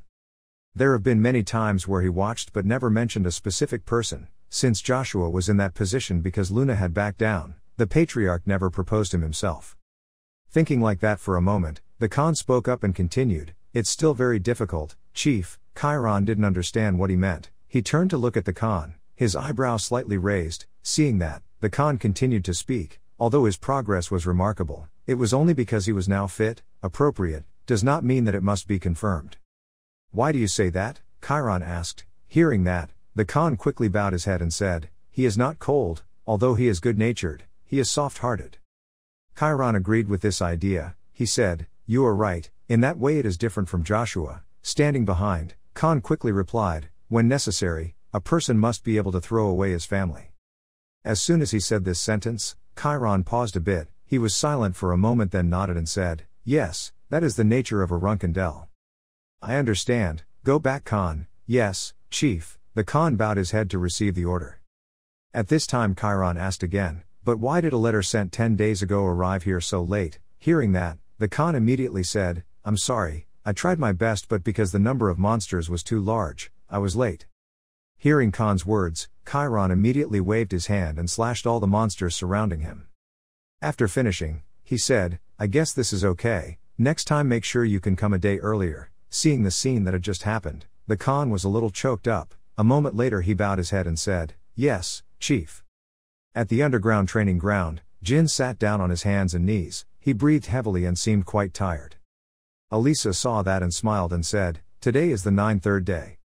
You are great, young Master Jin. It's hard to think that you could push me back this far." Jin wiped the sweat from his face and replied, "Ha ha, I need to try hard to complete this in 6 months." Hearing that, Elisa immediately asked, "Let's have dessert upstairs. I heard Latrie made ice cream." Jin stood up with his hands on his knees. He shook his head and said, I'm fine like this, I still have work to do." "Did you do that today too?" Elisa asked curiously. Jin nodded and replied, "Of course. I still have to try harder." As soon as these words finished, Jin immediately picked up the sword and started practicing. Standing next to her, Elisa frowned and thought, "I feel like every time I duel with him." But the young master's progress was unusual, probably because his aura and magic power were increasing continuously, and what makes that possible is the dark power that binds aura and magic, the power gained by making a contract with a god, is amazing. Well, no matter how great that power is, it only has meaning because of his persistence. Thinking like that, Elisa said while walking up the stairs, eyes narrowed, "A hard-working genius. At this point, forget about 6 months. I think you'll be able to beat me tomorrow." The next day, the battle between Jin and Elisa continued. Each of Jin's powerful sword attacks continuously surrounded Elisa. Elisa clenched her fists to avoid each sword strike. After an attack, she quickly lay down on the ground and took a defensive stance. Jin didn't stop for long. He held his sword tightly in his hand and rushed towards Elisa. Elisa focused on observing Jin for a moment, then said, her fake movements were so obvious. Saying that, she smirked, then immediately raised her hand to attack Jin. The moment Elisa's hand was extended, the smile on her face disappeared. Jin didn't know when she had circled behind Elisa's back. A swing of the sword slashed hard at Elisa's shoulder blade. Fresh blood suddenly sprayed out like rain. Fresh blood sprayed onto the training ground. Elisa knelt down on one knee and hugged her shoulder. She cried out in pain. Seeing that, Jin immediately asked, Elisa, are you okay?" "It's okay," Elisa said. "It's just been a long time since I've been injured this badly." Hearing that, Jin immediately spoke up and said, "Let me call Miss Enya over." Enya was very quick and immediately raised her hand to treat the wound on Elisa's shoulder. Standing on the side watching, Elisa thought to herself, that punch Elisa could completely avoid. There was something wrong with this duel. Elisa over here is also immersed in her own thoughts. I'm too subjective. When my vision was obscured by darkness, I thought he would just move the same way as before, so I wasn't prepared to attack. Oh my god. After leaving my position, I actually indulged myself too much to the point that it started to cause problems for me. Thinking so, Elisa immediately turned towards where Jin was standing and said, I haven't even finished the hour yet and I've already lost like this. No. Jin waved his hand and shook his head and replied, I think it's better to consider this match as a draft. I really can't accept this victory. Hearing this, Elisa helplessly let out a long breath and said, I knew you would say that. I'm sorry, I was so rude to you this time because I was caught off guard. But no matter how I say it, it has already happened. If I were the Jin from 3 months ago, I wonder if I would have ended up losing exactly like this due to subjective reasons. The wound on Elisa's shoulder has been treated by Enya. She paused for a moment then continued speaking. You've gotten stronger again, Jin. Having said that, Elisa thought to herself, with a burning desire to move forward, and a fighting spirit and extremely high talent to pave the way to her destination. His aura and mana will probably reach 6 stars soon, and when that happens, you will truly lose. December 1st, 1795. Snow has now fallen all over the big streets and small alleys. On the street, Jin glanced at Murikan next to him and asked in confusion. Murikan, it's so cold, why do you buy so many cold foods? Murikan heard that and calmly said, it's delicious to eat cold food in cold weather. Besides, Strawberry Cake said she also wanted to eat it. Hearing Mirakin say that, Jin glanced at the food boxes in his hand and helplessly said, "Are you planning on blowing Gilly's stomach?" While talking about this, Casimir walked over with his daughter Julia and Casimir called Uncle Jin. Jin turned around and nodded slightly at the two of them, then heard Casimir ask, "Can you spend some time with me to talk about work?" Jin nodded in agreement, so the two people led the way in front while Julia was carried by Mirakin's neck and followed behind. Up ahead, Casimir said, "In Bishkel Ibriano, the Avellino family is increasingly declining due to the scarcity of talent. There is only one talented person who seems to have the potential to become the next head of the family, which is his uncle. Here has requested to investigate that information." Before talking further, "Do you know how to organize Kinsalo?" Hearing this question, Jin nodded slightly and said, "When I was a cadet, once while on duty I had a bit of a quarrel with that side." "Well then," quickly, Casimir said, "although I can't be sure yet, that Bishkel is most likely Kinsalo's man. He visits Carano territory once a week. And it is said that every time he goes there, he visits a factory with a very strange name, Beautiful Explosion. The owner of that factory is Bubert Gaston. As far as I know, he is a member of Kinsalo." Hearing Casimir say this, Jin frowned and said, "So what you mean is that those two people most likely have a more intimate relationship than host and guest?" Casimir nodded and replied, "For now this is just a possibility, but every time this Bishkel guy goes there to buy bread like that. It seems that this Bubert's rank is slightly higher than that of Bishkel." "I see," Jin nodded in response. After saying that, he thought to himself, so that's why he came out in person at the gala. Kinsalo, I always thought they were just a simple armed organization, but if that's where a level 8 fighter trusts them, they'll join. Jin's train of thought was interrupted by Julia's cry for Jin. Mirakin held the girl tightly and shouted loudly, "Come on, stop now, Jin is still busy." "Wait a little longer and see you." Jin turned his head slightly to look back. He smiled once then silently thought, yes, understandable, considering that those bastards in his previous life dared to do such things. No, can't even the Runkendel, Bement, and Zippel families eliminate them immediately. Behind Mirakin and Julia were still arguing nonstop, just passing a small piece of ice. Julia immediately reached out and grabbed it, intending to hit Mirakin. Mirakin angrily took the girl's small block of ice and threw it directly at Casimir's head. After throwing it, he shouted loudly, "How dare you treat your father like that, what a bad baby." Casimir was startled and turned his head to look back, not understanding what was going on. At this time Jin asked again, "This Casimir? You still don't have any news about Aloe the spider?" Casimir just rubbed his head and said, "That bastard Aloe, he has more secrets than I thought. We elites of the 7 colors of the rainbow have swept them away like lice. But still couldn't find any information about his whereabouts before coming to Tessing, as if someone had intentionally deleted all this information." Hearing these words, Jin frowned slightly and thought, "It seems like I really didn't have to kill him back then." Thinking so, he immediately looked at Casimir and said, "I see, you're too productive." Casimir smiled and replied, "Well, it's all the organizing side. We will definitely dig deeper into this Kinsalo clue for you, and if we have any information about Aloe I will definitely let you know right away." Hearing that, Jin smiled softly and said, "Thank you so much, Mr. Casimir. I'm forever in your debt." "It's really nothing," Casimir shook his head and said, "but if you really feel grateful, then please play with Julia for a bit, Mr. Mirakin looks like he's having a hard time." Hearing this, Jin happily nodded and said, "Okay, but I think if it were today, it probably wouldn't be possible. Because it's almost match time." "Well, do you want to come watch too, Casimir?" "Oh, that's great." Casimir nodded and replied, "I'm really curious about Jin's achievements." Hearing that, Jin immediately lowered his head and looked down at his hand. Then he seriously said, "He will definitely see it. I recently discovered something." Elisa was on time at the underground training ground. As soon as she saw Casimir, she was a little surprised and exclaimed, "Ha, what is this? No husband, why did you come here like this?" Hearing her say that, Casimir asked suspiciously, "Ha, why can't I come?" "I came because a Jin invited me to come and see." Elisa shook her head. She said in a low voice, "It's not that you can't come here. I just don't want you to see me lose." "What?" Casimir didn't understand why and asked in bewilderment. Elisa smiled and looked at her husband. Then she turned to where Jin was standing and said, "Isn't that so, Jin? Anyway, today seems to be the last time. If possible, I hope you will remember me as a good opponent, even if it is a long time in the future." Jin cherished the sword in his hand. Hearing Elisa's words, he immediately frowned and said, "What is a good opponent? I will remember her as a teacher and a good friend." Hearing these words from Jin, Casimir thought incredulously, What is he talking about? Hasn't it only been 3 months? Could it be that just like that, he has already surpassed Elisa? At this time, Elisa had finished preparing. She clenched her hands in a defensive posture and then decisively said, "Then. Let's get started, shall we?" Jin nodded slightly. He concentrated hard and entered fighting mode. Around Jin's body, powerful friction began to flare up. He used summoning to summon a phoenix with blue flames. See Phoenix. At level 6 stars, magicians will be given the power to be able to make a contract with anyone.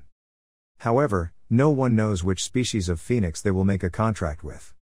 Because magicians can only open space portals to that fiery world, the choice will completely depend on the phoenix itself to choose a worthy master. For that reason, magicians desperately hope that they will be chosen by a special phoenix. The phoenix is said to be the rarest of the known phoenix species. The phoenix carries the power of blue fire. As soon as he saw this phoenix, Casimir screamed in disbelief, "It's so wild, Master Jin. Did you make a contract with Tess?" The mages who succeeded in summoning Tess were masters of their respective eras. Jin didn't answer Casimir's question. He raised his eyebrows and said to Elisa, "We should start, Sir Elisa." "I'm here, young Master Jin." Elisa curled her mouth in response, her hands clenched together, waiting to launch an attack. The phoenix Tess began to spit out. It carried terrifying power and attacked Elisa. Elisa couldn't resist for a while and had to retreat a bit. She gritted her teeth and thought to herself, level 5 fire magic, not only that. That fire carries a strange power. If I accidentally touch it, my body will gradually become heavy. Is it because of the pressure, an overwhelming force pushing my whole body down? If I get hit by that attack, the amount of stamina I have to use will increase significantly. I need to finish it quickly. On the other side, Jin is also silently calculating, I can control Tess in about 3 more minutes. I'll take her down during that time. Thinking so, Jin immediately swung his sword to attack Elisa. The sword carried great power, pushing her back a few steps. Place one foot on the ground to maintain balance. She thought to herself, a sword technique? No, it's wind magic. Jin retracted his sword into a defensive stance. He stared at Elisa on the opposite side, silently evaluating in his mind. Although Elisa used many different movements, they all had one thing in common. That's the dominance. She wants to completely overwhelm her opponent no matter what the situation is. She's probably trying to regain dominance right now. I will take advantage of it to attack. Thinking so, Jin immediately rushed forward, swung his sword and slashed straight at the position where Elisa was standing. Elisa reacted very quickly and immediately leaned back to avoid Jin's sudden attack. Jin refused to let go. He quickly advanced and swung countless sharp sword slashes. As soon as I felt that Elisa was exhausted, Jin immediately opened his hand. A fire burst out from the middle of his palm. Rushed straight towards Elisa. At this moment, she was completely surrounded by Jin's attacks. She thought to herself, should I avoid it? No, if I do that I'll have to continue defending against attacks from young Master Jin. Like that is not possible. Thinking like that, Elisa gritted her teeth and said, are you proving to me that you are a magic swordsman, Master Jin? Hearing these words, Jin's body suddenly shook. His hand holding the sword trembled slightly. Seeing that, Elisa quickly clenched her fists and rushed forward. She concentrated hard to feel Jin's position. Right after that, she curled her mouth and said, I'm the last one. Caught you too. Before she could be happy for long, Elisa realized she had missed it. She cried out in horror, isn't he here? No way, I'm sure it's his weapon. The words suddenly stopped here. Elisa bent down to look at her hand. What she caught was not Jin but his sword, and on that sword was a blue flame covering it. Immediately Elisa felt an incredible pressure descending on her body. She yelled 2 damn words and then immediately turned her head back and said. He went to the back again. As soon as these words ended, Jin's punch hit Elisa hard.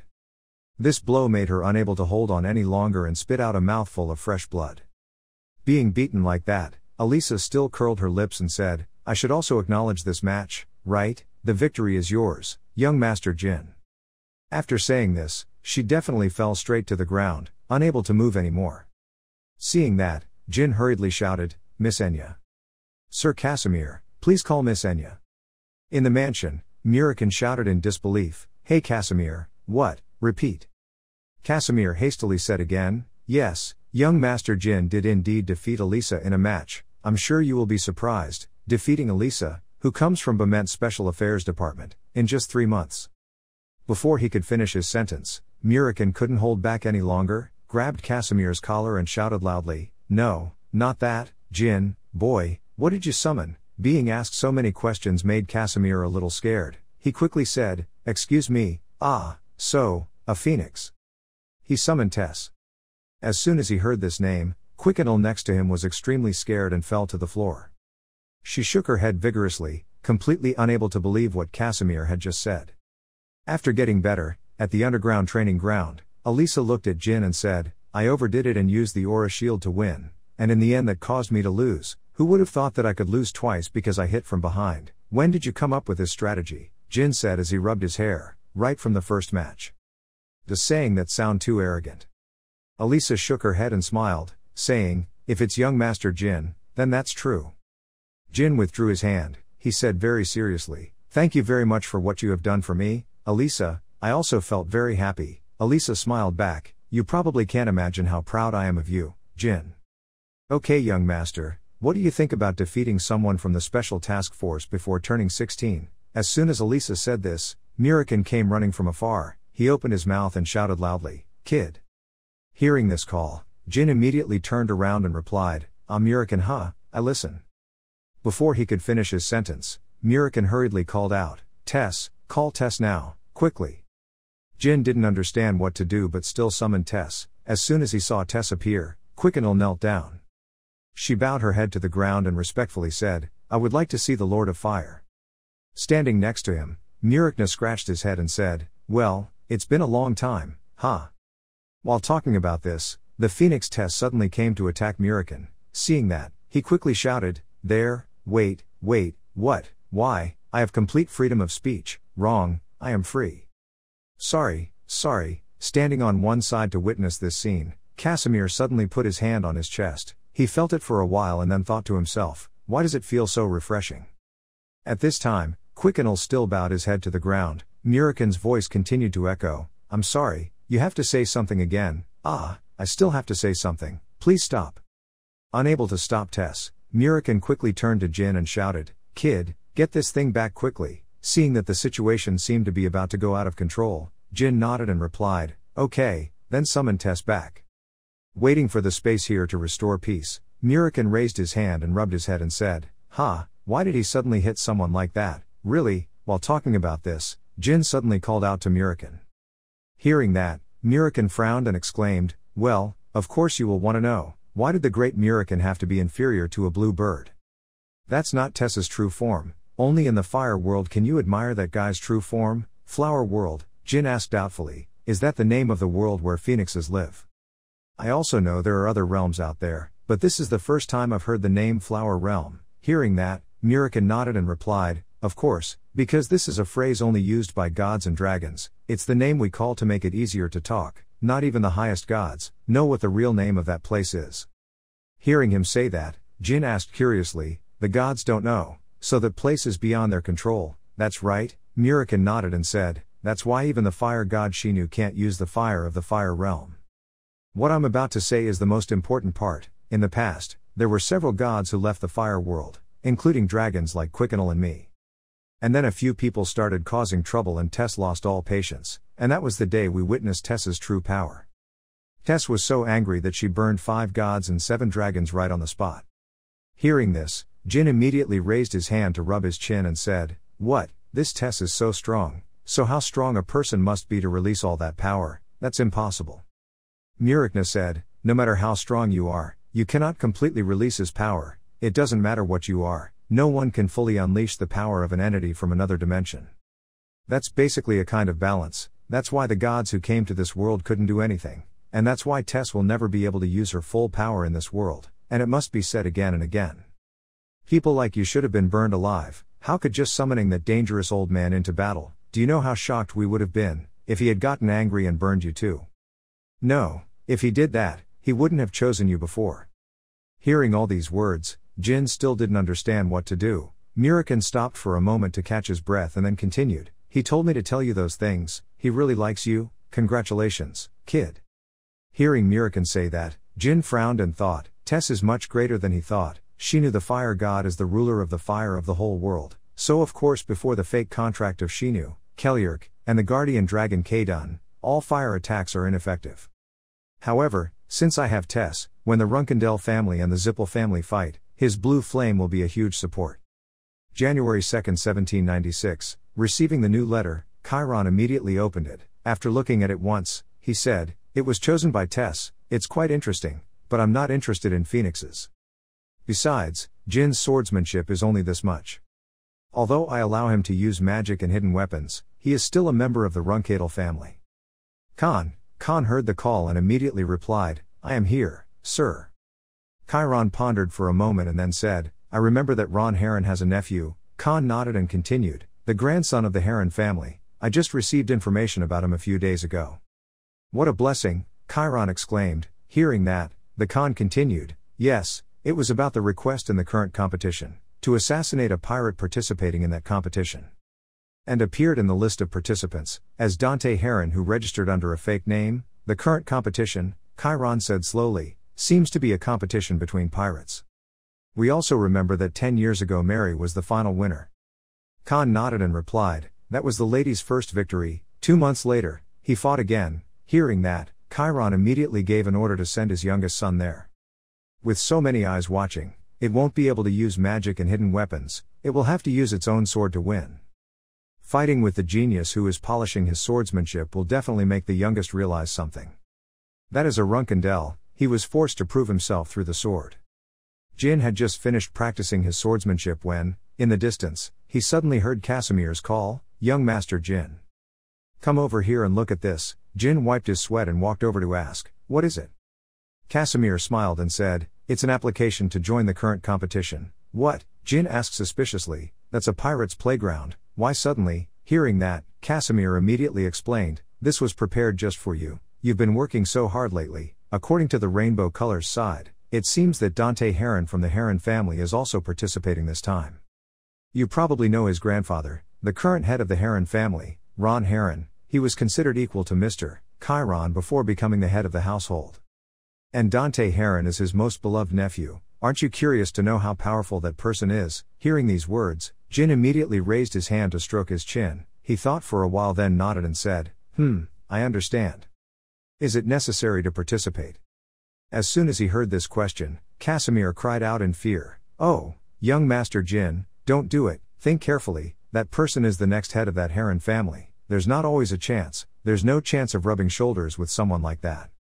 Jin was not very interested in this. He nodded a few times and said, "Well, if Mr. Casimir has mentioned this, then I have no other choice, I will also participate." Receiving this answer from Jin, Casimir breathed a sigh of relief and said, "Thank you, you have made a very right decision, young Master Jin." Jin didn't say anything more. He thought to himself, "I understand. When father asked to talk privately with Mr. Casimir, did he ask him to do this behind my back, making him make me fight with you? Heron boy, do you want me to put swordsmanship first?" "Mr. Casimir, it seems like you're not that busy." While thinking about this, Casimir continued, "Oh, you have to leave tomorrow. The deadline for this is a bit short." "What?" Jin frowned and asked again. Casimir did not answer this question but turned around and ran away, smiling and saying, "So have a safe trip." "Wait a minute, Mr. Casimir." Jin called out, but what he received was only the other person's back. Belad Empire, an island located in the south. Looking at the scenery and people here, Jin thought to himself, "This is the first time I have traveled alone to a place like this since Mimit, a place that is still sick. More than Mimit, a tournament is held in a place like this. The current competition, said to be a competition, allows you to kill your opponent, and there is no limit to weapons. Even before the battle, you can assassinate or poison your opponent. For the grandson of the great Heron family to participate in a competition in a place like this, the owner of that house is crazy too. Well, it doesn't matter what the reason is. Being able to fight him once is already a good thing. This will be a very wonderful experience." Not far from where Jin was standing, a girl wearing a cloak walked over. As soon as she saw the scene here, she was extremely happy and smiled happily. "Ha ha, this place is still the same as always, it really stinks and hurts my nose. Okay, let's relax a bit." In a certain room was guarded by many tall, muscular men. Jin walked over to where a person was sitting. This person was the owner of the southern island, the pirate king Cosmos. He frowned slightly and asked, "Who are you?" Jin heard that and slowly said, "I came to participate in the competition."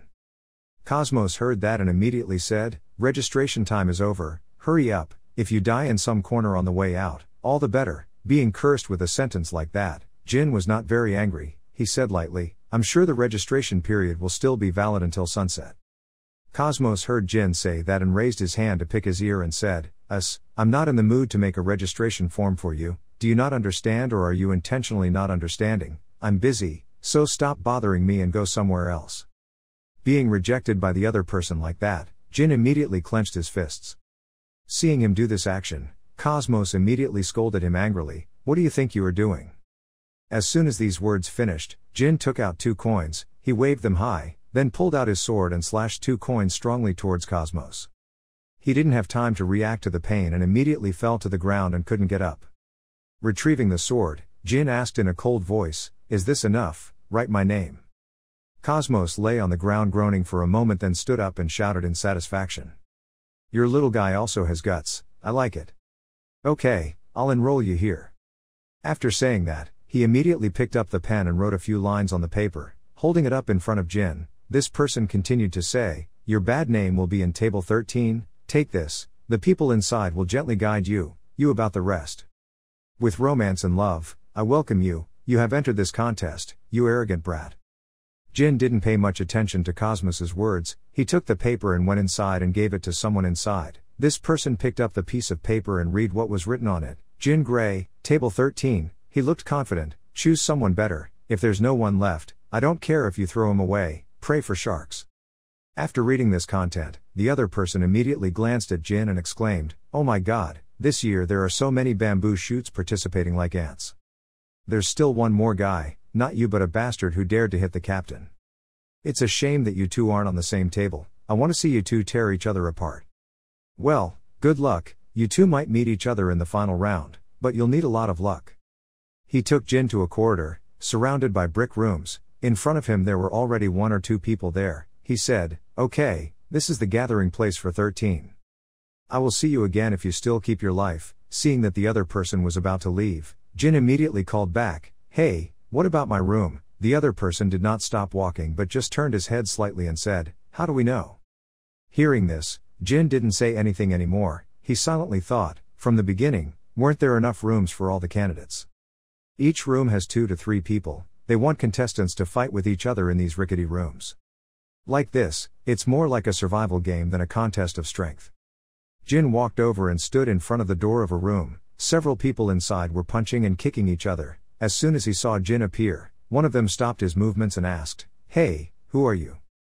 Seeing Jin about to enter, another person rolled his eyes and shouted, "Hey, don't you see that there are already 3 people in here? Go somewhere else and write down your names." Before he could finish his sentence, Jin firmly put down his sword. He said coldly, "Now I will count to 3. When I count to 3, you all better be out of my sight." 1. Jin's body was now emitting an extremely terrifying layer of murderous aura. The guy, feeling this huge pressure, suddenly felt scared and stammered, "What? Hey, wait." Jin didn't bother to listen to what he said, he continued to count to 2, his hands clenched tightly, "This damn kid." The other guy was frightened and scolded, but now Jin has counted to 3. Immediately a rumbling sound rang out in the room, attracting the attention of those around. After performing one move, Jin retracted his sword. He said coldly, "Now. Who else wants to stay?" The people in the room refused to give up and joined forces to attack Jin. Another killing spree rang out in the room.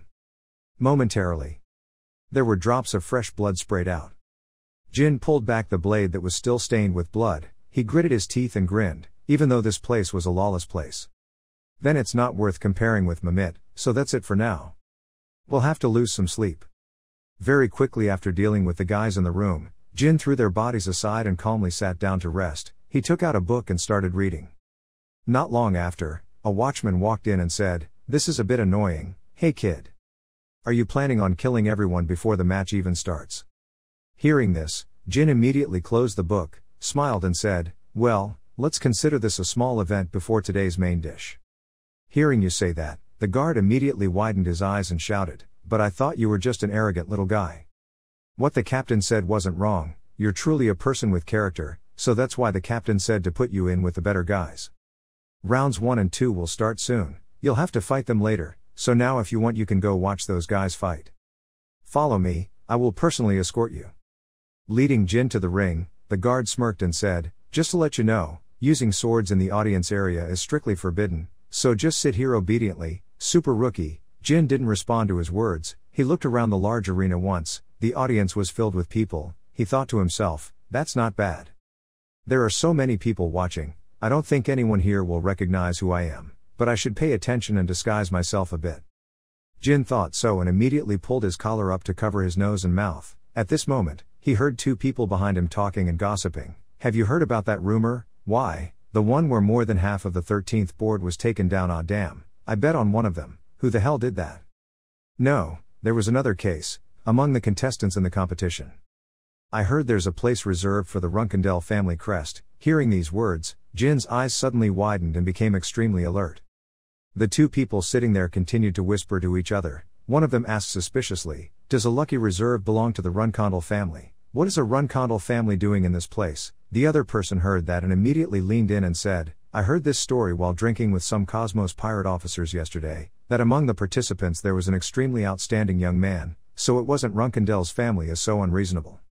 Hearing that, the other person immediately exclaimed, wow, if that's true then it's likely Daytona, Haytona, or Jin Runkendell, but if it's a real Jin Runkendell then he's truly won the jackpot. Lately there's been a lot of rumors about someone so young that he's already a 5-star.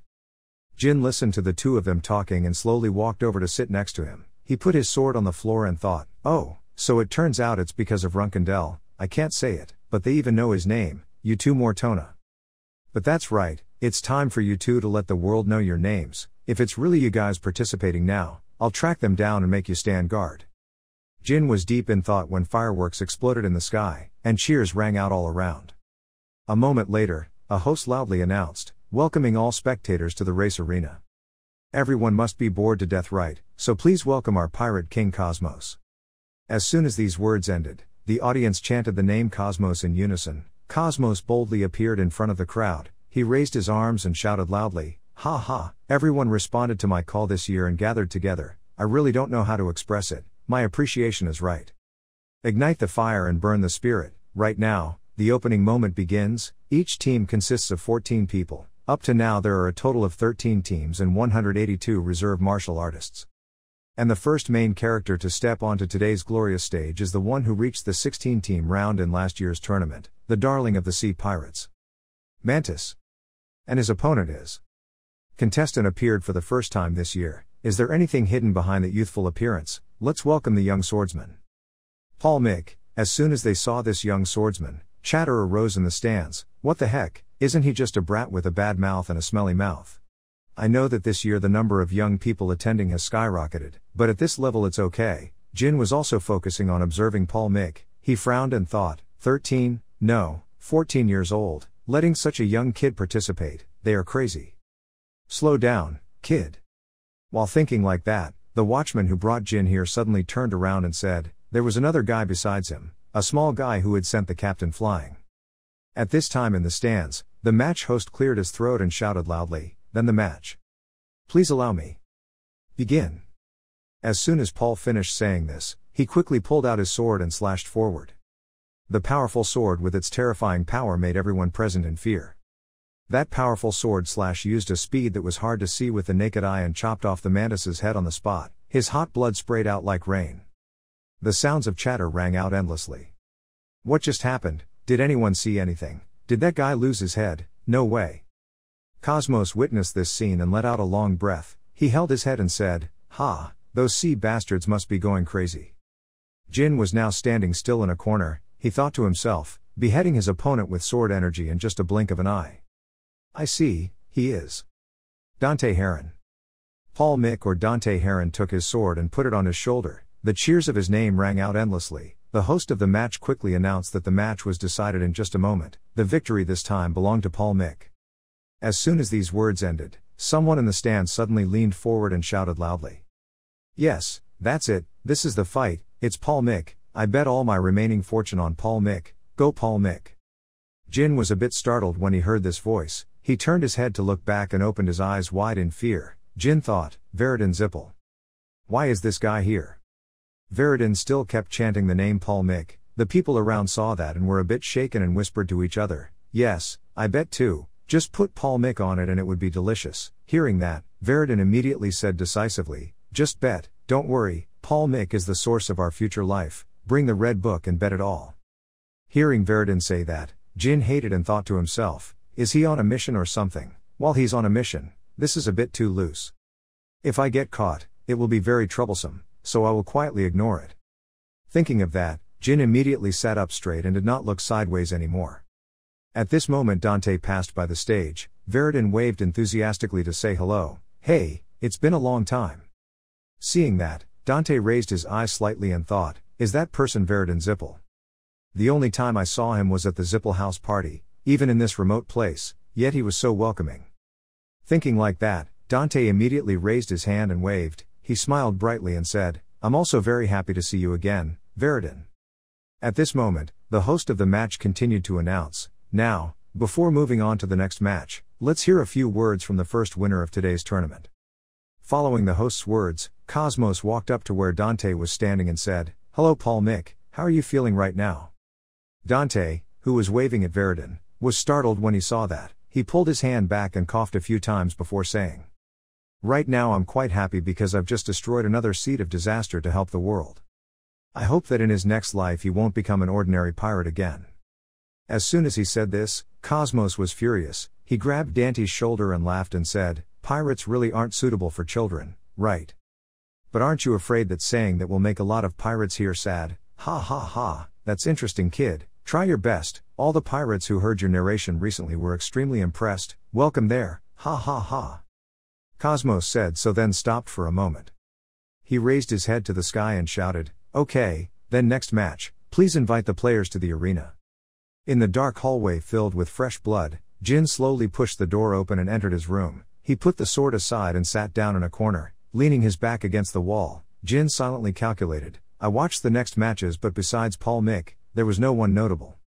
It's safe to say that Paul Mick is Dante Heron. His appearance is very young but his swordsmanship is that great, other than being a heron there is no other explanation. Can I win? If you use magic and dark energy, it's still possible, but if you only use swords, I'm not sure. But nothing can be said in advance." They announced that there will be about 3 to 4 matches every day, so my first match is probably within 3 days, so until then I'll just have to make it through the darkness in this prison. Veridin took off the necklace around his neck and twirled it in his hand. A clan leader sitting at a table saw this and said, "I didn't give it to you to play with like that.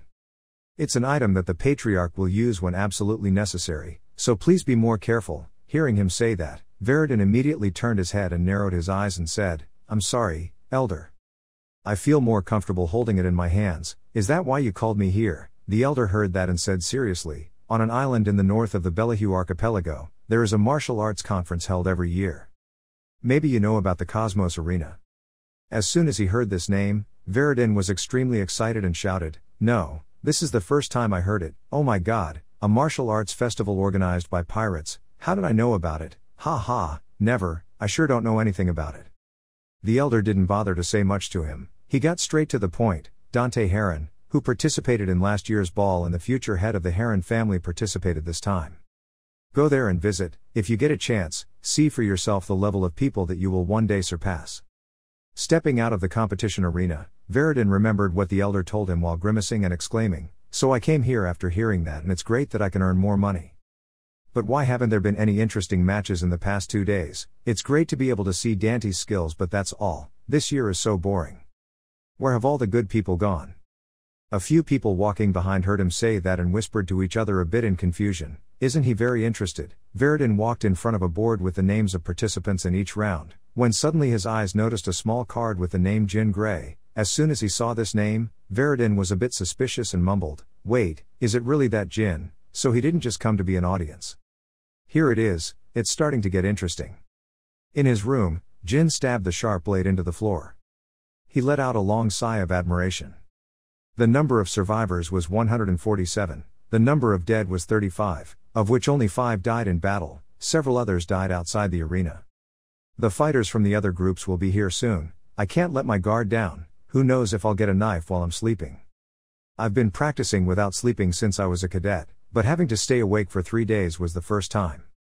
As he was deep in thought, Footsteps were heard outside in the hallway. Jin stood up alertly. He looked outside to observe the situation, thinking to himself, approach this place without even bothering to hide his presence. They seem very confident in their skills. Thinking so, Jin immediately lay down and held his sword tightly, hearing the footsteps getting closer and closer. He started to take a stance, preparing to attack at any moment, but when he saw clearly who was coming, Jin was a little surprised and stopped moving. Dante pushed the door of the room and went inside. His face was sweaty at this time. He spoke a little weakly, a little impolitely, saying this was the first time we met, but can we talk? Hearing the other person say that, Jin thought, Paul, no, Dante Heron. Jin remained silent and did not say anything but stepped back slightly. Dante stepped in a few more steps and said in a low voice, please let me sleep a bit. If you agree, I will stand guard tomorrow so you can sleep. Seeing that the other person didn't look okay, Jin said a little curiously, hey, why so sudden? Suddenly jumped out of nowhere. Hearing these words, Dante immediately said, I have been observing you since yesterday and see that you are a true martial artist. So please let me sleep. Before he could finish his sentence, he lost all his strength and fell straight to the floor. Seeing that, Jin sighed softly, I don't have a chance to refuse. Dante practices without sleeping. Observe the opponent for a moment. Jin suddenly widened his eyes and exclaimed, the smell of blood was strong, he must have been bothered by many people.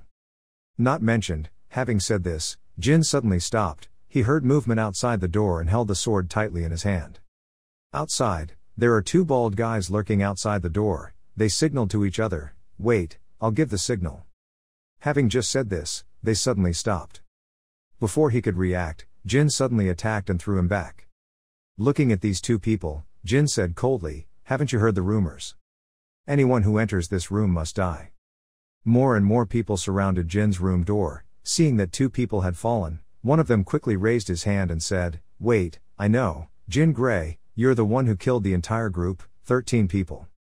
Calm down and listen, we're not here for you. If you're willing to hand over the guy Paul Mick just walked in on. As soon as this person said this, in a hidden corner, another guy couldn't help but used a dart to secretly attack Jin. The wind-breaking sound of flying darts. Jin was not afraid but leisurely raised one hand to grab the dart. Looking at the tip of the dart that had changed color, Jin curled his mouth and said, poison. No matter what, we do that for a child, we don't need to know the person behind it all.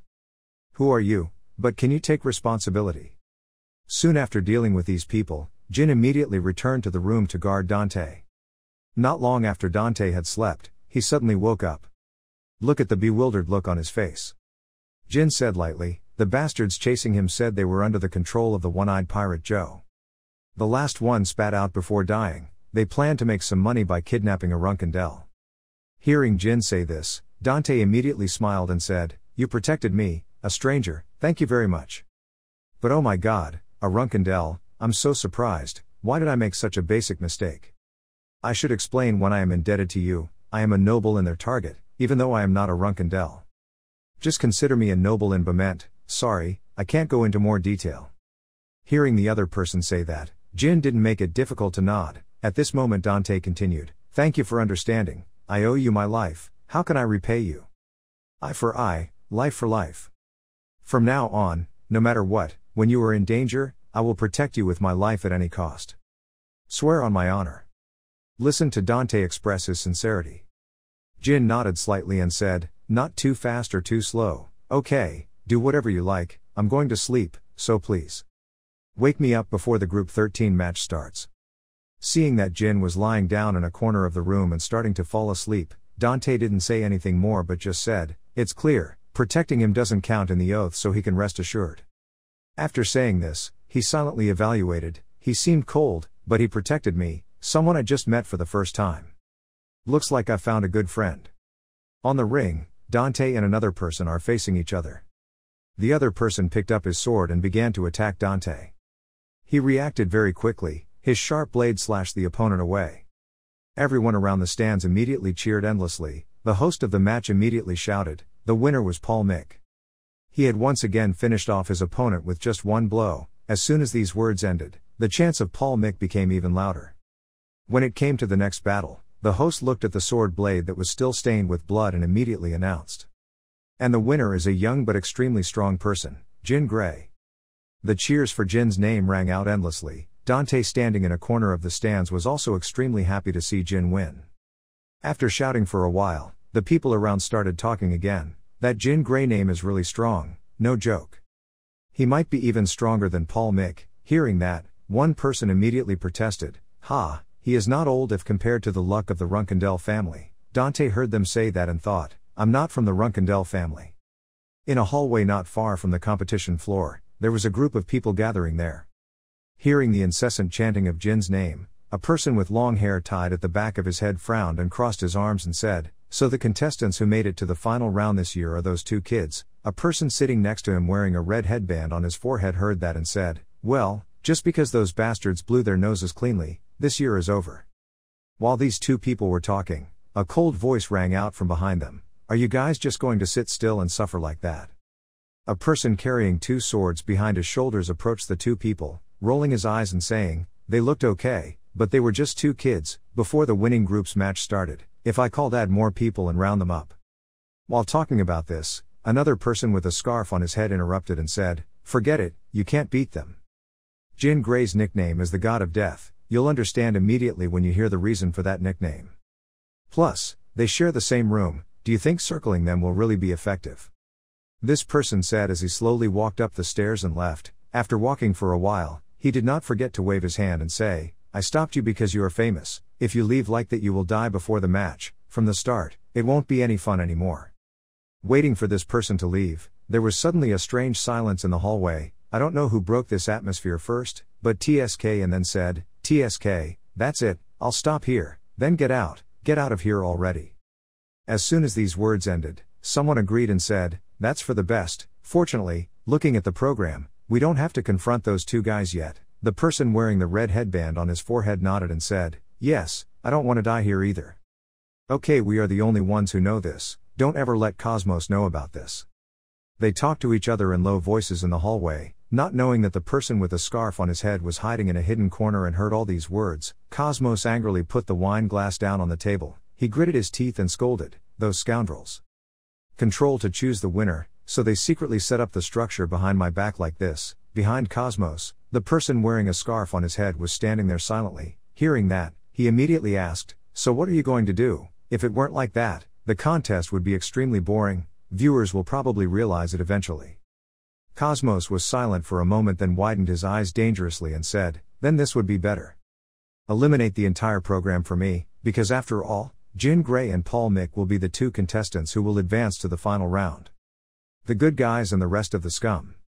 All will be prey for the children. And minus those two kids, increase the dividend yield of the rest as high as possible, so high that they will have to lose sleep if they don't bet."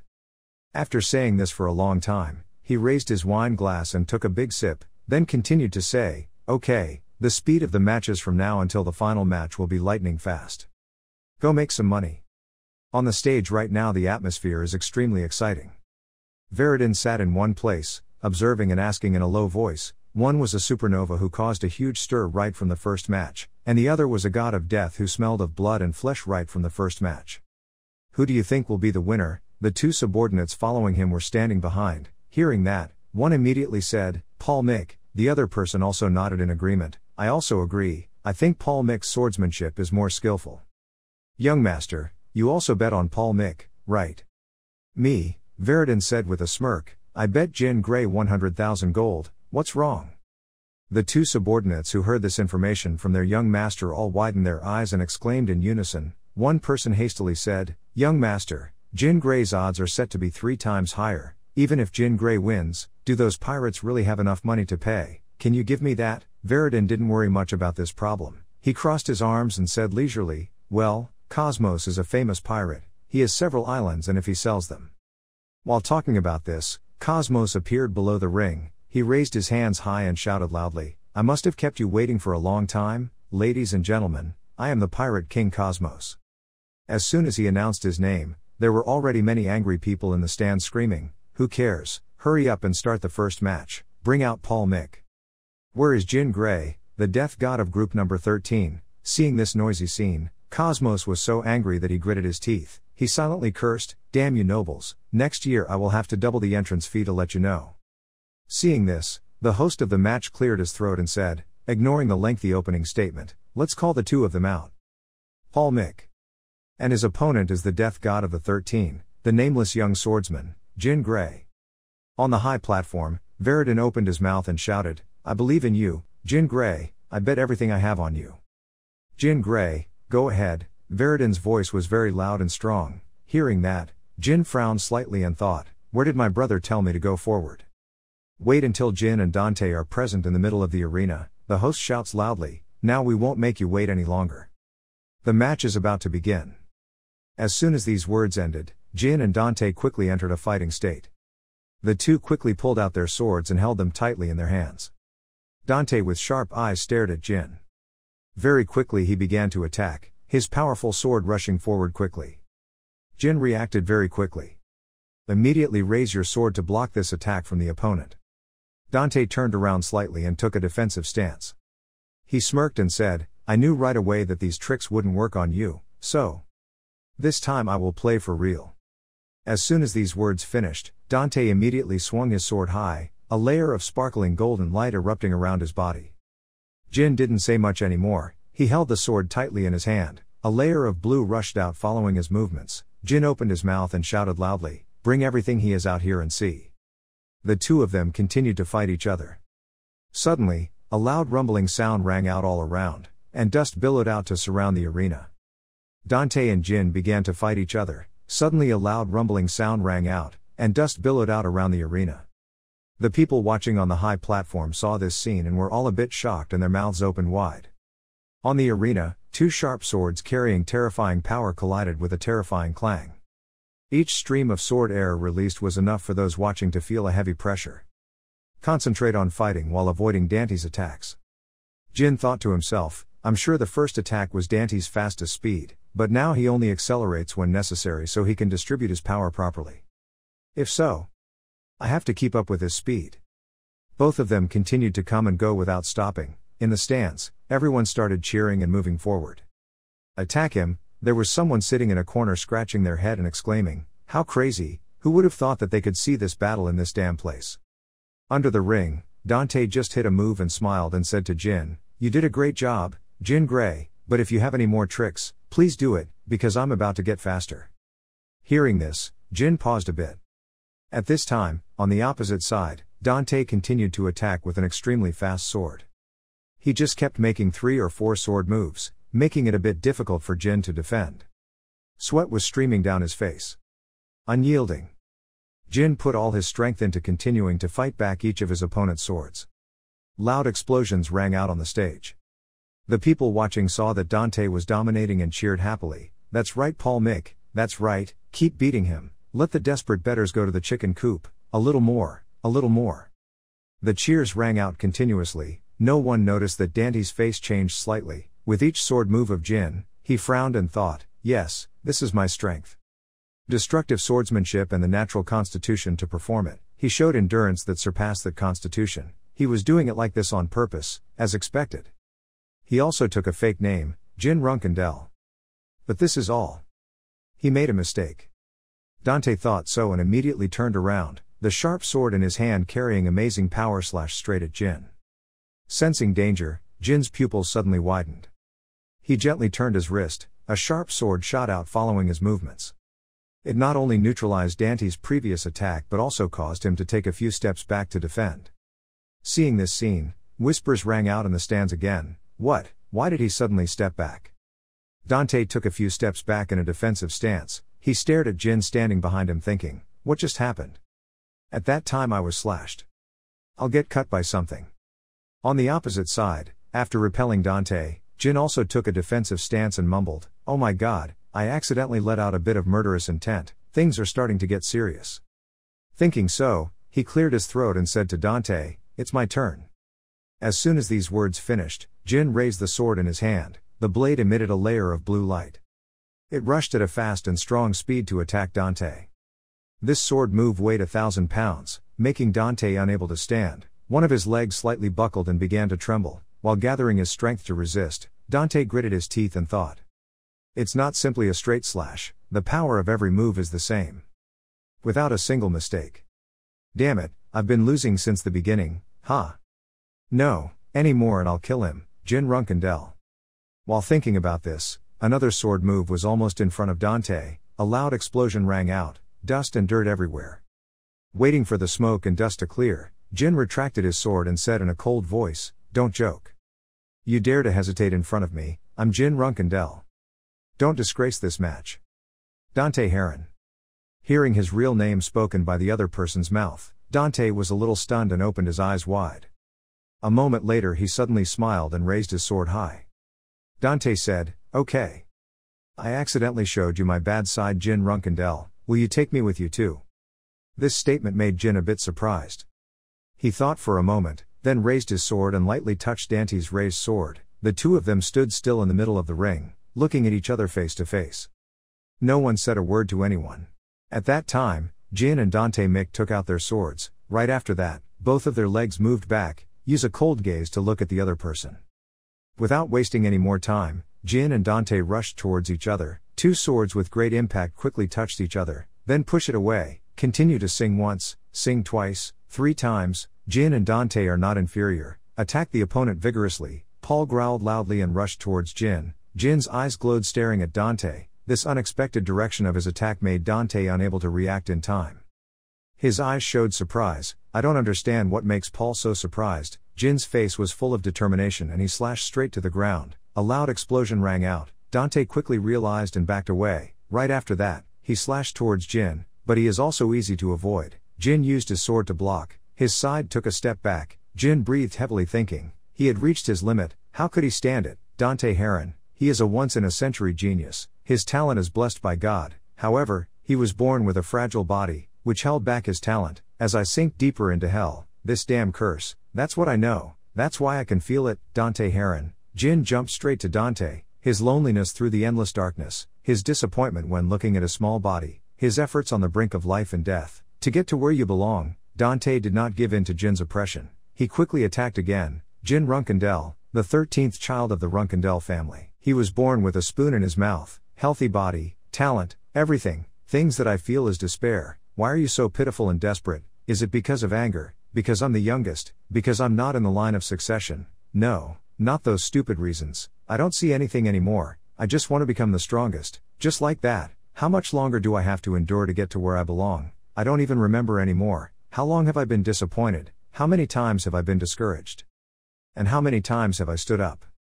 I don't remember those things anymore. Dante was in a determined mood. His two swords were next to each other. A loud explosion rang out. Sparks flew out. Jin held the sword tightly and backed away. He used the momentum to rush forward to attack Dante, who was pushed back by his attack. Dante regained his momentum, held the sword firmly and rushed towards Jin. Two people with the determination to win confront each other. Suddenly, Dante's eyes showed surprise and widened. Even Jin used that look to look at him. Dante coughed out a mouthful of blood. "Jin, don't be stunned and frozen in place." "What?" Dante's body is cracking. Dante could not move. His body was divided into small pieces. Jin smiled. His hand holding the sword trembled, but to take the sword back just because of that would be an insult to him. Real dog. Jin attacks towards Dante, but this time he couldn't respond. Dante's hand slowly let go of the sword. Jin still keeps attacking. Damn it. Damn. I'm sorry. Please understand. Jin's sword is close to Dante's neck. Cheers rang out in the stands. Dante gasped and then smiled. "Ha ha, it was fun." After saying that sentence, Dante fell to the ground. Jin hurriedly called out, calling the therapist here. No treatment came. The one who came was Veridin. He quickly sat down and checked Dante's body. "It was worse than I thought." Jin widened his eyes, not expecting it to be him. Veridin created a magic circle and consoled, "Don't worry, Jin. I will definitely make him live." Veridin showed a confident smile. At the same time a green light emitted. Veridin touched Dante's body lying on the ground with one hand, then cast magic.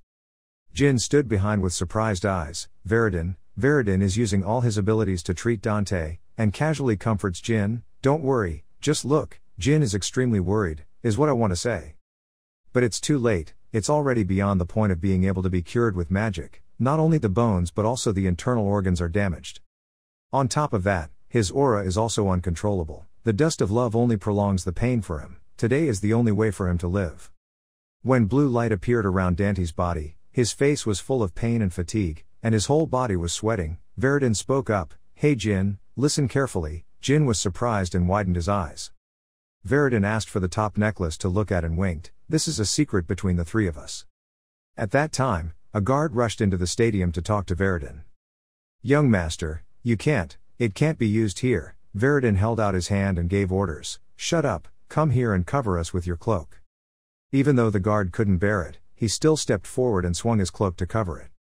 Above the stands, Cosmos saw the situation below and his eyes showed surprise. "What, is it the Zippel family? Why is someone from the Zippel family here?" He's thinking about their presence. "They're here to kill Paul Mick. What a bitch, if we get caught like that. We will die." Suddenly he got angry and reminded everyone, covered his ears and closed his eyes. Everyone quickly followed suit. Veridin saw the surrounding situation and immediately used hateful eyes. "That guy knows how to adapt quickly." Jin is behind the questioning tone. "Veridin, that is." Veridin immediately interrupted him. I understood what Jin meant. Veridin held his bracelet tightly and explained, "Well, this is a gift from the family to me. Blood of Numerous, do you know about it?" Jin heard the answer and was surprised. Numerous, right in front of the founder of the Holy Land Van Kella, the god of hope, who was killed in a horrific event. Numerous, shed 8 tears and hundreds of drops of blood because that event. Tears revive the dead, and colors heal all wounds and diseases in the blink of an eye. At that time, they became a topic of discussion and were a priceless treasure. Many large organizations such as the Zippel family searched everywhere to find them, and now, it is the only remaining god's legacy, mentioned in legend. Jin was a bit skeptical. "Are you planning on using it on Dante?" Veridin sat down right next to Dante's body and nodded decisively. "That's why I told you to keep it a secret." Jin doesn't understand what's going on. Why is this happening? Don't the Zippel and Heron families have a bad relationship? Why did he do it to that extent? Veridin spoke up, interrupting Jin's thoughts. "You understand that, right? Losing an opponent is like losing a friend." Veridin lifted Dante's head and, as he spoke, stuffed a red pill into Dante's mouth. A light rose from Dante's body. Dante slowly opened his mouth, then coughed. Veridin was overjoyed. Jin, on the contrary, just felt extremely surprised. Dante coughed non-stop, his whole body trembling and stammering. "What is going on?" Veridin placed one hand on the ground to support Dante's head and sighed. "Thank God, it seemed there were no side effects." Dante saw the person in front of him with a surprised tone. "Veridin Zippel, what are you doing here?" Jin stood rooted to the spot when he saw the scene before his eyes. The blood of Numerous, it revived Dante, who was almost dead. "Veridin, I used this just for that reason." Suddenly, Veridin stood up and said, "Then, Dante and Jin. The price to use this thing is huge, you know." Dante, who was sitting on the ground, was also startled. He understood. "Numerous, you used it on me." "How can I not?" Jin suddenly stopped. "He is from the Zippel family, his conditions are." Without wasting any time, Veridin raised his hand and pointed towards Jin. "First, Jin, you will. How about a drink after this is over? You're still here for a while, aren't you? I won't accept no. Oh, and when you see me again, don't pretend to be a stranger, okay?" Jin's eyes widened, then he laughed cheerfully. "Veridin Zippel, I thought he was an idiot. He's a very cool idiot." Jin and Veridin's hands clapped together in agreement. "I'll think about it." Night fell. Somewhere, just as Veridin requested, Jin invited them to a meal. The three of them each held a large glass of beer in their hands. Veridin keeps talking nonstop. "You're so cool. When they said you got one of the winning prizes, how did you get both? You're so cool." Jin, on the table were not only a few glasses of beer but also a bag of gold and a box. Jin heard that question and thought, "When I'm about to die here, do you want me to only choose one?" Jin raised his beer glass and replied, "The level may not be suitable, but that's the limit." Veridin grinned, "Ha ha, that's right, you both almost died." Jin suddenly put his hand on the desk pocket and brought it closer to Dante's seat. "Well, it's not that I particularly need them. I'll give you these, Dante movies and music. Heron is not short of money. But as a souvenir, I will be very careful with it." Veridin dissatisfiedly put the beer cup down on the table and said aggressively, "Hey, me too, what else should you give me?" Jin ignores him. He stared at the box in front of him, then opened the lid. Inside was a piece of paper. Veridin was curious. "Is that a treasure map only heard in stories? Are you planning on giving me a test of its value?" Jin threw the empty box towards Veridin. "No. This is yours." Veridin happily caught the box. "An empty box, thank you." Jin looked at him with discriminatory eyes. so what? Right after that, Jin turned his eyes towards Dante. Heron, let me ask you. Dante was surprised. What is that? Jin continued, why don't you use the esoteric technique? I assume you can use it. Dante heard the question and pondered for a while before saying, isn't it like you? I don't know what skills you're hiding, but saying that after not using your powers isn't fair to the listener. Jin was surprised and then silently assessed, he really has good intuition. Jin took a sip of beer and then said, what, I don't know what you said. Dante laughed and said, if you feel it's unfair, you can fight me again, but I won't hide any skills anymore. Same here. Veridin suddenly spoke up, in the future, when we confront each other in the name of family members, I look forward to that day. He laughed heartily, ha ha, that's what I wanted to say, but really, wouldn't it be better if we sat down as friends? Jin sneered, ha, the next head of the Zippel family is speaking weakly. Veridin felt embarrassed hearing that. I won't say anything. If things get worse, what I just said will be invalid. Anyway, bring more beer.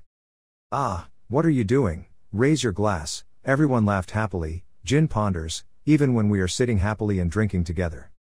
There will come a time when fate forces us to move towards each other, to be enemies but also friends, to be friends but also enemies, the end of this relationship. I don't know what it will be like. Veridin came up with a story. Oh, right. Have you heard about the impersonator Veridin? After hearing Veridin's question, everyone looked surprised. Danny's eyes widened and he said, impersonating impersonator, and also impersonating him in the Zippel family's land. I don't know who it is, but that person is also terrible. Veridin was tired and sighed, phew, and that's the problem that Andre has been worrying about lately, my family's image is in tatters. Oh, I'm not saying this is specifically aimed at you, Jin, but the rumor is that the Runkendell family is behind this. Jin took a sip of beer and didn't answer immediately, thinking for a moment before saying, so what are you going to do with the imposter? Veridin crossed his arms and replied, well, we'll arrest him at all costs, so I'm thinking a special level mage is needed to investigate this. Jin put the beer on the table and gave some advice, I don't think it's a good idea. If it were me, I would use this rumor to bring him into the light, but if you announce that the Zippel family is looking for the imposter, you will become a laughing stock, you are telling everyone that you're being teased by him. You can catch the imposter after he does that. Veridin rubbed her head and thought, that sounds good, I'll tell them after I return to the clan. Jin put his hands on the table and stood up, so, shall we end here? Dante was surprised, is it over? Jin got out of the chair and said as he walked, I will attract attention if I stay here any longer, unlike you two, I am very busy. Veridin wondered, was it because of the reserve luck or was there something else? Jin replied in a tired tone, just look at it like that. Veridin looked at his back and said, see you later then. Good friend. Suddenly Jin's whole body stopped. In the end, he smiled and left. Before leaving, he also gave the two of them a sentence, dream on. At this time, in a certain place, Jin's father Chiron Runkendell was holding a letter in his hand clearly stating, the sender was Casimir, the recipient was Chiron Runkendell, the content of the letter, reporting that Jin Runkendell had defeated Dante Heron Ba-Mei, in Cosmos Arena. Note Jin Runkendell has reached 6-star swordsman. Chiron exclaimed, Casimir, he sent this after I told him to write a summary. I was treated like an idiot. The Khan standing behind him was a bit startled when he heard it and asked, Chief, what happened to the young master? Chiron quickly continued, it was nothing, it said that Jin had become the head of the Heron family and had obtained the 6 stars. Looks like it's working hard. Chiron spoke about Jin with a proud tone, then he gave orders to the Khan, and told Casimir the first wanted to talk to him soon. I want to meet this friend so much. Chiron's entire body radiated a black light. Khan didn't understand what he was thinking, he just obeyed, I understand, some. I want to meet this friend so much. Chiron's entire body radiated a black light. Khan didn't understand what he was thinking, he just obeyed, I understand. What time is Casimir sitting and talking to Jin but his whole body is shaking? What's wrong? It must be cold. Jin immediately got a little worried. He was sitting in front of the fireplace and felt cold. Are you sick? Casimir answered, I don't know, should I add tubers? Suddenly I didn't realize I was a bit rude. Sorry, I interrupted you. Can you show me the map? Jin took the map from behind the person and placed it on the table. Here, it's very vague but I wonder what it hides inside. Casimir looked at the map. This is the first time I've seen a map like this. There is no way to rely on it to find it. Suddenly a clear voice rang out. What is that? Wow, a treasure map. Juria also wants to see it. Go find the treasure. Yuria stared at the treasure map, her eyes suddenly glowing. Casimir asked curiously, "What is it, Yuria?" Point to a location on the map and say, "There's something important here." Here again, there's something careful. And everyone is protecting. Precious loss and suffering. As soon as the little girl spoke, her face changed color and tears fell. Excited. Casimir is worried, Yuria. Yuria collapsed to the ground and screamed, "No. Seeing the situation like that, Murikin immediately transformed back into his human form and hugged Yuria tightly. She was losing control. We had to call the dragon guard and calm her down immediately. "What are you doing? Call Latri now, quickly." Casimir was extremely startled and quickly followed, "Yes." A moment later, defense-faced Latri entered the room. "Yuria." Murikin immediately reported the situation. She suddenly lost control after seeing something. "You should calm her down." Latri took the little girl in her arms and left it to me. Latri tried to reassure her, "Yuria, take a deep breath, it's okay. I'm right here with you, don't be afraid, I'm right here, everything is okay." A light emitted around Latri's place. At that time, Elisa also hurriedly walked in and asked everyone, "What's going on, husband, why is Yuria crying?" Latri reminds everyone, "Shush. It's okay, I'm okay." He hugged her tightly to him. Right after that, Elisa took the girl from Latri's arms. She calmed down. Murikin complimented, "Good job." Latri is a bit shy. "Mr. Murikin, I haven't greeted you yet." Murikin immediately said, "Okay, what did that kid see?" "The future," Latri replied, "is the past." Murikin crossed his arms, a little confused. How cruel that past was. Latri continued, "Yes, the conditions for us Mills Signer to see the past must be the most cruel or haunting. When they see an object or a place related to it, if I come a little later, things will get very bad. It's cruel." Murikin said, "Let's talk about it." Latri used one hand to cover her eyes and tried to imagine an ancient land. People there isolated themselves from other places, only believing in gods. But, thanks to that, they can live in peace, protect peace in the present. But that was before they arrived. The first person to find them was a shaman. They approached the natives, saying they wanted to learn about their culture, but they started making unreasonable demands, and with that they ransacked the land in search of them, something. This made them kill the children here, and when there was nothing left to hide their intentions, they started killing, and threatened to bring them something. When Murikin heard this, he understood somewhat. Seeing that what they were looking for was a deity that the villagers worshipped, Jin suddenly thought of Aborigines, worship and gods. Jin said, "Sir Latri, can you see what sacred object that is?" Latri immediately replied, "Ah, okay, wait a minute." It was like a silver mirror, but light came out of it. Latri sketched that thing on a piece of paper. It was circular. Jin looked at what was on the paper and immediately thought, "I'm sure, it's materialist Trak Kwang. The source of magic. Before my regression, it was materialism discovered by the journalists who exposed the brutal truth of the Zippel family. The Zippel clan searched Cologne to find it. And have exploited the people here. I witnessed this through my mission as a cadet. That ancient land is Cologne, the wizard is the Zippel clan, so this map. Just go to the hidden place. Somewhere in the forest, there's a drunk guy, damn it, I'll stick with them if I stay here any longer. It's quiet now. At least the wine here is delicious." Below he was piling up bodies. In that warehouse, a woman was kneeling in front of a candlelit table with her hands clasped, tears falling. Finally. "The time has come. I have to prepare to welcome the guests." That girl covered her eyes with a scarf.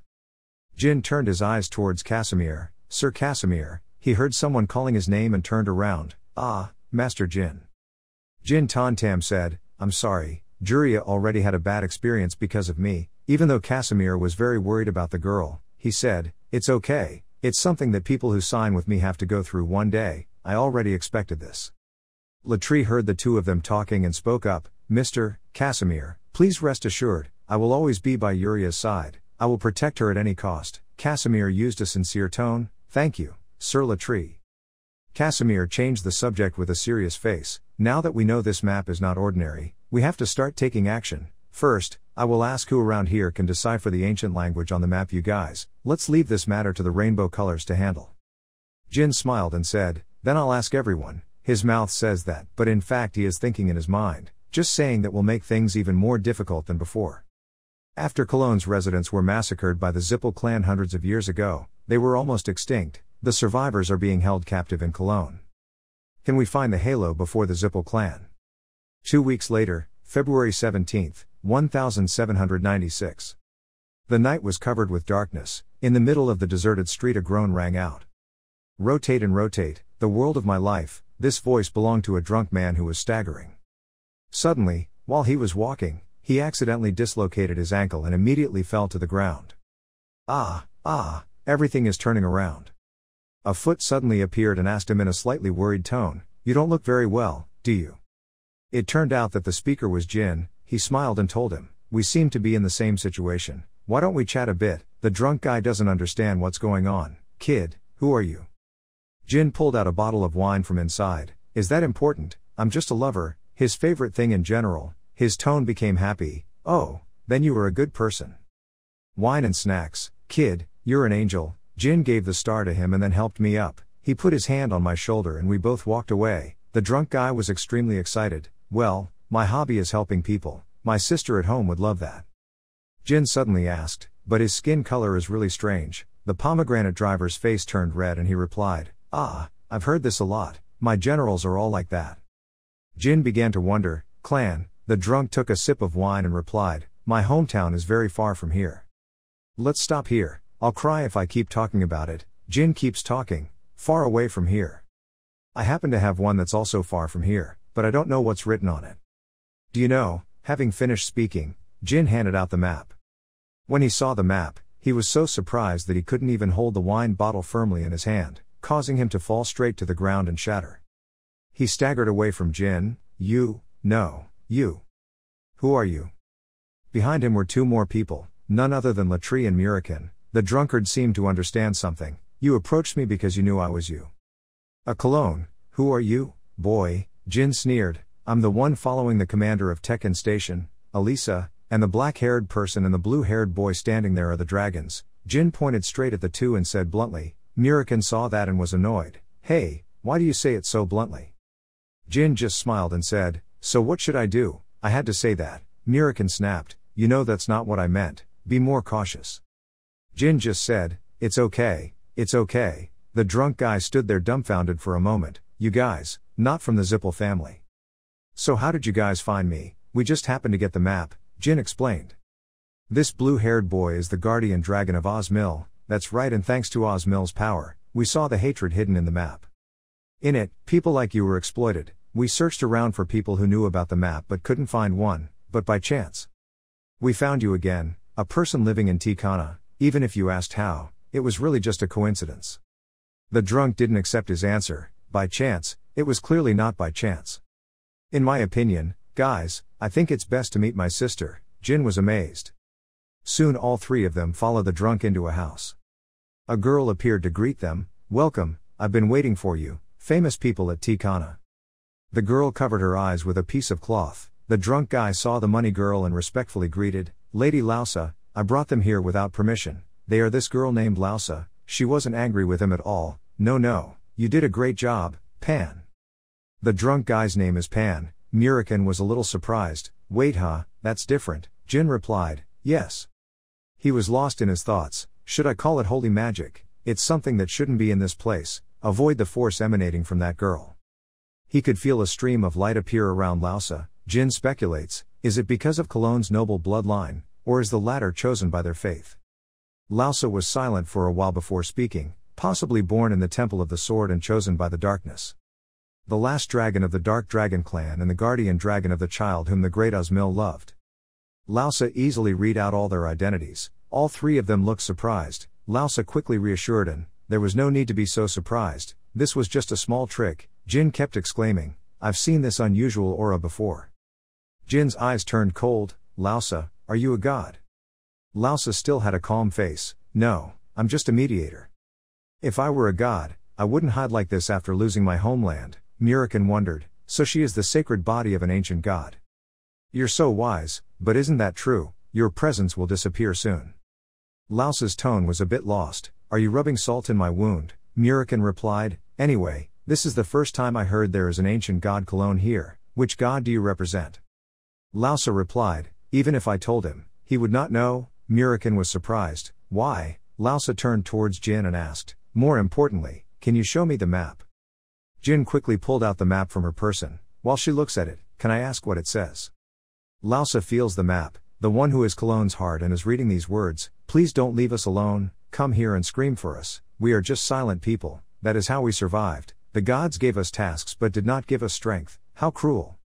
Lausa clutched the map in her hand. This thing was created by my late grandfather, this map has two possibilities. But instead of bringing the cruel Zippel clan, but the hope that bears your name, Jin Runkendel, the effort of daily prayer has been rewarded. So, can I have a suggestion? Murikan's tone was dissatisfied. What does that mean? When you lose all your strength, I think you should be honest and ask for help. We were planning to go to Cologne anyway. Jin also silently agreed, she should honestly ask for help. Lausa rested his chin, ha ha, how kind. However, I don't believe help comes from pity, Jin Runkendel. It's been a while since you heard Sodere's voice, right? Hearing that name, Jin was surprised. Lausa makes a request, I have something that can pay you. I will use all my remaining power, and call upon your god, Sodere. Murikan crossed his arms and turned his eyes towards Jin and said, the sacred body of an ancient god and the fake contract of Osmil, there are quite a few people looking around this area. What are you going to do, kid? Jin calmly said, okay, let's get ready to go to Cologne. Before fulfilling Lausa's wish, there's one more thing I want to remind you, but I don't blame myself for being able to save you all, it's quite difficult to guarantee that. Lausa nodded, that's enough. So I will provide you with Cologne's internal information, hopefully it will help you. Jin smiled and said, thank you. At that time, Jin's group of people were present at the place where the Cologne people lived. In front of that place, there was a sign clearly stating that it was forbidden to enter the Cologne historical site, which is currently closed. Casimir scratched his head sheepishly, this is really bad. Maybe I should send 7 colors to scout first. Murikan stood next to him and said, well, even if you send your subordinates, it won't change the fact that this is a restricted area.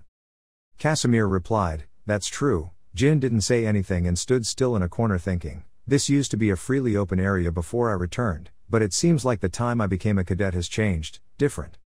If it were normal, the horrors that happened in this place would be discovered by journalists 11 years later, but in this situation, that probably won't happen.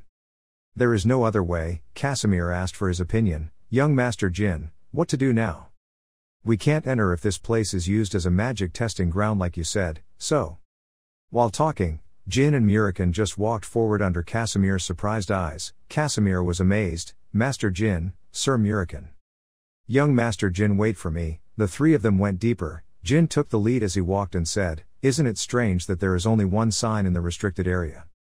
There are no guards or magical traps to guard here, so will the Zippel family let anything be careless about such an important place? Casimir heard it and seemed to understand. Thinking about it, maybe they had found a treasure here. Jin said with indifferent eyes, they probably gave up because they couldn't find anything for hundreds of years. Murikan also continued, maybe they just used this couple as a vacation spot. Suddenly, Murikan's eyes became cold as if he realized something. Murikan immediately called everyone, wait, stop. Hearing that, Jin and Casimir immediately looked around. Murikan, if you tighten your eyebrows and feel it. Near where they are standing there are people, they are native people, over there. Well, there's a rather troublesome person over there. Behind the bush where the Jin group was standing was a drunken silver-haired man being served by the Cologne natives. Casimir speculated, is he gray-haired? Is he a pure-blood Zippel clansman? Murikan seems very certain, yes, looking at the way he drinks in broad daylight, he must be Muron Zippel.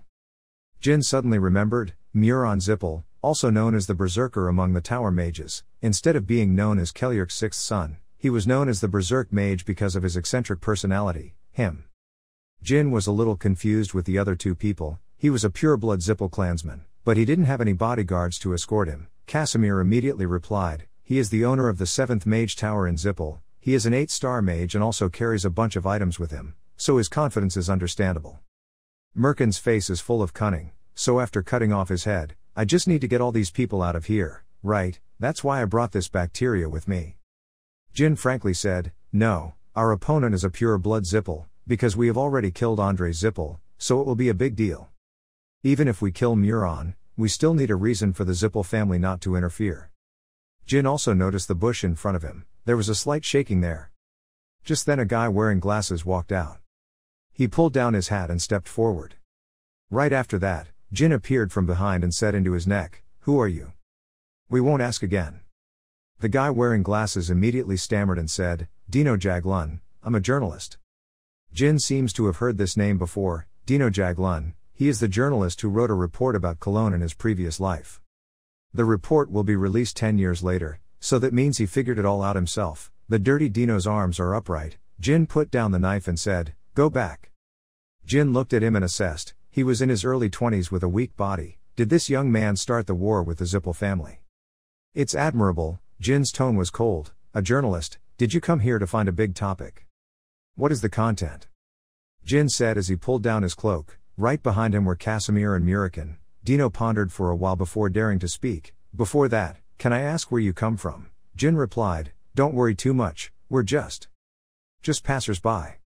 Seeing Dino's unbelieving expression, Jin continued to explain, indeed, my friend is a person from this land who asked me for a favor, but since he said he was a journalist, it seemed like a mistake. Our goals are the same. Dino's eyes widened in surprise. You guys, do you know the current situation of the Cologne people? Murikin quickly stopped Jin. Wait, kid, can we tell you everything? Casimir, standing right next to him, immediately explained, Mr. Murikin, this matter was said on purpose. Murikin didn't understand the purpose. Casimir continued, maybe he came here to get real exposure and learn about this place.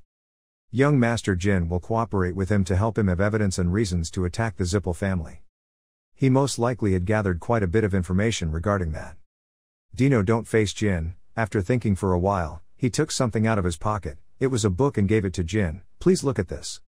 Even the diaries of the natives. Jin opened the notebook and read, January 3rd, year 1796, 3 natives disappeared. I think Muron dragged them to the basement. January 5th day, 1796, these the natives I had contact with have also disappeared. I was interviewed by other natives. According to what they said, Muron used some magic on Tika. I can't erase the look in my eyes. Jin read for a while and then reminded, you are in danger. I'm sure you understand what will happen if the Zippel family finds this notebook. Dino sincerely shares, it's okay. I had approached Muron Zippel before, a few days ago. He was drunk at the time, and after I asked a few questions, I learned that Muron had no bodyguards. There is no reason for him to use you guys to get answers from me. It would be easier to kill me instead. Jin handed the notebook back. He immediately replied, I understand. Then, Dino Jaglun, can I ask you a favor? In the deep forest, amidst the firelight, Muron Zippel sat alone drinking wine. As soon as he drank, he kept cursing. Old men farted like dogs. Just because I was joking around, you sent me to this damn place, you damn people. He immediately vented his anger on the Cologne people in front of him. You also think so, right, this insect? The other man was hit in the face by a big fiery foot. Suddenly Dino appeared holding a bottle of wine in his hand. Isn't that sad if you drink alone? Muron Zippel saw him and was extremely happy. Oh Dino, tea without a drinking partner is really sad. Ha ha, I've been waiting for you forever. I can't even communicate with these people. But are you not going alone today? Behind Dino are Jin, Casimir and Murikin. Dion smiled and said, ah, yes, they are travelers and storytellers, so I brought them along because the days will like them too. Dino looked confused. Ah, I'm sorry, I brought them here without asking permission first. Muron immediately shook his hand. No, it's fine, it's fine. Where did you meet them? Dino replied, I met them in Phalon Kingdom while looking for herbs. Everyone introduce yourselves. Jin was the first to introduce. It's a pleasure to meet you. Sir Muron Zippel. He was smiling widely.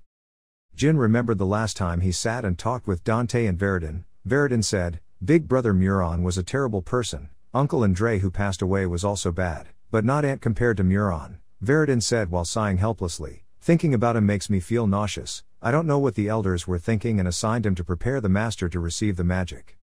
After hearing that, Dante was extremely admiring. Wow, you said that to your brother. Are you that bad? Veridin narrated, an innocent person like you can't imagine it. Anyway, Jin, it's inevitable that we and the Runkendell family will face each other, so, if you happen to meet Muron, don't think you will go easy on him, otherwise you will encounter bad things. Back to now, Jin is standing in front of Muron Zippel. He was drunk and his face was red and he pointed at Jin. Right, will you tell me about your journey? Jin then smiled happily. Yes, like Dino said, we went through many interesting things. Muron heard that and felt curious. Have you been through a lot? Jin pretended, no, compared to Mr. Zippel's mission, it's nothing. After listening, Muron just laughed and then he turned his eyes towards Dino, Dion Jaglun. Dino was extremely surprised. Yes sir Muron. He then shared, the first time I met you was 2 weeks ago, right? I was actually curious about that sentence. Like, think about it, what kind of journalist makes money entering the family's restricted area? Zipple like that. I was like, who the hell is this? Dino is quick to speak, I'm sorry. Before he could finish his sentence, Muron wrapped her arms around his shoulders. No, I don't blame you, it's just that you piqued my attention. But Dino, why are you learning about the Indians here? He said as he was an extremely barbaric person. After listening to Jin's group, they were extremely surprised to see what effect the human world had without knowing it. A group of Colonians should hide behind him. Their whole body would be boneless. Muron, that smile is creepy. You've been wandering around while I've been absent. My God, I have to do a lot of work to handle it and I can't resist talking about it. Dino immediately trembled and processed.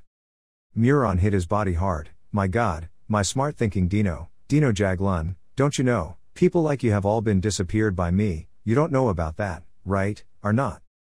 Dino realized the intention of his sentence and was horrified. Muron's whole face was filled with murderous intent. He suddenly saw his face laughing loudly. Oh my God, this stupid insect, you keep crawling here while I still let you go. What do people believe in? He broke the wine bottle in his hand, his mouth kept laughing. Aren't you afraid? I can't understand that, stupid. But now I understand, why are you so bold? Dino still couldn't help but stutter. Sir Muron, you are. The garden of swordsmanship is the force behind him. Suddenly Murican pulled Dino's body to another place. The fire flared up, Jin pulled out his sword and attacked Muron. But failed, he was surrounded by a red light. Jin immediately realized what that thing was. A shield. I don't realize what magic he used to create a shield of this size. Even if he hid the activation of magic with that flame, there's no way I wouldn't feel any magic present.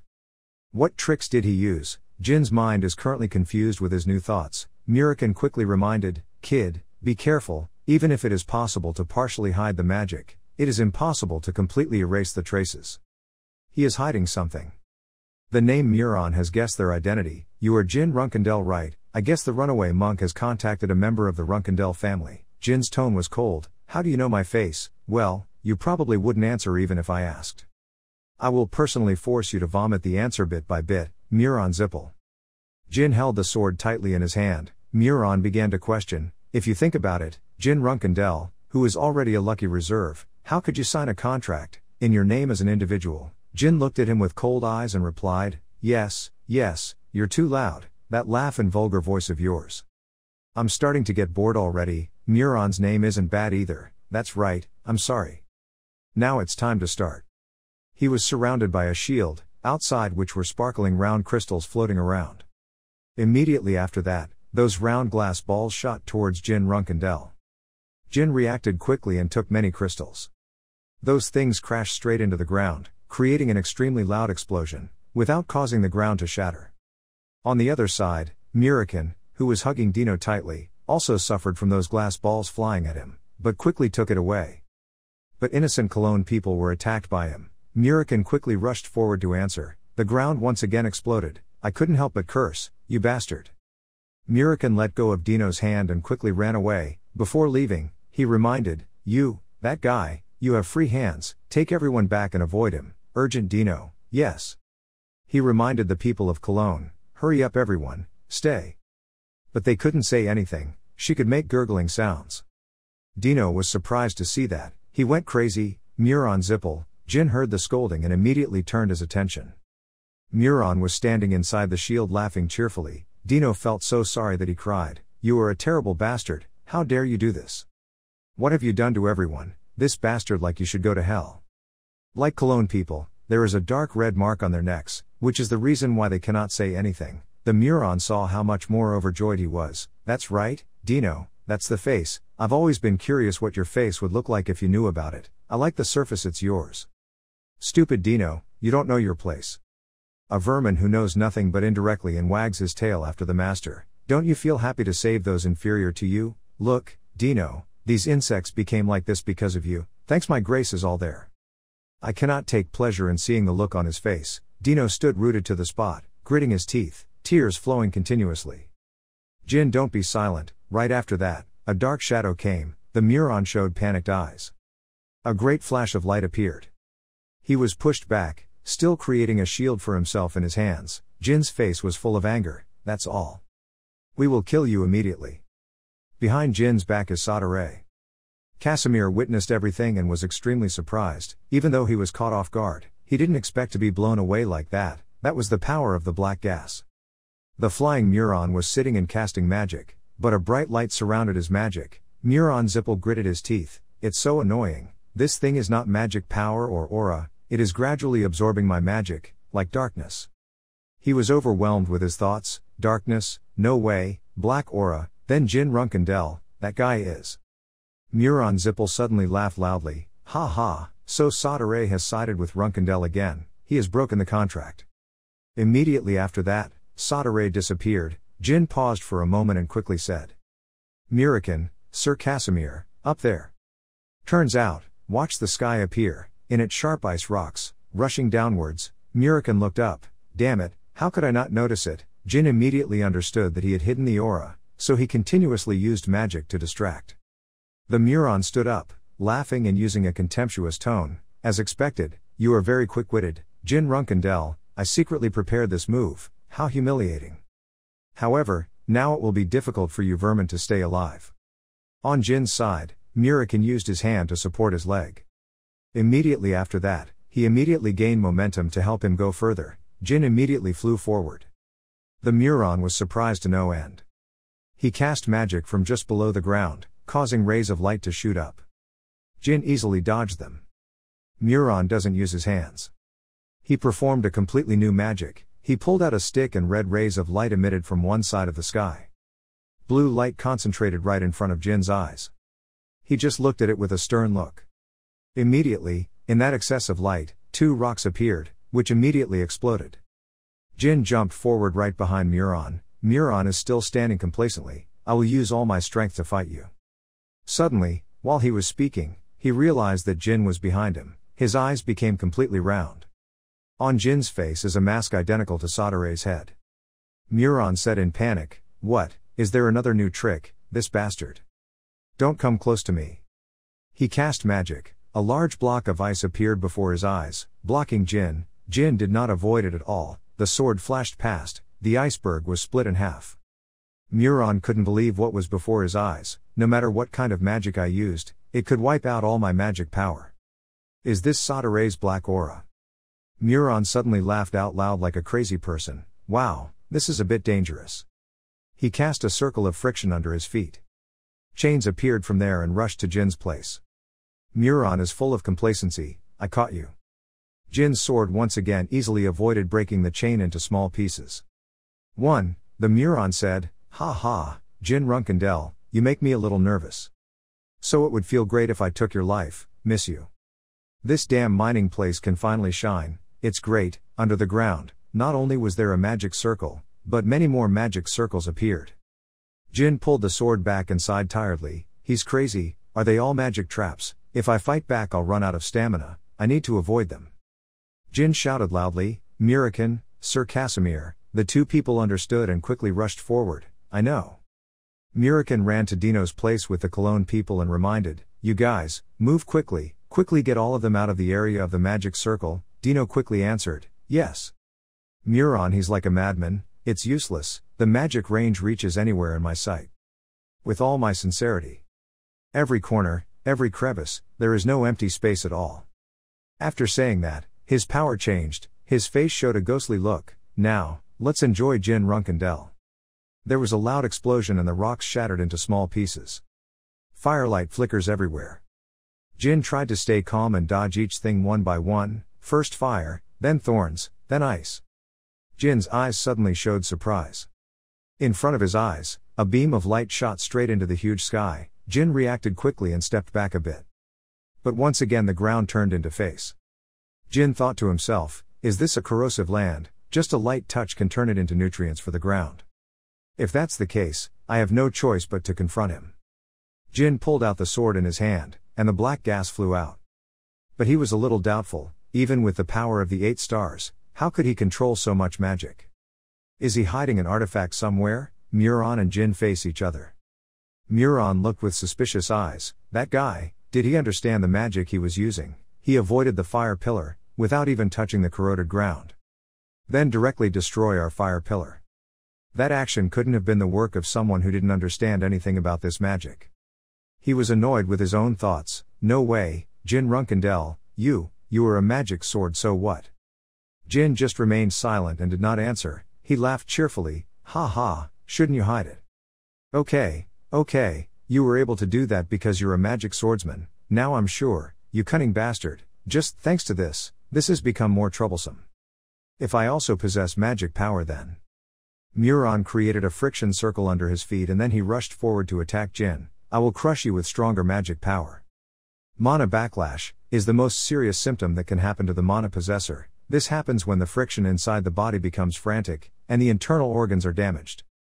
In battles between mages, people with mana cannot withdraw this symptom. Unlike martial arts masters, this is considered an introductory method to rank mages.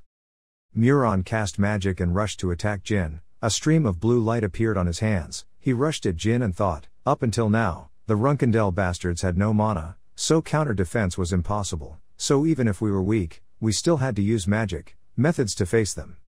Muron, he is full of confidence, but with you, who possesses mana, I don't need to waste time fighting. He is close to Jin, just 1 more inch his hands will touch his head. Jin didn't panic at all, his tone was calm. What were you thinking, closing the distance with me like that? As expected, Muron Zippel. This is a gift. Look closely. Muron couldn't believe what was in front of him, his eyes widened. Jin cast black energy, he created a black circle, and soon that black thing covered the entire forest. Middle of the night, Muron's tone was full of doubt. I couldn't see anything? Darkness. Was it the power of dark energy? No, it was completely different. I didn't feel that way. At that moment there was a powerful light source right in front of my eyes. Muron suddenly discovered something. Light, that's right, there was a strong light that radiated and blinded me. Then the next attack will be. Jin pulled out his sword and stabbed him straight in the body. Muron, he's already guessed what you'll do next. He immediately used magic and green leaves appeared. He backed away. Muron's weapon in his hand affirmed a bit of anger. An ancient light magic, I didn't expect this. The power of light and darkness. You have turned into a main character in a novel, or something. Jin's face was covered in sweat. He was constantly panting. He had already guessed that he was filled with black energy from the wound. His light sensitivity and reaction speed were not like a magician, but more like a monster. Even though his mana is not strong, Andre, fighting alone, he is a much more difficult opponent.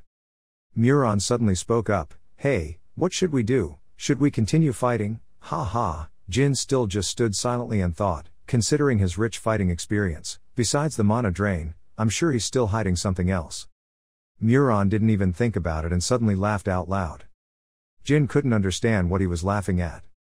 He said, Jin Runkendel, you must think I'm a crazy person, so you don't want to cooperate with me, but I can see. We are the same type of people. Jin sighed. Are you trying to buy time by rambling? If so, it's really boring. Muron opened his mouth wide and laughed in a questioning tone. How do you plan to take your life? Sorry, but that's very difficult, because those barbarians are still protecting me. He raised his hand and counted. Let's see, so far, 1, 2. Or maybe they also come 3, maybe he married someone who was still alive. Jin's eyes were cold and cold. Don't be too aggressive, Muron Zippel. What exactly are you trying to say? Muron showing remorse. Yes, so you are a little interested, right, Jin Runkendel? No, I mean people like us are always doing everything to achieve our goals. You also realize, right, that my control magic is even higher than the 8 stars, is this possible? Muron immediately raised his weapon and attacked back. The rock immediately shattered. Look here. How dare those who are blessed by the Zippel family, journalists and insects do it all. However, thanks to that we can use them as a mana amplification weapon. Jin pulled out his sword. Muron saw that and said, oh my god, haven't we finished talking yet? They look like corpses, but actually there are still some of them still breathing. Because they are alive, they can help us replenish mana. Jin realized something was unusual. The weapon in Muron's hand glows. Now, Jin Runkendel, you said you want to take my life, right? Then you need to eliminate these guys first. I said that we are the same type of people, who will do anything to achieve their goals. Now, let's hurry up and finish them off and let's fight together one last time. Jin Runkendel, Suddenly a girl from Cologne whose body was full of injuries warned him. He was lying, Jin Runkendel. Everything he said was a lie. There was nothing that amplified his mana, he found it after torturing us. How to use the relic? Muron was surprised. Jin is also surprised. Is it a relic? Don't tell me, he has already found the halo, Muron said. What are you doing now? The girl couldn't help but cry. All of them had been oppressed to the core, my miserable comrades. Muron was upset. Hey, shut up, you insect. The girl stopped. All of them died. Muron's face is full of blue veins. Shut your mouth, bitch. I don't care, that crazy murderer has been playing with everyone's lives. He used us as guinea pigs and abandoned us when he got bored. He lied just now to control you, so. Please kill that crazy guy. Muron was so angry that he gritted his teeth. You. A little rat who doesn't know his place. Die. Light appeared around the girl. She was so scared that her whole body shrank. She was enveloped in that light. Muron still hasn't vented his anger. Damn brat, how dare you ruin my play. He should have screamed bitterly after turning over each corpse. That was the highlight of the night, right? I kept you alive because you were useful, but then, die. Suddenly Dino appeared from a bush and called softly, Sir Jin. Jin was surprised to see him. Dino immediately said, you need to save her, she is the Tika, the leader, and the only pillar of the natives here. Please, save her. Turns out, the other girl's name is Tika. Tika is screaming in pain. Jin looked at the scene in front of him and speculated that it was the Zippel family's secret technique, the blue fire ghost eye. He had heard of it before. He remembered it, that time he talked to a woman in the study room. The woman sat on the chair and asked Jin, have you ever heard of blue fire? Jin immediately replied, blue fire. The woman immediately explained that it was a secret technique called the blue fire ghost eye, something only Zippels could use. As long as you look at the devil's eye, the blue fire will appear, and it will never stop burning. Even if you try to struggle free, it will still be swallowed by it in the end. Jin wondered, how could I fight against such a type of fire? The woman quickly gave him the answer, burning it. Please use a hotter flame that can burn away the blue fire. Returning to the present moment, a fire erupted straight at the Muron. He was suddenly attacked and sent flying backwards. Muron rolled his eyes. At that moment, Jin held Tika in his arms and thought, a hotter fire, huh? Well, this should be enough. Muron couldn't believe what was in front of his eyes. The Muron's eyes widened when he saw the scene before him. Those chosen by Tess will become the greatest magicians of that generation. Those chosen will be just ordinary swordsmen. And also a Runkendel, a title that I don't even dare to dream of. How dare you dare to win it? Jin held Tika tightly in his arms. Blue firelight covered the whole space. Behind him was Tess appearing. Jin smiled cunningly. Tika, who fainted, slowly opened her eyes. She didn't know what happened, she just noticed that it wasn't hot anymore. I'm sure my whole body was covered in fire, but there weren't any burns left behind. Just relax, this fire is protecting you. Jin saw Tika wake up and looked at her and said, thank you. If it weren't for you, I would have been tricked by that guy and now I can rest. Tika heard that and quickly reminded, now is not the time to relax. Although Muron is using the power of the real relic, in fact he does not possess it. He only knew that there were a few fallen spell words that he found out while interrogating us, but the real relics were in a lost place that only we knew about. The Tika is placed on the ground. She clasped her hands together and begged Jin, you came here because of Nun Laosa's request, right? When the war ends I will reveal the location of the relic to you, so please, put an end to it. This suffering of ours. Jin looked at her thoughtfully. Now, after Tika was taken to a safe place, Jin and Tess stood face to face with the Muron. He said in a sarcastic tone, your expression looks very interesting now, Muron Zippel, you must be shocked to see that Tess chose me. Magical traps and those evil eyes, have you used all your tricks on me? Game time is over. It's time for hell to open its doors to welcome you. Muron gasped, hell. He was upset, this arrogant bastard. Muron was covered with black light. He began to cast magic. He made a tone and showed anger. I was once the lover of the witch Halurum. I am also the one who once had the honor of raising a glass with the Sea King. Dark doors appeared above his head. His face was covered with blue veins. You said hell, right? Now you will see. What is true hell? Jin still looked at him with calm eyes. Muron raised his hands forward. Blue light appeared, blue fire emitted, covering the entire forest. But Tess immediately released another blue flame. Muron was surprised. His whole body seemed to be blown away. Was this a suppressed flame? Tess continued to fire. Jin looked intently at Tess, thinking. Tess is angry, because of that spell. Suddenly Murikan jumped out from behind.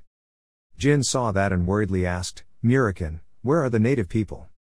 Murikan's tone was urgent. I have evacuated them all. The spell just now is the possession spell of the Demon King Orgel. So while Tess is still interfering, you have to quickly cut it short. Gather the yin energy, wrap it around the sword's body, and throw it with all your might. Muron cast magic to create a shield to block the blue flames. Murikan created a black stream that stabbed slowly towards Muron's black door. Murikan quickly reminded, Kid, right now. Step on the hidden weapon and run away. Cut off that space door. Jin quickly jumped up. As soon as he jumped up he felt his head dizzy, his hands clutching his chest. Damn, so horrible. The backlash of mana was all poured in at once. I can't keep it up any longer. Jin's mouth kept spitting blood. Muron suddenly laughed crazy. It's time. My glorious life of solitude will end under the blade of Halura. And become the one worshipped by all things before the gates of hell. Jin gritted his teeth.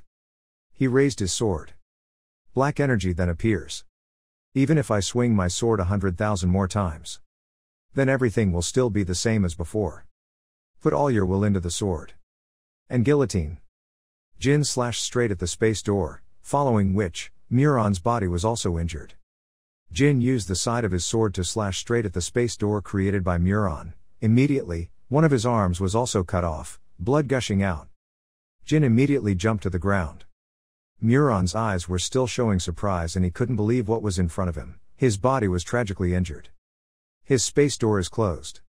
Immediately broke into small pieces and fell to the ground. He was still dizzy and didn't understand what was going on. Before his eyes, a blue flame shot out, covering his entire body. Finally, the fire disappeared, his whole body was burned black, not a single hair remained on his head. His mouth was still open and strange sounds were coming out. Jin looked at the scene before his eyes and sighed deeply. He remembered what had just happened. There was something very unusual about the black aura that shadow released. And this is the first time I have felt like that. Is it a scene of the sword mind?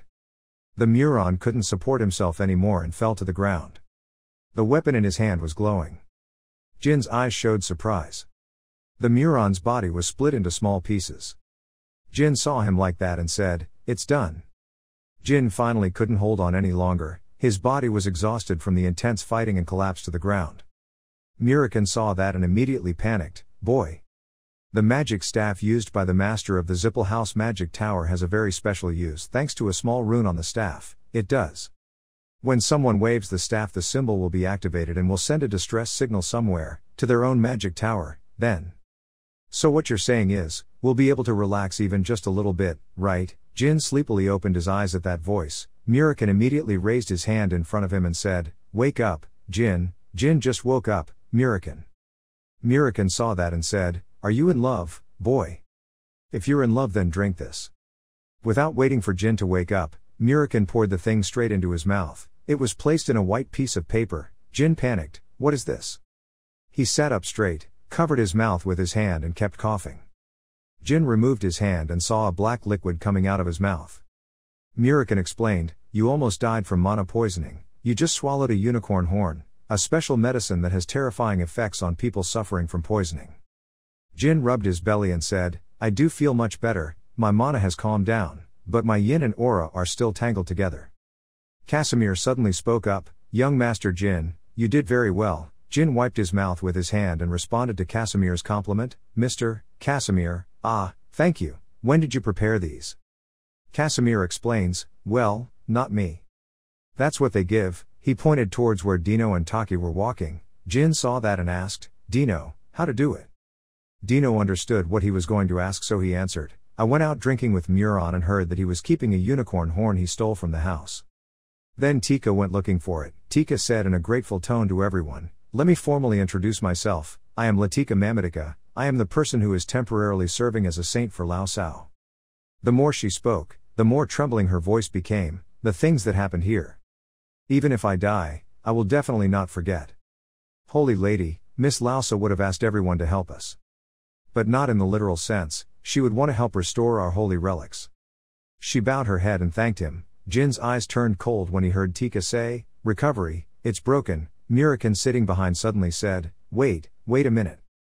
Murikan stood up, scratched his head and said, "I am a dragon who has lived for more than 3,000 years, but I have never heard of such a relic. At first, I thought it was just a lie. But, the magic power of the crazy guy just now has become stronger to a new level." "You mean he is thanks to your relics?" "The owner of that relic, what is the name of the god you worship?" Tika replied, "The person's name is Klum." Murikan continued, "I have never heard of a god with such a name. What generation does that god belong to?" Casimir said, "Well, if this is true, then let's find that relic and quickly escape. Even though this is a pretty remote place, it's still part of the Zippel family's territory. Who knows when will they find out what's going on here?" Tika suddenly remembered something, "And about that, there is such a small problem. To get that relic, I have to restore it first. If you want to restore it, you need solar energy to open the sealed place." Murikan was upset. "What?" "It was the middle of the night," Tika quickly explained, "so they had to wait until noon. After that, we need to perform the ritual with everyone in the tribe, so we also have to gather everyone here." Murikan scratched his head. "Why is it so complicated? We have to finish quickly or Zippel's family will find out." Murikan shouted, "Stop standing there, get to work, you pests." Jin just stood there listening to the Zip house, the relic, and the light of day. Jin pondered, what could it be? Something was missing, something very important. Muron can't do anything anymore, Tess finished him off. Besides, this is the most remote part of the territory, the place that was abandoned by the Zippel family itself. As long as there's no signal. Jin thought for a while and then, to everyone's surprise, the tower. Magic Tower. Muron Zippel, he is the magic master of the Zippel family? Murikan was annoyed. Yes, no one knows that. Casimir is the opposite of Murikan's expression. Master Jin, how is that possible? Jin took Muron's stick and said, "We don't have time. They will come here very soon." The stick is glowing. Midor Elner, Deputy Tower Magic Master number 7. Microbe calmly said, "Based on the recorded runes, he is indeed the owner of the Magic Tower?" Murikan questioned, "Microbe, explain clearly, what about the owner of the Magic Tower?" Microbe replied, "I'm not too sure." He remembered the crazy face of the Zippel family's words, but he heard that in the staff of the Zippel family's masters, they had some special trick to help summon magicians weaker than themselves. Murikan said impatiently, "Terrible, there are also things like that, so what about the descendants of that family? Do you know?" Casimir said, "Currently the Zippel family is still on the rise, continuously. I don't know what's really going on." After a moment of silence, Jin spoke up, "I heard what Luna said when I passed by here." He thought to himself, "Thanks to the teacher's words when I lost consciousness, now I'm ready." Casimir closed his eyes and calmly said, "Each tower has at least 100 magicians, most of them are in the ranks of 7 stars or saviors, but above all we have to protect the people. If they come in large numbers then it's true, it's so confusing." The dirty girl next to her listened to everyone talking and bowed her head without saying anything. At this time, Jin suddenly asked, "Mr. Kashmir, how long did it take for them to get here?" Kashmir quickly answered, "Well, the 7th tower is located at the northern edge of the continent, so even if we use the teleportation gate, it's impossible. It takes about 2 hours." Jin stroked his chin thoughtfully. 2 o'clock. "You called, Mr. Kashmir." He listened attentively. Jin continued, "Can I ask you a favor?" After hearing everything, Murikan said, "Young master." Kashmir asked if that option was feasible. But it seems like Jin isn't too sure. Kashmir couldn't believe it. If he was even a little late, everyone, including himself, would die. Moreover, that guy was on the neutral side. He would definitely be rejected. Jin said very calmly, "You don't have to worry about that. Even if they are offended, they will not refuse. There is not much time left, Mr. Kashmir." Jin confidently said, "I rely on you." Kashmir listened and just gritted his teeth and bit his gums. Finally he compromised and said, "I understand. I will succeed, no matter what the cost." Kashmir placed her hand on Jin's shoulder as an affirmation. Kashmir said, "So you have to come back alive?" "Of course," Jin replied very confidently. Then there was a loud earthquake and rocks falling. Murikan brushed the dust off his hands and said, "This is enough." Latika Manutika replied, "Yes, thank you very much, then now."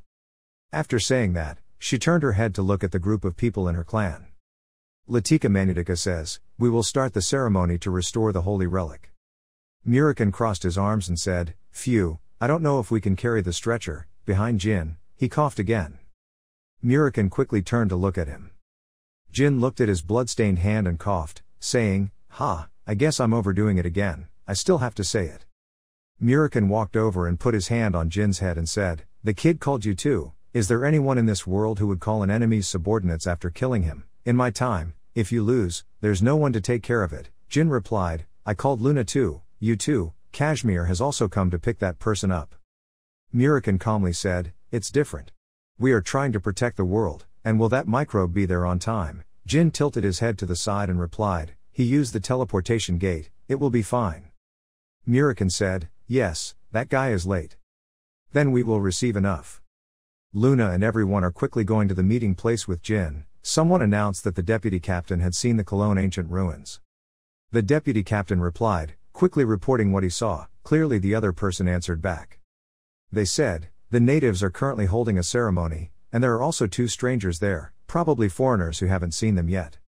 Where is the owner?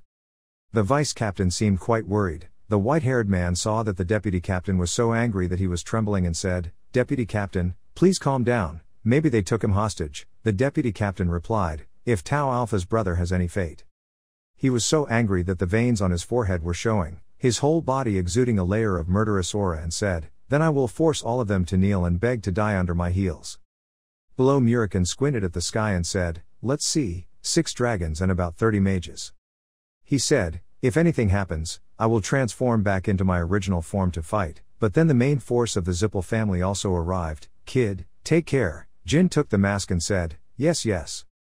Murikan looked at the dragons and said, TSK, I miss the old days so much, back then the sky was very peaceful.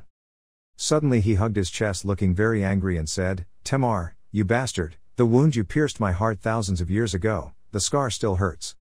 The dragon in the air landed with a thud on the ground, causing the bottom to crack. It lowered its head to let the mages on its back come down. Jin curiously asked, Murikan, do you know any dragons in this field? It seems they are all fire dragons. Murikan replied, I don't know how young they are.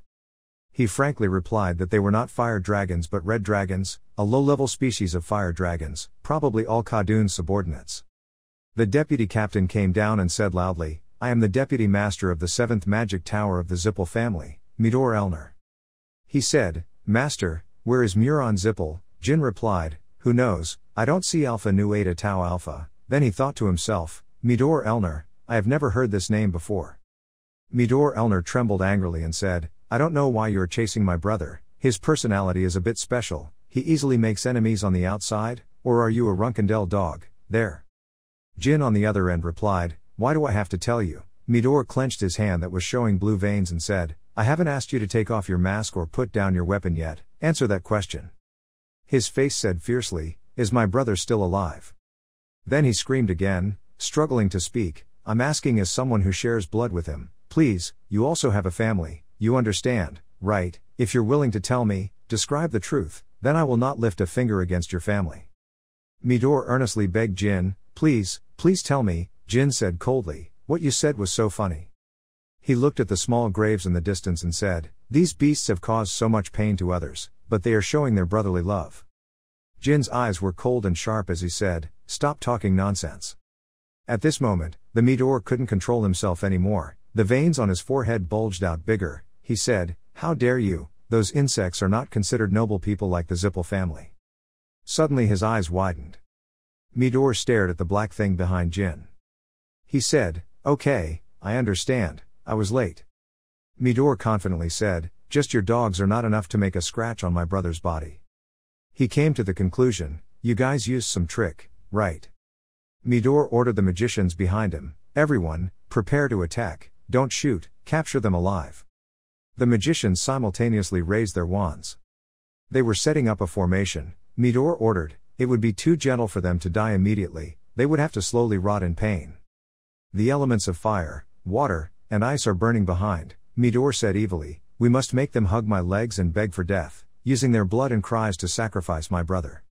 Jin bent down to prepare himself, he touched the sword and thought to himself, it's all 8 crystals. Jin's eyes were cold, he glanced at the group of people and said, this is bad. Jin used magic to create a snowstorm that extinguished the fire in Midor. For a moment he saw the snow crack. A round portal appears. A voice appeared and said, "Let's see." A pair of pointed high heels slowly walked out and said, "I came here because I heard that my daughter gave flowers to someone." Her white hair fluttered in the wind. A girl with white curly hair holding a fan said, "Looks like I'm too late." "Let's see," the girl said coldly. A pair of pointed high heels slowly walked out and said, "I came here because I heard that my daughter gave flowers to someone." Her white hair fluttered in the wind. A girl with white curly hair said with a fan, "It seems I'm too late." That girl is Talaris Dorma, master of the 51st Ice Palace. She is a person who can completely lose consciousness with magic. The air around here feels frozen, but she is colder than the air. "She is," the top-haired guy next to Midor shouted, "the master of the ice bow. Palace Master Ice Palace Talaris Dorma." Jin stood aside and observed, "It seems Mr. Kashmir succeeded." Murikan also smirked and said, "I was wondering who the master of the Ice Palace is. That's impressive, kid." Looking at the giant ice block with a face shaped like a screaming toad, he said, "Ice toads only allow the chosen person to control them. I didn't expect that in this era there would be people who could do that." Talaris Dorma told the ice toad, "Baby, go inside and rest." The ice toad listened to her very well and disappeared with just one move. Waiting for the ice toad to leave, Talaris Dorma covered his fan with a smile and said, "Then." The icebergs immediately rose, forming a small mountain area. In the end, it becomes a protective cage that no one can penetrate. Inside, Talaris Dorma asked with her hands on her hips, "You are the one who received flowers from my daughter?" Jin quickly took off his mask, bowed his head and said, "I am Jin Runkendel." She asked, "Yes, I've heard a lot about you." Jin was startled and raised his head to look. Talaris Dorma asked, How are you still standing? You also have external injuries, but internal injuries are much more serious." Jin quickly replied, "It's not a big deal." She said, "No, at least you know how to talk. Then let me ask you a question. Are you really the one who killed my toy?" Talaris Dorma asked. "Remember, what Alcaro, is that his name?" Jin's mind pictured a certain face thinking, "That was a mission when I was a cadet." He glanced at Ceres and thought to himself, it seems Ceres is not keeping his mouth shut. "Ha!" Suddenly Talaris Dorma patted Jin's shoulder and laughed and said, "I don't intend to vent my anger on you or anything. I'll deal with him anyway, but do you know a decent man? Give me." She glanced at Murikan and said, "Like the Opa next to him, for example." Murikan crossed his arms and smiled and said, You have good eyes." Talaris Dorma pretended to shyly cover his mouth and said, "Then Opa, why don't we go drink tea sometime?" After saying that, she glanced at Ceres, making her startled and said, "Anyway Ceres, take care of your boyfriend, I have to take care of a few things." She shyly replied, "What kind of boyfriend? You already said it's not." But it seems that Talaris Dorma doesn't care too much. She smiled and trembled and left saying, "Then why did you give him flowers?" Ceres quickly replied, "It was so that no one could approach him before we fought there." After speaking, she turned to ask Jin Dang, who was lying on the other side with his eyes closed and resting, saying, "You must be very busy." Jin calmly replied, "Yes, I've been a bit confused lately." Ceres let Jin lay his head on his lap and asked, "What did you say it was Kashmir, the one who delivered the flowers?" Remembering that time when Kashmir knelt in front of Talaris with a bouquet of flowers in her hand, Ceres said, "Alpha Nu Eta Tau Alpha looked like she wanted to sacrifice her life." At that time, Kashmir said seriously, "The girl you gave flowers to was in danger of dying. So please help me, Palace Master." Ceres remembered her mother's face at that time, and even woke her up. "Ha, you have good teammates." Jin seemed very tired after moments of intense fighting. He opened one eye and said, "Yes, everyone is kind. I don't deserve everyone at all, including you." Speaking for a long time made Jin lose his strength. He was out of breath. Ceres said, "No need to thank me, I just don't like it when you get hurt by someone other than me." Immediately after that, Jin coughed up black blood splashing all over the ground. Looking at Jin, who was constantly coughing, Ceres asked worriedly, "Are you okay?" He thought to himself, "Black blood, did he fight in this condition?" Ceres immediately took out a bottle of prevention medicine on her person. She heard a whisper, "I'm sorry." Ceres replied, "Don't say any more." She immediately put the medicine in Jin's mouth, then thought to herself, what made him fight to this point? "I don't like that." Ceres's face blushed shyly behind the layer of worry, and Murikan saw this scene and smiled. Outside, after Talaris went out, she went to Midor. He said, "Oh, your hair is not silver." Talaris calmly walked over and said, "You're not pure-blooded, are you?" He saw a sentence that spoke to his weakness. His sweat dropped and thought to himself, I know it won't be easy. Luckily I told the family before leaving. If I keep waiting, help will come. Midor suddenly shouted, I am Midor Elner, Deputy Tower Master of the Seven Wizard Tower. I want to ask why you meddle in the affairs of the Zippel family when you yourself rule the West. Hearing that, Talaris slowly replied, what's the matter with the Zippel family? I haven't acted in a long time. Why don't you think you're the one meddling in my business? Midor said, that's it. Behind the white-haired old man pointed at Talaris and said, then I'll let you go, Ice Palace Master. How dare you cause trouble in Zippel territory? Talaris replied coldly, Zippel territory huh? His eyes widened and he looked very scared. Behind Talaris appeared a very powerful python. She said, that's why you dare to talk to me in this tone. Talaris glanced at him and said, shut up. The old man's whole body could barely move, his eyes were red and swollen. Immediately after 1 second he fell to the ground. Midor said in surprise, Third Elder. Having said that, he ordered the mages behind him to open the barrier, making sure that the cold wind could not get through. He also ordered the dragon to breathe fire. A series of flames ran towards Talaris. She swung the fan in her hand. The flames immediately turned into ice. They slowly cracked into pieces. Then falling like rain, Talaris raised her mouth and said, then what, looking very arrogant and confident. She threatened Midor and said, do you want to continue? He gritted his teeth, then turned into a staff. He said very firmly, even if we all die here.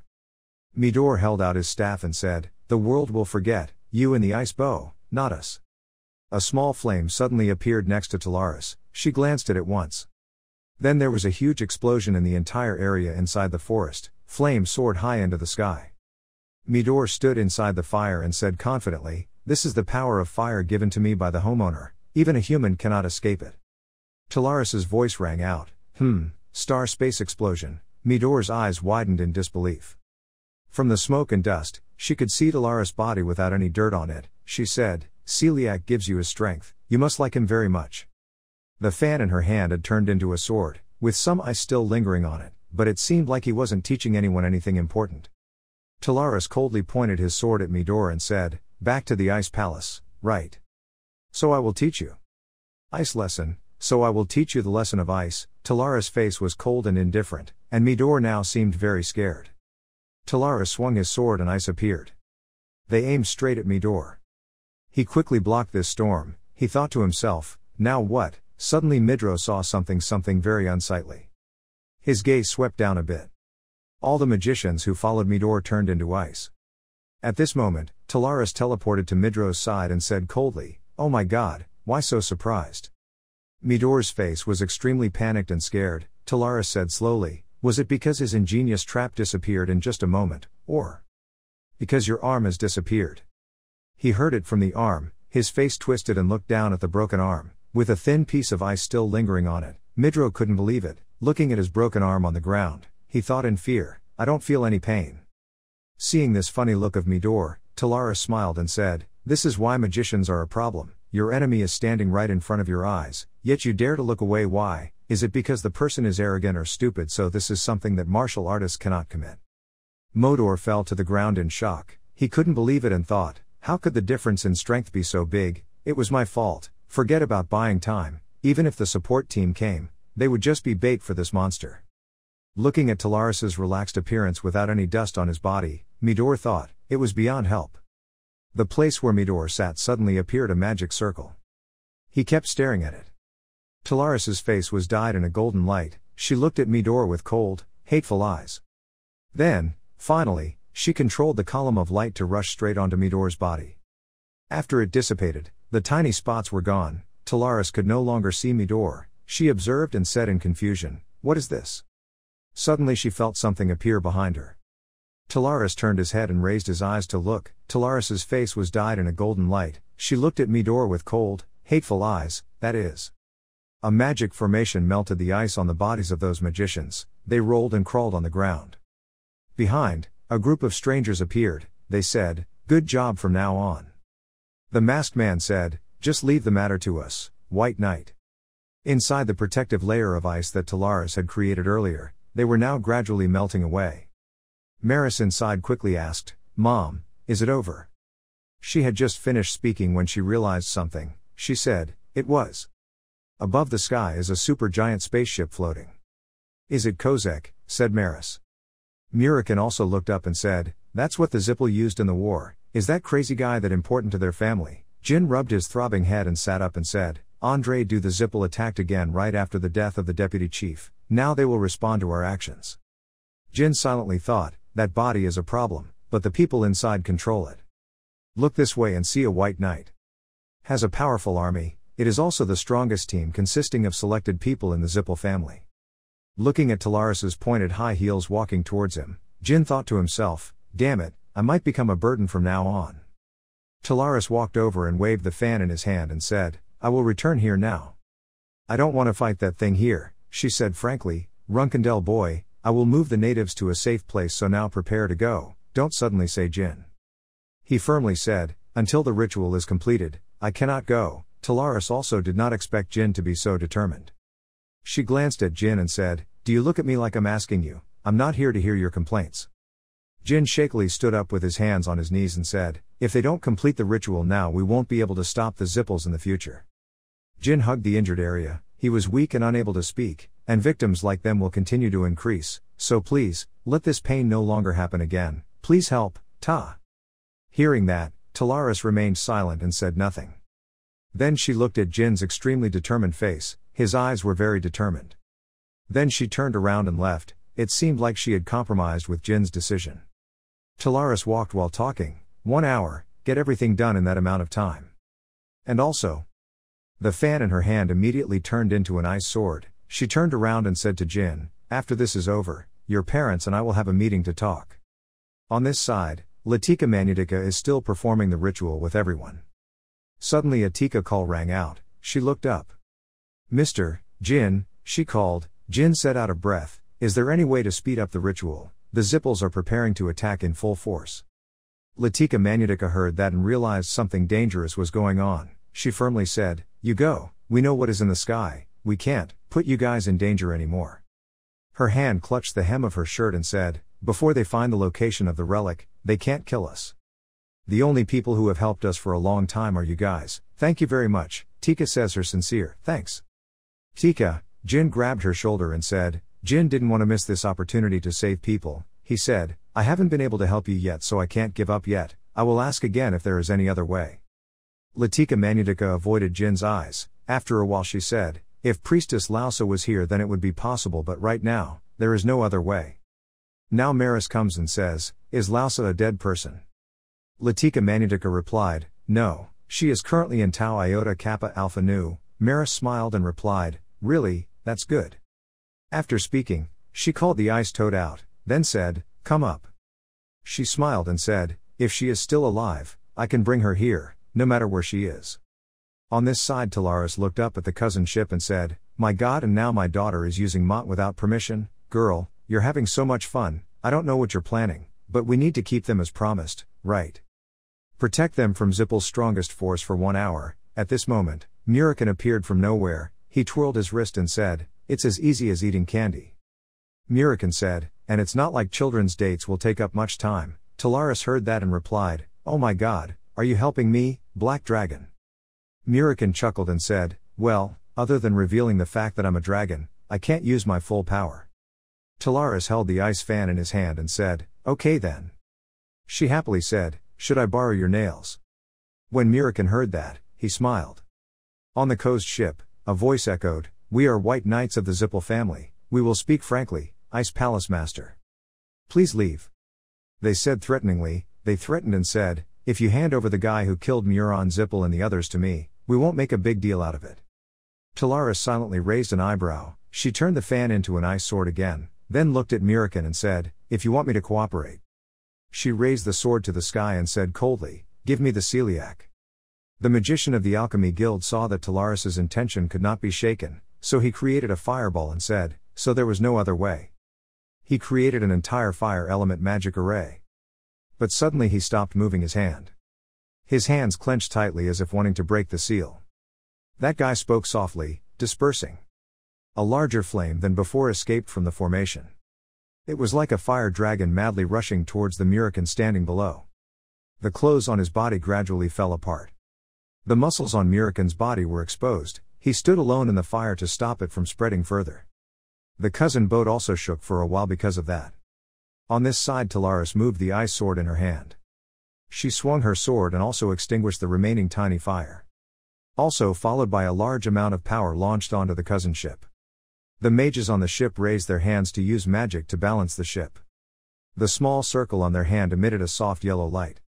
They created a small formation and then pressed it straight into the ship. A moment later, the cousin ship stopped after the previous shock. That magic attack was blocking the cold power that Talaris had just lightly swung his hand to create. Someone gave orders, prepared to attend, maintained the ranks, and the first team raised their shields. After giving the order, he thought to himself, who is the person standing in front of the palace master with the bow? He can't counter his magic with his bare hands and doesn't even use mana, he's not easy to deal with. And below, Murikin glanced at them impatiently. Someone above gave an order, call back to the clan, I will use cannons for war. The scene changes to Jin's side, now he is frantically knocking on someone's door. A man inside came to open the door and said, come out, who is it? Seeing Jin outside the door, that person said, young master Jin. Jin breathed heavily and asked, Holy Lady Lausa, where is she? A female voice rang out, it was Lausa. She said, I'm waiting for you, young master Jin. Jin quickly replied, Holy Lady, I will explain on the way, but, I haven't finished the sentence yet. Female Lausa continued, I'm ready. She clutched the hem of her shirt and said, let's go now. The scene changes to Talaris' side, where she appears to be dancing to create ice. One of her swords continuously formed sharp crescents. The attack followed and flew towards the cousin ship. They weren't giving up at all, they were using fire magic to attack Murikin. And he used his bare hands to block the attack. After a fierce battle, Murikin held his wrist and breathed a sigh of relief, saying, wow, you guys are strong. Suddenly Murikin saw something behind him, he raised his eyebrows. Behind was Talaris, she waved her hand once, Murikin's two hands were completely frozen. Murikin said, what is this? Talaris jokingly said, a gift from the Ice Palace Master is better than nothing, right? Hearing that, Murikin was no longer polite, he clapped his hands together. Murikin smiled and said, I can't feel my hands anymore, but it's okay. He then used his ice-covered hand to grasp the ground. Then mention a huge piece of land. Murikin's eyes were sharp and even sparking fire, he glanced at the people on the cousin ship. Murikin used the momentum to throw that rock onto the ship. Boom, one into the hull. Behind, Talaris smiled and thought, this is ridiculous, the kid Runkendel said that the Zippel family wants this land so they won't be able to use cannons in war. She smiled sarcastically and looked up at the Zippel wizards, thinking, both sides must avoid casualties in this battle, at this rate our side will win. Above seemed to understand what Talaris's eyes meant, the other magician thought, you're thinking that right, are you the same owner? It's really annoying but I'm still not allowed to shoot. He remembered the image of the people worshipping, and Jin's tense eyes and thought to himself, but the people were doing some ceremony and the two suddenly disappeared, they were plotting something, it couldn't be, continue like this. At this moment, someone came to report, the commander, the family issued an order, what was it, he asked.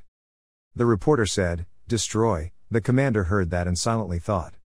Below, Murikin didn't see them attacking anymore, so it was difficult to understand, what was going on, they suddenly became silent, did they seem to give up? Talaris suddenly opened her eyes wide as if she couldn't believe what was happening, it seemed like she also didn't expect to be told, it couldn't be. Above the cousin ship, the commander, after receiving the order, used a cannon to throw it down below. The light from the fire gradually covered Talaris's body. A very large fireball is forming, and it is expanding more and more. Above, the commander looked down and thought back to the conversation just now. The other said, same owner, I just received permission from the owner, you know what that means, right? This is your last chance, I will count to 3, bring everyone here and leave if you don't do it. I will destroy everyone here. Talaris was gritting his teeth, wanting to find a solution. Behind her, an ice portal appeared, above them they began to count, 1. Just as she counted to 2, when Talaris turned around, she saw Maris appear and call for her mother. She panicked and quickly raised her hand to tell her not to come here. Jin also appeared at the same time, the two of them were still bewildered, not knowing what happened. The mages above had counted to 3, and the commander immediately gave the order to shoot. Talaris coldly glanced at them, his eyes filled with hatred. The cannon gradually appeared as a pillar of light, it quickly shot down. Straight down to where Jin and everyone are. In the center of the pillar of light fired by the cannon, Talaris was moving forward alone. She held the sword tightly in her hand. Then Talaris swung a sword down, the energy created by the ice was thrown towards the cannon. Her eyes were extremely cold and sharp. The ice sword was also swung forward. The pillar of energy light from the cannon was still shooting out. Talaris' ice sword inserted itself into the center of that pillar of light like a small wave. The two powerful energy sources collided with each other, creating a very loud noise. They still leisurely made noise. Talaris stood below staring at it. Fragments of the cannon were shot out, they were still smoking, fragments fell like rain to the ground. Talaris said, "Fragments." Maris also pulled out her sword, she ran back and said, "It was because of the special attributes of the entire gang. Everything that touches the blade of the sword is frozen. Holy lady, bow down and please don't move." The explosion in the air was extremely large. Maris's eyes glanced coldly. As for Jin, he used his sword and magic to block one step ahead. Jin threw his sword twice towards the fragments. But there are still many fragments that cannot be destroyed. But they are still falling like rain. Jin stuck the sword into the ground and said, "Her skills have improved somewhat compared to before." Maris looked around and said, "I don't think you can follow me with that body." Jin knelt down on one knee and replied, "This situation is not good, I don't think we will have it, you can't easily do anything, even if it's taking the saint to the ceremony." Jin looked at the cousin ship above and said, "I can't believe that ship can fight on par with my mother, those Zippel bastards have brought something quite big here." The commander above looked down in disbelief and said, "How the hell could he block the destructive power of the Kozak cannon with just the strength of a mere mortal?" At this moment, a cold and serious voice rang in the commander's ears, "This is the final warning for you, just ice bow. If you refuse to compromise with our demands, we will kill all your guests, which means wiping out the whole place." Below Talaris suddenly laughed loudly, then there was a crazy laugh, she said, "How funny, it seems like you guys don't even have the courage to talk about killing me." Hearing that, the commander seemed very shaken.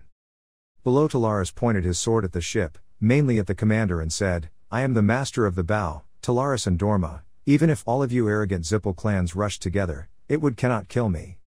Know your fate and go away, you kids are not blowing your nose cleanly." The commander and the magicians remained silent, waiting for orders. The other person paused for a moment before saying, "Yes, killing her was impossible, but she thought she would be able to protect everyone behind her when she had to endure a series of bullets from the cannon, North Kozak stars." Talaris curled his lips and smiled contemptuously. The representative commander said, "We only have to suffer a little humiliation, but you will have to carry with you the credit of failing to protect your guests." At this time Talaris looked and said, "Daughter, the woman you just took away, she must be someone needed in the ceremony here, I just need to take her there." Jin already put on the mask, he said, "If you can then we will win."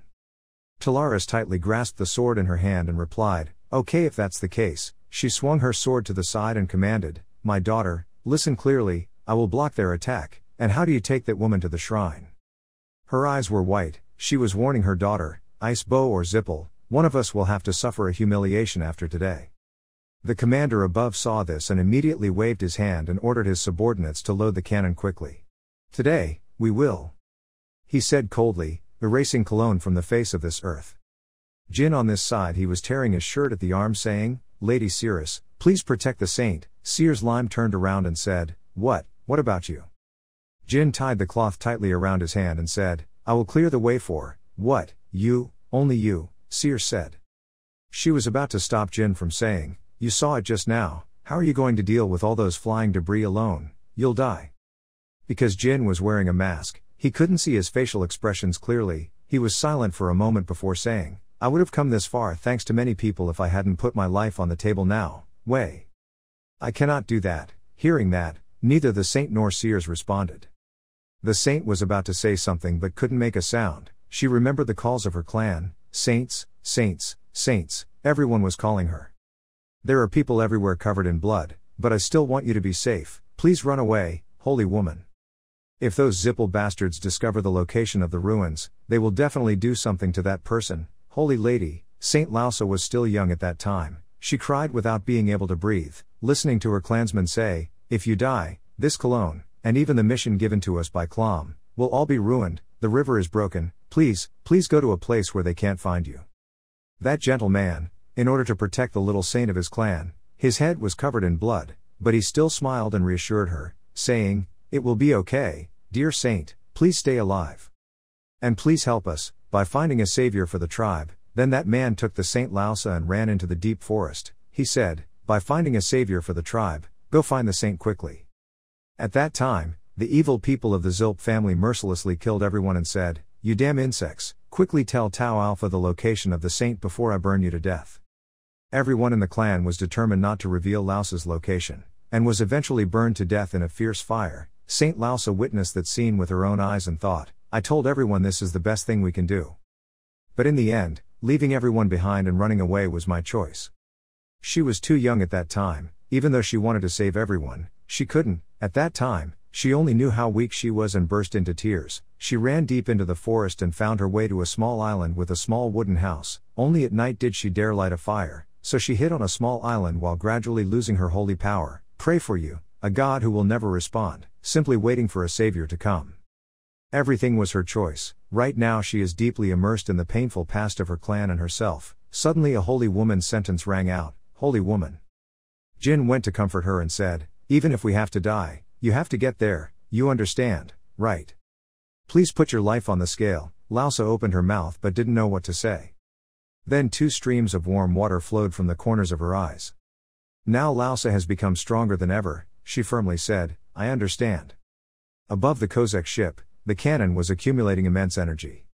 The commander, seeing that the right time had come, shouted loudly and opened fire. Below, Jin was staring at it.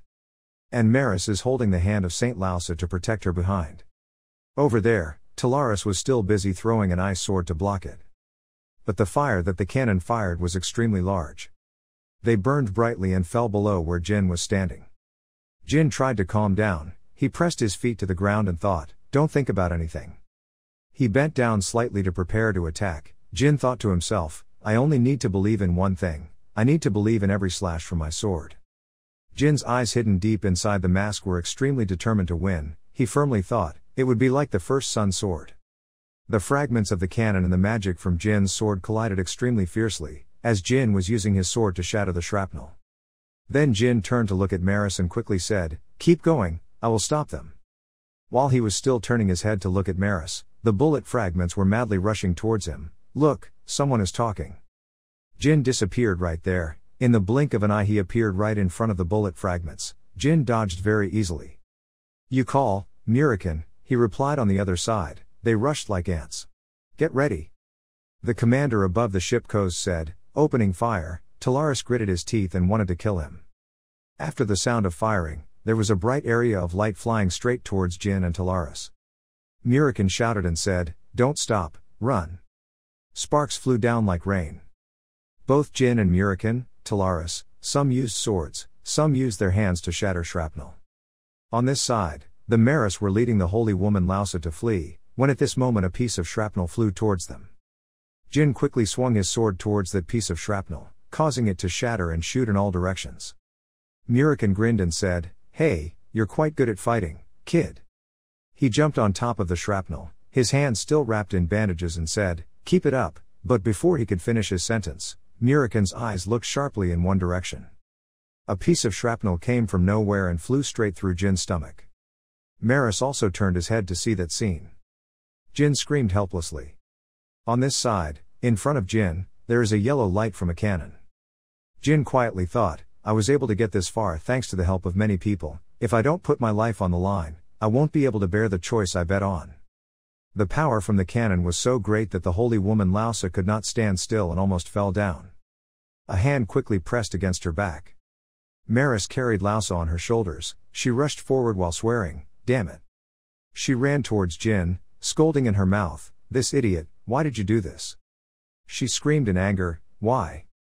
But just at that moment, a piece of shrapnel flew towards the hand holding the sword of Maris. Fragments cut Maris' hand. She quickly threw the holy lady Lausa away to protect her. 2 heavy noises rang out together, both of them fell some distance away. Lausa quickly turned around and called out to her. Maris was kneeling on the ground and said, "Don't look back." Her whole body is now covered in blood, but she still firmly tells Lausa, "Don't let our efforts become meaningless. Keep running." Saint Lausa heard that and was stunned. She bit her lip so hard that it bled. Tears suddenly fell down her little face. I won't. Jin is being supported by Mirakin, continuing to wait for his response. Looking at Mara's face, she also thought, I took too long to notice. Nothing will be changed just by praying. Now I have made a decision, Lausa thought while running. Hurry, wake up quickly. Jin Runkendel. When Jin was in the dark there was a voice calling him to wake up. Then he tiredly opened his eyes. In front of Jin is a certain cave. What caught his eye was the bloody face of Maris. Talaris was holding her in his chest. Then looking around, the Zippel magicians were surrounding the mother and child. Jin said in shock, what is this? Behind him suddenly there was a huge explosion. Jin quickly turned around to look. A dragon appeared behind him. Looking at the dragon howling for a long time, Jin thought to himself, Mirakin. But Jin suddenly stopped to observe the dragon again. He thought to himself, who is it? A dragon several times larger than normal size, covered in a bright red color. Celiac's guardian dragon, Khadun. The Zippel family must be very determined. Jin glanced down and thought, finally. Have we failed? He saw himself lying on the ground. He was silent, not knowing what to think anymore because his mind was extremely blank right now. Suddenly a strange voice comes from nowhere. You must be wondering when everything went wrong, right? Maybe you shouldn't end things with Muron's death. That voice didn't wait for Jin to answer before speaking. Or maybe the right choice is to send the people here to escape. Neither of those things. Maybe you shouldn't help them in the first place. What? Seeing Jin bow his head and not answer, the voice rang out again. Weren't those regrets flooding his mind? Jin clenched his fists, his whole body was almost shaking and said, no, that was the path I chose, I don't regret it, what made me angry was. He shouted, even though I'm dead, I, a weak and incompetent person, still haven't changed, because of me everyone. Jin said tremblingly, because I'm too weak and stupid, the other voice replied, I understand. It said, then don't forget those feelings. Jin opened his eyes as if realizing something. One long, slender hand snapped his fingers. Then Jin's whole body was surrounded by a dazzling white golden light. He was transported to a place. Jin opened his eyes and saw blue sky, white clouds, majestic mountains in front of him. He said, this is it. I'm Klum. The voice he told me just now rang out. Jin opened his eyes wide. Before him was the enormous Klum, she said, who had sealed himself in the mirror with the help of Sadare. Klum said, I am waiting for you, Sadare's chosen toy. After hearing this, Jin was a bit confused. He frowned and said, wait. What do you mean? Jin asked. Klum replied, 1,000-year fake contract. She explained without beginning or end, there wasn't much time left. After today's incident, you must have realized the path you need to take, and the pain of those you cannot protect. Jin clenched his hand into a fist and said, I'm speechless. He screamed, it's all over, what does it mean anymore? Klum calmly replied, it doesn't make sense, nothing makes sense. The mask on Klum's head glowed. She said, let's keep talking. Outside, after speaking, Jin's figure immediately sank into the light. 1 second later Jin opened his eyes. Jin immediately sat up. He rubbed his throbbing head and said, damn, how many times have I woken up like this today? Wake up. Jin was secretly confused. Just at this moment, Maris passed by and saw him and asked, did you just wake up? Jin raised his eyes to look at her, his face was a little shocked, and he immediately gasped. She put her hands on her hips and said happily, looking at your shocked face, you must value your life very much, Miss Maris, Jin called. At the same time, a large hand reached out and said, hey, this name. Mirakin put all his strength into his hand, made a pop on the back of Jin's neck and said, I want to beat this kid to death. Mirakin was angry, his hands balled into fists and said, why are you lying there unconscious? I thought you were dead, Jin called, Mirakin. He sat on the ground stupidly and said, I thought you were attacked by Khadun. Mirakin calmly replied, Khadun, why did you suddenly mention that bastard? Mirakin is still teaching Jin, and whoever is attacked, that guy must step back as soon as he makes eye contact with me. Talaris came over and said, you are finally awake. Talaris covered his mouth with a fan and smiled and said, honestly, I don't even know what you were thinking to do that, but who would have thought that you would actually bring a god down to earth? Jin said in confusion, God, you mean, what are you? Mirakin said, did you do that unconsciously? The saint made me enter your body Tau Alpha. He pointed at the closed ship that was emitting black smoke and said, and it's not just an ordinary god. On the ship were a bunch of wizards lying down. As soon as he landed, he killed all the Kozeeks. I don't know what he did, but the white knights are now lying there frozen, said Murikin. Looking in the distance, a girl with long white hair is being respected by the clansmen. Also, this strong magic power and barrier, even though I don't know who it is, I don't think this is a god. It's not weak, but I don't remember anything, Jin replied. Hey, this kid is awake, let's start explaining, okay? About what you were planning to do, Murikin called back. Klum quickly turned around. Jin observed for a moment and then said, You are not Saint Lausa. She replied, Yes, my name is Klum. A pair of white eyes closed tightly. Klum replied, Thanks to this child's sacrifice, I was able to descend to earth. Looking at Jin slowly standing up, Klum said, Jin Runkendel, the pain and death you went through today. Just consider this a small lesson, along with what you want to get today. Jin silently thought, so those things are just an illusion. Murikin stood next to him and said, crossing his arms, now he sees it. It's like you're playing tricks on our kid. If you're late, don't show off, quickly answer the question. He said impatiently, Why are you doing this? What do you want from our kid? I mean, this kid. Hearing that, Klum appeared holding something in his hand. She said, I am waiting for the owner of this. Jin thought with wide eyes, that is. Something appeared in his mind, a star mirror. Klum said, I am the originator of magic power, but I could not withstand that power and almost destroyed the world. She said, At that time Sadare helped me. Talaris covered her mouth and repeated, Sadare. Klum said, He sealed me and my power in this mirror. Murikin replied, God of magic, never heard of it. Look here, Klum said, and then in the mirror magic power flickered inside. A magic attack appeared. Klum said, It was Sadare's seal. Murikin looked and said, It was a blessing made of dark energy. He observed and came to a conclusion, but it is very weak, so do you need someone who can maintain this blessing? Inside the mirror shows Klum's true appearance. She said, There is an infinite source of magic in this mirror and that is me. If this magic escapes, this world will be erased. She looked at the clansmen behind her. To stop that, I asked Sadare to seal me and the Cologne children who had protected me for thousands of years.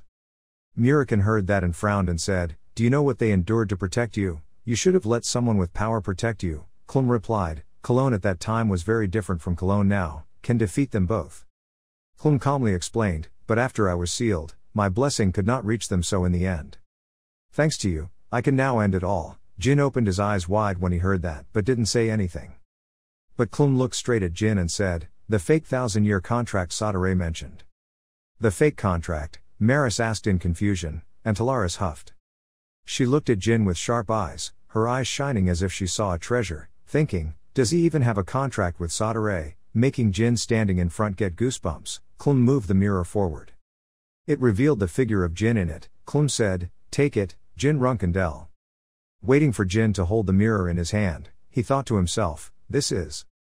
Klum said, The power to protect the world. You possess the power of Sadare. Looking at the pitch-black space inside the mirror, Jin thought to himself, Just holding it made magic flow into his body, but every time magic escaped from the mirror, the seal became weaker. Did Zippel's family use this stuff so recklessly in their previous life? Jin asked, Maybe I have to protect this seal instead of the Cologne family. Klum replied, That is the duty the Cologne family cannot fulfill. Klum calmly explained, I not only love you to maintain Sadare's seal. Because that seal is the gift Sadare left for you. Jin was extremely shocked when he heard that. Jin looked intently in front of the mirror at the magic power in his hand and asked, Is this seal a gift from Sadare? Looking at the great power flowing like a waterfall in front of that mirror, Slaum said, This is the masterpiece that Sadare created with all his power when he was at his strongest, not just the aura, so that's it. This can be considered a part of the push Sadare, she said. Jin paused for a moment and replied, Of course this would be very useful but. He said, The Saint Lausa said she would summon Sadare for me. This statement shocked Slaum. Suddenly her body trembled, visible to the naked eye. Slaum tried to calmly say, It seems that this child hastily promised this at the last minute. He will never respond to the summons even if it is the black dragon next to you. So what about you? Maybe, I will apologize to you on his behalf. A gust of wind blew past, making Jin's hair flutter and he said, It's okay, she doesn't expect anything in return. Slaum's body was still shaking but she didn't say a word. Jin calmly continued, I'm very grateful to her.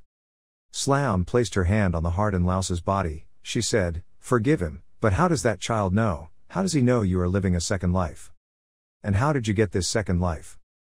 Jin still kept staring at Slaum. Suddenly she looked at her hand that was gradually turning transparent. She said, "We're running out of time." Jin opened his eyes wide and stared. Next, Slaum's body gradually became almost transparent. She said, "I have passed on everything, so I'm leaving." She turned back to look at the clansmen behind her who were constantly shedding tears and said, "Your decision ended the painful mission of those children." At this time Slaum's whole body was transparent. She said with a sigh, "I am very grateful to you, child of Sadare, our savior." In front of Jin there is now only an afterimage. Slaum said, "Now I will enter the mirror. And bless your journey." After saying that sentence, the Slaum gradually disappeared into thin air. Jin was stunned. At this moment a voice rang out. It's true that you've lived through it before, you know." Talaris stood behind and said, "A god being grateful to a human, that's really rare." Then she looked up at the burning Kozak ship and said, "Are you ready to go? They won't be like that forever." She said, "We don't know when help will arrive." Jin looked for a moment and replied, "Okay, I will lead the way." Going deeper into the forest, the Kozak ship and the group of magicians gradually became smaller in sight. Jin said, "Then let's get out of here." The scene changes to the Saint Lausa. She is in the world of God. After hearing the Slaum narration she replied, "I understand." Lausa said, "That's why you didn't answer. Will you continue to live in the mirror?" Slaum replied, "I'm sorry." Slaum had now returned to his true form. She said, "I could only save everyone by borrowing your body. Your sacrifice saved them, not only you but all the Kolan children." Suddenly Slaum stopped and looked at Lausa for a long time and said, "It's very painful. I've made you guys carry too much of a burden." Below Lausa knelt down. She bowed her head and said, "Thank you."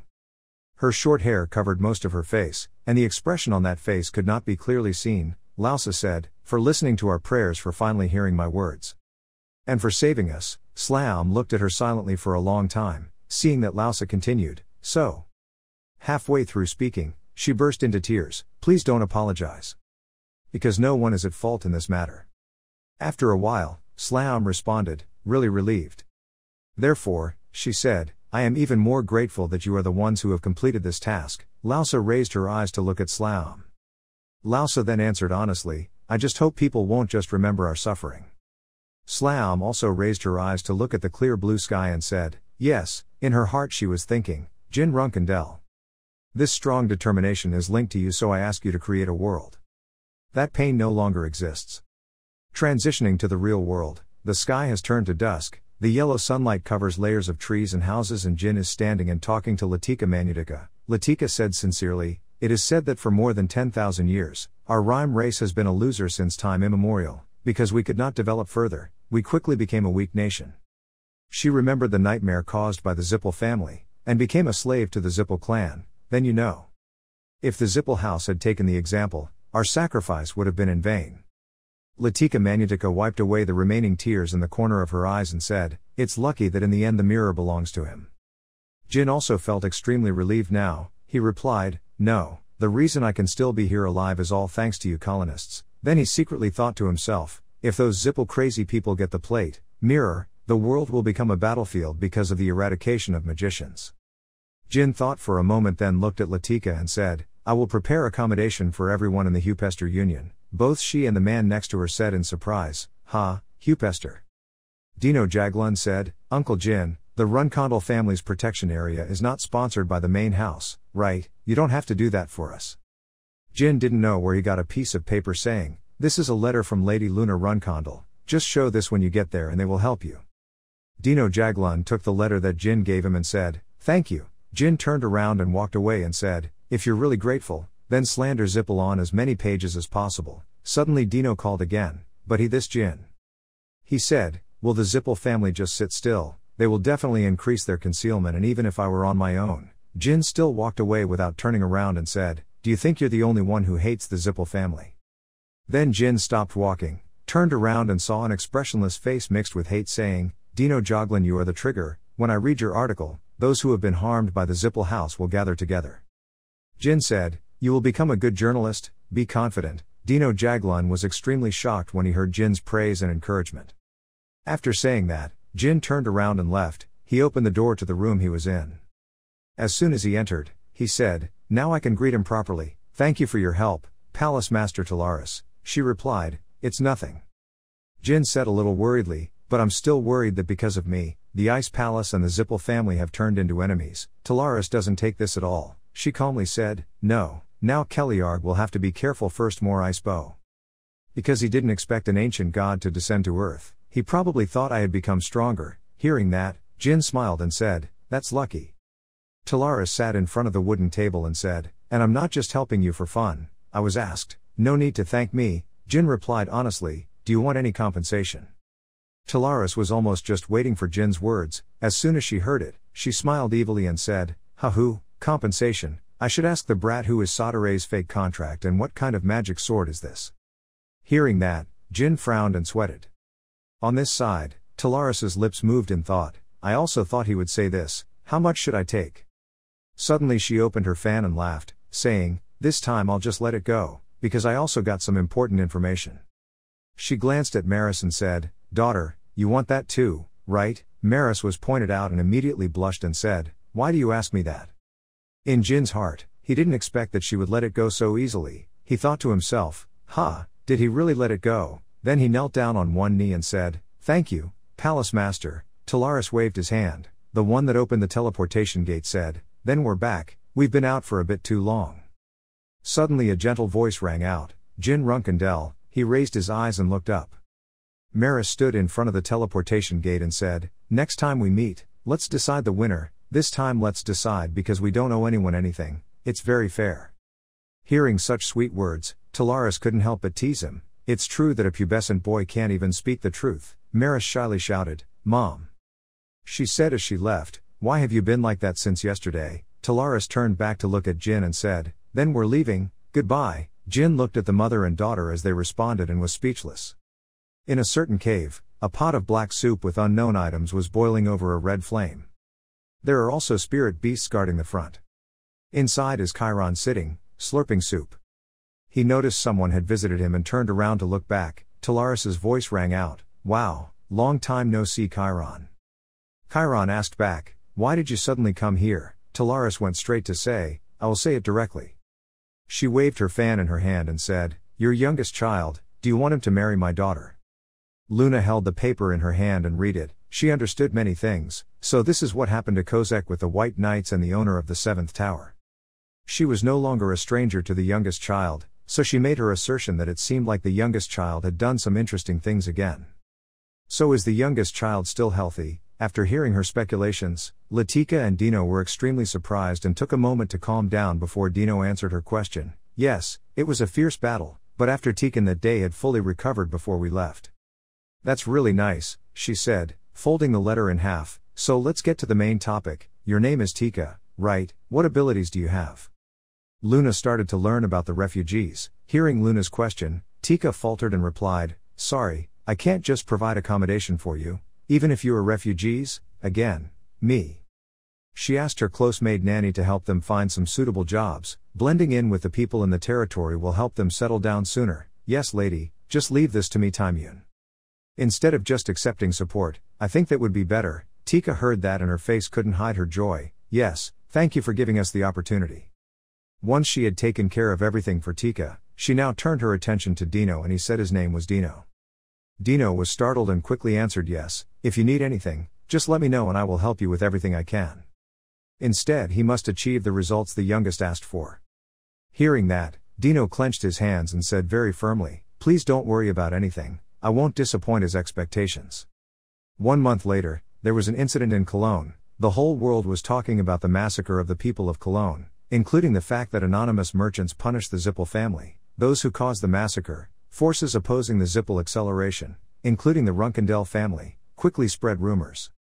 Although the Zippel family claimed that this was Muron Zippel's voluntary action, at the scene, a part of the Kozek was discovered, showing that the Zippel family was deeply involved in this incident. The Hufester allied forces were angry while the Lutero Magic Federation tried to cover up this matter. Meanwhile, the Emperor of Bement unilaterally declared that the Zippel family was innocent, causing the angry monks to gradually cool down. As a result, the Runkendel family who revealed this condition gained fame in the eyes of the people and Bement received support from the Zippel family. The image of the Zippel family began to deteriorate because of the loss of value, honor and status. Because of that Zippel was quiet for a while from the death of the second in command until the Cologne massacre. This was a big shock to them and both young Master Jin and Miss Luna. I thought that the people in the Runkendell family were martial artists and crazy with swords, but I was wrong, and another surprise was. Dino was intently writing. He looked up and saw a pile of letters had been piled up. Tika saw the pile of letters piled up and turned to ask Dino, "Did you see anything?" They were all money and letters of support sent to us. Dino was also surprised. Oh my God, all this. After being abandoned for hundreds of years, now many people are paying attention to us instead of just complaining. Now we are all praying for young Master Jin.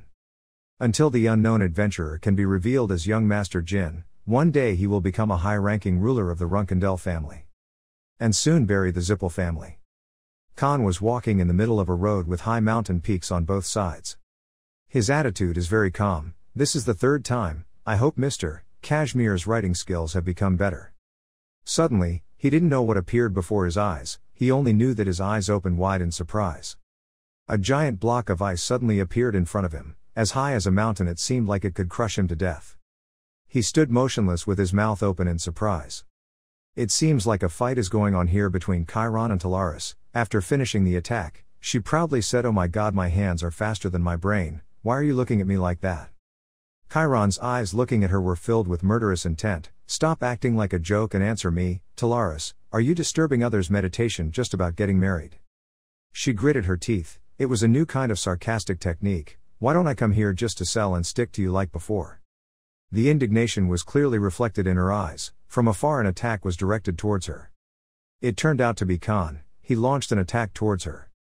She turned around in surprise. "Oh my God, you are Chiron's person." She asked suspiciously about his name, Ken, but she mistakenly said it was Khan. As he performed the move, he corrected himself that his name was Khan. Only then did she remember, it must have been Khan a long time ago.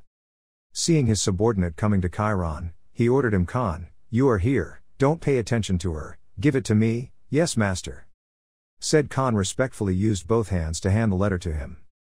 He opened the letter and read it. It turned out that this was a letter sent to him by Kashmir. The letter was written to him to report the Cologne massacre incident where Jin Runkendell personally killed Muron Zippel Murikan, so it wrote that the boy had killed flying Muron Zippel's head. The Khan behind him reported the situation to him not long ago. Someone had come forward to help the Cologne people who had been massacred by the Zippel family. In the articles it was written that an unknown merchant had punished the family, Zippel clan, and rescue only the people. During the rescue process, the owner of the 7th Magic Palace, Muron Zippel, died, and Kozak offered to the White Knights and confirmed that they were attacked at the palace. At that time, the young master was also near the area. Heard young master, he asked Kozak again, but the youngest son was not that strong. He turned to Talaris and asked if she had done anything. She smiled smugly. "Don't look at me like that, I received a request from him. It seems his name is Kashmir."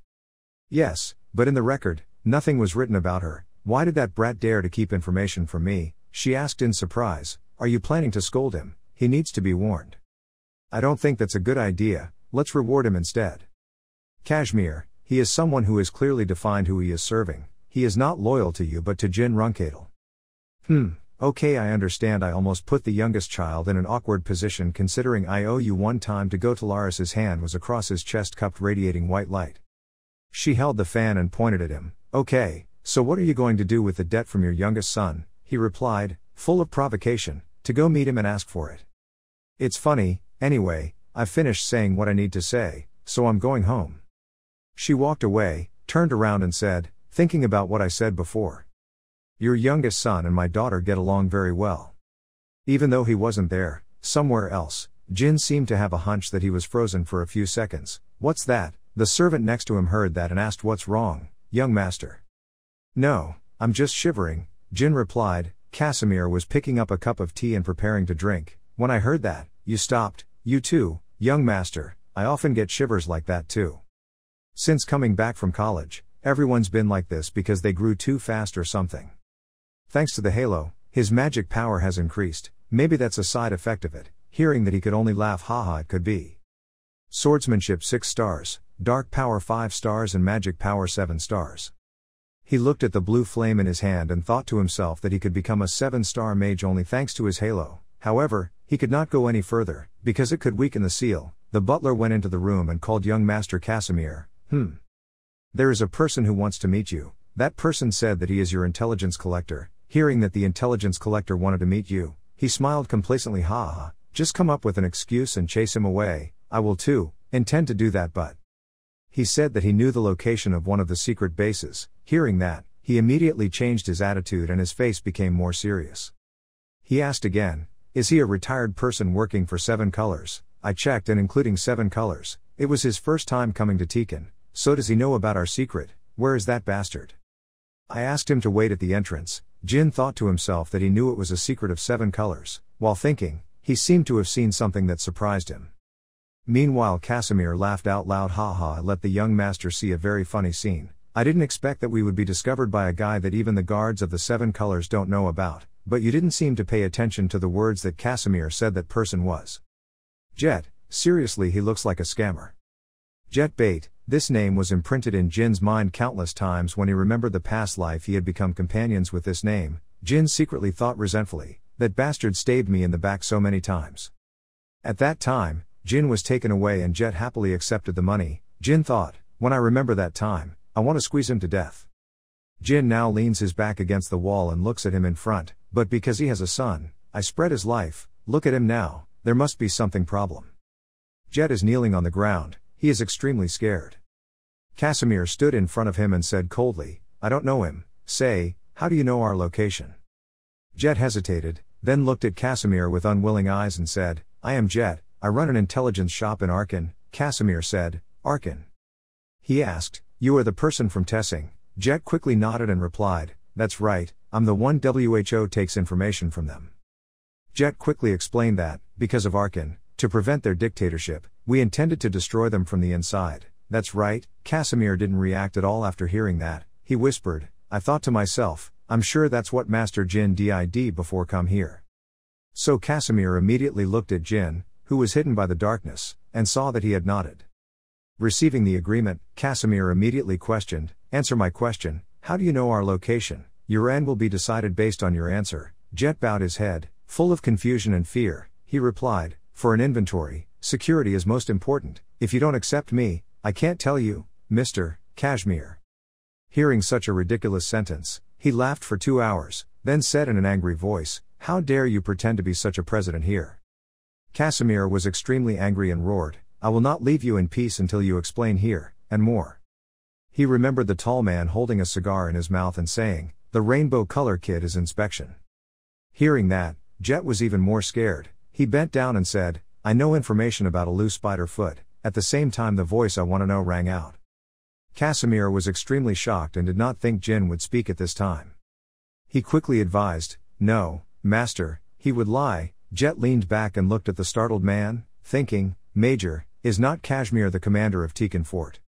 As soon as Jet turned around, he met Jin's cold eyes. He thought inexplicably, but why is he afraid of that name? Jin raised his arrogant eyes and looked at the struggling Jet below and said, long time no meeting, Jet. What are you doing here without bringing my gift? When Jet heard it, it was like lightning struck him. He looked at Jin speechlessly and said, you. He turned around to look at Casimir standing in front and shouted, scammer. Jet didn't think his end would turn out like that. He cried in pain and said, Mr. Kashmir, this bastard is a fraud. He is the name WHO presented to be Veridin Zippel. He continued to say, don't trust him, Tekin will become a second Tessing. Casimir said, touching his sword, you are crazy. He pulled out his sword and said angrily, how dare you? At the same time Murikan banged in and said, hey microbe. Murikan's blue veins appeared on his forehead as he looked at Casimir and said, why didn't I see you calling? Where did you buy the cream I told you to buy? Casimir put his sword in its sheath and looked at Murikan with an innocent look and replied, ha, I am interrogating that thing now. Ha, what? Murikan replied dreamily. Only then did he notice that Jet was kneeling on the ground. He impatiently asked, wait, are you the juice poisoner? Why are you here? Looking at Murikan's twisted face, Jet thought to himself, he is the name of the before, why is he here? Suddenly he remembered something. Jet's mind jumped thinking, wait, he just talked about with Kashmir and it happened in Arkin. This bastard is a subside of that bastard. Looking at Jin's silhouette leisurely leaning against the wall as if watching a play, he thought, should be the person with the highest position here. Just thinking about that, Jet quickly put his head on the ground and cried, oh my God, sir. The guy kept banging his head on the ground to get Jin's forgiveness and said, I was so stupid for not recognizing him. Jin looked at him and thought, good Jet is this person. Jin asked coldly, "It's okay, talk about the main talk, everything about Alu the Spider-Foot." Jet didn't dare hide it from him. He confessed, "His real name is Tikkun Marius, a former Cade of the Runkendell house." "Cade, Runkendell," Jin said. Jin stroked his chin and thought, Marius's name is so familiar. Gilly was calling next to him, "Young master." She seriously reminded, "Timyun Marius, that lady's brother is your family Tau Alpha." Jin was startled to remember that it seemed to be true. Alu the Spiderfoot, from the kingdom of Delki, the linked region of Hufester power.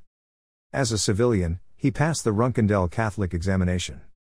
Jet continued, "The name he used at that time was Tikkun Marius, that was Alu's real name but it has been erased." After hearing this, Jin turned around and left. He called Gilly, and she replied, "Yes, that's right, master." Gilly said, "Timyun's brother is also from the kingdom of Delki." Jet's face was covered in blood. He said, "He taken the test, in 1776, 20 years ago." Casimir didn't know when he quietly pulled out his sword and put it to his neck and said, 20 years ago, the kingdom of Delki falls into civil war, people were evacuated because of the war, how could he take the test? Well. Casimir asked each word, "Are you lie?" Jet quickly replied, "No real Alu." Gilly stood on one side discussing with Jin, "Master, if that is true then perhaps someone in Runkendell has helped him." Jin didn't answer. He thought to himself, the people in the Runkendell family WHO could do that are 3 breeds or the nannies who support them.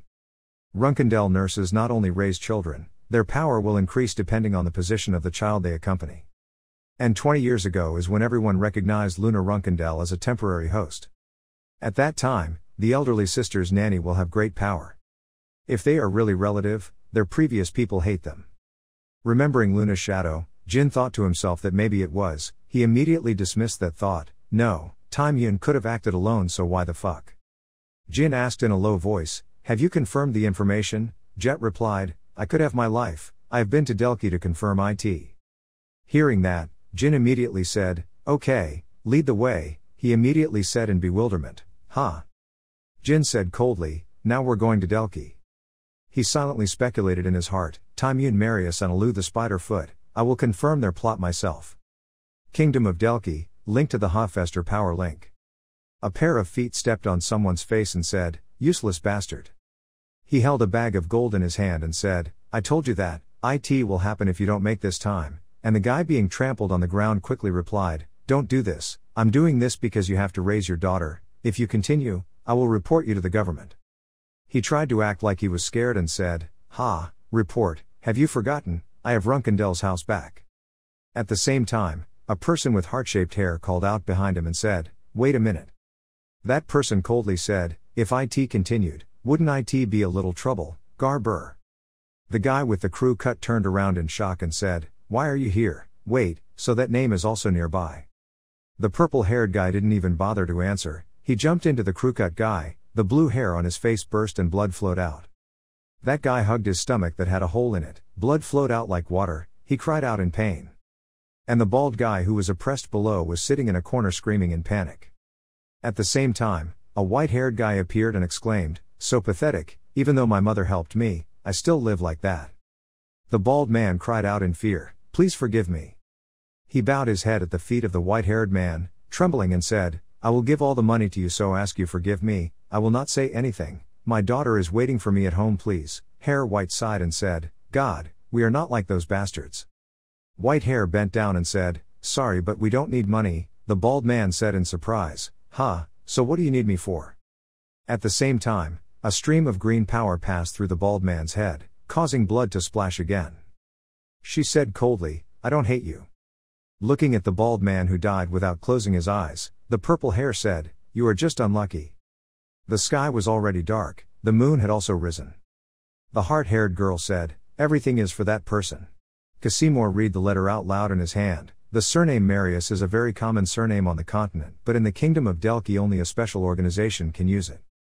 At Moon's sacrificial orphanage, the scene of children playing appears from the outside. It is just a normal orphanage.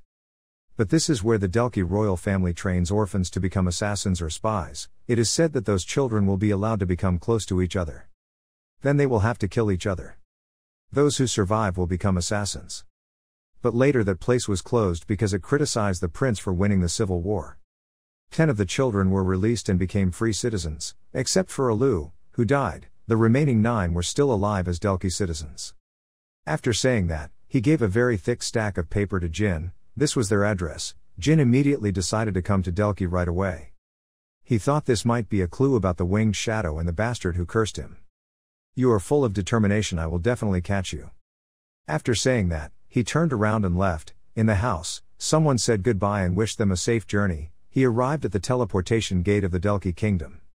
Not long after that, he and Jet arrived at Delki, holding a file in Jet's hand to do his duty. He told him that the person who lived most recently was Garber Marius. He was a gangster in an area called Neltara. "It will take quite a while to get there. Let's find a house first. Jin seems to be very anxious to find that guy." "No need. We will go to the western area where 3 people live and then find a motel." The 2 of them arrived at a house. Bang bang. Jet banged on the door. He raised his voice to say hello. "Is anyone home?" He tried to let the people in the house hear the sounds outside. But no one responded to him. No one. Meanwhile, on the other side there was something that attracted Jin's attention and he turned to look.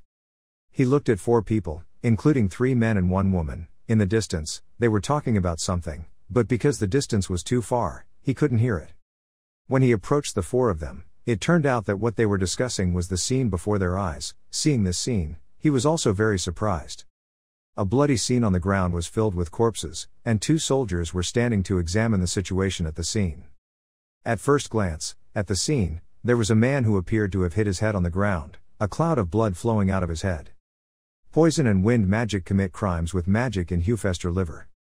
People watching were talking about that terrible Garber. A few days ago, they even saw him showing off his martial arts prowess. Hearing Garber's name mentioned, he was very surprised and asked what he had just said. "Garber." The other guy turned around and asked, "Are you his friend?" "No, I was just surprised because he recognized who it was when he looked at that crushed body." The other guy said the reason was that yesterday I saw him passing by this place drunk, and not long after that I heard screaming, and then this happens. He put his hand on his chin and thought that the dead person owed a debt to poor Garber. If they used poison, maybe the original target was Garber and then they killed the witness with magic. It's strange, if you want to kill someone with poison, you have to wait until he's alone. Why are they in such a hurry? His mind is full of doubts about the case. "Wait a minute, it seems like you've discovered a clue. You called Jet, your call made him jump. What's going on?" "Who was the recipient?" He looked for information in the file in his hand and reported that Weatherway Marius was about 2 hours away. "We will run there within an hour. I have a bad feeling in my heart." In a room there was a shirtless burly man sitting in a chair who looked like he had logged out. Jet was startled by the scene before him. Jin looked at him and could deduce the cause of his death. He was no different from the previous people who were poisoned. Looking at the small needle stabbed into his shoulder, he deduced that he had not been dead long ago. His skin color and posture had not changed. It was a self-adjusting assassination poison. Jet heard that and realized it was the same person. Jet had not finished his sentence when Jin interrupted. "Someone wanted to kill all the survivors from the moon sacrifice, right now. Time is running out, hurry, we have to hurry." "Yes." The 2 of them saw another corpse with traces of blood pudding still on his mouth. He lay in a pool of blood. Seeing that, the 2 people ran at full speed. They stopped at a room. But they were 1 step slow in this room that already had a lot of corpses. He looked at the scene in front of him and froze for a few seconds. He looked closely at his surroundings and deduced that this trace was a level 8 hell wind magic that became more and more intense. "There are only 2 people left, sir. If this continues, it will be very likely that we will catch up with the thief and we will become suspects," because Jet was present at the scene in an extremely nervous state. "How about reporting it to the guards? Otherwise, if we report it, we will be investigated too, and it will be too late." He sighed. He was extremely angry, even though he was a lucky trainee. How dare they underestimate us in Runkendel territory? Those bastards I will catch at any cost. Let's see what's next. The last one. The perpetrator is about to complete his goal. Varys seems more bored than I thought. "You guys are also trained like us." "Ah, why are they so weak?" she asked. "Not everyone is trained the same, Varys," the other guy replied. "We are the chosen ones, of course we must be different from those defective products." The 2 of them seemed very pleased. They stopped in front of the final target's residence. OK. Stood and looked at the house for a while. Varys showed a scary smile. "Let's end this." The 2 of them stood in front of the house and used lasers to break it open. A loud noise rang out and the door was broken open. Kuyan and Varys entered the house a bit in disbelief. This place is now empty. Kuyan is angry, oh my god. I didn't expect that. On this side, Jin and two other people are running quickly outside. Den held the little girl in his arms and spoke, are all the people from the moon's sacrifices dead? Jin immediately told him, that's right. Someone is overtaking us and killing them all, which makes Den a bit surprised. He continued to say, their killing order is from the space gate and then gradually farther away, so we are always one step slower than them. Therefore, we had no other choice but to go to you. The person who was farthest away was able to save your daughter. Den sighed softly and helplessly said, I'm sorry but maybe this is useless. Jin heard that and turned his head in surprise, Even though we are old, we have survived very harsh training, there are only two people who can kill us so easily. Varys and Kuyan, they are in a completely different class. Jin asked in disbelief, weren't there only 10 survivors, but he definitely said, no. There are a total of 12 survivors from the moon's sacrifice, and 2 are chasing us. Are monsters trained by that person? Suddenly, while he was speaking, there was a terrible commotion behind him. Soil and rocks were scattered everywhere. Jin was startled and called out, Den Marius. He was affected by the aftershock and unfortunately slipped and fell to the ground, trying to hold his daughter in his arms. At this moment a voice rang out, oh God, I thought I had lost track of it. Den, how did you know we were coming to visit you? When did you get so fast? When you saw the two of them, you shouted, Varys, Kuyan, why are you two doing this? Kuyan's eyes looked coldly at the Den. He said coldly, sorry but there was no time to explain. We had been up since early morning, but suddenly at this moment a small bolt of lightning flashed where he was standing. From above, a bolt of lightning fell and tore through the sky. Varys was shocked and jumped back in surprise. Why suddenly there was thunder? Kuyan was alert. Was it a magician? The attack just now was caused by none other than Jin. He spoke with a high voice to them. You said your names are Varys and Kuyan. I'm still curious who's sabotaging our plans. Nice to meet you. I'm just taking the time to find out who ordered you guys to cause trouble on Runkendel's land. After saying that, he thought to himself, they don't even bother to hide their identities anymore. They don't look more than 30 years old. That girl is at least level 8 magic, not a Zippel clan, so who is she? Varys was surprised, you even have a bodyguard, how did you know that? Kuyan, he looked down on you, how could that idiot know? I think that bodyguard is the one who knows. When she heard that, she smiled faintly. The magic caster said smugly, is that so? Then I'll turn you into shredded meat now. Came back and questioned his bodyguard after cutting off his arms and legs. Kuyan saw her being so subjective and reminded her, be careful, Varys, I don't think he's an ordinary person. But she gave a cruel smile and said, be careful. Kuyan, you are always careful. That's the reason. No one is interested in you, she said while launching a move towards Jin. Before her move, he raised his hand. Then creates a magical shield to block the attack. Varys witnessed this scene and shivered, asked in bewilderment, did he block it? What's wrong? Am I too tired? The Kuyan behind me was bored and didn't bother to talk. Jin stared at Varys and thought, level 4 magic, wind sword, she said she's been using magic since dawn so she's saving mana right now. He glanced at Kuyan, the real problem was that guy, the one who used the poison was definitely him. He also noticed the sword in his body. What a sword, he thought he was just an assassin, but he was a swordsman. A swordsman used poison, he also pulled out his sword. Seeing the situation in front of him, Jin called Jet, he heard you call and exclaimed, You told him, pull the den and run away, I won't wait a minute, it's okay I can do that. How could I leave you behind? Kuyan also took action at this time, he rushed towards Jin and swung a sword to slash. Seeing that, he immediately used his sword to block it. He gritted his teeth to defend. In his heart he was terrified. Damn, this guy must be at least level 8. Kuyan coldly looked at Jin, a demon swordsman. Hey bodyguard, it seems your life is more valuable than that guy over there. Why don't you give him to me and run away? When you hear that, answer, my life is more valuable. But we also have more responsibility. The two sides collided violently, the atmosphere roaring. Jin shouted loudly, Jet, go quickly, but he immediately said loudly, no, not even dead, seeing that he cleared his throat and shouted, don't say any lies, run away. Hearing that, he also grabbed the den, okay. Then he took Den and ran away. If you're still alive, we'll see you again. Oh my god, I can't look anymore, I'm about to cry. Varys saw them running away and looked down on them. Do you think you can run away? She rushes over quickly, hold him back, Kuyan, kill them and return immediately. About the battle between Jin and Kuyan right now. He held a magic ball in his hand and said sorry. Jin then half smiled, but before leaving, shouldn't you receive the reward first? After finishing speaking, he quickly took action. A loud bang sounded, the surrounding ground shook violently. While the two of them were fighting, suddenly a light passed by, shocking the two of them. I couldn't see what was in front of me. While he was inattentive and not paying attention, Jin quickly ran up and slashed him across the body. After Jin slashed him, he immediately defended and paid attention to the things around him. As soon as he slashed out and pulled back, Cousin was immediately injured and collapsed. The other woman was also hit by a blow and said in pain, Og, what is this? I'm fine, Cousin, where are you? Her eyes hurt and she couldn't see anything, but she still tried to find him. Damn it, Cousin. But Cousin couldn't answer her right away because he was seriously injured. Seeing the person he loved being injured so seriously made Varys unable to calm down and immediately exploded in power. Cousin, you dare. Cousin was injured so he couldn't speak up right away, but Jin turned to pay attention to her. Varys couldn't calm down anymore and rushed madly. You dare do that to Cousin, you damn bastard, I will kill you.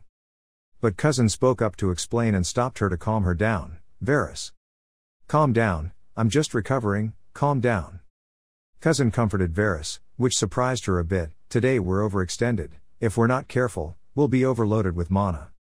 Hearing his explanation, Varys calmed down and said, I understand. Jin looked at the two people talking and understood and thought, well, as I thought, they won't be defeated that easily.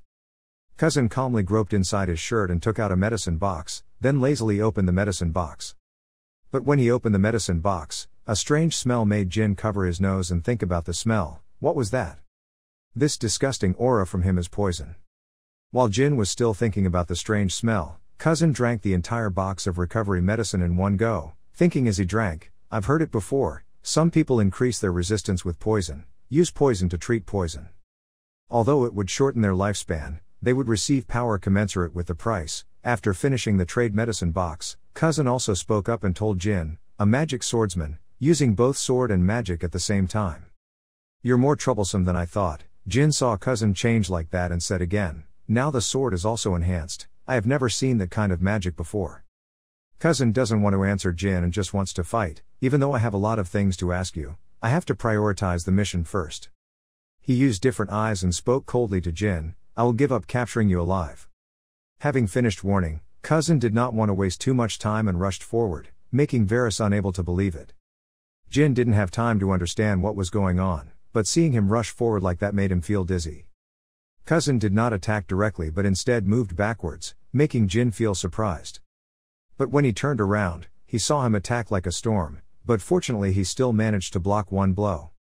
Suddenly Jin felt something and was able to dodge aside before such a large explosion attack. Unexpectedly, Varys also secretly attacked Jin, causing him to continuously suffer consecutive attacks and have to use his strength to dodge each attack from Varys from afar. Before Jin could continue to rest, Cousin continued to rush forward, but Jin noticed it in time and used his strength to block a fatal sword blow. Cousin saw that Jin could detect it and couldn't help but think, this bastard, what is he? His swordsman level is only level 6, but his movements are faster than usual. He's definitely much better than that. Jin waited for a long time but did not see Cousin attack, so he smirked and prepared to attack him again, seemingly having to deal with the magician first. Suddenly Varys shouted worriedly, what, blue fire? No way this is. Before Varys could react and run away, the blue fire attacked her, causing her to scream in pain. Cousin standing on Jin's side turned around and couldn't turn around in time to see her and frantically called out her name, Varys. Jin saw him turning around so worried and joking around, you're so distracted, you're truly an older brother who knows how to love his younger brother. Suddenly there was something standing above watching the two people fighting below. Cousin also felt someone watching and stopped. The other side started talking to Cousin saying, great, what the hell is going on? It turned out that it was Jin who transformed into Jin. He didn't have time to react and used a sword slash to pass through Cousin's body. Right after he was hit by a sword, Cousin collapsed and blood flowed down continuously, thinking, a source of energy that was neither magic nor aura, a source of energy I had never seen before. After thinking about it, he put aside his dignity and asked Jin, you are a demon swordsman, and have the support of the Blue Phoenix, I have encountered a really difficult opponent, but I'm curious." Hearing him say that, Jin didn't know what he was going to say, so he turned around to see what he was going to do.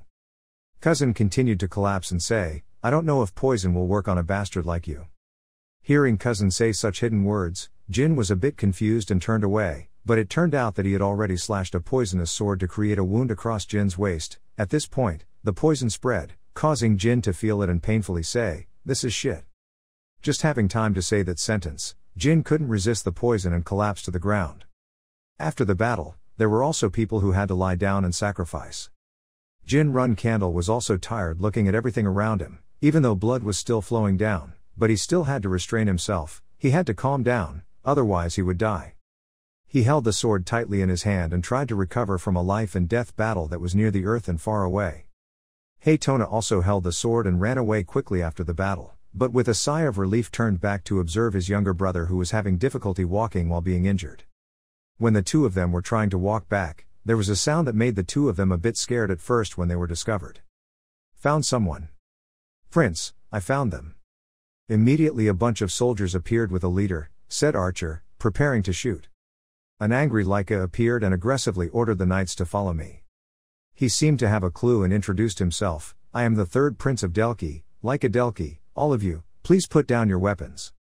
Jin saw him and thought for a moment, did Heft call them here?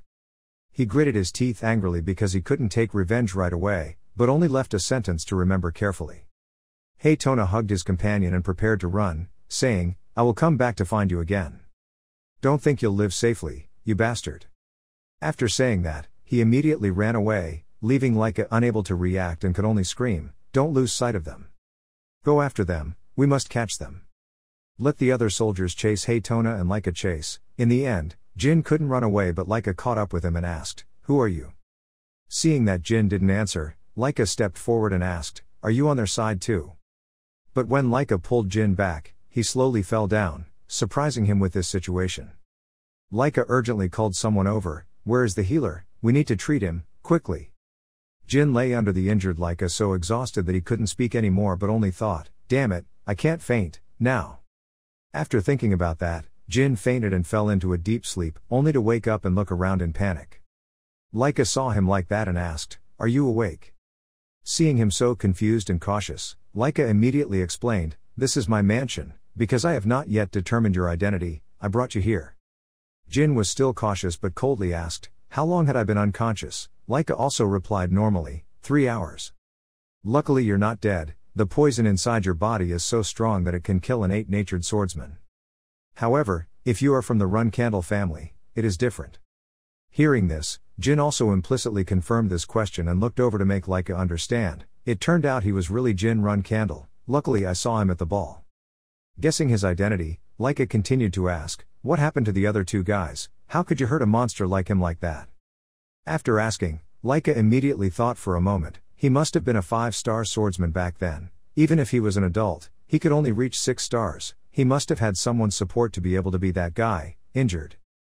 Jin finally spoke up to thank Laika. "First of all I want to thank you." Laika also politely replied, "No problem, saving someone from the Run Candle family in Hewfester was a matter of course, even though he was still a lucky reserve." He also went straight to his concerns and asked, "Have you talked about this with the city hall?" Laika knew he was still suspicious and explained, "If I had done that, he would have died. As soon as they brought you here, those in power sent soldiers to start wreaking havoc in Delki." After hearing the explanation, Jin immediately wondered, were they teammates from Tikan? After thinking about it, Jin also spoke up and understood, "I have caused trouble for you." Laika also confusedly asked Jin, "Ha, no, but can I ask you a favor?" Jin also replied comfortably, "Please keep talking." Laika saw that and felt a little embarrassed and said, "When you become a lucky guy, please send more guards to Delki and I want to get some of the shares of the Delki gold mine that the Run Candle family owns." After listening, Jin only said one sentence back, "It seems like you think my life is too cheap." After hearing his answer, Laika swallowed her saliva in fear. Jin immediately said back, making Laika gasp in shock, "I will send twice as many guards here, and all the shares of that gold mine." After hearing that, Laika hesitated in disbelief and asked him again, "Is there so much, is that possible?" Jin immediately confidently said in front of Laika, "From now on, there will be nothing I can't do at Hewfester." After listening to Jin's words, Laika still did not believe Jin and thought, What does he mean by that? Even though he is lucky, there is no way he holds that much power, unless he wants to become the head of the family. As soon as he arrived, everyone rushed out to ask about the young master. Worried, Jin also gently responded, everyone. Seeing you come back, everyone started asking about you. It hasn't been long since you've been rampaging in Cologne and I'm already worried. You fought an 8-star magician and a knight, do you want to die? Jin worriedly said again, sorry everyone, I won't do that again. Hearing this, he also understood, no wonder Prince Delki did not notify the city hall. Not talking about Kashmir, but Lady Quicketel as well, as fortunately in a good situation. Kashmir saw everyone so worried and said, everyone, calm down. Quicketel also said cold words but still concerned. If you're okay then that's good. The injured Heft also came out to greet him. Oh my god, seriously, you're back. Seeing Heft injured but still trying to worry and go out to sea, Jin worriedly asked again, Heft, what's wrong with you? Heft immediately told him that I had told him the situation, but he didn't believe me and even beat me. While Heft was upset, Kashmir cut in line and asked, young Master Jin. Jin immediately understood and asked in return, do you know what happened to Den Marius? Kashmir immediately reported back, yes, no matter how many times we interrogate him, he still won't confess until you get there. Jin understood after hearing the report, I understand. We will go see him. When he arrived, Jin got straight to the point and told him, I put my life in danger for you and your daughter, so I won't beat around the bush. Tell me, who taught you, both Kuyan and Varus? Den Marius trembled and gritted his teeth as he spoke. Run Candle's first fortune. Luna Run Candle's nanny Timune Marius, who is our mother. Saying the name made Jin become stunned as if the world was about to collapse. On the other side, Timune was scolding Haytona, saying, I have nothing more to say, not only did you fail, but you also revealed your identity to a demon swordsman. They both really want to die. Timune said coldly, get out of my sight, from today onwards, our relationship will end. The two of them were bewildered after hearing this. Varus said incredulously, Timune, what do you mean? You mean you will send us away? She replied emotionlessly, yes, you guys made a huge mistake. Barish walked over, grabbed her leg and said loudly, no. Timune, no, Mom, we won't make the same mistake again, there won't be a next time, please don't send us away, please. Timune hit her face, let go. Then she left, never to be found again. Behind him, Kuyan was holding Varus in his arms. She was screaming, Mom. Kuyan said tremblingly, I hope you take care of your health. 2 tears fell on Kuyan's cheeks. Timune remained silent and left. She thought to herself, that demon swordsman is definitely young Master Jin, that dark energy is exactly like what I heard from that person. He must have found a clue about me and he and the young lady will soon come to find me. Even if they know the truth, it's okay, you can't kill me, what's more important right now is information about young Master Jin. She smiled, he had dark energy and even used magic, that person did not know about this. The hunting dogs are not completely useless. On Jin's side, he was talking to Den Marius. He asked, have you seen Tikkun? Jin replied, Tikkun, you mean Spider-Legged Alu, I killed him. Den was surprised. Jin said, Tikkun or the Spider-Legged Alu used to command a mafia organization. And before I killed him, he called the person who ordered him to kill me, is that person Timune? Den trembled for a moment then recounted, 15 years ago, Tikkun said this when leaving Delki. Timune, mother made a deal with someone high in the Runkendel family. And if anything goes wrong, our brothers and sisters will be in danger, so we have to be careful. Jin asked again, did he hear exactly what the transaction was? Den replied, no. Jin frowned, a Runkendel was Timune's superior. You stand up, I have to go. Casimir asked, where are you going? He replied, meeting Luna. At this moment, Luna was talking to the Collins girl. Luna gently asked, are you comfortable here? The girl replied, very pleasant, thank you Miss Luna for your concern. Everyone has found a job these days but, we Collins are finally living like humans. Luna is happy, well, if the youngest sister hears it, she will be very happy. Suddenly she looked outside, that is, the youngest brother. Outside, Jin was standing in front of Luna's villa gate in the pouring rain. Luna invited him into the room after hearing what he said. She laughed and said, she trains orphans to be assassins, and also orders them to curse you. Little brother, that's my nanny, there you are. Why would she do that to me? Luna keeps lying to herself, it's probably fake news, she's on a trip, come next time too. Jin spoke up, sister. I'm sorry. Luna lost control and slammed her hand on the table. Don't apologize, act like it's true, how could she do that? When she looked up, she saw his serious face, as if filled with pity. Luna gritted her teeth. It must be someone's conspiracy. Surely that orphan you saved must have lied, if she was really involved. Maybe there is some reason. Suddenly Luna said, yeah, you shouldn't just sit here, you have to go confirm for yourself. Let's go to the nanny. In a room Taimyun was thinking. Varys, Kuyan, since you two have revealed your identity, that person will deal with you. It's okay, they're just ordinary hunting dogs, I just need to raise them again. But how did the young master know this information? Did that magician make a mistake? If not, why not? At this time, Luna walked to the front of her room. Taimyun looked towards the door. You have come. Miss and young Master Jin. Luna said quietly, I'll say it straight, Varys Marius, Kuyan Marisu, do you know them? She was silent. Then frankly replied, yes, I know them, ma'am.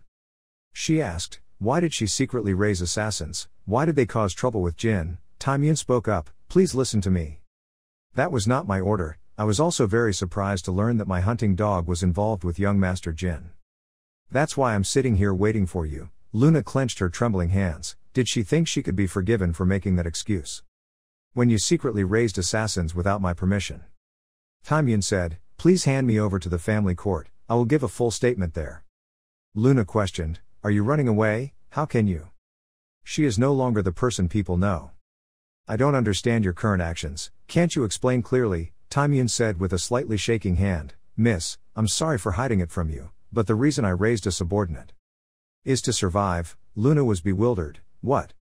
She said, don't you know how many enemies you have in your family, and because of that we face danger every day. Luna didn't believe it. What did you say? How could someone dare to touch my person? Taimyun sighed, just as I thought, the lady didn't know. Servants in the house are often transferred in less than a year, don't you know why? As for the other guards and servants, none of them stayed for more than a year, some only for a month, have you ever wondered why? Taimyun shouted, they were all killed. By your brothers, whom you love. Luna said incredulously, don't lie to me. If that's true, then why didn't you say anything to me?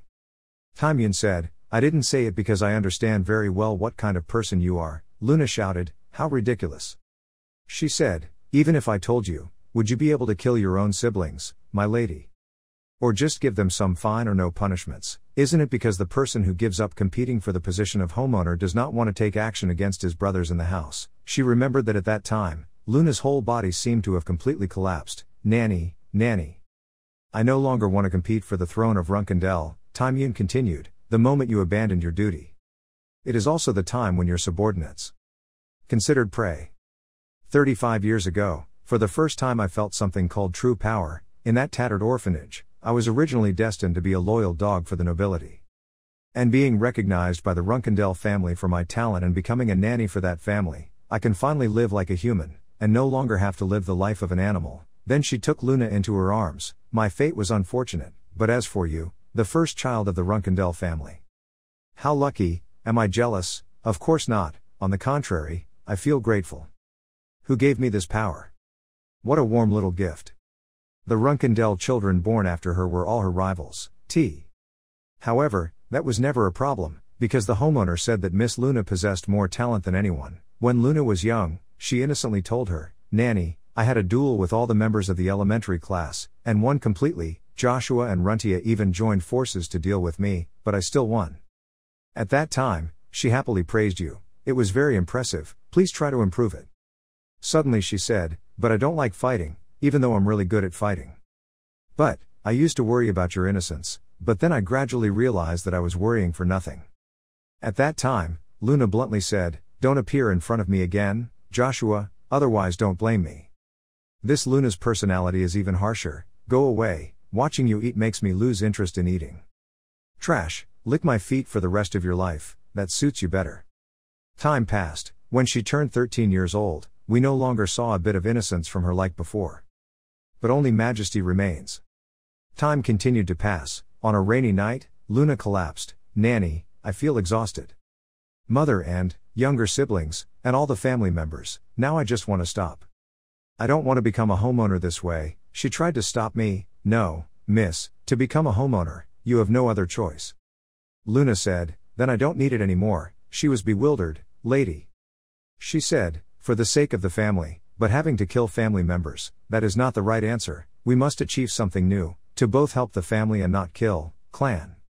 I will become the sword that protects this family. At the age of 19, when the young lady's puberty period came to an end. And also the end of my revenge. Yes, the sacrifices and suffering that I have endured over the past 12 years, I originally intended to make you the head of the house and use you to help me take revenge. However, she is a whale swimming out of mythology, and I am just a hungry fisherman who can only watch. Taimyun kneels before your decision. I will follow you, lady. That day she had a new dream. She was very happy. Nanny. Thank you for supporting me, but my dream is shattered. And not long after, her younger brothers realized that she had changed, so they started hunting. The crazy, inhumane acts they commit are difficult for even someone like me who has performed countless assassination missions to endure. Taimyun said to himself at that time, I can't let the lady know about this, otherwise she will blame herself. I am her nanny, I have to handle this myself. But how? Yes, I will raise loyal dogs, like what I have had to go through. I will choose a few useful orphans, but in the end, she was still caught. Joshua was the one who did this. Taimyun Marius. Nguyat Tay's tour guide and top assassin. I'll get straight to the point. I want your obedience and loyalty. If you accept, I'll give you everything you want, she said. Go ahead, kill me. Joshua is calm, listen to the end. She always smiles, but we know very well what emotions are behind that smile. Taimyun, don't you want to be free? Don't you despise that senseless princess? Come to me. I will give you true freedom. That day, the fisherman kept looking forward to the huge whale. Having finally heard the sound of salvation, she thought to herself, if you hear about this, what expression will she wear? Returning to reality, she turned around and left, apologizing, Miss, I was hoping that even if I died, you wouldn't know anything about this. Regardless of the reason, the fact remains that I secretly trained soldiers, and let them point their swords at young Master Jin. Even if you don't directly order it, it's still a crime worthy of death. I need to pay for this mistake. So I reported the entire incident to the main house. With these words a group of knights entered. Jin was surprised. The executioner knight of the Star clan, Taimyun, she was really one step ahead. She calmly said, then, see you again, everyone at the verdict. Jin stood above and said, looks like you have someone to back you up, Taimyun Marius. I don't know who it is, but there aren't many people who have enough power to save her from the family court, she said. You said no more, I only have Miss Luna. Even if I am executed, I will still consider it as bad luck. Jin coldly said, you talk a lot for a dying person. With a pawn like her, would someone like him who could do whatever he wanted be willing to save her? She was silent for a while then said, if you don't want to say anything more, then I'll go first. She silently exclaimed, as expected, he was able to go this far not just by luck. Yes, that person has probably abandoned me, but young Master Jin with the information related to him that I are holding could save my life. If we use this information to make a deal, then maybe. Suddenly the knight next to her spoke, Taimyun Marius, who sent her a message. Good job. As he said that, he pulled out his dagger and attacked. At this moment, Luna stood forward. Why would a knight like you whose job it is to escort a prisoner dare and intend to kill my nanny? Luna's entire body was filled with murderous intent and said, you bastards, it seems like you've forgotten who I am. Taimyun on this side trembled and sat down on his knees. Jin turned around and said to her, I was right, Taimyun Marius. Her master had no intention of saving her. On Luna's side, she looked at him in her hand and asked threateningly, if you want to die completely, then answer my question. But she was stunned and could not believe the scene before her. Behind the mask is a withered and dry face, bleeding from the mouth. Jin went to her place and explained that it was poison. He committed suicide before she could interrogate him. Luna angrily threw him to the ground. This damn guy. He went to Taimyun's place, looked down and said, things have become like this, she should stop pretending to be deaf and dumb. Tell me everything, Taimyun. Luna also went to advise her, the nanny. Even though I trusted you enough to entrust you with the investigation of the people you wanted to target Jin, you still had the heart to deceive me like that. The more she spoke, the more agitated she became to the point of almost crying. How could she do that to me? Why, nanny? She was not afraid of the blood flowing from the corner of Taimyun's mouth, she sneered. I knew this would happen, but still. It seems like I'm really old. I didn't expect that I would fall to such an obvious assassination attack. Luna quickly realized something was wrong. She rushed to where she sobbed and called, Nanny. She cried out with difficulty, little lady. Before she could finish speaking, she vomited a mouthful of blood. She quickly spoke up to stop her, no, don't say any more, the poison will spread throughout her body. She weakly told her, this poison is the same poison that Kuyan gave me, ironically enough.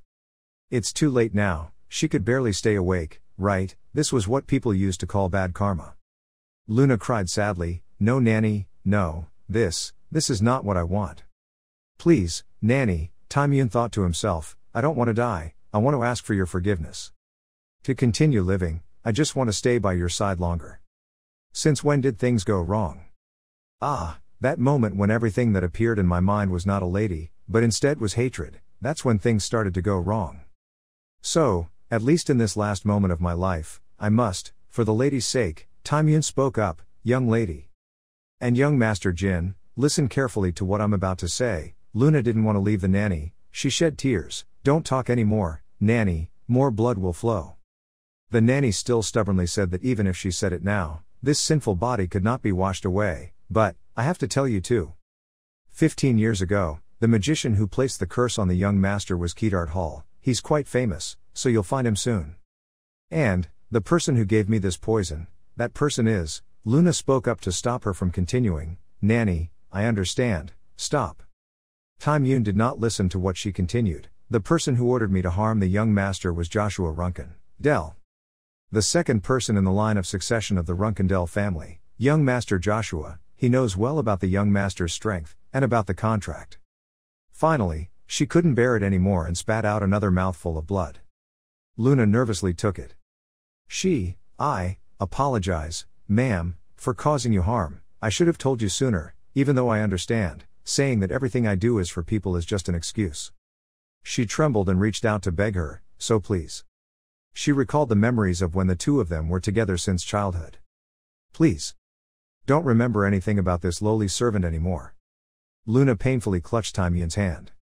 Finally, she was out of breath so she let go. Luna sadly hugged her grandmother's body, trembling and calling, Mother. But on the other side. Joshua extinguished his cigarette and looked outside. Taimyun Marius must have died by now. At this moment, the servant outside informed Joshua that Mr. Joshua, Taimyun's hunting dog, had come to see him. Hearing that, he told the servant to bring them in. The servant obeyed and let the two of them in. Seeing that, Joshua also asked, Taimyun chased you away? The two quickly replied, yes. Hearing that, Joshua said, why did you come to find me? Unable to bear it any more, Boris quickly shouted, Mr. Joshua, we will do whatever you say. Please return my mother's heart, without her we are nothing, please. Seeing that Boris couldn't keep calm, Kazab quickly stopped, Boris, that's enough, but before he could stop it, Boris rushed up and begged, Mr. Joshua, please. Please help us, we will do whatever you want. Hearing that, Joshua stood up and seriously said, Cousin and Bias, I'm sorry, I can't help you. It seems like you haven't heard anything yet. You said Taimyun was in a hurry to chase you guys away, it's not because she chased you away. But in order to save you, she was murdered by an anonymous demon swordsman. Taimyun said she was in danger and asked for my help, I sent 5 knights to her aid. But they also died with Taimyun. Hearing that, Cousin asked Joshua, who was that swordsman? Boris next to him kept whispering angrily, I will kill you, kill you, kill you. Joshua replied to Cousin, he had a contract with Sadare, there was no other information. Where does he come from or who does he work for? Before Joshua finished speaking, Cousin jumped in and said, I will find out, I will use my life to avenge my mother. Seeing his angry expression, he understood how they felt, but now was not the time. Soon he will aim at you, you must take advantage of that moment. Can you believe me and wait, because I also have a debt to pay him. Both Cousin and Boris heard that, making them extremely happy and stood up to thank Mr. Joshua. Please leave it to us. Joshua looks so friendly on the outside, but in reality he thinks extremely evilly, without any blood ties yet he still wants to avenge her, it's ridiculous. You raised these hounds very well, Taimyun, and I must also thank the youngest uncle, for killing Taimyun and also giving me this gift. At this moment, the subordinate knocked on the door and said, "Mr. Joshua, there is an urgent message, can I come in?" Seeing that there was an urgent message, Joshua said, "Come in." After hearing his subordinates report the situation like that, he understood the problem with a serious expression. Cousin saw that look on his face and asked worriedly, "Mr. Joshua, is something wrong?" He quickly replied, "Something unfortunate happened. You just go back, I will arrange a place for you to live, just wait there until you hear orders from me." Seeing that there was something important, Cousin quickly said, "We can help you," but he said, "No need. Just a few things at home." At this time outside the building, Luna was fighting extremely brutal knights, seemingly destroying the buildings around her. The knights saw this and spoke up, "What's going on? First luck, even though it doesn't matter if you are the first lucky guy." But she didn't care about that. Instead she angrily spoke, remained silent, and answered my question. "Where is Joshua?" But the knight remained silent and did not answer her. "Step back immediately, you are violating the law." But to her, family law is nothing, so Luna warned them, "Don't say that word in front of me again. This is the command of the first destiny, you do your own thing. And I will do my thing." Suddenly she felt an extremely sharp aura that repelled the nearby knights. She then told them, "Is it over yet? So get out of the way, I'm starting to lose my patience." Then a voice rang out, "She's here. But you didn't tell me anything in advance. Are you in such a hurry? Your expression is really gloomy, sister." Seeing him, Joshua looked behind the knights coldly and looked at him with a disgusted expression and said, "You are so pathetic, Joshua, you are so afraid of me that you have to hide behind those knights. Why, you know I'm going to aim for your life." When Joshua heard her say that, he raised his face and smiled proudly. "Don't talk so scary. It seems like you've encountered something sad. If you feel okay, please tell me. I will listen to you, we are family." Just mentioning the word family made Luna hate Joshua even more and her expression became even more serious. Joshua saw that and thought, "Yes, that's right sister, the brother I want to kill is standing here. Don't hesitate any longer, swing your sword, because the family will be on your side." Just seeing Joshua's expression made Luna understand what he was thinking, so she could only sigh, put the sword behind and say, "Little brother. What a pity, I didn't come here to kill you, I came here to warn you one last time. When that kid comes back, you won't be able to fight back. If you're going to run away like today, you'd better just run away. Because otherwise you will regret not dying today." But Joshua didn't pay any attention to Luna's words and even mocked her. It's so sad, the once strong sister can only talk like that." But she didn't get angry at all, but calmly said it back, "Poor thing, just like when we were kids." After saying what she needed to say, Luna turned around and left, leaving Joshua standing in the rain in a very angry mood. He thought, "You keep being so distant, I'll leave you alone now because of Sipple, but when it's all over and Runkendel becomes mine, then I will finish you off first." In the pouring rain, Jin walked behind and asked Luna with concern, "Are you okay, big sister?" She was silent for a long time before speaking, I'm fine." Those beautiful purple eyes have now gradually turned black, lifeless. "Thank you, Jin, thanks to your advice, I have the strength to suppress my emotions," he said, "because if I lose my temper, Joshua will use that as an excuse to control her." Luna angrily clenched her fist. Yes, just like you said, he continuously played provocative tricks, while hiding behind the Black Knights. He was startled when he heard the phrase, Black Knight Order. Among the countless knights in the family, only the 10 most elite knights are allowed to participate. The Black Knight Order, who only listened to the orders of the family's head and wife, is now siding with Joshua. He silently cursed, "Damn it, I don't know how he managed to convince his father," but it was clear that the Black Knights had fallen towards him. Both of them remained silent without saying anything but looked towards the simple grave made on the ground. He spoke sadly, "What a terrible poison, he didn't expect that even the corpse would melt." Luna wiped away the tears from the corners of her eyes. "I couldn't even bury the nanny properly. I can't believe that the people close to her also had to endure this poison, so it's understandable that she would betray someone who always cherished her." Then suddenly her voice deepened, "No, that's not it. It's all your fault. If you knew how to make her feel at ease, this wouldn't have happened in the first place." Jin silently looked at her as she blamed herself and sighed. Even if she betrayed her, to her, Taimyun was still real family. And Joshua, her younger brother, is now her sworn enemy. Now, who can comfort Luna's heart? She spoke up, "Since childhood, she has hated fighting between brothers. No, I'm afraid, I'm afraid of the feelings of hatred and hostility between people who share the same bloodline of the past. She was afraid that she and her younger siblings would repeat that past again. She sobbed, "Yes, that's why I became the sword that protects the family, and thanks to you, none of us have to die anymore. Yes, I thought I had already done that, but it was stupid how." Luna's whole body slowly collapsed in sadness and pain. Now she understood that all this time she had only been running away because she was afraid of fighting, and this was the price she had to pay for that cowardice. From now on there will be no more. The sword protects the clan too. Jin was startled by her words, second sister. Luna pulled out the sword from her back and hit the ground so hard that raindrops splashed. She said in a low voice, "If others dare target you, I will behead them, and if you want, I will destroy anything that dares to stand in your way. From this moment on, my sword is mine." She knelt down on the ground to show her determination. Luna lost all vitality and thought, "It's all my fault, Taemin and Joshua. If I had more self-control, this wouldn't have happened. So, from now on I will wholeheartedly help Jin, even if I have to turn my back on all my other younger siblings. This is the price for my cowardice." At this moment Jin suddenly knelt down and stabbed the sword into the ground and said, "I will also stand by your side. I will stop everyone who wants to harm you, and even if I have to kill my own siblings, I will not hesitate to do it." He looked at her with respectful eyes. "Do you remember, no matter what you do, or become, I will always support you." Luna's face was blank for a moment. Those eyes finally regained life. She remembered the old days, Jin, her youngest brother. At that time, she told him, "No matter what you want to do or become, I will always support you." Luna looked at him blankly, speechless. Jin rushed forward to hug her. "The day you return with luck will also be the time you protect me. Because we are family." Luna sobbed. At this moment, the tears from the corners of her eyes could no longer be held back and fell down. She also wrapped her arms around him. "Yes, this arrogant youngest brother is my family. I will stop at nothing to help you become the head of the family." At this time, in the house Murikan angrily said, "What, did they invite a magician to cast a curse? You bastard Joshua, no matter how many years have passed, this is still worthless, since the Temar era."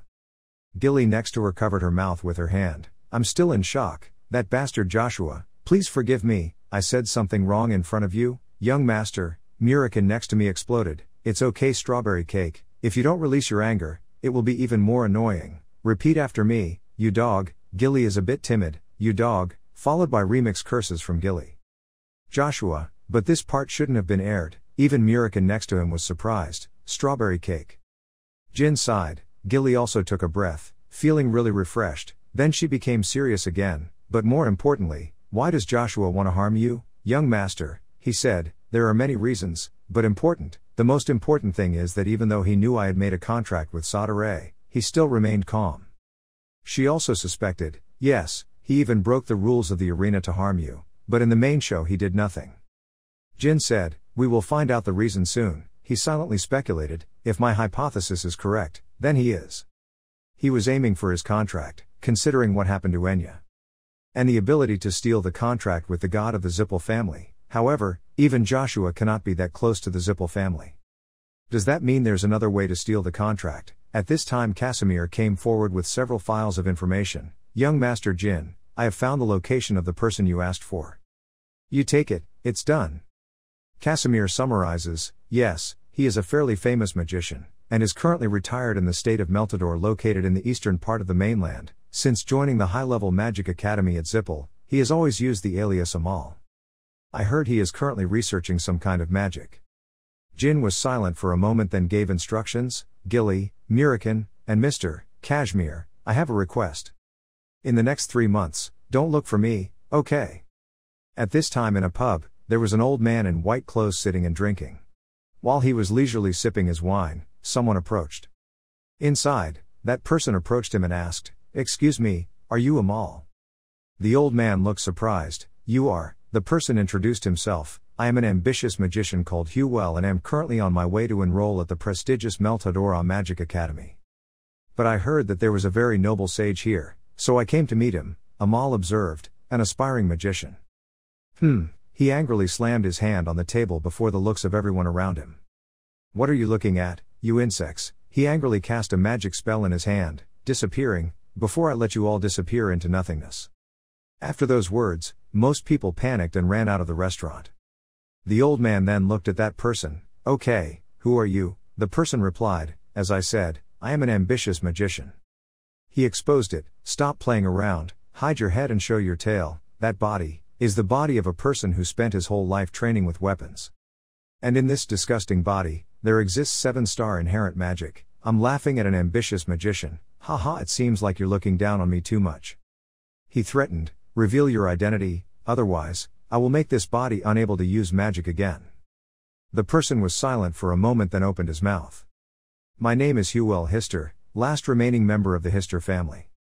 Amal jumped up in disbelief. Hister, what did you just say? You come from the Hister family, the only family that can compare to the Zippel family in magic. You lied, they were destroyed by the Zippel family, it's all close. He took out a book. Please look here. Before he died, the mercenary leader who raised me since I was an orphan revealed to me my origin and gave me this magic book, the author of which is Suziel Hister.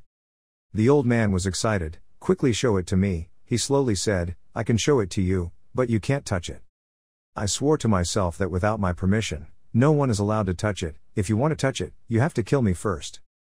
The old man tried to stay calm. Ha, okay, then turn it over yourself, quickly.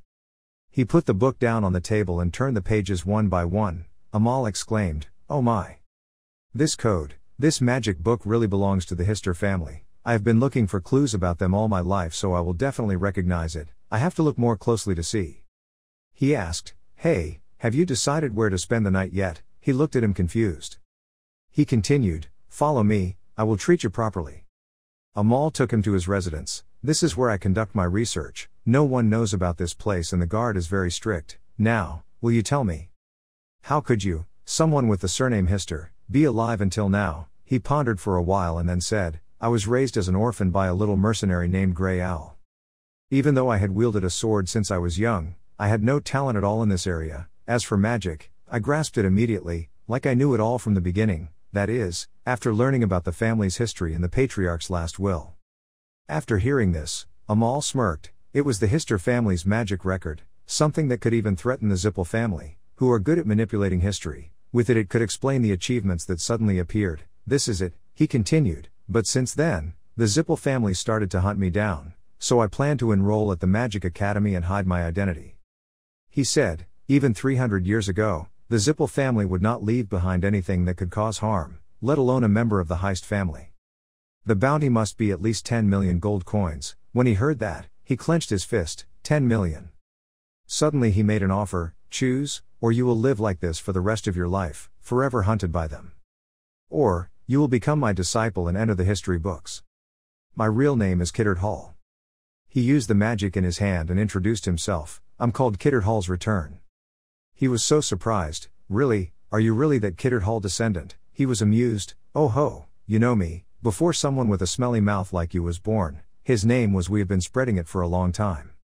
He looked excited. How could I not know? The story of Mr. Kiddard becoming a 9-star without the help of the Zippel family is a legendary story. I heard that he even fought with them, and showed a bold demeanor when teaching the Zippel soldiers a lesson. The old man apologetically said, yes, it's me, you don't have to flatter me any further.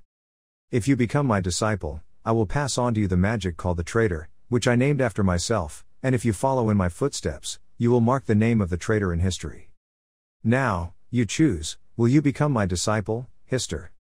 The rare magic family, Hister, a long time ago, I accidentally discovered their traces, and from then on I chased them all my life, as if I was fascinated by them. But one day, at some point the chain of clues is cut off, and just when we're about to give it all up. Huel Hister, he appeared before me with one of his magic books. Then I will be able to develop my counter magic further, and if I pass on the completed magic to Huel, no, it must be my disciple. If so, our legacy will still exist. At this time, you have performed the counterflow magic again. That made him excited. Great, I think we can move to the advanced counterflow system. He spoke up. Thank you, sir, it's all thanks to your teachings. Master, he said. Huel, can't you show me Hister's magic book again? He said. No, I can't. He asked, why? He said that, like I said, it was because of my personal beliefs. At this moment, he was angry and slammed his scepter on the ground. You and your belief. If I wanted to forcefully take that book away from you, it would be easier than eating porridge. Even so, I have always respected your beliefs and given it here. His face was now filled with discomfort. He paused. Sorry, I said something wrong, forget everything just now, you said, how about this, Master? Let's share our faith with each other. He wondered, faith, how can that be? You should also entrust the animal with something as precious as your life, he said. Please give me the anti-revolutionary book. Then you will too. He is in a hurry. Okay, but you have to wait, the eternal storehouse at the castle, Vankala. Currently the book of reflection is being kept there, so I have to go get it myself, understand? He replied, yes master. He reminded me, in the meantime, learn the advanced counterflow system. He ran away. The book that passed away was the essence of my magic. I intended to pass it on the day I left this world, but then there was no point in seeing Hister's magic before that. Hister's magic, if only I had it, I would have surpassed the Zippel family, he said. Then wait here, Hewell, I'll be back soon. And I will be able to keep my name forever if I have it. But he didn't know that when he left, he smiled a sinister smile. After a while of waiting, he returned. Hewell. He spoke up. There you are, master, he asked, have you learned the advanced counterflow magic system yet? He honestly answered, yes, this power feels natural, like I've always known it. As he spoke, he used counterflow magic to show him. Kiddard exclaimed, just as I thought, this kid is a genius, well done, here's what you want. Now, he took the book and replied, yes, master, I will bring it right away. He was happy. It will take time to decipher, but it doesn't matter, Hewell, you can also read the anti-revolution book as much as you like. He said, I'm still not at the level where I can understand the profound meaning of your masterpiece, master, if you trust me and entrust it to me, I'm satisfied, let me take the book. Oh well, if that's what you want, by the way, since you've started learning the advanced counterflow system. Then we should start comprehensive practical training with living creatures, what do you think? Hewell, do you want to try insects? He wondered, you were talking about this worm. Can counterflow fight against opponents that are not human? He said morbidly, Hewell, I'm not talking about that. I'm talking about the insects that live in that town and look like us. Those living and flying bunch are the perfect training resources for us. When I was young, I also used them to practice in real life. They are trash that can't use magic, but their shells are there all the same. He spoke up, if that's the case then, master, I have a request. Before practicing, please use counterflow directly on your child. In real situations, wouldn't it be more effective to feel it on your own body? The old man got excited when he heard that. Ha, you make me so proud. Well, if we rush to kill those guys, the knights from the capital will rush here. Kiddard casts magic, then look carefully, what I'm showing you is lenient counterflow. With this magic power it is possible to steal magic from the opponent and activate the counterflow. I will now absorb your magic, so concentrate on feeling it. Suddenly his whole body stiffened. Why isn't the counterflow magic effective? Not to mention, Hewell's magical power had already made him break through the 7 stars, this was not at that level, his power was even higher. Then he thought in horror, higher than the 9 stars. The old man's whole body was repulsed, spitting out a mouthful of blood and collapsing. Hewell, why, how come? He smiled and said, Master, look. This is a relic called the Light, it contains an endless amount of magic. Thanks to it, even if I am attacked by your counterattack, I will still be safe, really, if possible. Then the Ziplu family has abused it and brought much pain to this world. And me too. He poured water on his head, his red hair gradually turned black. Because of him I was planning to live the rest of my life in pain. 15 years ago. Do you remember the child you cursed at the arena? My name is Jin Runkendell, I came back from hell to kill you like today. I'm scared, it can't be like that, I even confirmed it as a mercenary to see if it's true, he said, that's right, because that's the story of the real survivor named Hister. You stepped on his face, it's been 44 years, Kiddard. After enduring all kinds of contempt and humiliation, even overcoming death, it took 44 years for me to get here and there. Don't regret it too much, this book of anti-revolution that you have poured your whole life into, I will use it well. He continued, he won't regret it, right? The backflow magic that people say was created by him actually belongs to the Hister family, right? He rolled his eyes, how did you know? He explained, I will let the whole world know that this is Hister's magic, then all his achievements will disappear. Just keep expecting more and you will die in disappointment. He was scared. No, that can't be possible, I will be remembered forever. He just gently stomped his foot hard on the ground, causing his blood to splatter. Love you and the curse you did, that was the beginning of everything. You should be grateful that I let you go in peace. But he pulled out his sword and used the blood to carve words while simultaneously burning the old man's base. You will not die well, Jin Gray. You will not succeed, Joshua. Just wait there. This is when it all begins. At Jin's villa, Gilly was drying laundry with Murikan lying on the ground. Young master, it's been 3 months since you've been looking for the magician Kedart and he hasn't returned yet, Murikan said. It's been so long, that kid is really cold. After becoming my disciple, that kid said he would wait for the opportunity to defeat me, but sometimes I think that kid is really cunning. Suddenly Gilly lifted Murikan's body up. I feel uneasy every day, I don't know if the young master can deal with him.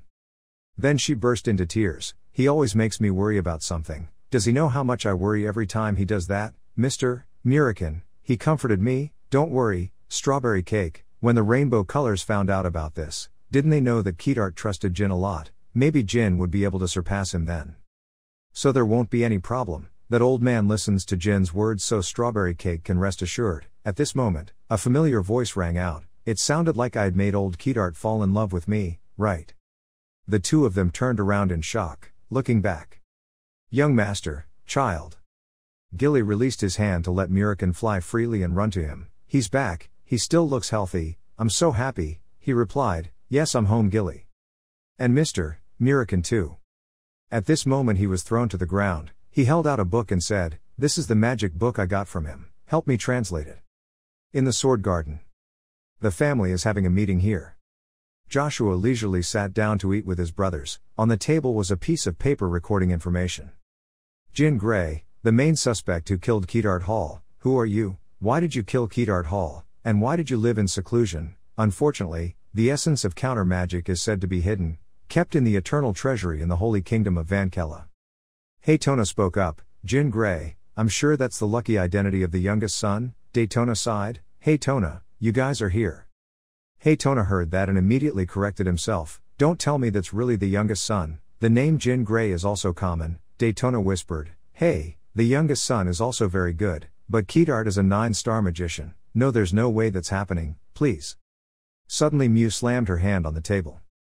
Well, these stupid little brothers, you two have never even met a 9-star magician and you're already talking nonsense. Who would have believed that in just a few months, you two will become lucky, and by your side, talking for a long time? What's wrong, Mew? It's cute for you guys to talk nonsense like that, so cute that I want to kill them.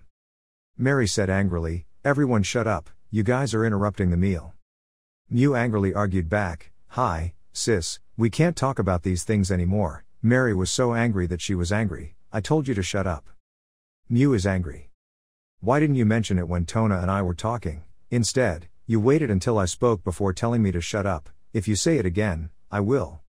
Suddenly Joshua clapped his hands and said, that's enough, it's been a long time since we ate together, don't get angry. And I also think our youngest son could kill Kedart Hall. Mew was surprised. What? Eldest brother, even you? He laughed. Of course the youngest son can't do it by himself. If that kid named Yona helps the youngest boy, it might be possible. As soon as the words came out, Mary and Luncia glanced at him. Diffus did not sit still anymore but banged on the table and stood up. Are you wary of Jin's young fortune, and you're also bringing Yona into this, too? I'm so fed up with these plots, Mary also angrily said. Eldest brother, are you responsible for your words about Yona helping the youngest son? He smiled and said, it was just speculation, so there was no need to take any responsibility. A 9-star mage died but the cause of his death has not been revealed. This is a very rare thing. Those who can do it, sometimes it is caused by the unknown. Anonymous Group, currently the #1 assassin organization in the world. It's been a while since Yona joined that organization on her father's orders. Then he continued, that's what I thought. The youngest son wanted to attract everyone's attention, so he made a deal with Anonymous, and Yona, who felt abandoned by his family, helped Jin to bring the youngest son back, my side. Mary angrily gritted her teeth. Hey, I've been hoping something bad would happen to Yona for a long time, but now I'm saying it straight. Why is she suddenly involved with the youngest boy? Suddenly Mew added fuel to the fire. I also agreed, if Yona really helped the youngest son, the tasks that the youngest son did when he was a cadet would become easier to understand. That bitch Yona is currently in an anonymous guild, but I'm curious what she thinks about family. As soon as she finished speaking, a punch sent Mew flying straight into the wall. Anne was frightened. Sister. Mary grabbed Mew's face. I'm about to give you one more punch. Diffus stopped her. Don't go too far, Mary. The more you react like this, the more things will happen exactly as Joshua wants. Mary gritted her teeth and screamed, damn it. Of course, the seventh stroke of luck is me, I can't resist the second stroke of luck, but let's all remember one thing clearly. If we hurt Yona, Dad won't stand idly by and watch. Anne went to Mew and looked at Mary angrily. Diffus spoke up, sometimes you should speak more frankly, elder brother. If you're afraid of Yona, just defeat her and make her your subordinate, don't use threats to incite them like today. That is not the way of our Runkendell family, Joshua challenged. Then you should draw your sword, Diffus. Diffus was not provoked by him and just smiled and asked, why do I have to do that? The atmosphere in the room became increasingly tense. Kona's brothers cried silently, my youngest son, we miss you so much.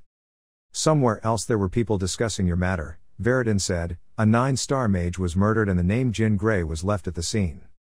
Donna said, if it's Jin Grey then it must be him, Veridin is interested, you see it too, don't you? Then Dante. Can you spare some time for me? He wondered. Time, right now.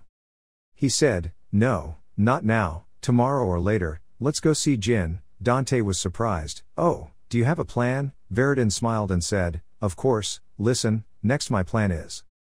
After a while of discussion, Dante nodded, oh, that's a good plan, he smiled with satisfaction, right, then let's start tomorrow.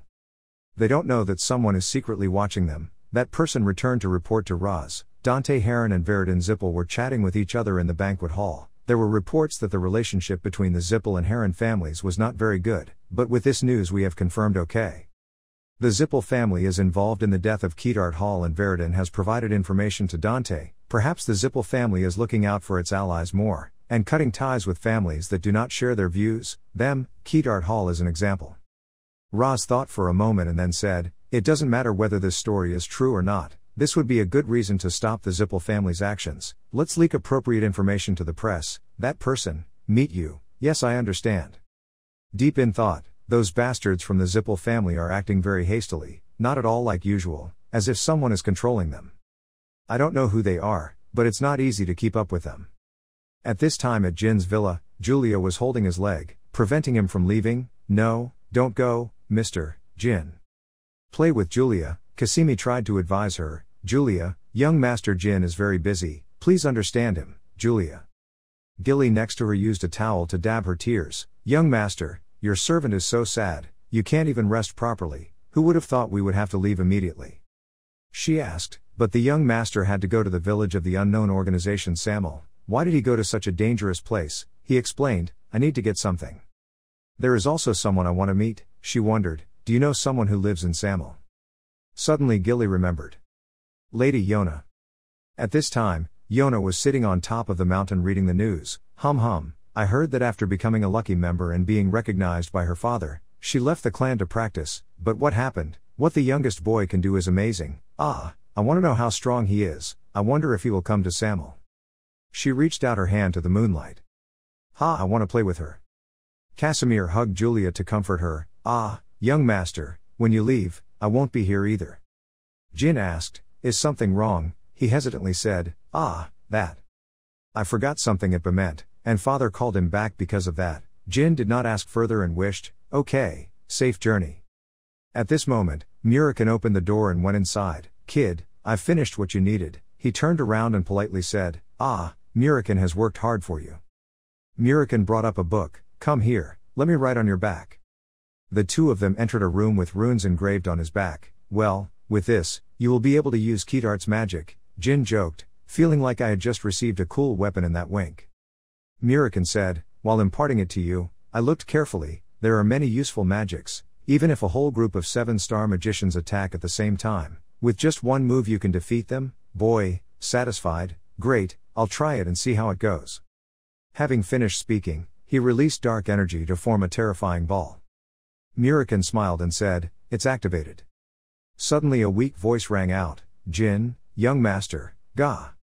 He looked back in surprise. Miss Enya. After clearing it, she was caught up. Jin quickly extinguished the orb and then worriedly asked, are you okay Miss Enya? She trembled with excitement and said, That. It's so great, I almost died. I'm fine, please do it again. Jin's face darkened when suddenly Quickenel approached and hit Enya hard on the back of the head, causing her to lose consciousness. Jin's sweat dropped and said, "You're here, Lady Quickenel." Quickenel replied, "Yes, it seems Enya has been bothering you. She is often like that in the morning. It's my fault. When she wakes up, I will come and apologize." Jin doesn't care too much about recovery. Just now, there's no need, she likes it that way. Suddenly Quickenel changed the subject, "And I heard that you were planning to go to Samel," he replied. She must have known already. Quickenel buasked to the podium. In fact, Samel is a land that trains assassins for the Unknown Guild. Travelers cannot move freely because there is a possibility that they will be assassinated. For now you can block the attack of some cadets. But the longer you stay in Samel, the stronger your opponents will become, and eventually the most powerful and brutal murderers will target you. You're a bit goosebumps, I understand, I've never known this before. Quickenel said, "I cannot guarantee that you or even your sister can survive against the true assassin of the Unknown Guild. So, take this." As she spoke, she took out a red bag and gave it to him. Jin curiously opened the bag. This was, Quickenel explained, the treasure of the Unknown Guild. "If they ambush you and can't deal with it, just show them this and you will live. Sincerely, thank you, Lady Quickenel, I don't know how to repay you." She thought for a moment and said, "If you do well, my contract will be more comfortable. When you come back, help Enya practice." He replied cheerfully, "Okay. So here we go." September 4, 1796. On a car to Samel. South Gate Assassin City. Jin went down and approached. The gatekeeper raised his hand to stop him. He stood still, without a no-name guild card. He was not allowed to enter. He rummaged around for a moment and then brought out the card. The prostitute took it and asked, "Here is the order, so what are you here for?" He replied, "I just want to learn from experience." The gatekeeper replied, "Yes, there will definitely be a lot of bloody experience. Now go in. When you leave here, you will receive your order back." Jin was silent for a moment then spoke, "I have something to ask." The gatekeeper looked at you. "What's the matter?" "You said, since the travelers arrived here, they also had to follow the rules of the anonymous guild, right?" The gatekeeper was surprised by your question. That. Before he could answer, the driver behind him approached him with a dagger and wanted to assassinate him. Jin just gently shook his head to blame him, then he gave him a punch right in the face to knock him out. Jin looked at him falling to the ground and said, "It seems like you already have murderous intentions towards me, right? All the way here, you've shown your killing intent. You don't have any talent to be an assassin. Change your job." After saying that, he threw a coin of travel money to him. Jin turned around and looked at the gatekeeper standing calmly. "Are you planning to attack me too?" The gatekeeper said, "We learn assassination, not martial arts. I never fight head-on with anyone." He smiled and pulled up his hat. "That's it." The door opened, he walked inside. The symbolic color of the Anonymous is ivory white. Because they are confident that they will never leave a blood stain, even if they wear pure white clothes. Jin cautiously looked around. There was nothing unusual here. I could see the people in front of me, but I absolutely couldn't feel any killing intent from them. This place was more beautiful than I thought, but it makes my skin crawl even more. In a clean, quiet city like this, anyone can be an assassin. The cadets will improve their strength after a long period of practice if they can survive here. Maybe living in that anonymous skyscraper over there, everyone will see each other as rivals and every day they kill each other to advance to a new level. You're going to a house, so even at the inn there's a risk of being assassinated. I don't want to have to work as hard as I did at the clan competition. So what should I choose now? Jin stood in front of a big man. He assessed him. "Strange, do you want to rent a room?" He replied, "Yes." He asked, "Are you going to fight the unknown cadet in Samel where assassinations are allowed?" "You're taciturn." "That's right." He continued to ask, "So why don't you go to the inn?" He opened his hood and said, "I don't want to receive unwanted guests at night, that's very rude." Jin looked at him shaking his head in frustration and thought, "You can't live here." He certainly thought so. He turned around and went inside. "Come in, I won't accept money," he said, then looked at you with sharp eyes, "because you will pay with your life." He opened the door and said, "The room is upstairs, don't worry, I won't attack you while in the room." Jin entered the room and observed, was there any trap? He sighed, "At least I can rest comfortably, I have to make a plan." Suddenly there was a sudden sound. He looked up warily. The sound of applause. I couldn't feel anything. At this moment, there was a pair of glowing eyes on the ceiling looking at him. He looked up warily. The sound of applause. I couldn't feel anything. At this moment, there was a pair of glowing eyes on the ceiling looking at him. I saw a kid that looked like the youngest brother wandering around the city, so I just followed him to see, but the moment I got a closer look I was super excited, because it was indeed the youngest brother. Below, Jin was extremely confused and thought, am I wrong? It was obvious that there was applause on the roof, or was it because I was so sensitive that I had hallucinations? Yona above saw him being alert like that and was extremely excited. The boy was very alert. It's fair, this is Samuel in an unknown place, so be careful. While she was hanging on the pole, she accidentally fell next to Jin. It seemed like he felt an airflow nearby, so he quickly turned around to look and saw no one nearby. This makes Jin even more suspicious. Yona saw him as if she felt her presence, so she was excited. Oh my god. This kid just felt my presence. It seems like his 3 eyes have been half opened. He's already reached this level at such a young age. He's so proud. As the older sister, I can't pass up this opportunity to try. Just have to play with her a little. Oh no, I need to train him to be nice. What? Wait. My sisters will play with me. No, help me get stronger. She said while expressing her happiness. 4 days later, the innkeeper seriously refused. You should leave. But he asked, do you need me to pay for the room? But he said, I already told you that when you came, but you didn't know, and continued asking, why did he suddenly chase me away? Hearing that, he sighed and replied, it's simple, I've given up on assassinating you. I admit I've lost. When I saw you using an anonymous token here, I thought you were a descendant of a famous martial arts family, a talented young man, but I didn't think you were this strong. I can't see any of your flaws. I admit I'm not on the same level as you. You're really a rather strange person. The first time I've seen someone like that. Hearing what he said, Jin thought about the person watching him. For the past 4 days, I've been trying to gather clues, only wary of that inexplicable presence, so he said he couldn't find any loopholes from me because I didn't go and do anything else. Then the innkeeper put his hand on the table and told him, the fact that I can't assassinate travelers here is a big minus point. I have another promotion test coming up. I gave up, so I want you to go.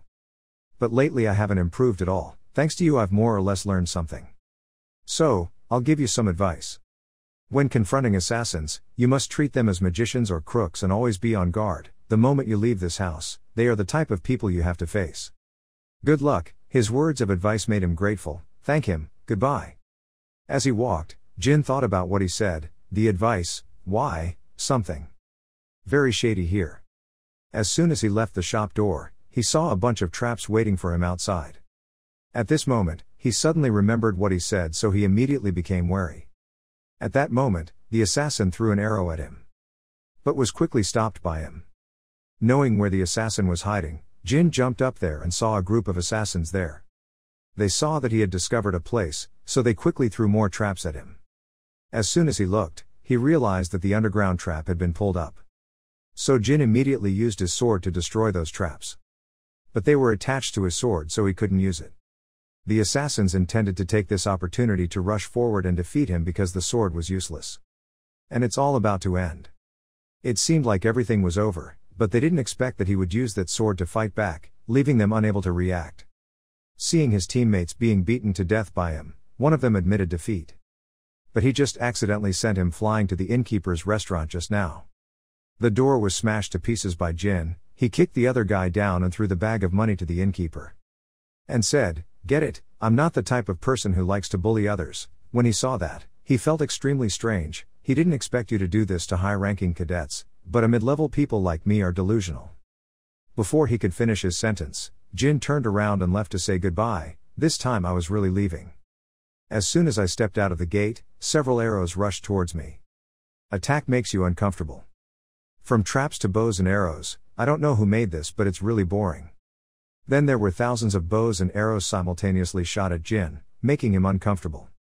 Damn, I don't know how many people are targeting me. The situation is too unpredictable. It's come to this. Instead of hiding, I should go to a higher place to search for the enemy.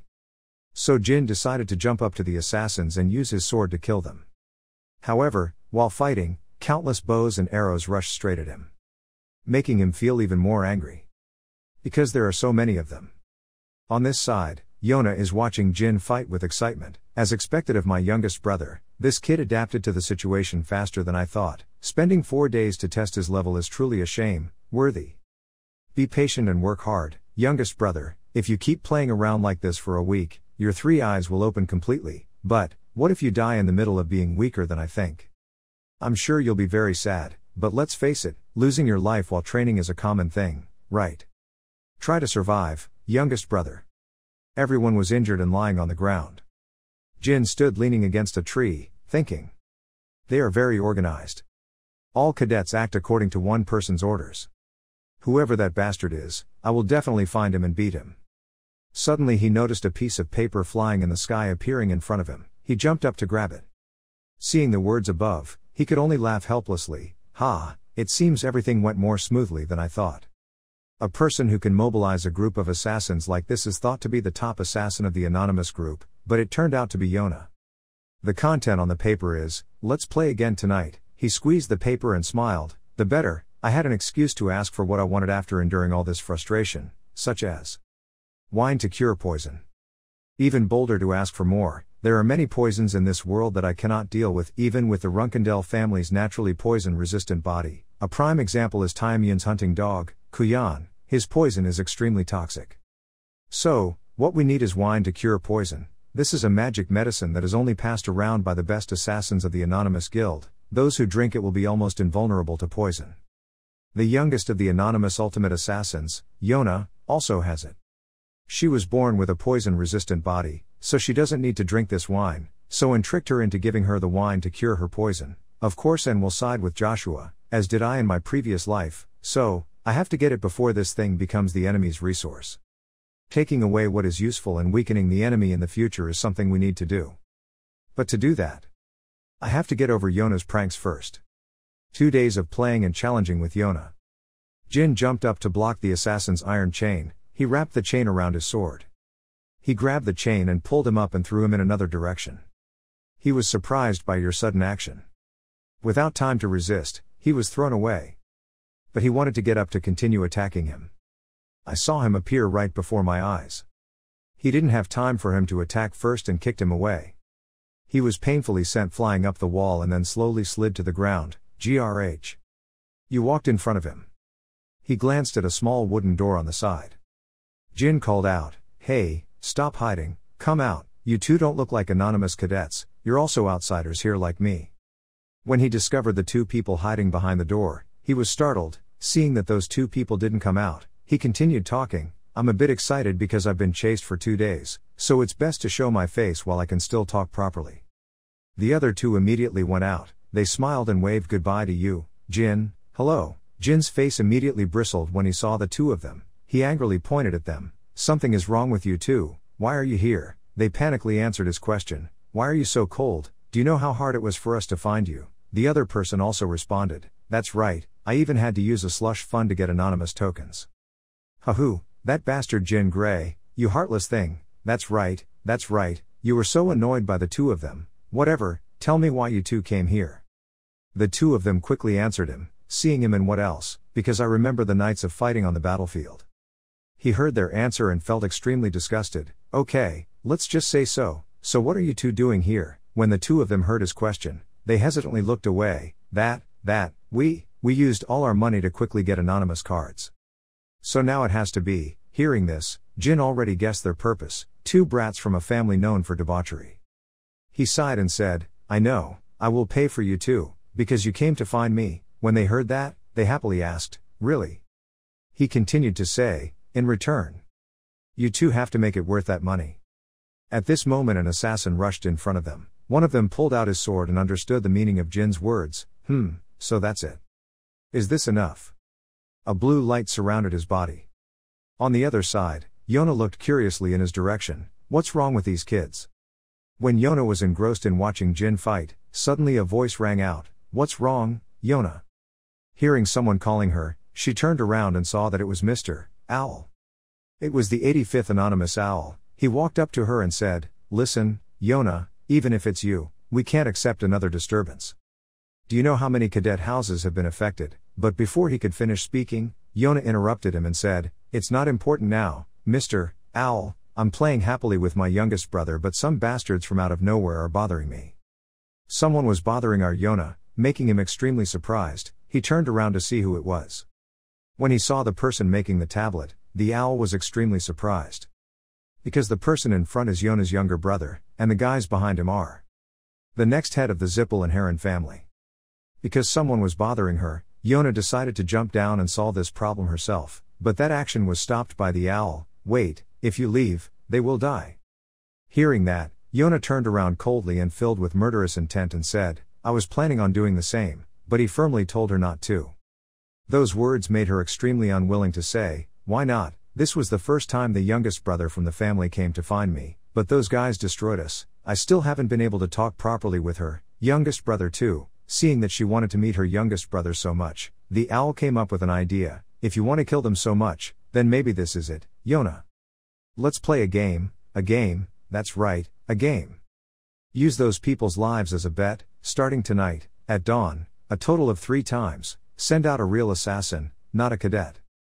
If they die, she wins, and if they live, she loses. The fact that this game involves lives makes Yona unhappy, so wouldn't the possibility of the youngest dying with them also increase? If possible, I don't want my youngest to die. I've had a lot of fun playing with her for the past 2 days, she's very kind. Seeing that she didn't want to, he just said, then there's no other way, she has to watch those 3 people play together. The fact that those 3 people played together makes her not want to, so Yona reluctantly agreed, really, okay, let's play. But no matter what happens, Mr. Owl must not interfere, I will be the one to choose the assassin. Before letting her go, the owl reminded her, yes, you don't need to worry, but before that. Do you know how many houses in Samili were demolished yesterday? Of course you don't know these things. Because she doesn't care about that, but as soon as he said, 37, that was all because she sent the cadet out to play with her younger brother, so remember to write a review note, I'm very busy. After she finished speaking, she quickly slammed the door. Seeing that I was able to stop Yona, the cat breathed a sigh of relief. At least I stopped Yona from going on her own. I almost put the fate of the organization in danger. If those 3 kids died, I would die too, those 3 families. Then I should act quickly. Early in the morning, when the sun rose, Dante and Verdun were both fast asleep. Jin saw that and said, as soon as they heard they wouldn't be attacked in the morning, they fell asleep immediately. Dante, your body is still weak but your swordsmanship has become sharper. After learning the secret technique of the Heron family, you must have leveled up. But as for this bastard Verdun, I don't even know what he's thinking. That bastard genius who was so far away and unreachable in his previous life, he came to find me for no reason at all, and even said he would buy me food. He might really die here, there. How can we take advantage of them and protect them in the future? Yona will start sending out stronger assassins. How should I prepare? While he was engrossed in thought, suddenly a pair of feet stood in front of him, making him extremely confused. I didn't feel any movement when he got close. Is he the best assassin of the unknown? No, other than Yona, other assassins have no reason to challenge me. If so, he knew who the person in front of him was, so he calmly introduced himself, the youngest son of the Runkondal family. Hello to the 85th generation of the unknown king. Seeing him sitting calmly like that made him feel surprised. You don't look scared at all, this courage will help you. Chiron is already old and has a diamond, precious gem. But since you already recognized me and still refuse to adjust your posture, that's a bit too much. Jin then answered gently, I was afraid that you would take my life, so I had to be brave, because the Runkondal family does not bow to death. What a shameless brat. But right now he was thinking, why is he here? What does it mean for a king to come here? So he didn't think any more and asked directly, what is the reason that a king came himself? Is it because of something related to Yona? Just mentioning Yona's name made him extremely angry and unleashed his strength to pressure him and said, here in Samili, even Chiron has to speak carefully. How dare a vile bastard mention Yona? That insolent guy, you caused this mess and you're still acting arrogant just because Yona has your back. Jin was choked by his pressure and had difficulty breathing. He felt like he was reacting so violently just by mentioning Yona, but why? He couldn't bear to look at him anymore, so he stopped and said, even if I tear you apart right now, I cannot appease my anger, but in honor of Chiron, I will forgive you this time. Those words made him understand that the first time he mentioned his father's name was to defend himself, and after that, no matter how much mistake he made, he would have a chance to spare his life at least once. So he knelt down and asked for forgiveness. Please forgive me, I'm still too shallow and dare to say harsh words. I'm willing to accept any punishment. Seeing that, he told the truth. Starting tonight, real assassins wearing white masks will target you. I don't care if anything happens to you, but those 2 guys can't die, so listen carefully and do as I say. That made him a bit curious. Instead of being a cadet, he sent a real assassin to punish me. He immediately denied, "This is a game, Yona's game, with the goal as the life of the other two guys." Those words made Jin extremely confused. He intended to interfere with Yona's game, but why did he have to use such a complicated method, let alone? The Nameless King himself couldn't stop Yona. What significance is Yona as an existence to the Nameless King? No, to the entire Nameless society. Then the owl told him, "The assassins will attack you a total of 3 times.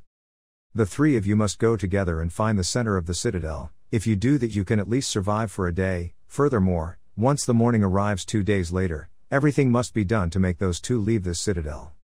"So what you mean is that I alone should stay? Is my life in danger?" Hearing that, he asked, "Do you want to receive any reward?" Speaking of the reward, he quickly asked, "Please give me the 1,000 poison wine." This request of yours made him angry. "You are crazy. Even if Chiron asked for it himself, it would not be possible." You were about to refuse his request. Realizing you were about to refuse, he immediately agreed, "Okay, that's equivalent to the value of your life. But remember, you have to save the 2 future homeowners lying over there." Having accepted the request, Jin immediately affirmed that, "I will definitely fulfill my promise. Before that, he will give you some advice. If we want, we can kill anyone in this world, but do you know why we don't use this power carelessly? That's because the stronger the weapon, the more terrifying it becomes when held by someone, and if used carelessly, it will become an even bigger problem for oneself. If you already knew, then why still?" At this moment he realized, could it be that this bastard doesn't know about the relationship between him and Yona? Just now he really just wanted to ask me why he came here because of Yona, right? I got angry and threatened a kid again. What a shame. So he coughed a few times and said, "Okay, your answer is very good. Then I'll see you again 3 days later." After he left, you smiled crookedly. He ran away. "I need to get them to go back home. I'm sorry, but I have no reason to listen to you, Owl." You smiled while watching them sleep. Dusk falls. All 3 of Jin's group are trying to run as fast as possible. Jin ran and turned around and said to the other 2, "Listen, from today, we will be targeted by real assassins, not cadets. You 2 need to focus." He ran and wondered, "Jin, no matter how strong our opponent is, we haven't seen anyone yet. Why do we have to be in such a hurry?" Veridin spoke tiredly. "That's right, it just got a little dark. When I fought with the cadets, as soon as the sun set I could feel their presence, and as soon as it got dark, a dagger was thrown at me, but for now." He was worried as he ran and looked around. He couldn't feel anything. "Actually, it's not like I didn't feel anything. I can't feel their presence, but I can sense that something is approaching us. This feeling is like being chased by a hunter. I know there is a difference between a cadet and an assassin, but this is a completely different level." Yona sat on the owl's shoulder and looked excitedly at Jin. As expected of her as the youngest, she had already taken action. The owl also spoke up and asked, "Yona, you sent a high-level assassin ahead. Are you really planning to kill your younger brother?" She immediately objected, "Ha, no way." He went on to say, "Your little brother is quite quick, so now he's running away, but when they start attacking he'll die before he has a chance to do anything." He thought to himself, if that happened, the 2 guys behind him would also die. Yona explained to him that it wouldn't happen. The youngest sister's eyes were already half open. The owl was surprised to hear that. Why? He's so young but he already has a good eye.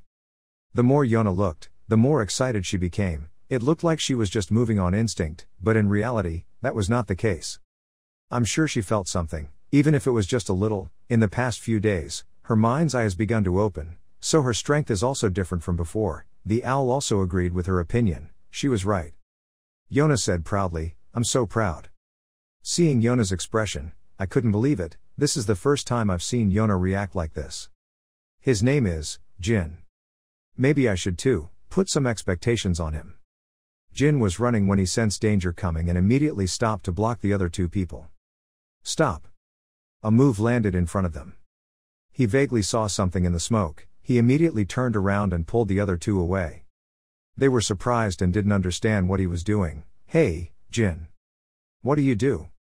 But before Veridin could finish his sentence, a sharp object flew straight through his eye. Then a series of sharp objects were pointed towards them. It was fired from everywhere. Suddenly an assassin suddenly appeared behind him. He discovered him, so he quickly used his sword to block his sword. The assassin didn't expect that he could block his sword. He could feel his presence. Veridin behind him froze him. He stood next to him and cheered, "You did a great job, Veridin. Veridin said smugly, okay, leave this guy alone for now, Jin tells me now, we don't have time. The assassin has now broken through Veridin's gang.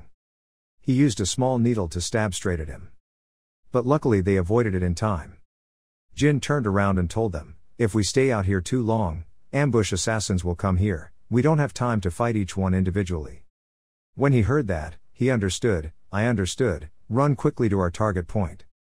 Veridin was carried on his shoulders as he ran, he looked at the assassins behind him and smiled, hee, the anonymous group isn't as strong as rumored. You guys claim to be assassins and you can't even catch me. Jin looked back worriedly, it was strange, why do they keep their distance and not chase closely behind us, don't say that. A knife handle stabbed straight up from under his chin, and he quickly dodged it. He used a sword to knock him away. Now they are surrounded. Jin turned around and called, Veridin. He worriedly replied, I didn't know things would turn out like this. He said, stop talking nonsense and get ready, quickly use your strongest magic. When I heard that, I was shocked and then laughed, ha. Okay, help me by another 10 minutes. He took out a staff, layers of fire magic surround you, I need to concentrate to prepare this magic. The magic he is about to use is, destroy 10,000 fires, B1. Veridin summoned a huge circle of fire magic. The assassin saw that and his eyes widened, the magic was terrible, this was dangerous. Jin was also surprised by this magic, destroying thousands of fires, did he really learn it, the previous head of the Zippel family, who received the title of Magic Queen 200 years ago. This is magic that Lyle Zippel only uses once in his life, suddenly there was a call, Jin. Causing him to wake up from his thoughts, Veridin was approached by the assassin and asked, please help me. He quickly reacted and moved forward to block the assassin's attack. Jin thought, is there only one person? No way, so the rest are. Just as he finished his thoughts, Dante's side was surrounded. Jin called out, Dante. He concentrated his strength and used the secret technique Heron Emperor Sword, Dragon Sword Armor. The sword technique rotates around Dante creating a shield and injuring all those surrounding him. Miserable screams rang out, Ka. The assassin fighting against Jin was distracted, he took that opportunity to swing his sword hard, causing the assassin to fall. Then he looked towards Dante in surprise. I've never seen that sword skill before. Did he use mana to create it, a secret technique that can not only defend but also counterattack? Since our last meeting he has definitely been practicing very hard. At this time, Veridin's fire magic was completed. Jin exclaimed that not only Dante but also Veridin had become much stronger. Can he really control such a large amount of mana at his age? Can he use the secret technique in the legend that has been passed down? Suddenly a smile appeared on his face, well, Jin. Sorry, it seems I messed up. You two froze, ha. Immediately the fireball in his hand disappeared into nothingness, making everyone silent. Jin spoke up and ran quickly. Dante immediately understood the situation and grabbed Veridin and ran, he said, I will hold back the assassins, so grab Veridin and run, Dante. At this moment Veridin spoke up, I'm sorry, Jin. Also, it's been a while since I used it so I must have made a mistake, cough, I made a mistake, I can feel that I'm about to be overloaded with mana, as he said that he spat out a mouthful of blood big, Jin is angry, close your mouth, don't spit blood everywhere. Dante, don't stop, just keep running to the place I told you about, Dante replied, understood. At this time, the assassins had regained their spirit, the leader ordered them not to let them escape, even if they die, we must capture them, if we let them escape tonight. Then Yona will train us herself. Hearing this name, everyone's faces turned pale. On the other side Yona was standing innocently, Owlette on the side looked at her and asked, what's wrong? She said, Mr. Owlette, I'm asking. The owl saw her hesitating and said, what's going on? Yona said innocently, did you help them? Her whole body was filled with murderous intent and said, is that true? That's strange, how do they know? You should run to a safe area, Samel City Center. Where the special people and families of the assassins in the unknown are living, Dante gasped, it's true. The assassins have stopped attacking us. Unless there is an enemy invasion or similar emergency, the assassins of the unknown, no matter what happens, will adhere to the tradition of not using weapons there. Veridin was curious, hey Jin, how do you know about this, is this a test? Jin said, something like that, over here, Yona suspects the owl, that's unreasonable. If no one revealed it to them, how would they know about that place? Owlcat denied. Ha ha, what are you talking about? It's not like that. Cough. Anyway, she finished writing some review papers about sabotage. Yona laughed coldly. Hee hee, you lied so blatantly. You're the one who didn't keep your promise, right? So. Next it will be my turn to act. Owl, king of the unknown, the strongest assassin organization. To him, Yona is more precious than a daughter. She possesses great talent that no other assassin can match. People have given her many nicknames, such as the one who was born to be an assassin and the God Slayer who descended to earth. The few people who had witnessed what was sleeping in her body said so. A blade imbued with chaos, Yona with a face full of murderous intent spoke up. Like I said, I will fight them myself. You have broken your promise, so you must not interfere. The owl replied silently. I understand. He silently lamented. Now I have no choice, I can't stop her anymore. I just hope that Jin Runkendel can help the next homeowner of Heron and Zippel leave here. At this time dusk began to fall. Yona happily said, Look, Mr. Owl, it's about to get dark. It's time for the two guys accompanying my youngest brother to die. Will you come with me? Owlcat pondered. He is very smart, so he will follow my orders.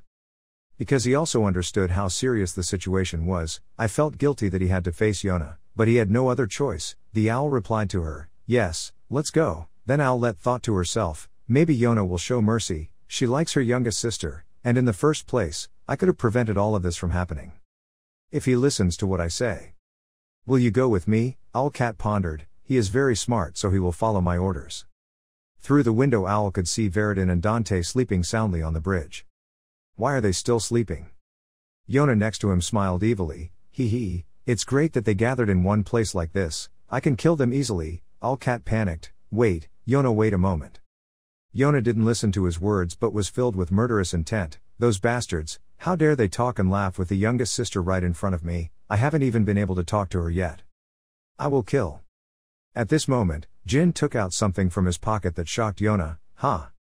She turned around and said to Owlcat in annoyance, Mr. Owl, please stop meddling in this matter. Owl had a stiff face and didn't understand what was going on. Huh? Yona pointed towards the window. Don't pretend you don't know.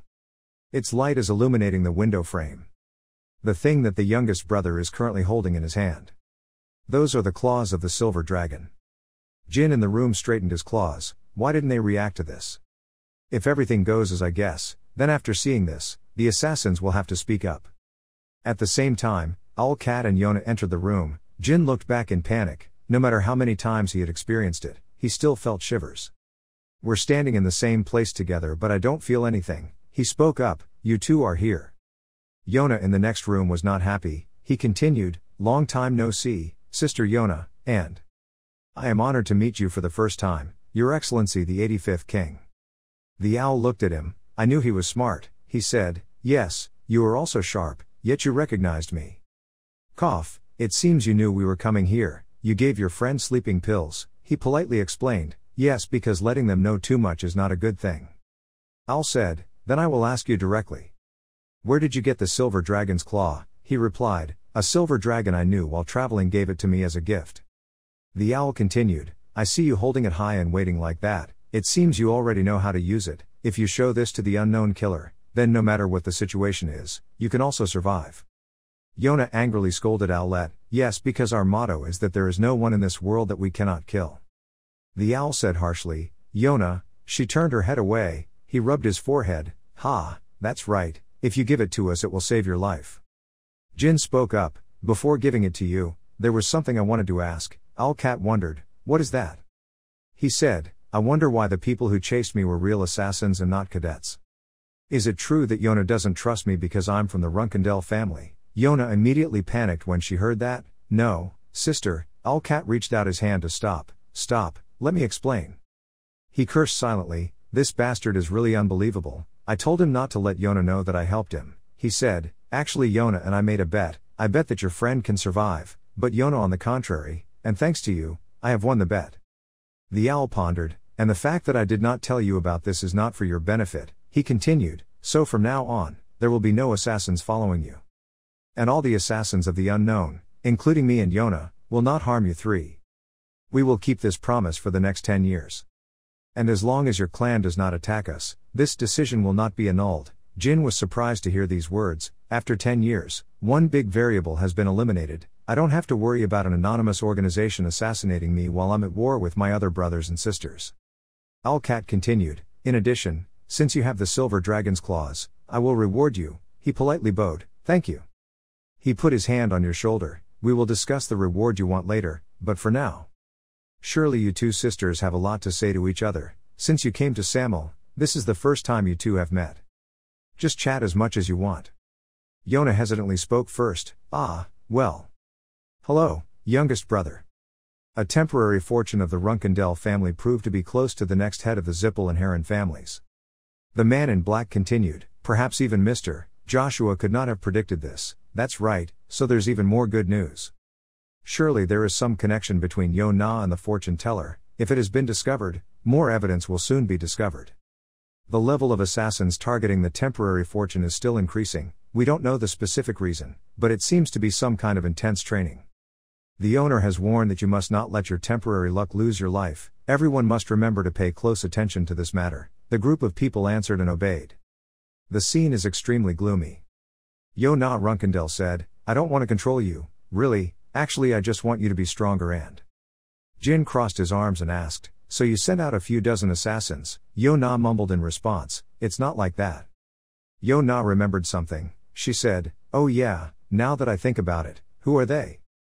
Jin replied, they are Veridin Zippel and Dante Heron. Yona replied, so it's like that. A member of the Runkendell family is close to people from the Zippel and Heron families. You are truly unique. Jin asked if she regretted not being able to take the lives of those two people. Yona replied, well, probably yes, but the silver dragon's claws are more important. Jin said, then I will inform the family that you are close to them. Yona was startled and replied, why do you have to do that? If you say this, I might get hurt or even lose my life. Jin asked again, wasn't that your goal? If it weren't, you wouldn't have sent those assassins. I won't ask again, why did you do that? Yona replied, I just wanted to play with you a little. Jin said thoughtfully, so you just see me as a toy. Yona was surprised. She lowered her head and screamed, it's not like that. Jin was surprised by Yona's reaction. You called out, sister. Yona sobbed. She said, no, it's not like that. Jin wondered, what was this reaction? Did she really think she was toying with her? Jin asked, sister, are you crying? But why? Yona replied, I don't know, but my tears just keep falling naturally like that. Jin wondered, aren't you the best assassin? You must have been trained to control your emotions. Yona cried and said, you didn't learn that, in heaven, name, when I was first brought here. Our mother told me, I'm so good at taking other people's lives that I don't need to learn those things. Jin asked confusedly, so before you came to the unknown, you took someone else's life, he thought, when she was sent here, wasn't she just 12 years old? Yona wiped away her tears and replied, at that time she was about 8 years old. In Loi Vu Dai there was a cousin who kept bothering her so she took his life. After that the nanny was in charge of teaching her. She has disappeared. Even though at that time she had her brothers and sisters at home in Loi Vu Dai, she was forbidden to eat or live together as a cadet, so at that time, she thought that things were happening. You taking your cousin's life is wrong and you are being punished. But that's not the case. Here she was assigned the task of taking someone else's life. Jin thought, her natural talent as an assassin. The reason why dad chased away everyone around Yona. Perhaps to prevent younger children from dying like that. Yona suddenly burst out laughing. Startling her, she said, but I'm so lucky, because I got to tell you these things like this. No matter where I was sent, I didn't care, but actually I felt very sad because I couldn't see my brothers and sisters again. Jin thought, it's true as I guessed, my sister is not normal at all. It seems like she doesn't feel the slightest bit guilty about taking someone else's life, but that's not true, which means she has no emotions. At that time, perhaps this was the only way parents could choose to protect their younger children. But is it really right to abandon your daughter like this? Jin unconsciously clenched his fist. Yona curiously asked, youngest sister, are you also angry with me or something? Jin answered, no, sister. Have you ever thought that something like this is so unfair? Yona asked confusedly, what is unfair? Jin explains that since she was a child, she has been treated like a tool to take other people's lives. Yona Runkendell asked confusedly, is that bad or not? Jin answered yes. Yona put her hand on Jin's forehead. She said, I understand, so you haven't taken anyone's life yet, right? When you fought, I had the feeling that you tried your best, so as not to kill anyone. I was born like this, what else can I do?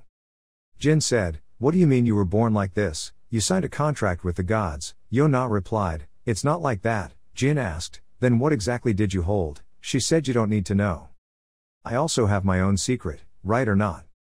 Jin wondered if she knew about her hidden weapon. Yo-na added, let me give you a hint, I'm very wary of the power you have. Or rather, there is something in here that is very scared of you. Yo-na put her hand on her chest and said, since the first time she saw you, something in here has been complaining, cry with you. It keeps saying, take my life quickly. You've made me feel confused so many times, it's like I like you so much that I'm suppressing my instincts. So I hope you like me too, Jin said, there aren't any good memories between the two of us to form a sisterly bond, right? If so, then I'm threatening you, you have to love me a lot or else I'll take your life. What if I do that? Usually we'll be even more distant. Yo-na hummed, she asked, please give me the antidote to that 1,000 poisons. After all, that's the only reason you guys came to see her, isn't that what I came here to find you for? I don't need that either, so I also take it and. Before Yo-na finished speaking, Jin said, you don't need it. Even if I give you the antidote to all poisons, your answer will not change. Yo-na Runkendel shouted, so what do you want me to do? What do I have to do so that you and I can become closer to our family? Jin said, the moonlight in Samil is very bright. Let's go for a walk, sister, because through conversations like this we can build a bond as sisters. He reached out his hand. Yo-na raised her hand to hold her brother's hand. She answered yes. Jin thought, I need time to organize my thoughts, this pitiful and blameworthy sister of mine. How should I treat her? The moonlight in Samil is very bright. Jin and Yo-na went for a walk. He told his sister. There's no one here, she answered yes, because now is the time for us sisters to play together, so they're all under curfew. Yo-na pointed and said, over there, that's the place I really like, do you want to go see it or not? In fact, as a guest, you're not allowed to visit that place. Jin answered yes. The two went to the place where their sister pointed. Yo-na said as she walked, we're almost there, we just need to climb up there. Jin asked, oh, so what's up there? Sister answered, there were flowers and a cliff. Jin said I felt a bit dizzy. Yo-na laughed and said, I thought you were going to push me down or something, why do you have to do such nonsense? Even if you fall from such a high place, you won't lose your life. She laughed again and said, I'm just joking. The two sisters went to the flower field. Jin Runkendel looked intently at the flowers. He asked, is this a blue rose? Yo-na replied, that's right, but they are often considered weeds, but when they absorb moonlight they become very beautiful. I like them the most, even if they are stepped on or are not watered often, they can still survive, even if they are lost, new flowers will soon grow on the spot. Yo-na Runkendel picked a few flowers into a bouquet and brought it in front of Jin. She said, here. Gift for you. Jin thought, this is not the first time I received blue roses as a gift. In this life, I have received them several times already. And I also forgot that in my previous life, sometimes someone left blue roses in my room, the two flowers above were on the same branch. Even on the days when I was brutally tortured by other brothers and sisters, and on the days when I was kicked out of the rare garden. Yo-na smiled and said, hoping that these flowers will make you feel happier, not only will you not lose your life, but you can also open your mind. Jin remembers, during times when he encountered difficulties, they were in the pocket of his coat. Is it that she? Jin Runkendel took the bouquet of flowers and praised them. They look very beautiful like this. Yo-na Runkendel asked again, do you think so too? I only give them to people I like. Jin called. Yo-na asked what's wrong. Jin asked, how have you been lately? Yo-na was surprised. Jin added, those conversations that we can't share. Please share with me. Yo-na was surprised and did not answer. The two sisters stood in the field of green roses looking at each other. Yo-na answered yes. Jin asked his sister, did she intend to take the life of the unknown king? Yo-na replied, yes, she was probably only about 14 years old at that time. She was scolded very harshly by the owl and had to write a letter of criticism at the school, in the room. After that she tried 2 more times but both failed. Jin wondered, did you do that because he scolded you? Yo-na replied, that's right, at that time I failed but now I want to try again and I will definitely succeed. Jin smiled and replied, against the king of assassins, as expected of her sister. Yo-na then asked her younger brother, whose claws did the silver dragon give you? Are the two of them close or not? Jin answered yes. Yo-na smiled and said, she will definitely take that dragon's life, she will pull out all its claws to use. Jin asks, please treat my friends well. they might become your friends too. Yo-na laughed loudly and said, I was just joking, but you really aren't afraid of me at all, right? Besides my father and the owl, this is the first time I've talked comfortably with others. Jin Runkendell smiled happily and replied, I think you are more suitable to be a flower shop owner than an assassin. Yo-na opened her eyes and asked back, to be a flower shop owner, Jin suggested, maybe you should try owning a flower shop now. If you open a flower shop in my territory, I will come by more often. This idea is not bad at all. Of course you are not allowed to take the life of your flower customer. Jin Runkendell stood up, he said, now you meet the unknown king. Yo-na urgently said, where are you going? If you leave now, I will take your life, Jin said helplessly, that's enough. Yo-na thought of something and slapped her hand and said, that's right, I also have a few tasks today. Jin asked again, what? Yo-na smiled brightly and said, then I will leave here first, you should also relax, go leisurely. See you later. Saying that, Yo-na rushed away. Jin Runkendell stood there sighing, still holding the flower his sister gave him in his hand. Jin Runkendell went to the owlcat's place. The unknown king said, you're already here. Looks like you've finished talking to Yo-na Runkendell, and you also know that I'm still waiting for you. Jin replied, yes, I'm late, I'm sorry sir. Owl said, before we start the game, I have prepared what you asked for. Even though you didn't do what I said, the two future homeowners are still alive and I received a silver dragon's claw. Everything went smoothly, so I just listened to your request. Jin replied, I didn't expect you to like to brag like this. Owlcat replied, sometimes you go too far, you think you can brag because you are close to Yo-na, boastful, maybe arrogant or something. Jin Runkendell explained that I was a bit rude because I wanted to be close to you, because I believed that you and I both wanted the same thing, at least for 5 years. I can only delay Yo-na's return to the family for so much time. I will come up with an excuse. Owlcat asked, can a temporary miracle like you do the same? Can you be responsible for your words? Jin replied, of course. Owlcat asked further, so what is the reason? Jin Runkendell hesitated for a few seconds then said, because she is very suitable to be a flower shop owner. As you know, someone with too many emotions like her is not suitable to be an assassin. She simply has the talent to take other people's lives, than other normal people, instead of having to be taken advantage of by her family when she comes back. I hope she can be with people who can truly understand her, and I think that after she stops being an assassin, she's much more suitable to be a flower shop owner. I simply want her to be happy. Do you already have a connection with me? Owlcat paused for a moment before saying, okay, you've disappointed me twice already, surely this time you've already thought of your plan, right? What do you want? Jin Runkendell replied, just once, I wish to be able to receive your help when needed. As Jin Grey and not as Jin Runkendell, he bowed his head and continued. And for sure I will also leave Samuel. I will take Dante Heron and Veridin with me, so from today we will not cause you any more trouble. Owl said, quickly disappear from my sight. A week later, Khan and Casimir were on the road together. Casimir looked around thinking, this is the Dark Sea, it is very chaotic but the surrounding is strangely clean. Has someone cleaned up this area or something? Khan spoke up, we've arrived. The two looked around and asked, what's here? A girl spoke up and said, why is this guy who got married and is here? Casimir smiled bitterly and thought, okay, my life is over. Talaris put his fan on his chin and thought, Casimir and Anonymous were also here. Now talking about the children's marriage would definitely be very embarrassing. Owlcat looked at everyone and thought, if the master of the ice bow and sword demon were to mention Jin and Yo-na now, it would be very difficult. Casimir also thought that Mr. Talaris must have come to talk about the marriage proposal, but who is that person? Chiron chuckled and asked. Please sit down quickly, Casimir, I'm very sorry for calling you here and giving you such a rude reception.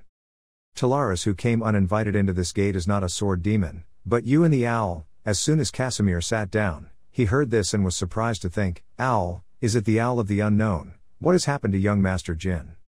But wait, Mr. Jin Runkendell has only just been to Samili for a short time. What happened to Mr. Jin in such a short period of time? The owl asked. It seems like you already have an appointment.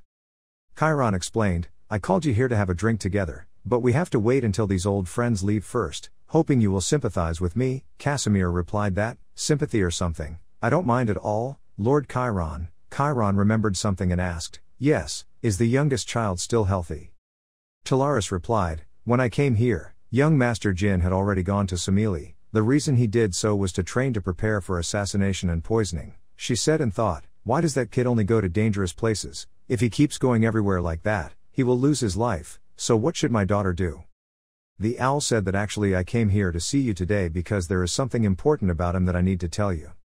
But this matter should not be mentioned in front of the Ice Palace Master and the Sword Demon, Chiron advised. Say whatever you want to say. The Master of the Ice Bow and the Sword Demon are one of the few people I consider close friends. And the Demon Sword is also very tight-lipped, so there's no problem at all. The owl heard that and said, "Okay sir, then." After hearing the story, everyone reacted, "The Silver Dragon's Claws, it's so interesting, you wouldn't expect this to be an easy thing to understand." Chiron crossed his arms and asked the owl, "So what request did you listen to the youngest son?" The owl replied, "He asked me to erase all records of him ever going to Samili. More specifically, other than the small kingdom's residents along with the cadets and assassins of the unknown, he said he didn't want to have any memories of Jin Grey or Jin Runkendel at all, so that's it." Everyone there thought of a battle. Everyone asked each other, "Where are they attacking from? Don't panic, they are just assassins, let's all keep information." "Captain. What are you doing? How dare you do this? Anonymous, aren't you afraid of retaliation from the Runkendel family? I don't know why you guys do this, but the patriarch of our Runkendel family. The battle is over." The rest said to each other, "We have wiped out all the guards who were chasing the temporary fortune." It seemed like the youngest chess player had noticed their presence, which is why he made such a request. Chiron continued, "Was he worried that I would ask him to take responsibility for them?" Owl answered, "This is a bit embarrassing to say, but this is like that, we didn't just take the lives of 1 or 2 guards." Chiron laughed and said, "I understand now. That brat saw the purge, huh? Don't worry, then even if you take the lives of hundreds of people, there will be no problem at all." Owlcat bowed his head and replied, "Thank you for resolving my junior's worries." He wondered if he felt proud of himself. The owl added, "But Chiron, I still want to talk about one more thing." Chiron asked what was wrong. The owl presented an object and asked, "Please read this piece of paper." Chiron read the paper. When he left Samili, he left it behind. This matter really cannot be revealed to the Master of the Ice Bow or the Sword Demon. Chiron muttered, "What is this?" On Jin Runkendel's side, he returned to his room and saw his 2 friends still sleeping soundly. He muttered, "These 2 people really slept like death. I only came here to get the sword before meeting the unknown king. Besides, did I take the wrong amount of medicine or something?" Jin Runkendel sighed and said, "Never mind, as soon as these 2 got here they had to work hard, so of course they would feel very tired." Jin Runkendel sighed and took out a piece of paper. He was surprised to see that piece of paper. He muttered that this was impossible. Jin Runkendel opened the piece of paper to read. Inside the content was, "Hello Jin, my youngest brother, this is the wine of thousands of poisons. If you drink it, it will completely open your mind and there will definitely be no killing. No one can single-handedly harm your life, even I find it difficult. When that day comes, I won't be able to give you a surprise gift like this anymore. I'm sorry, really. See you later Jin, remember to take good care of your health. And I wish you a happy birthday, signed by your beloved sister." Jin Runkendel exclaimed, "Ah, it's my birthday. That's right, I already forgot while I was here, even though it's still a bit early. But I will also give you a gift, my sister." Jin Runkendel put pen to paper and wrote each stroke, "Sent to the unknown king, Yo-Na has given me poison wine, so please keep negotiating with my father. Because it is an item with value equivalent to 10,000 poison wine, this is enough to request a postponement of Yo-Na's return to the clan." Chiron read this paper. Jin Runkendel continued to write, "Although this method is not very glorious, this time I have kept my promise, so I hope the nameless king will also fulfill his promise to me." Chiron muttered and asked if this was true or not. The owl answered, "Yes sir, if Yo-Na really wanted to hide, even I would have a hard time finding her, and I even accidentally found out that my things had been stolen. Besides what was written on that piece of paper, I was surprised a few more times but still." Chiron exclaimed in surprise, "How could that innocent child trick you? Don't tell me you were the one who planned this because you wanted to keep Yo-Na." Owl said helplessly, "I still wish things were like that." Lord Chiron added, "Not only you but I am also involved in this. I will officially send you an invitation so please come visit the Sword Garden soon. We will discuss this issue later." Again, everyone answered yes sir. Lord Chiron further advised, "Casimir, I also really want to know about the news you have brought." Casimir replied, "Yes, the news about the passing of the great mage Kitterhall some time ago. I want to report to you that this incident was caused by young Master Jin." Chiron placed the vase firmly on the ground. He said, "I understand. Now those uninvited people should go quickly, I want to have a drink with the sword demon. Alcat stood up and said, then the juniors will go first? Talaris asked, I can also stay, right? I already know everything. Lord Chiron replied, no, you should go too. Talaris exclaimed in frustration, that's it. I will spread rumors about the power your son wields. Mr. Chiron on this side said the same thing to Jin Runkendel, stop talking nonsense, go back quickly. The other two immediately replied that Jin Runkendel couldn't. Jin helplessly said, oh my god, do you two really know how tired you are? Dante Heron and Veridon Zippel screamed, finding you was already difficult, after finding you it was even more torture, if you still have a conscience, you should come with us for a few more days. Dante Heron said yes that's right. Jin Runkendel laughed helplessly, he told the two of them to do whatever they wanted to do. Jin Runkendel asked, aren't you two the heirs of our family? This is the time to waste time, why are you two hanging around here all the time? Veridon Zippel shouted, that's exactly why, once I become the head of the family, I will be so busy that we won't be able to see each other again, and my clan and yours will still be at each other's throats, that's it. Jin Runkendel sighed and said, why don't you worry about becoming a homeowner first? Veridon Zippel rushed to hug Dante Heron and said, there's nothing to worry about, my position is so secure that no matter what I do, I will still be the head of the family, but Dante here was personally supported by his grandfather who is also the head of the Heron family. Dante Heron answered yes. Jin Runkendel said, but unfortunately unlike the two of you, I'm very busy. Veridon Zippel asked, oh yes, didn't you take Kiddard Hall's life a few months ago? Jin Runkendel replied, who knows, I said I wasn't the culprit. Veridon Zippel screamed, why are you drawing such a clear line between us anymore? Jin Runkendel asked, did he ever think he was being too nosy? Veridon Zippel shouted, hey how are you going to be mean? Dante Heron has been silent until now, but now he asks, is it true that when you become lucky, we will be able to see each other more often? Veridon Zippel remained silent and said nothing. Dante Heron said, just like Veridon said, once we become homeowners, we will never see each other again, especially you, Jin. Veridon Zippel smiled and said, then before that we just need to have fun together. To be lucky, you must have a reputation, right? If you say you didn't take Kiddard Hall's life, then let it go, but still. Jin Runkendel sighed, everyone said together, then let's go here and there together, we will definitely help you build your reputation. Dante Heron said, oh let's go help others too. Veridon Zippel smiled happily and said, that sounds good, let's hunt down those notorious bad guys together. For example, the Mamit Kings, or the crazy Jack Grow in western Vermont and the remnants of the Dark Cabal or Huirik the Knight who destroys the Van Keller region even though that place is very far from here. Oh yeah and there is also a tribe of orange tigers. Jin Runkendel drank a glass of wine and said, so you want the three of us to go on an adventure? Stop talking nonsense. Veridon Zippel slammed the table and stood up, he screamed, that's great. Let's go on an adventure together. Come on, we three are all friends, let's go together. Jin Runkendel looked into the wine glass. He sighed helplessly, it was so silly. Jin Runkendel woke up. He looked up at the ceiling and wondered, when am I going to sleep? Surely we are being forced to drink by Veridon Zippel. Veridon Zippel and Dante Heron are sleeping on the sofa, muttering, let's go on an adventure together, I don't want to go home, but, Jin Runkendel advised the person next to him, please send both of them to Vermont, he thought, after that I threw both of them into the teleportation portal, and I only remembered when I returned to T-Con. What happened, and why does my body feel so strangely comfortable? Enya rubbed her eyes, she called out, Master Jin, are you awake? Enya asked, how are you feeling, have you absorbed all the antidote to all the poisons? Jin Runkendel asked in surprise, the antidote to 10,000 poisons. He remembered the scene yesterday when he drank the antidote to thousands of poisons. Jin Runkendel turned to ask Enya, did I faint after drinking the antidote? Enya answered yes, oh I thought you had died. After you fainted, your body turned black every few minutes, then after a while it became normal again, but even this side of you is very cool. Quincottle walked in, startling Enya.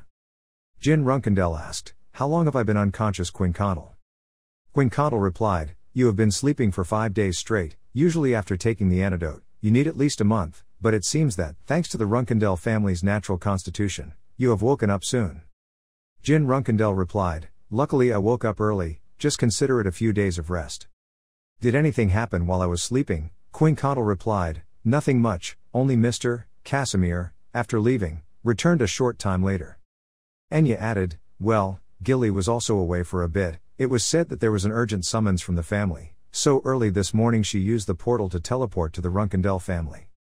Jin Runkendell asked again, "What about the family?" Enya answered, "She said she would be back soon, so it was probably no big deal." "Okay, I'll go report to everyone that you've woken up." Looking at a large purple jar in front, Jin Runkendell asked, "So you want me to drink this or what?"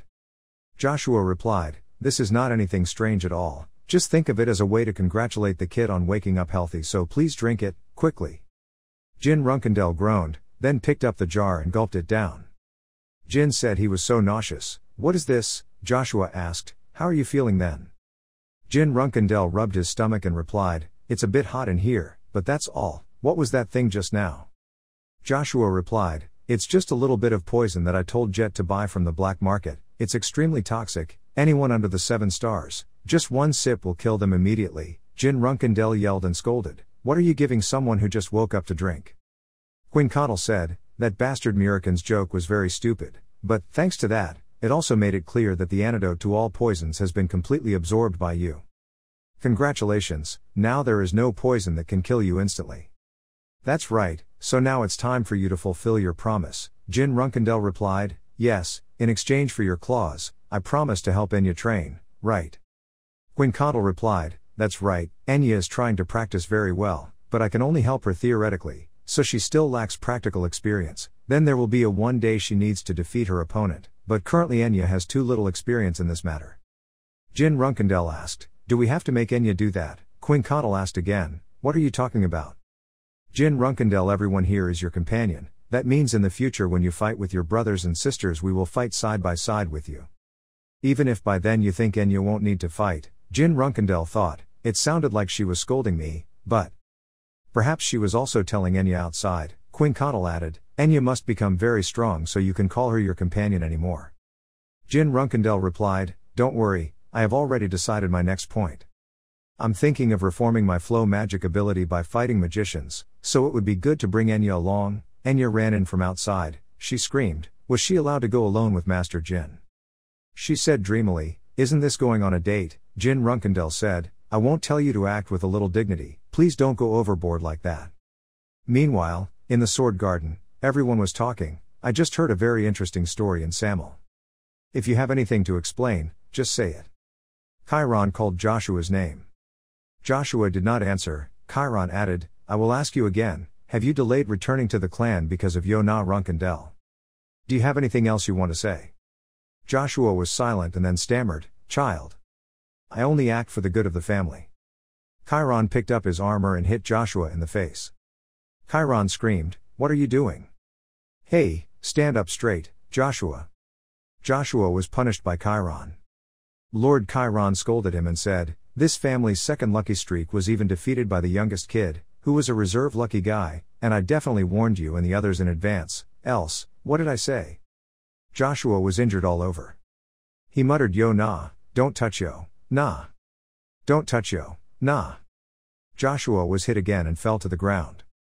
Owlette was thinking outside the door, but he didn't expect that this meeting was because of Joshua. The clan leader had already punished him too harshly. "This is also the warning that Chiron gave me, if something similar happens to Yo Na again, no matter whether I am the eldest son or myself, everyone involved there is no way to escape." Lord Chiron spoke up and said, "I know you have no intention of disobeying my orders, so the armor that your mother gave you 17 years ago is still intact. Cowardice is all I've done. Remember my words, if the day comes when I have to summon you to the Dark Sea. At that time, I will strip you of your fateful status." Chiron asked Joshua to go quickly. Joshua came out with 2 soldiers by his side. A guy was standing outside waiting to laugh at Joshua. Joshua was helped away, with serious injuries all over his body. Even his face was partially deformed, he gritted his teeth unwillingly. Chiron called out to Gilly, and she answered yes. Chiron continued, "Does my youngest child have a good job in that assassin village?" Gilly replied, "Yes, he just left Gilly not long ago. He drank the poison elixir I got there and is resting now." Chiron held out an object and said, "Give this. And tell him everything that happened today." "That is also the reason I called you here." Gilly bowed respectfully and replied, "I will definitely tell him everything, all for the benefit of young Master Jin." Jin Runkendell, after listening to Gilly's story, asked, Is the unknown Owl King also there? Wait, more importantly. My father punished Joshua himself, Gilly said. It was true, very terrible but also very refreshing. The last blow was an uppercut. I can't believe it. Master Joshua will have to reflect on himself for a while, and he has received the black gold revelation. Master Jin, 30 years ago the legendary blacksmith Pacone Minch created this unparalleled armor, which was the trophy that Uncle Zed brought back after his victory over the Zippel family's fifth magic. Jin Runkendell said that it was a test deck. Gilly asked confusedly, a test deck? Jin Runkendell explained, his father wanted me to be very different from Joshua as a reserve champion. I had to return with an armor that was almost destroyed when fighting these strong opponents. Not only that, I'm sure it was also a warning to Mr. Owlet as well. Lord Chiron once said, stop using Yo-Na to negotiate with me. Jin Runkendell added, if my father is dissatisfied, he can do anything that even Mr. Owl cannot stop. This is also something that I and other lucky people must pay attention to. Careful. I'm probably also on my father's warning list. Gilly covered her mouth in surprise. Oh my god, does everything the clan leader does have a purpose? Jin Runkendell wondered, for one thing, why did he have to go to this extent? Because he felt sorry for his poor daughter. Everyone has their own secret, whether it's true or not. Could it be? My sister Yo-Na still has many things left unsaid. Gilly spoke up and said, now that I remember, I heard that you have already decided on your next destination. Is that true? Jin Runkendell replied, well, I also plan to go to a place with magic. I want to destroy all the rebels of the Dark Magic Association. Gilly asked in surprise, was it a Dark Magic Association, a group that was defeated and thought to have been completely destroyed 20 years ago? Jin Runkendell answered correctly, even though there weren't many members left, but that association still exists. Enya will help us. This is a good opportunity for me to experiment with the new type of counter magic I just learned. But that place is the southern area of Bement. Enya was here in disguise. She happily smiled and said, this place really makes me remember old memories. I never thought I would one day return to Bement. Now what do we do, young master? Jin Runkendell dragged Enya into a small alley. He reached out to block her body. Enya stammered, why are you doing that, young master Jin? Why are you suddenly doing that? Jin Runkendell instructed, have you forgotten why we are here? Enya stammered, yes. Jin Runkendell advised, then remember carefully, don't use my real name, you understand, Enya. Enya assembled, yes. Then she sat down, her face turned red and she fainted. Jin Runkendell loudly called Enya. Dark Magic Association, an organization that reached its peak 200 years ago. True to its name, this organization worshipped magic from the dark world, and at the height of their power, their influence reached the entire continent, causing everyone to fall into a state of fear. The person who disbanded this organization was Rule Zippel. It was the first and last time that woman used the devastating demon fire counter unity. It was to take the life of the leader of the Dark Magic Association. Rule Zippel was the one who signed Sodere's previous contract, and in her previous life Sodere wanted to follow in her footsteps. After you become stronger, go meet the mage Rule Zippel, but only if you can overcome the challenge she left behind. Enya coughed and called out, young master, no, sir. The remnants of the Dark Magic Association are all bad people. After hearing the rumors, it seems they are kidnapping children, making one wonder if this place is actually Bement or not. Jin Runkendell said that perhaps the reason everyone here had a gloomy expression was because of them. Actually, it's likely because of those nobles. Enya stammered and asked why. Jin Runkendell explained, I had lived in the capital, so I probably already knew that there is no country with better security than Bement. Although it can solve the crime problem quickly, it willfully ignore all organized crime. Enya was puzzled and asked why that was so. Jin Runkendell replied, both criminals and victims, all wanting to take advantage of the noble way of thinking. The reason I thought why Bement didn't wipe out the Dark Magic Association was to give the Academy's magicians a chance to act. Enya asked, Academy, so that means the Academy is on its way, come here or what? Jin Runkendell replied, there was a high possibility that it was like that, but those old guys were already known for being lazy, so it would take a while for them to be the magicians of the Academy. The carriages flowed one after another. Everyone shouted, there's the Academy's magician, the other nobles have arrived. The carriage stopped. The people up there came down. Everyone welcomes the group. They bowed respectfully and said, they are magicians, the capital has finally sent magicians. Jin Runkendell thought, they moved faster than I imagined, I must get away from them as soon as possible. Motto Becker walked down. Everyone said happily, they came to eliminate those bastards from the Dark Magic Association. they are finished, cheers and cheers. Jin Runkendell thought, those who come from the academy are also extremely arrogant, so if I get entangled with them like in my previous life, things will definitely become troublesome. All the people hailed long live the academy. Jin Runkendell said that they would all lose their lives. Enya is difficult to understand. Jin Runkendell further explained, they cannot eliminate the entire Dark Magic Association. Jin Runkendell's group goes out to eat. Enya looked at the dishes on the table and happily exclaimed, oh my god, no way, can we eat such expensive dishes like this? Austin, almost everyone, our friends all have rich voices like that, but I'm not rich. Jin Runkendell told Enya, between the Central Bank of T-Con, the Iron Dragon Bank of the continent, and the eternal suffering of Van Kella, you should choose a time and set up a personal account. I will give you some spending money. Trivia. Enya replied, thank you very much. In her heart she thought, young Master Jin is really cool. Enya asked, but brother, what did you say before, that all the cadets of the academy would lose their lives? Jin Runkendell replied, my point is in the words, all those cadets are very young and weak. Enya asked, but those magicians have been very well trained, they are probably all 4-star magicians, so it is not a problem to deal with those remnants. Jin Runkendell replied, that's exactly it, those bastards from the Dark Magic Association are all experienced people who have lived a life full of evil, while those cadets don't have any experience at all, any actual combat. According to Rainbow Colors investigation, the association currently has about 50 members left, and their average level is 4 spirits. Moreover, we have seen about 30 cadets and parachutists. Both sides have high-level magicians, so the Magic Association side still has a huge advantage. The cadet wizards entered the shop. They cried, oh, we're going crazy. Hearing the flattering words of the lord of this area, I lost all interest in eating. Seeing him rub his hands like this while begging with that pig-like face was truly amazing. Whatever, but the seniors said the food here is delicious, boss, Jin Runkendell thought, just one look to realize that they were cadets of the academy. You call Enya, let's go. Austin being noticed by them is not a very good thing. Jin Runkendell stood up and called Austin. Austin.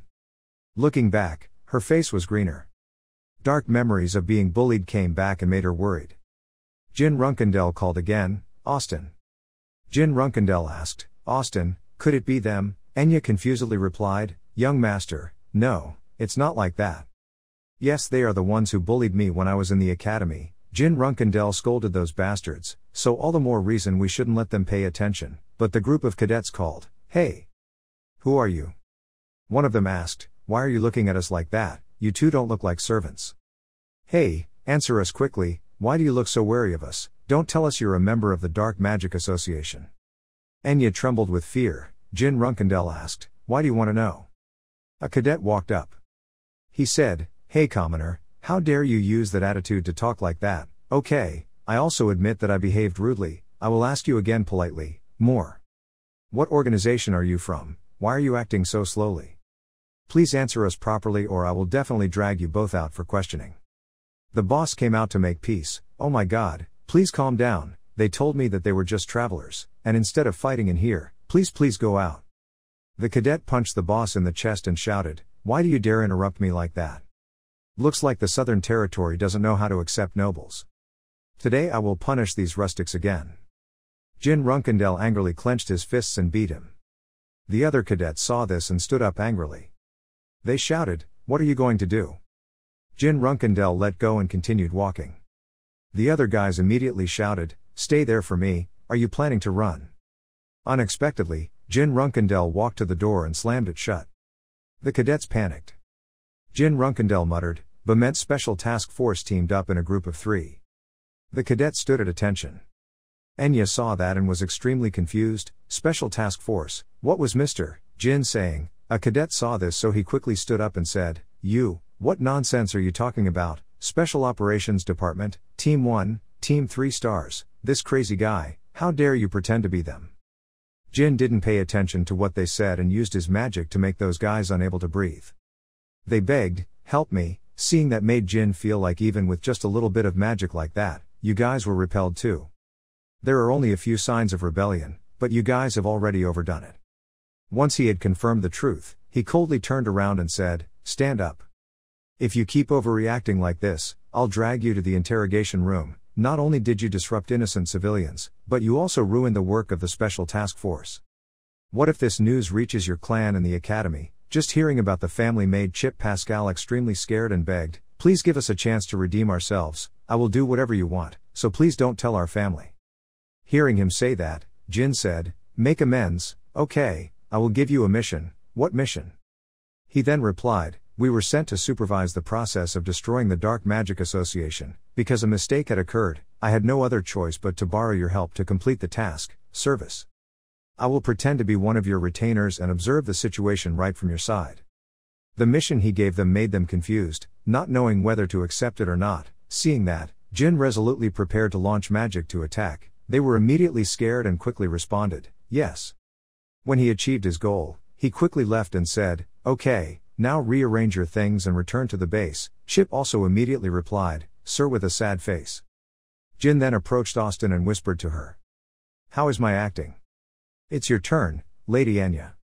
Hearing what he said made her blush in gratitude and then turn to the others and scream, "These bastards still haven't regained their senses.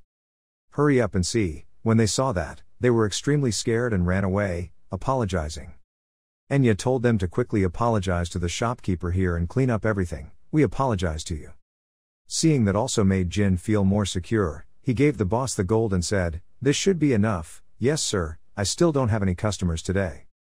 5 days later, October 22nd, Motto gave the order, "We will now carry out a comprehensive eradication mission. The cadets must clearly understand and obey the orders of the magician leading each team. That's it, stop." Hearing that, everyone below was talking to each other. "Hey, I heard they have a 7-star magician, is that okay?" Another person said, "They are just the remnants of a collapsed organization, right? If anything happens, Mr. Orton will take action." At this time, Jin was hiding in the crowd and saw that there were nearly 50 enemies hiding in the forest, but they were still too relaxed. This situation was not good at all. Still haven't discovered any traces. The Dark Magic Association people are probably very confident. As usual, they have to send reconnaissance troops to check the enemy's strength. Suddenly someone announced that we had been attacked, making Jin extremely surprised because the sneak attack was the orc. Everyone saw that, so they ran away, causing Motto to quickly speak up. "Don't panic, Team 1, use magic to attack. Team 2, quickly build a protective barrier." Hearing that, Team 1 quickly used magic to attack the monsters. After just a few blows, the orcs were defeated, making everyone happy. And Motto feels, have they tamed these orcs? They are too weak. Others think, they are too weak. Maybe this group of Dark Magic Association people are not a big deal. We'll rest a bit here. Jin felt that this was not right when he wanted to rest here, so he whispered to Cadet Chip, telling him that we cannot stop here. This place is easy to ambush. Hearing that made Chip extremely worried and asked, "What, do I have to tell him?" Seeing that he didn't want to, Jin reminded him of the interrogation room. There was no other way, so he spoke up, "Mr. Orton." But he didn't care. "Don't talk nonsense anymore. If you feel worried, you can put up a protective barrier and rest." This made Chip sadly reply, he didn't agree, seeing that made him think because something wasn't right. It was clear that those weak orcs were clearly only used to make them relax their guard, but he chose such a large and empty place to rest. Even a 7-star magician could not pay attention to everything. Seeing him like that, Chip asked, "Is Mr. Orton suspicious?" He talked like that, so Jin reminded him, "Stop talking so politely to your entourage, I will kill you." At this time another cadet realized something, thinking back, "This morning I saw Mr. Orton eating meat." Chip heard that and was confused because there was nothing wrong with eating meat. But he is vegetarian. Motto then introduced to everyone, "In front of us is the place that is believed to be their main base. Every student must prepare to set up protective barriers at any time before entering. Captain Arch, please wait here with squads 4 and 5, then join the other squads and chase after us, following orders." Then they entered the cave, each holding a torch to illuminate the dark cave. Motto told them as he walked, "It was said that they had about 50 people but were able to build such a large place. Are they planning to build a fort or something, or are they hiding some secret weapon in the cave? Whatever it is, Mr. Orton will solve it all, that's why he came here." Suddenly, the wall next to a cadet was smashed and crushed a person to death. It was an orc that burst out from behind the wall, seeing an ambush. So everyone quickly asked, "Mr. Orton, what should we do? Please guide us." But now he has revealed his true nature and said, "What are you guys doing? Just shut up and become our experiment." Seeing him standing on the side of the orcs made everyone scream in disbelief, running quickly. Seeing that, he smiled triumphantly and ordered the orcs to capture them and kill them all. Enya also quickly told Jin, "Bro, we should run too." Orton saw that, so he said, "Those people from the academy are really stupid, they don't even recognize their own teachers." No, the sculptor's ability is what's amazing. Suddenly there was blue magic in the sky. Made him extremely surprised because this could not be so, could it be? At this time, Jin advised Enya, "From now on the situation will be a bit difficult. Remember to stick close to me, then go up and block the front with your sword." Mato raised his head in surprise and looked at the water ball in front of his eyes. What, that couldn't be. Kiddard Hall's counterflow. That ball of water engulfed everything within its sights. Jin was the one in charge and calmly looked at them. After revoking the move, he looked with interest at the two people still standing in another corner. "Oh, there are still some people who can stand it. Looks like the rank of the two of you is 8-star. Mato spat out a mouthful of blood in pain. Ack. His remaining accomplices looked at him worriedly. "Arg." He shouted, pointing at you are a disciple of Kiddard Hall, how can you use counterflow? You weren't surprised that he was able to recognize that move. You recognize counterflow, you also have eyes to see.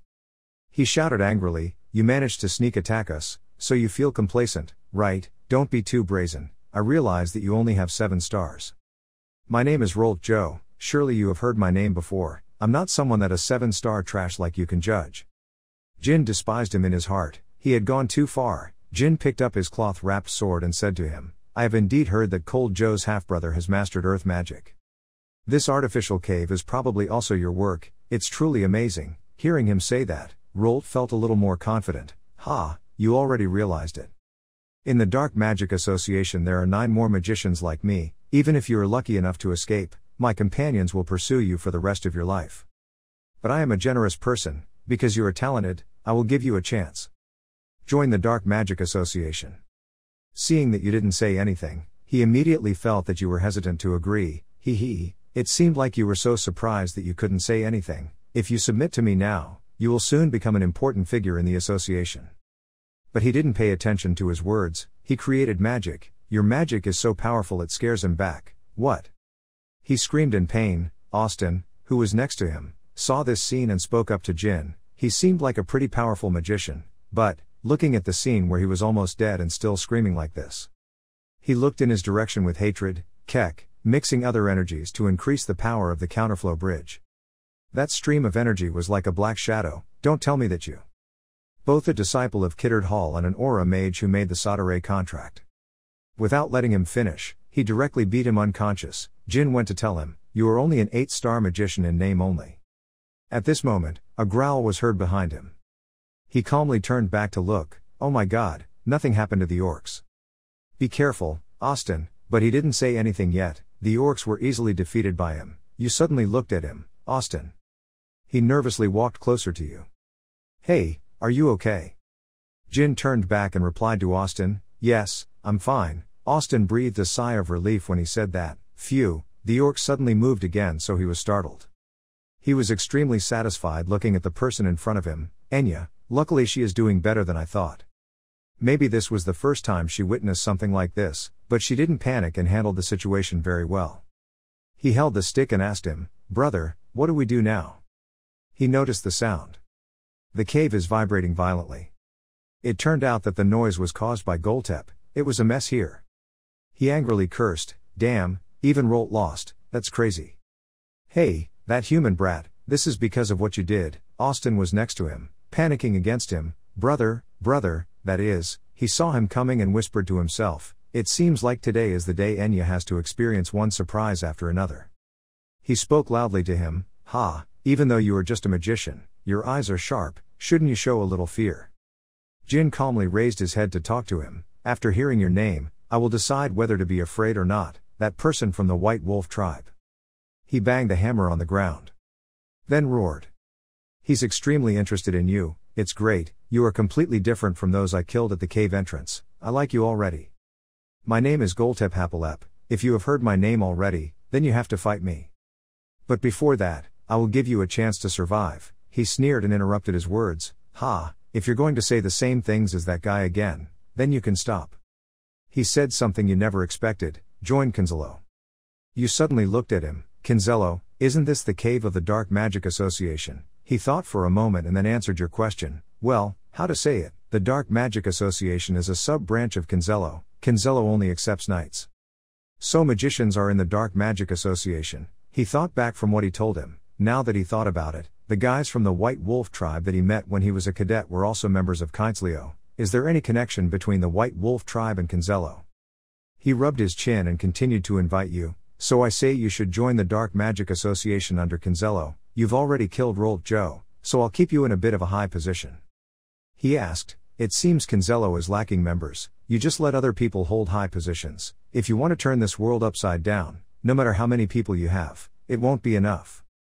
But since you invited me to hold such a high position, we can negotiate a bit. Austin was startled when he heard that. Look, there's Master Jin, he continued talking, but what now? We cannot work under someone weaker than ourselves. He was thoroughly angered by your provocative words. He slammed his hammer on the ground, creating a gust of wind that blew everything away, his teeth clenched. I understand. I won't hold back, mage.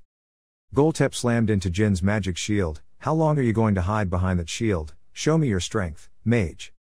On the other side, Enya was using magic to create a fireball and then used wind element to attack him. Goltep used his sharp fangs to cut off her attack and shouted. Your ability is terrible, just like your ability to disguise. I'm not interested in you, you brat, I will kill you later, so don't interfere. He screamed, come out from behind that shield and prove yourself. Goltep's eyes were slightly surprised as he watched Jin transform his staff into a sharp sword. He was interested. Is it a sword? Isn't that a scepter? I see, so it's a magic sword. He roared, demon sword, things are getting more interesting. I won't kill you, I want to bring you before the leader. Jin smiled teasingly, don't let your guard down too much and jump in, Wolf, it's been a long time since I fought with a member of the White Wolf tribe, so I want to have fun. Immediately the sword and hammer strokes collided, creating bright red flames. Goltep was surprised that he could fight on equal terms with him. So that's it, you're still hiding a lot of tricks, aren't you? The aura I feel from you is only 7 stars, but the strength and fighting spirit in that small body of yours is much greater. Among humanity, there are those who have reached this level. House Runkendel, you are of the blood of House Runkendel. He's increased his strength, now you have to at least report your name, that Runkaldel guy, let's bet our names on this battle. He also spoke loudly, the person from the White Wolf tribe, I am Jin Runkendel. He howled and increased the power of his attack, warrior Jin Runkendel. From now on, Goltep Hapalep, I will bet the honor of my entire clan to confront Jin Runkendel. You will be reincarnated as nutrients for Javier's soul. You will fight for honor. As he said that, he swung the hammer hard down where you were. Jin was also focused at this time, the whole space was just him and the enemy in front of him, without any other sounds or images, even though he had swung his sword tens of thousands of times. Slicing through everything just like the first time. And also the last time. He swung his sword and cut off Goltep's weapon. He asked, if I spare your life, would you agree to tell me about Kinzello? He laughed loudly, hee, it seems you don't know about the rules of the White Wolf tribe. Traitors have no honor, he muttered, the rules of the White Wolf tribe. So the law is more valuable than your life. He was angry, there are no cowards in the White Wolf tribe. Why do you insult the warrior who fought against you, Jin Runkendel? He remained silent and picked up the sword, okay. From now on, if I meet someone of the same training as you, I will behave properly, so I hope you will understand my rude actions this time. I will remember you, Goltep Hapalep. He looked at you and smiled with satisfaction, I will also remember you when I return to Javier's side. Jin Runkendel. Those were his last words as he finished, he truly respected him as a warrior. At this moment there was a voice calling him, brother. Jin turned around to look, Austin, are you scared? She looked at him with sparkling, admiring eyes and said, that's great, I respect you so much. Jin slightly avoided her reaction, it wasn't a big deal. He thought to himself, I don't know how big the difference in ability is between the people of the White Wolf tribe, but he is definitely stronger than the one I met when I was still a cadet. Even so, this battle is still not too difficult. Jin spoke up, Austin, this is the first time you've seen so many people die, right? The last girl down, yes, I actually felt a bit dizzy, but I think this incident made me realize once again what kind of people my companions are, and what I need to do to avoid become a burden for everyone. Jin reassured her, Austin, if you still feel hesitant, you can continue not to fight. Suddenly there was a weak cough. Chip begged for your help, Mr. Special Officer, please save me, I will never harm people again." You looked towards him, Chip, it turned out you were still alive. Suddenly Enya walked up to him and took off her disguise. "Pascal, Chip. Do you remember me?" he wondered. "Enya. How come you?" Enya said, "If I wanted to kill you, I would have done it a long time ago, you know that, right? Remember, get this, Chip, Pascal, the one who saved you was Jin Grey. And Enya, the future great mage, was the one who signed the contract with the god of time, Ulta, among others. Her voice is getting louder and louder. What's more, I won't just help trash like you. But from now on I will also help those precious companions who once reached out to help me."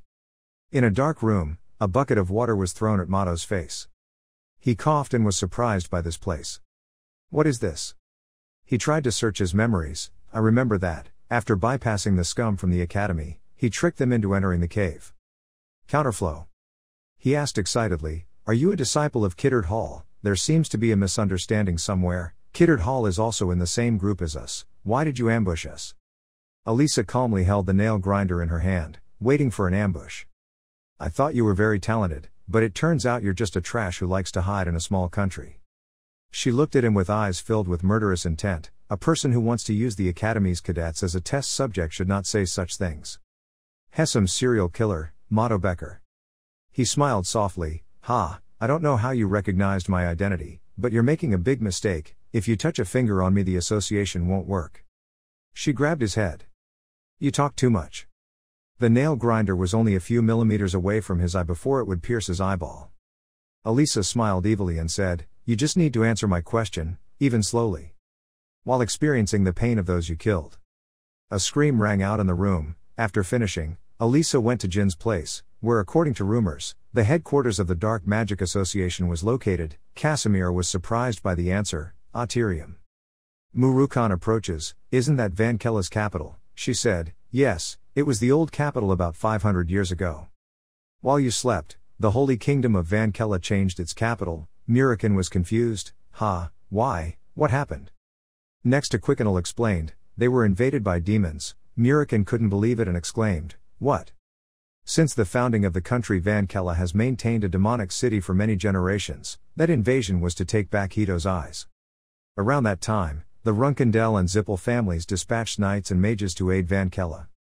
The Holy Kingdom War was also the only war in which the Runkendel and Zippel families joined forces, ending with Van Kella's victory and the demon race being chased away.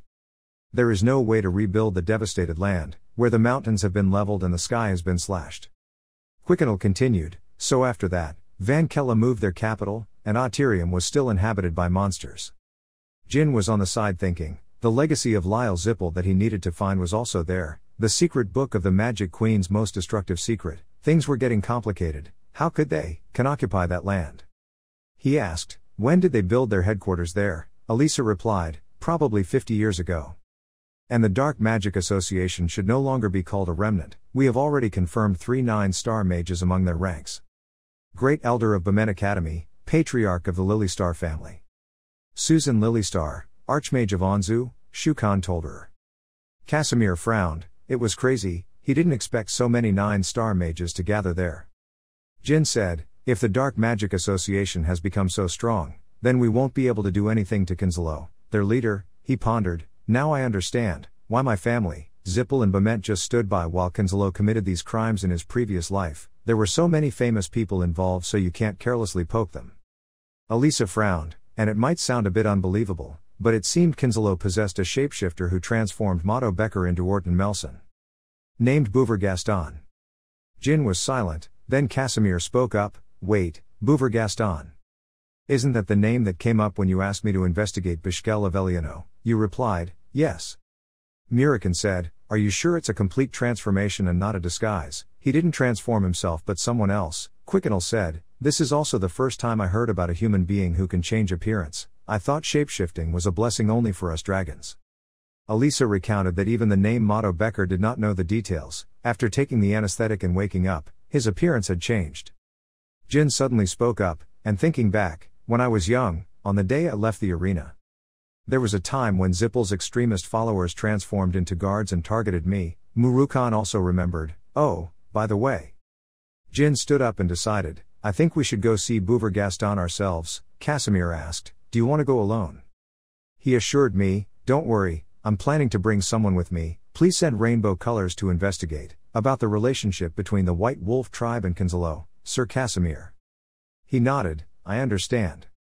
A week later, the Heron family's mansion, Roz walked towards the man sitting majestically on the chair with Dante standing next to him, to wipe out the remnants of the Dark Magic Association, not long ago, the Academy, which went to the Southern Lands. And as a result, nearly 20 cadets died.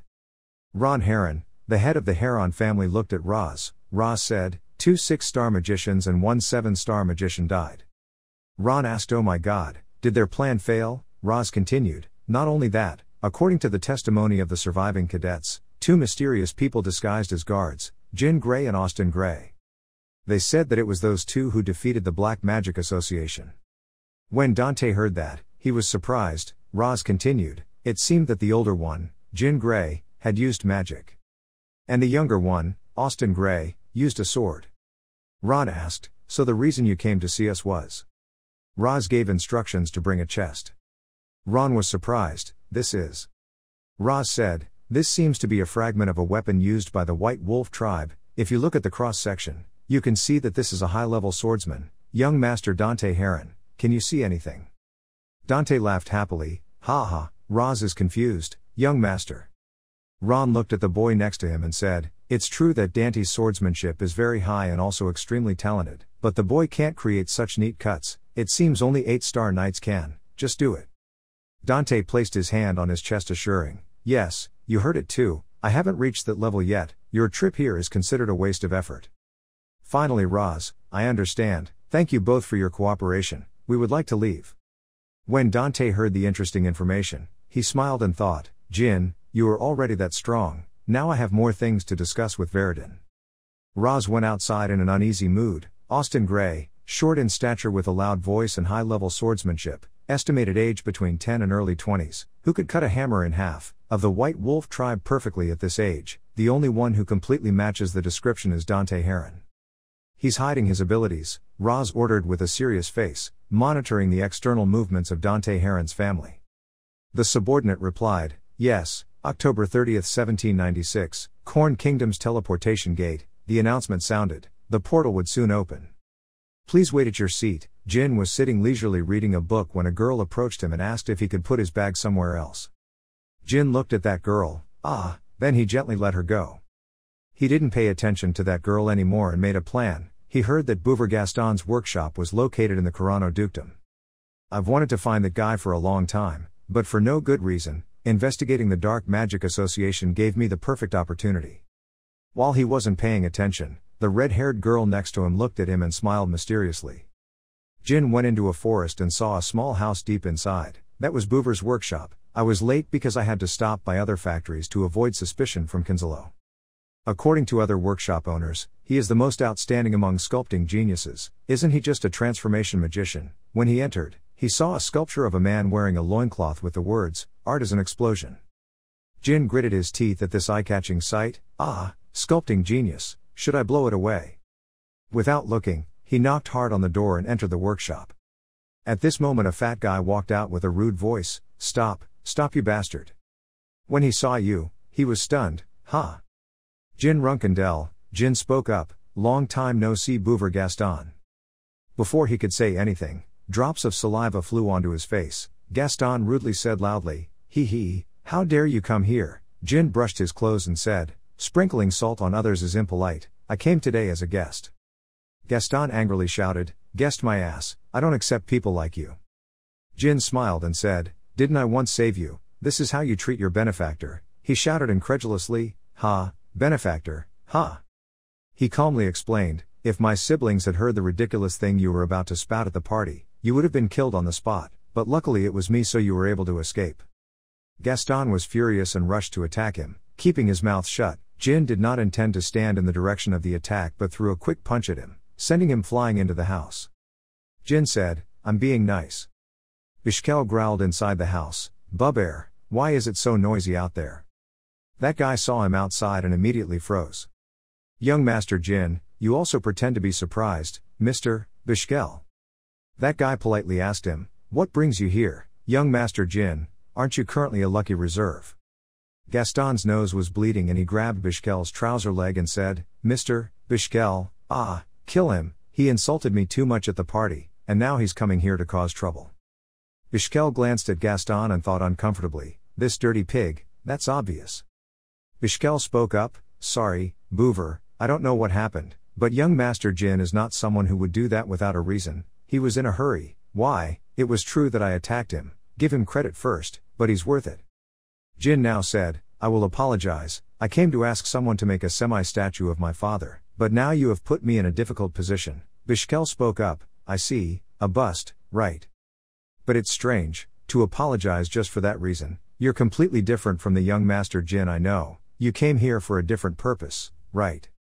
Hearing that, Jin silently cursed, damn, you said, yes, actually I came with other impure intentions, the person I wanted to meet was not Boover but you, Bishkel. That guy was surprised, me, don't tell me you're planning to fight me in the name of reserve luck. Jin thought with amusement, oh, he knew right away, he said, it's embarrassing but it's true, I can't go to Ibriano's house without an invitation with my current status. So I came to see Boover, who is with you now, Bishkel said, I will refuse, I came here to rest. You are very rude, Master Jin, he tried to ask again, but suddenly his whole body stopped, that guy turned around. If you can't react to such a sudden attack, how can you change heads with me, please leave. Jin thought to himself, it was really dangerous just now, I almost counterattacked, he said, I understand. So here I go, Gaston ran to scold him, Jin Runkendel, do you think that being named Runkendel gives you everything, know your identity, if you keep being arrogant like that, you will soon be killed before you become a genius. Jin did not hesitate to swing his sword at him. Bishkel shouted, young Master Jin. The sword just stopped in front of Gaston's neck. You said, Mr. Bishkel, I admit I was rude and arrogant, but insulting the Runkendel name is another matter. He asked if he would stand still and watch the name Ibriano be humiliated in front of him. Bishkel said, well, I don't, then that guy rolled up his sleeves, then I have no choice but to stop you, young Master Jin. Jin said, do it, Bishkel was angry, young Master Jin, you might die. Jin shouted, even if I die, I will protect the name Runkendel. Bishkel saw that and immediately stopped, he wasn't joking, damn it, I should have stopped Boover's innocent mouth, I wanted to kill this pig right here, but to finish the job I needed his ability. Jin made a request, I will count to 3, Boover, meanwhile, knelt down and apologized, he was scared but still kept his mouth shut, why should I? Jin started counting, 3, 2, Gaston said unrepentantly, what have I done? Bishkel next to him was so angry that he gritted his teeth and knelt to Boover. He saw Bishkel's murderous face and knelt down, I'm sorry. Jin said, if it weren't for Bishkel, you would have died after apologizing, that's what you'll get for insulting the name Runkendel. Jin put his sword back, Mr. Bishkel, your subordinates have been very rude, if you like, you can beat me until you vent your anger. That guy grabbed his hair and sighed, it's okay, your actions are not wrong, young master, please leave, young Master Jin. He turned around and left, saying goodbye. After Gaston saw that his figure had disappeared, he cursed, why did he come here, that bastard? At this time, Bishkel in the back was looking murderously at him, Boover. The name was silent, he was dumbfounded, oh yes. Bishkel let out a breath, phew, come inside, there's still a lot I have to talk about. Gaston obediently came in, yes. In the room, Bishkel said, the leader announced that he would break the alliance with the Zippel family, so the rest of the ancient civilization we received from the Zippel family will also be halved. From now on it will be more difficult to collect the rest of the Shinigami, but according to the terms of the severing of the alliance, we will receive back a product we gave to the Zippel family. Gaston shouted, the compass, we must get the compass, with it, we will be able to find the living gods and use them as ingredients. Bishkel assured, okay, I understand, we will definitely get it back. Suddenly that guy turned around, alert. Gaston was confused, what's wrong? That guy said, nothing. It seems I imagined it, Bishkel said, ending our conversation. In the dark night, Jin took small steps. A person gracefully jumped over each tree and attacked him. Jin used his sword to block it. He said, even though there is no one in this forest. But there's no need to make such a fuss, right? Sister Yona? He asked, it seems like what you asked me to do went smoothly, She took off her disguise and said, "Since you asked me, of course I had to do it. It was very difficult to pretend I didn't know you." Youngest brother. Previously in the Samil area. Al-Kat approached Yona, who was looking at the moon. "Yona. Here is your letter." She happily grabbed the letter. "Jin. I will go out in a few days." Al asked, "Are you going to just leave? If Chiron sees you with your brother, he will die." He took out a wig and placed it on her head and advised her not to be discovered and to be careful on the road. In the other letter Jin wrote, "Yona, I'm going to meet a sculptor named Bouver Gaston, so I need information about him, whether it's the words he mumbled to himself or to others can too. Can I just eavesdrop on information from him?" While Bishkel and Gaston were talking, she was standing outside listening. Yona told him what she had heard. Kinzalo had ended her alliance with the Zippel family. He exclaimed that she was truly worthy of her. In just such a short time, she had found more information than anyone else, the special document of the Runkendel family. "With this information, I will find out what they are trying to do, thank you." Suddenly Yona's face darkened. "But that obese guy," he asked, "do you mean Bouver?" She replied, "Yes, that's him. It seems like he is the same type of person as you." Jin wondered, what does it mean to be the same type of person? She shook her head. I can't tell you that yet, youngest sister, you also have a secret." Before he could finish his sentence, Jin raised his hand to reveal a blue flame in his palm. "My secret, this is what you're talking about, right?" When Yona saw it, her whole body emitted a strong murderous aura. Then she remembered before when she had murdered a younger brother in the family. That made her feel regretful. Yona shouted, "No." Jin was also surprised by her, the killing intent was so terrible. Did she react to aura? Yona clenched her arms to restrain herself. "No matter what happens in the future, don't use that power in front of her sister again." Jin said, "Yes, I'm sorry." Then she raised her head. "Why did you show it to me? I thought you would continue to hide it until you became lucky. I've never given you a reason to trust me, and I'm not a sister you can rely on." Jin explained, "I also had the same thought. I was planning to hide this power. Until I gave you that blue rose. For me, blue roses are flowers that bring me great comfort when I fall into difficulties, and are also a symbol of faith. That is more than enough for me. So from now on, I won't hide anything from you anymore." Yona was sad, but if she had the same reaction as before, Jin reassured her, "Don't worry. You will become so strong that no matter what we do, I won't be able to kill you." Yona giggled, "You're being melodramatic again, then I'll play with you, okay?" Jin remembers Chiron's warning, never to take advantage of Yona again. He was a bit scared. "That's a bit." Yona carelessly pulled him away. "Let's go play." Jin tried to escape. "Sister." Right now, on Chiron's side, he was asking about Jin and Yona's situation, what they had done in the past 2 days. A knight said, "Lady." It seemed like she was just playing around. He asked further, "Did the youngest child ask Yona for help?" That knight said, "According to what the guards confirmed, no, sir. The clan head had directly warned him so he would not dare to do such a thing." Chiron said, "That boy knows nothing about fear. The owl was almost killed by Yona a few times, even Luna stayed away from that child. The youngest one was truly interesting." The knight held up a letter, and here it is, a letter from Casimir. Chiron picked up the letter and read, "The youngest defeated Goltep Hapalep, the warrior of the White Wolf tribe. Hapalep, it's been a while since I heard that name." The knight was curious. "Do you know that person?" He replied, "Yes, the leader of Hapalep, a White Wolf tribe, once came to challenge me. He is a strong man that is hard to forget. When he fought with me, he lasted for 5 hours. The Happald warriors all have abilities beyond those of the White Wolf clan. For the youngest, this victory has important meaning. And it seems like Mr. Jin mumbled something about cutting while splitting Goltep's hammer in half. I think this is just his habit." When Chiron read this, he immediately discovered that this was not simply a habit, it was completely similar to what was recorded. Spells, swords and hidden weapons, light swords, a secret technique that was no longer used 1,000 years ago. It was also the sword skill of Mr. Tamer, the first head of the family. Chiron is interested. "Is it true that he has become a demon swordsman even stronger than me? I want to be with him once." Now at Tikhon, Casimir's mansion. He was surprised by Jin's information. The fact that the Zippel and Kinzalo families were allies was amazing, but he said that the reason this alliance ended was because of the magic stone that Andrei Zippel owned. Has it been broken yet? Jin assures, yes, and the one who made the replica of the magic stone is Bouver. he used the relics of dead gods and the ruins of an ancient civilization, along with a special ability called sculpting, to create dangerous relics or transform others. Elisa said, "That is the core of Kinzalo." He replied, "Yes." Mirakin on this side also had a hard time thinking, are the relics of the dead gods something like the tears or blood of numerous? Now I understand.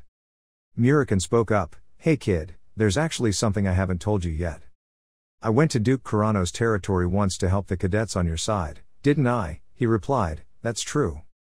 He continued, "At that moment, a graveyard giant that had been hidden for 2,000 years appeared again, and I silently dealt with him. I still don't understand why a graveyard giant appeared there, but now I think it's probably the work of this guy Boover." Quickettle also analyzed, "It seems he has some relationship with Well, the god of sculpture." Jin is curious, "The sculpting god Well, this is the first time I've heard of it." Mirakin frowned and said, "That god has disappeared from the flow of history, of course you don't know." Quickettle said, "Well was the existence that contributed the most when the gods created the primeval stone, but when time passed and the primeval stone was destroyed, he also lost his status as a god who was transformed into human." Mirakin continued, "And the golem that Well created to protect the tomb where the exiled gods let humans rest was the grave giant, but we dragons destroyed all the grave giants, its land." Casimir realized the importance of the matter. "You mean Bouver Gaston signed a contract with the dead god?" Quickettle shook his head, "It couldn't be like that, but if it wasn't Well there was no way to explain what happened." Jin spoke up, "Not only that, among the relics he created, there seemed to be an object that could find the person who signed a contract with a god." Mirakin can't believe it, "What are you talking about? Unless the contract directly reveals its power, no one can know about the contract." Elisa was stunned, "Don't tell me, you were looking for Yuria for the same reason." Jin confirmed her idea, "Yes, it seems they call that thing a compass, luckily it seems to have the function of a compass. That's not quite complete yet, because they kidnapped the guard dragon Latri, not Yuri."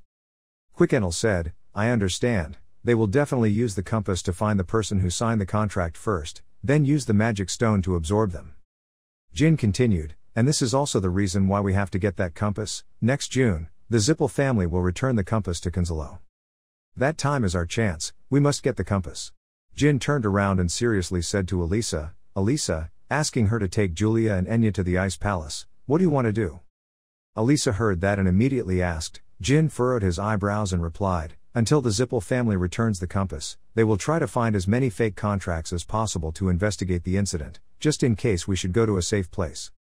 Casimir sitting next to him also spoke up, "He was right, holding 3 fake contracts that are not part of any larger army in Tekkan is very dangerous."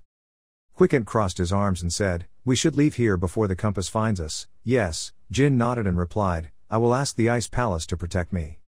So let's meet again in March at the Baledo Manor, then we'll infiltrate the pirate land where they trade." "So where are you Jin in the meantime?" Casimir asked a little worried. Mirakin sat next to him, crossed his arms and curled his mouth, saying, "This kid has to go another way." "Is there any place safer than the Ice Palace?" someone asked doubtfully. Mirakin shrugged and replied, "Of course, the safest place in the world." Having said this, he immediately stopped, his mind remembering the conversation a few hours ago. Mirakin was then transformed into a cat. He sat on Gilly's lap and said to Jin, "Kid, you go to the royal land, anyway I was planning to take you there so it was just in time, royal land." Jin raised his eyebrows and asked. Gilly patted the cat's body and said doubtfully, "The royal family, isn't that the legendary tribe that once defeated all the beasts?" "That's right, Strawberry Cake." Mirakin said comfortably. Hearing that, Gilly frowned and said, "But they have been in decline for 5,000 years." Jin sat next to him in silence for a moment, then said again, "How could I come to a ruined land? Does that place exist?" The Mirakin cat jumped off Gilly's body and onto the floor. He said, "It still exists somewhere in the Great Mitra Desert, the territory of the Beastmen, except for you. No one can go there except for the 1,000-year fake contract. Even if a god came down to earth, they couldn't." Hearing him say that, Jin immediately said, "Please explain in a way I can understand." The Mirakin cat's eyes suddenly became extremely sharp. He said seriously, "You should understand that there is a contract between Sadare and the royal family. It is a land born only for Runkendel swordsmen, a place where anyone who wants to become a true swordsman must go there. The southern border of the Joan Kingdom, which straddles the border of Beastman territory and where Jin performed his first mission as a cadet. To reach the Mitra Desert, you must pass through this mountain. But of course if he ventured to climb the mountain he would get into trouble. standing under a tree covered with snow. Remembering the image of Goltep, Jin silently thought, even though he and they were not attached at all, should he try to ask them for help? They are kind, but their instinct to avoid predators is second only to cat people. Thinking so, Jin immediately lifted his foot and went deep inside, quickly arriving at the Watertail tribe. A Watertail saw Jin and immediately stepped forward and said, "Are you the person from before, poor thing?" When he said this, he remembered that he had met a few people earlier. They looked like wanderers. Immediately skewered a fish and gave it to them to eat. Thinking like that, the Watertail immediately asked, "Why are you hungry again, not?" Jin smiled. He took out a big fish, held it up for the Watertails to see and said, "This time I came to return the last fish meal." Seeing this, the Watertails excitedly approached and took the fish from Jin's hand. They pulled it to a corner not far away and threw the fish up to play happily with each other. At night, Jin sat next to a Watertail. He hesitantly asked if there was a way that only the guys could use to get there. Hearing that, Tweetail immediately said, "Mitra Desert, where is that place, do you know?" Hearing that, Jin immediately said, "I've heard about it before, I was going to come and see." After hearing this, the Watertail was silent for a moment, then it said, "If you go there, you will lose your life. If it were me, I wouldn't go." Jin felt a bit amused by the Watertail's words. He looked at it once and shook his head and said, "Thank you for worrying, but I can't keep hiding forever." The Watertail didn't say anything anymore. It led Jin a long way, then pointed forward and said, "Just a little further, a large place will appear." That's right. After walking a while, the two saw a quite large space. In the middle was a stream of sparkling water rushing through. Jin exclaimed, "You're right, it's you guys, Peach huh?" Tweetail shook his head and replied, "No, Catman Peach." Having said that, the Watertail immediately pointed to the waterfall in front of him and said, "Get some water and go through the market to reach the desert." Following the Watertail's words, Jin took out a water bottle from his body and began to put his hand in to collect the water. After finishing, the two continued to move forward, arriving at a cave with bright torches, looking at an animal that looked like a mouse sleeping on the ground. Jin asked softly, "Is this the Gold Dust tribe? This is my first time meeting them." The Watertail nodded once to confirm what Jin had just said, then it went to a corner not far from the cave, woke up a Gold Dust and said something. The Gold Dust heard that and immediately put its hands on its hips and exclaimed, "What are you doing? Why did you bring such a thing? We agreed that we would only go this way. You're breaking the rules. Why did you promise to keep your word? Don't you think it's wrong?" I know this is the first time, but still. Standing on one side listening to them talk, Jin thought to himself, the two of them look so adorable. At this moment, the Watertail immediately took out a gold coin, put it in front of the Gold Dust and smiled and said, "Trust me, friend, hey, this is what he gave me, take it, he will go to Mitra Desert." The gold coin in front of him had completely bribed the Gold Dust. He picked up the gold coin, his eyes glowing, and exclaimed, "I believe him, oh my god, he should have said it sooner." After saying that, the Gold Dust led the two people to a door and hurriedly said, "I didn't realize there was a distinguished guest coming, I will escort you." Looking at the door in front of him, Jin frowned and asked, "Does this door lead outside?" Tweetu nodded and said, "Yes, the door is open, you will go to the grocery store, outside is the Yuka market. The Gold Dust tribe will lead the way, but it's dirty, don't worry, they're very trustworthy, honest, and won't lie." After saying that, the Watertail turned around and left. It waved and said, "I'll just send you here, goodbye." Hearing that, Jin nodded and said, "Thank you for everything. Before we say goodbye, can I ask your name?" The Watertail turned his head slightly and smiled and replied, "I am Dark Fire." "The Dark Fire of the Watertail clan," Jin said, "I am." Before he could finish his sentence, the Dark Fire waved his hand and said, "You don't need to say anything, I know Jin Runkendel, I've seen Runkendel's cloak before.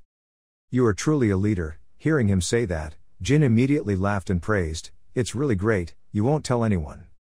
The Dark Fire nodded and replied, "Don't worry, the Dark Fire is very tight-lipped." Hearing that, Jin immediately placed his hand on his left chest and said, "Okay, then the next time we meet, as a Runkendel, I will repay you." Having said that, Jin pushed open the door and entered the grocery store. Gold Dust was waiting there, smiling and saying, "Welcome, are you coming to the Mitra Desert? Then I can show you the way." Hearing that, Jin immediately shook his head and said, "I can go alone, thank you for opening the door." After saying that, Jin immediately covered his head with a towel and walked outside. Gold Dust didn't say anything else but just bowed and said goodbye, come again next time. As he walked forward, Jin thought, the Toefoot clan is trustworthy and honest. He walked past a stall and there was an animal with his hand raised high to offer. Traders came in, the Yukiuka market had everything, the tall customer was there, please come in and take a look. Jin didn't pay attention to it, he walked to a far corner, approached a hooded person and said, I'm going to the Mitra Desert, I need a trustworthy guide. Hearing these words, the hooded person immediately raised his head, this person actually had the face of a dog. Very quickly the guide led Jin to the entrance of the Great Mitra Desert. Looking at the vast landscape of golden sand here, Jin turned around and shook hands with the guide and said, thank you, thanks to you I got there quickly and safely. The dog-headed guide stuck out his tongue and responded happily. After saying goodbye to each other, Jin continued to go straight to the desert entrance. Walking in the middle of the vast desert, Jin silently pondered, the land of the royal family, where sword light is passed down through generations. If I die here, even my body won't be found.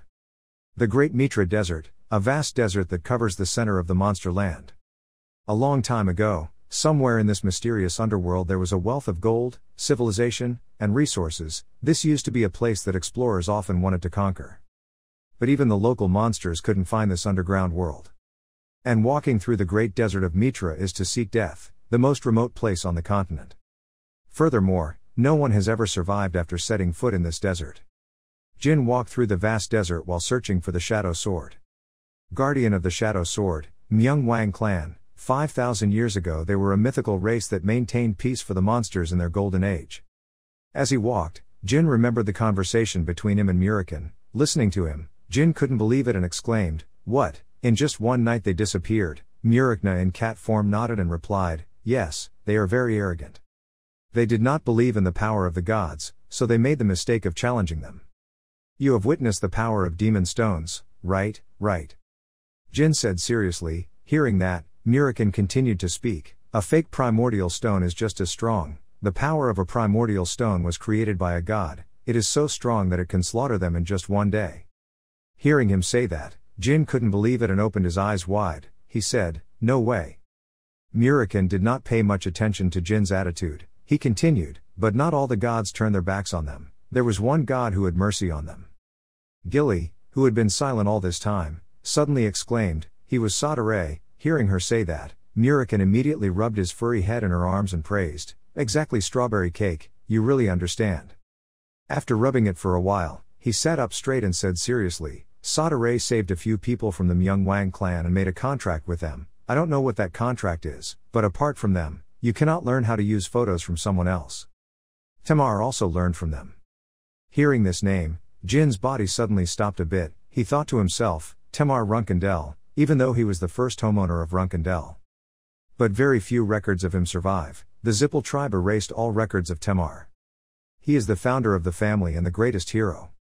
But he doesn't even have a tombstone in the Sword Garden. But if I meet the Manhwa clan, it seems like I will hear the story of the first homeowner. Freed from past thoughts, Jin continued to speed through the hot desert. At night, sit next to a small fire to warm up. Time passes so quickly, a day has passed. 2 days have passed. Jin thought, I can feel the desert air all over my body. Surely fighting a strong opponent would be easier. Going through this desert alone requires a lot of courage. In this place, it's only you and nature, you're fighting with yourself. 1 month later, December 1st, 1796, 30 days have passed. Jin continues to move forward in the vast desert. As he walks he silently calculates, he won't drink or eat anything for a while. It's time. I finally realize that death here is also natural. My footprints are disappearing too, I can't even go back anymore. I have to try to endure. I have never felt despair like this. While thinking about this, a voice suddenly rang out from behind Jin, I finally see you. Hearing this sound, Jin's eyes immediately became extremely sharp. He turned his head to look behind where the voice came from. In the midst of the rolling sandstorm, he could only vaguely see 2 silhouettes of people, one of whom continued to speak, you don't know how much I want to see you. Thanks you and our time at the main court were clearly boring. The more he listened, the more familiar this voice became. Jin cautiously raised his hand to tightly grasp the sword hanging at his side. Waiting for the other 2 figures to approach him, he realized they were Daytona and Haytona. They put their swords on their shoulders and smiled. Long time no see, the youngest brother. Seeing them, Jin thought, Toner brothers, am I having an illusion? At this time, the 2 Toner brothers began to take a defensive stance. They raised their swords and shouted, okay, show us your skills. After saying that, Daytona immediately rushed in and started attacking Jin. The sword attack they made was extremely heavy, making him feel a bit scared in his heart. Jin was about to muster his strength to fight back when Daytona's voice rang out from behind him. "You are very surprised, aren't you?"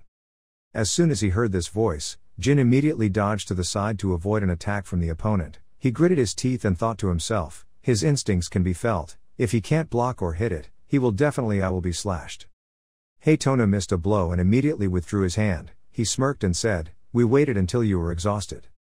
Hearing that, Jin frowned and thought, does this mean this is not a normal hallucination? Thinking about it, he held the sword tightly in his hand and said, "While we haven't seen each other for a long time, is it like this? My brothers, the move just now was just a fake." After Jin said this, he quickly turned around and ran in the opposite direction. Tona's brothers saw this and immediately chased after them. They said with disdain, "It's because we haven't seen each other for a long time that we're like this, youngest brother." Feeling the pressure behind him getting closer and closer, Jin turned his head slightly and thought, they were too fast. Listening to the two of them now, why don't you feel happy? As soon as these words finished, these two people joined forces to attack Jin, the shining blade carrying the power of cutting out. Jin quickly turned around to avoid this attack, but before he could stand, Daytona appeared behind him and grinned and said, I'm here." Jin's eyes suddenly became extremely sharp when this voice spoke. He immediately swung his sword to block the attack of the two Tona brothers. While hitting him, he gritted his teeth and thought to himself, they work together very well and compensate for each other's weaknesses. But that's all. My brothers. There is no strong move. Jin thought as he turned around to break the connection between Daytona and Daytona's swords. Seeing the fear in their eyes, Jin remembered being bullied by these two twins in his previous life. He smiled faintly and muttered, "Were they this strong back then? It's so frustrating. Even though these two people are so weak, I still have to kneel before them. I've always wanted. Knock them both down." Having said this, Jin immediately put strength into his wrist. The blade struck out with amazing power, sending two people, Daytona and Daytona, flying far away. A loud explosion rang out in the middle of the burning yellow sand desert.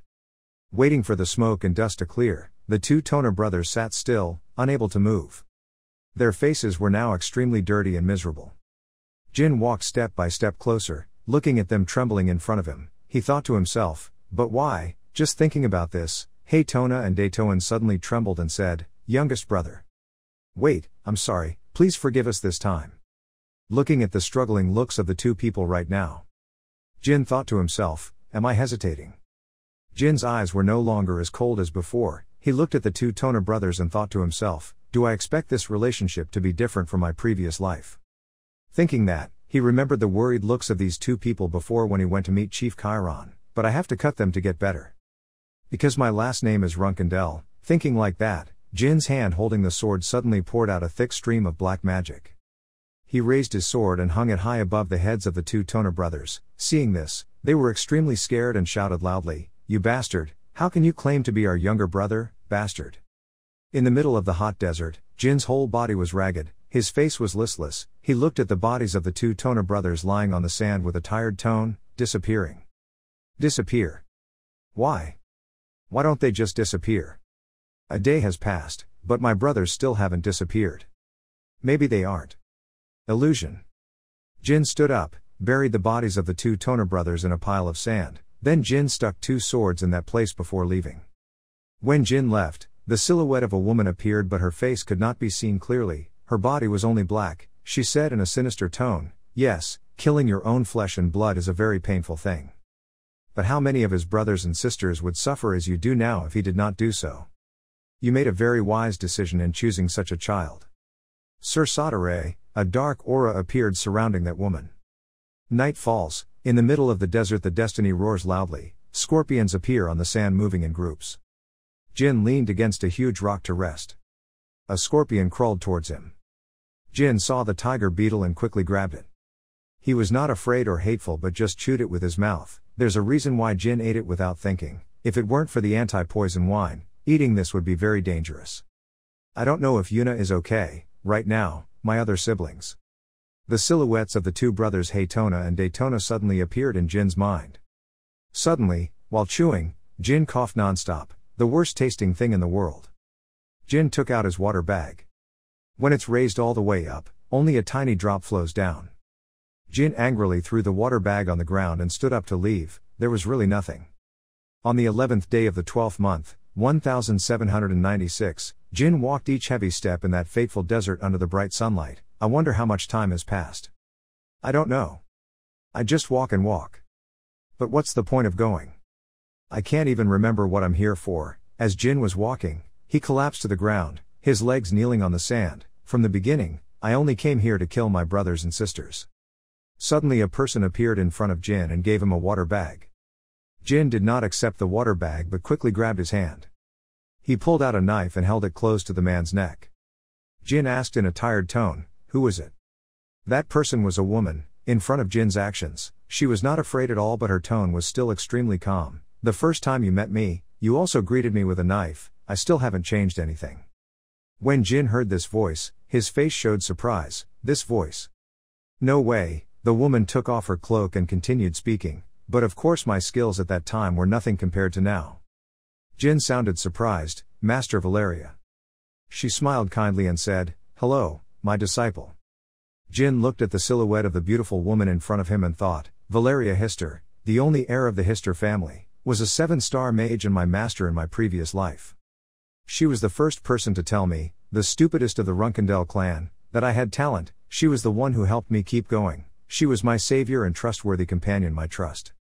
The first time I met my master, I was wandering around after the Runkendell family banished me. Jin remembered and was surprised, but that was all that happened in my previous life. I had never met her in this life. How? Jin suddenly noticed that the scene he was standing in had changed without realizing it. When did he come to this place? Jin tried to reassure himself, tried to regain his composure. No, that's not it. Master's appearance now is the same as the last time I saw her in my previous life. She is 2 years younger than me, so this doesn't make sense. Jin spoke up and said it out loud. Valeria, no, Master, I think you are the second illusion I saw. Valeria immediately replied, yes, it seems like that. After she finished speaking, she brought out the water bottle. Here, drink. Jin refused without hesitation. No, Master, if I want to drink that water then I need to fight you. Valeria didn't listen to what he said but threw the water bottle straight at Jin. That's right, you intend to fight me in that condition. My first blow is more than enough to kill you. Ji took the water bottle and said in a thoughtful tone, why couldn't it be someone else but a human? Is there really no other way? Valeria just said, you should know better than anyone else. You have become stronger after reincarnation. Your will is even stronger than mine, disciple. So drink up, you should be ready to fight with me. Jin opened the lid of the water bottle. What am I to you? Valeria cast magic and replied, you are my only disciple, I hope you will not disappoint me. Jin said, if it was true, would he say the same thing? Valeria's face was sad. If it was really her, she would love me even more than this. Maybe she would even kiss me on the forehead. Jin drank the water and said, I felt like I was hearing myself say it, so I really didn't feel very comfortable. Valeria's eyes suddenly turned cold, then stop asking, defeat me and move forward. You can use anything, sword, dark energy. Jin wiped his mouth and firmly planted the sword on the ground. I don't need the sword. Valeria happily said, you have become more arrogant since the last time I saw you. You will regret it. Jin's tone was cold. I will regret it even more if I use a sword to defeat you. You are the one who taught you all magic, and the one who will continue to do so. Jin's entire body was covered in black light. A black aura surrounded Jin. It came from his hand. He performed magic transfer. Jin said in a cold tone to Valeria, who taught me all magic, and who will continue to do so. Valeria was no less competitive. A beam of light surrounding her shot straight into the sky. Lightning appeared in the sky below. She said, wow, I really like this recklessness of yours. You should prepare yourself, my disciple. The lightning in the sky became more and more frequent, continuously hitting the place where Jin was standing. Jin rolled his eyes. He quickly reacted and moved away, otherwise he would be killed by lightning. It didn't stop there. A bright blue iron bar flew towards Jin. Jin quickly ran away. Was it a lightning spear? She really wanted to kill herself. Jin cast magic to create a shield to block the lightning spear. I have compared moves with my master more than 100 times. But never won. Even so, there was never a time when my master really wanted to kill me. Jin was surprised to no end when a lightning spear, with lightning speed, flew through his cloak, causing the cloak to become tattered. Valeria creates countless lightning spears. I even complimented you, you're good at dodging attacks. Jin looked attentively and assessed. Each of those spears contained the power of 7-star magic, but with the amount of mana the master had, he would not be able to continue using them. Valeria saw Jin's eyes and said, "Look at that look in your eyes, it seems like you're finally taking the fight seriously. Are you analyzing how much mana I have left, disciple? This is your last chance, pick up your sword, otherwise you will truly die." Jin still kept his original opinion of not using the sword. He cast magic with his hands and said, "Whether I die or not, we will only know after this battle ends, master." Valeria looked at Jin Hian's hand that was casting magic and realized what it was, backflow magic. It seems she has found a new master. "You say that I am your only master, but that's all you can do," she said while also casting magic. Jin quickly replied, "I have nothing to say to you." Jin can understand one thing, she is deliberately saying those words to hurt me. That's right, she is that kind of person. Once she is determined to kill someone, she will stop at nothing. Jin thought as he cast his magic. The light became clearer and clearer. With his current burst of counterflow, he couldn't even absorb the mana in that single lightning spear. Jin told Valeria that you won't be disappointed. A blue tornado appeared in Jin's hand. "The only way is to reverse the flow, I need to buy time." Jin's cold eyes said, "I will use the way you taught me to fight, you're so determined, I have to endure it." Small flashes of lightning appeared around Valeria's magic hand. "Well, I'm looking forward to that." After speaking, she immediately attacked Jin. The ground glowed, and a loud explosion rang out. Jin didn't respond right away but left. "I needed 3 minutes to complete the counterflow. Of course the master will be a few steps ahead of me. But I am also your disciple. Master will make the next attack. Right now." Lightning spears are following Jin closely. Valeria created a magic circle with the ground that was extremely large and quickly grabbed Jin's leg. Jin's legs were tied tightly with chains that appeared from that magic circle. Jin widened his eyes in disbelief. The magic circle could extend this far. Jin's entire body, from hands to feet, was grabbed by chains and couldn't move. There was no way she could have enough mana to both cast a magic circle this large and maintain those 5 spears. Suddenly, Jin's whole body felt a pain. The chains emitting fire surrounded his body. He screamed, but Jin seemed to understand one thing, so that's it. Among those 5 spears, the number of them actually contained mana. Surely there is only one tree. 5 spears were approaching Jin, a large light emitted, blue feathers flying everywhere. Valeria looked surprised at the scene before her eyes. Wow! It's Tess. The chains on Jin's body were broken into pieces. Behind him was Tess. Valeria immediately said, "But this disciple, with your current condition, how much longer do you think you can last?" Jin was kneeling on one knee as he thought about this statement. "Yes, with the remaining mana I can't last much longer, but I just need a little more." Jin struggled to stand up. The magic circle cast by Valeria appeared again with chains that slowly wrapped tightly around Tess's wings. Tess cried out. Jin is not affected by any chains. "Thank you, Tess." In the sky right where Valeria was, a blue tornado circle appeared. Valeria coughed up a bunch of blood. "I'm sure you know that too. Mana reflux only happens to people who are not good at controlling mana. What are you hiding, disciple?" Jin's tone was cold. "I'm not hiding anything, I've already lost, I can't do anything more. Just think, even now I'm using a huge amount of mana, how can I both endure the backlash and use many types of magic like you?" The chains wrapped tightly around the lightning spear. Valeria replied, "You're right, no one else can do that, but don't come close, you definitely still have some tricks up your sleeve." Jin set foot in the magic circle. Mr. Tian walked step by step and said, "You know, I have never lied to you once." At that time, strange monsters appeared behind Valeria. She warned, "Stop, if you take one more step, I will have to use all my strength to attack." Jin ignored it. He raised his trembling hand forward. "Valeria, I want to see you one last time." "Valeria is upset, I said stop." A blast of power attacked Jin's chest. Jin gritted his teeth and still tried to endure. Just one chance. The ball of heavenly countercurrent only is the tool to find the real spear. 5 spears rushed forward to attack Jin. Valeria used all her strength to cast magic. Her face was extremely cold. Jin pulled out the sword containing the black gas. He aimed at the spear in front of him. Jin moved it behind his back and with momentum, he pushed the knife straight forward. Valeria rolled her eyes. Jin pondered, the reason why I said I wouldn't use Bradamante was because of this final attack. I imitated my master's method of deceiving opponents and making them lose their guard at all costs. The knife pierced Valeria's body. Her whole body backed away and fell to the ground. This is the way to show respect to that person, master. A loud explosion rang out and clouds of smoke appeared on the ground. Jin kneeled on the ground. Valeria had a knife pierced through her body and fell to the ground. She lay on the ground holding her wound and smiled. So this is the reason why you didn't use a sword from the beginning? Jin replied, because I understand you very well. Valeria looked at Jin's figure. You have become stronger, I feel proud. My beloved disciple. Jin heard that and his whole body suddenly stopped. A beam of light suddenly appeared around Valeria's body, then she slowly disappeared. Jin still just bowed his head to the ground, not daring to look directly in the direction. Jin fell into his thoughts. Ever since my strength returned, I felt it. It's all just an illusion. In my previous life, she and magic were all I had.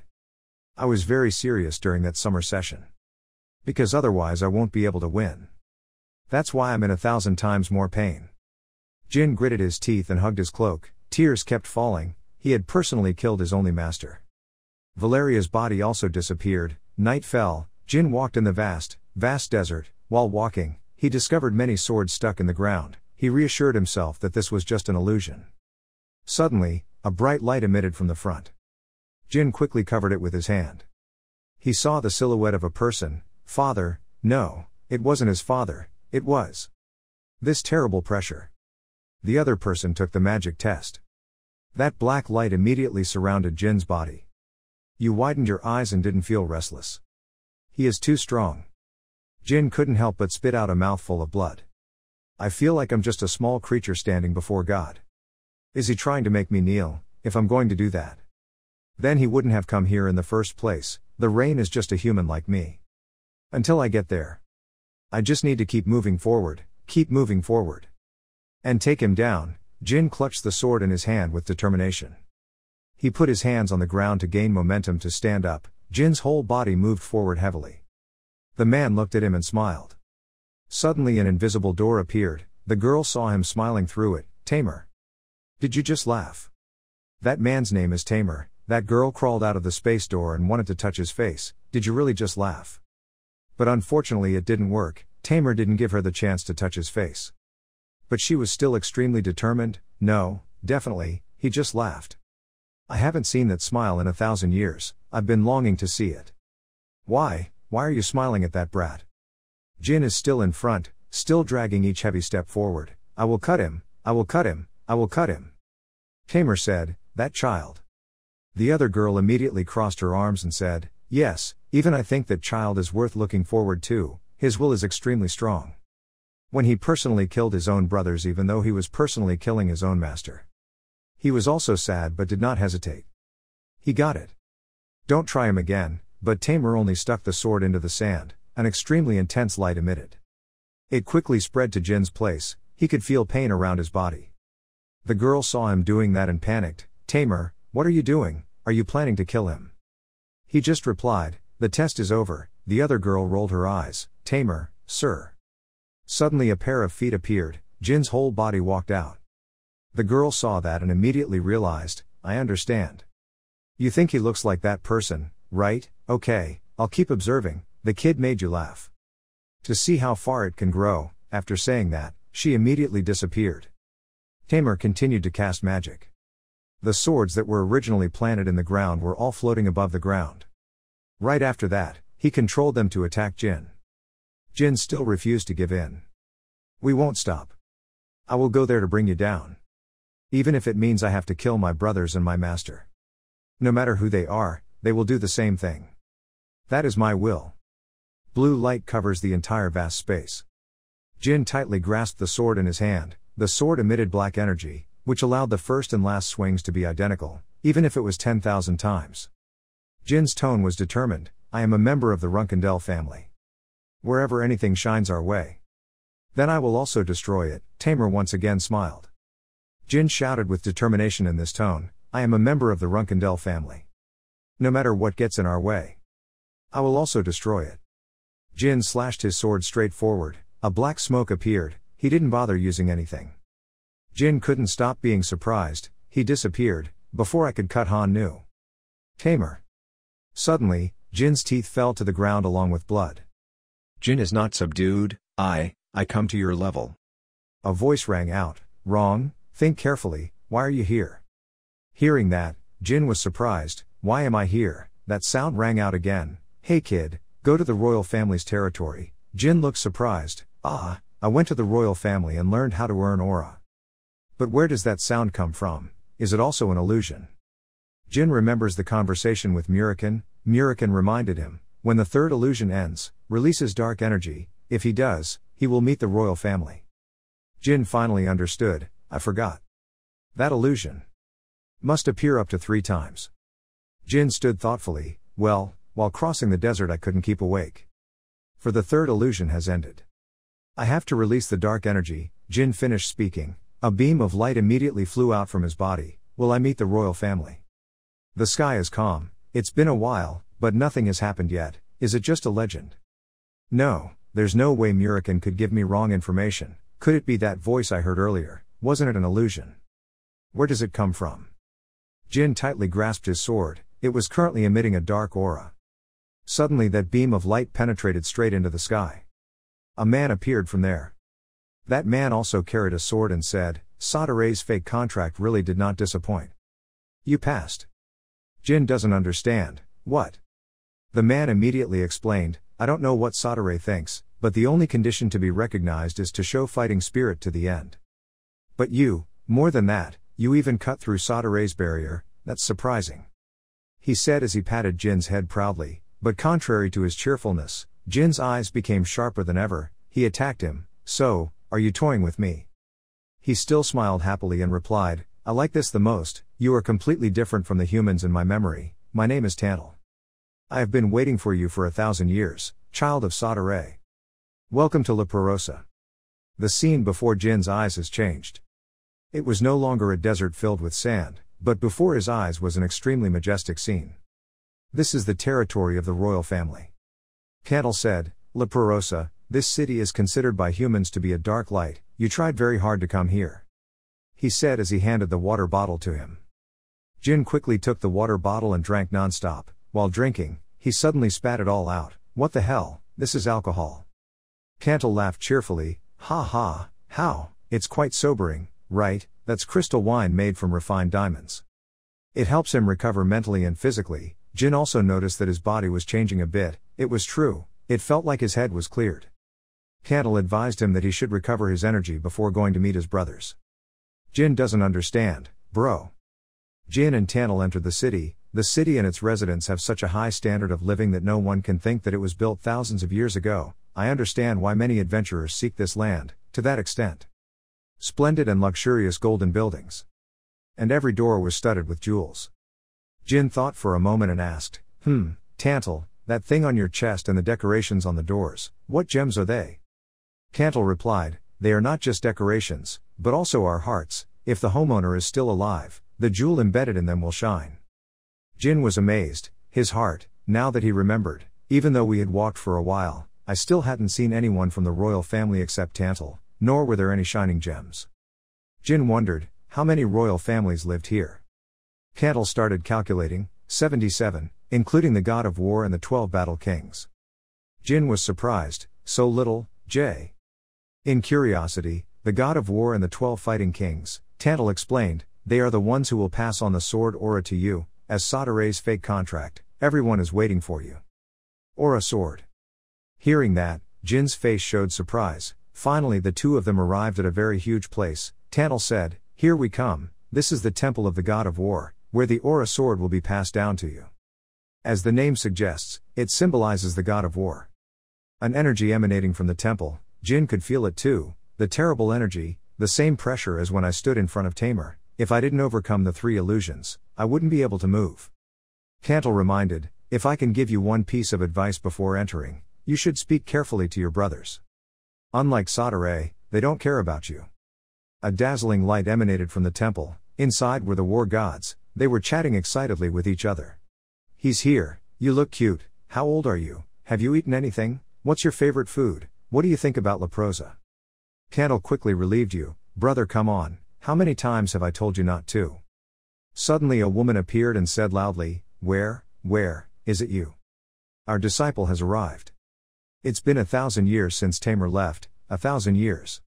The girl put her hands on Jin's shoulders. When he saw that, he was surprised that she was so strong. That girl with powerful muscles immediately said, "You can't go to meet the god of war with this limp body, who will bathe the second disciple in history." Hearing that, Jin panicked. "What? Who needs you? I can do it myself." But the war gods here all shouted, me, let me do it, give me a chance." That girl's eyes lit up. She used rock, paper, scissors to decide, the one who remained until the end would win. Everyone rushed to play rock, paper, scissors. The atmosphere was extremely bustling.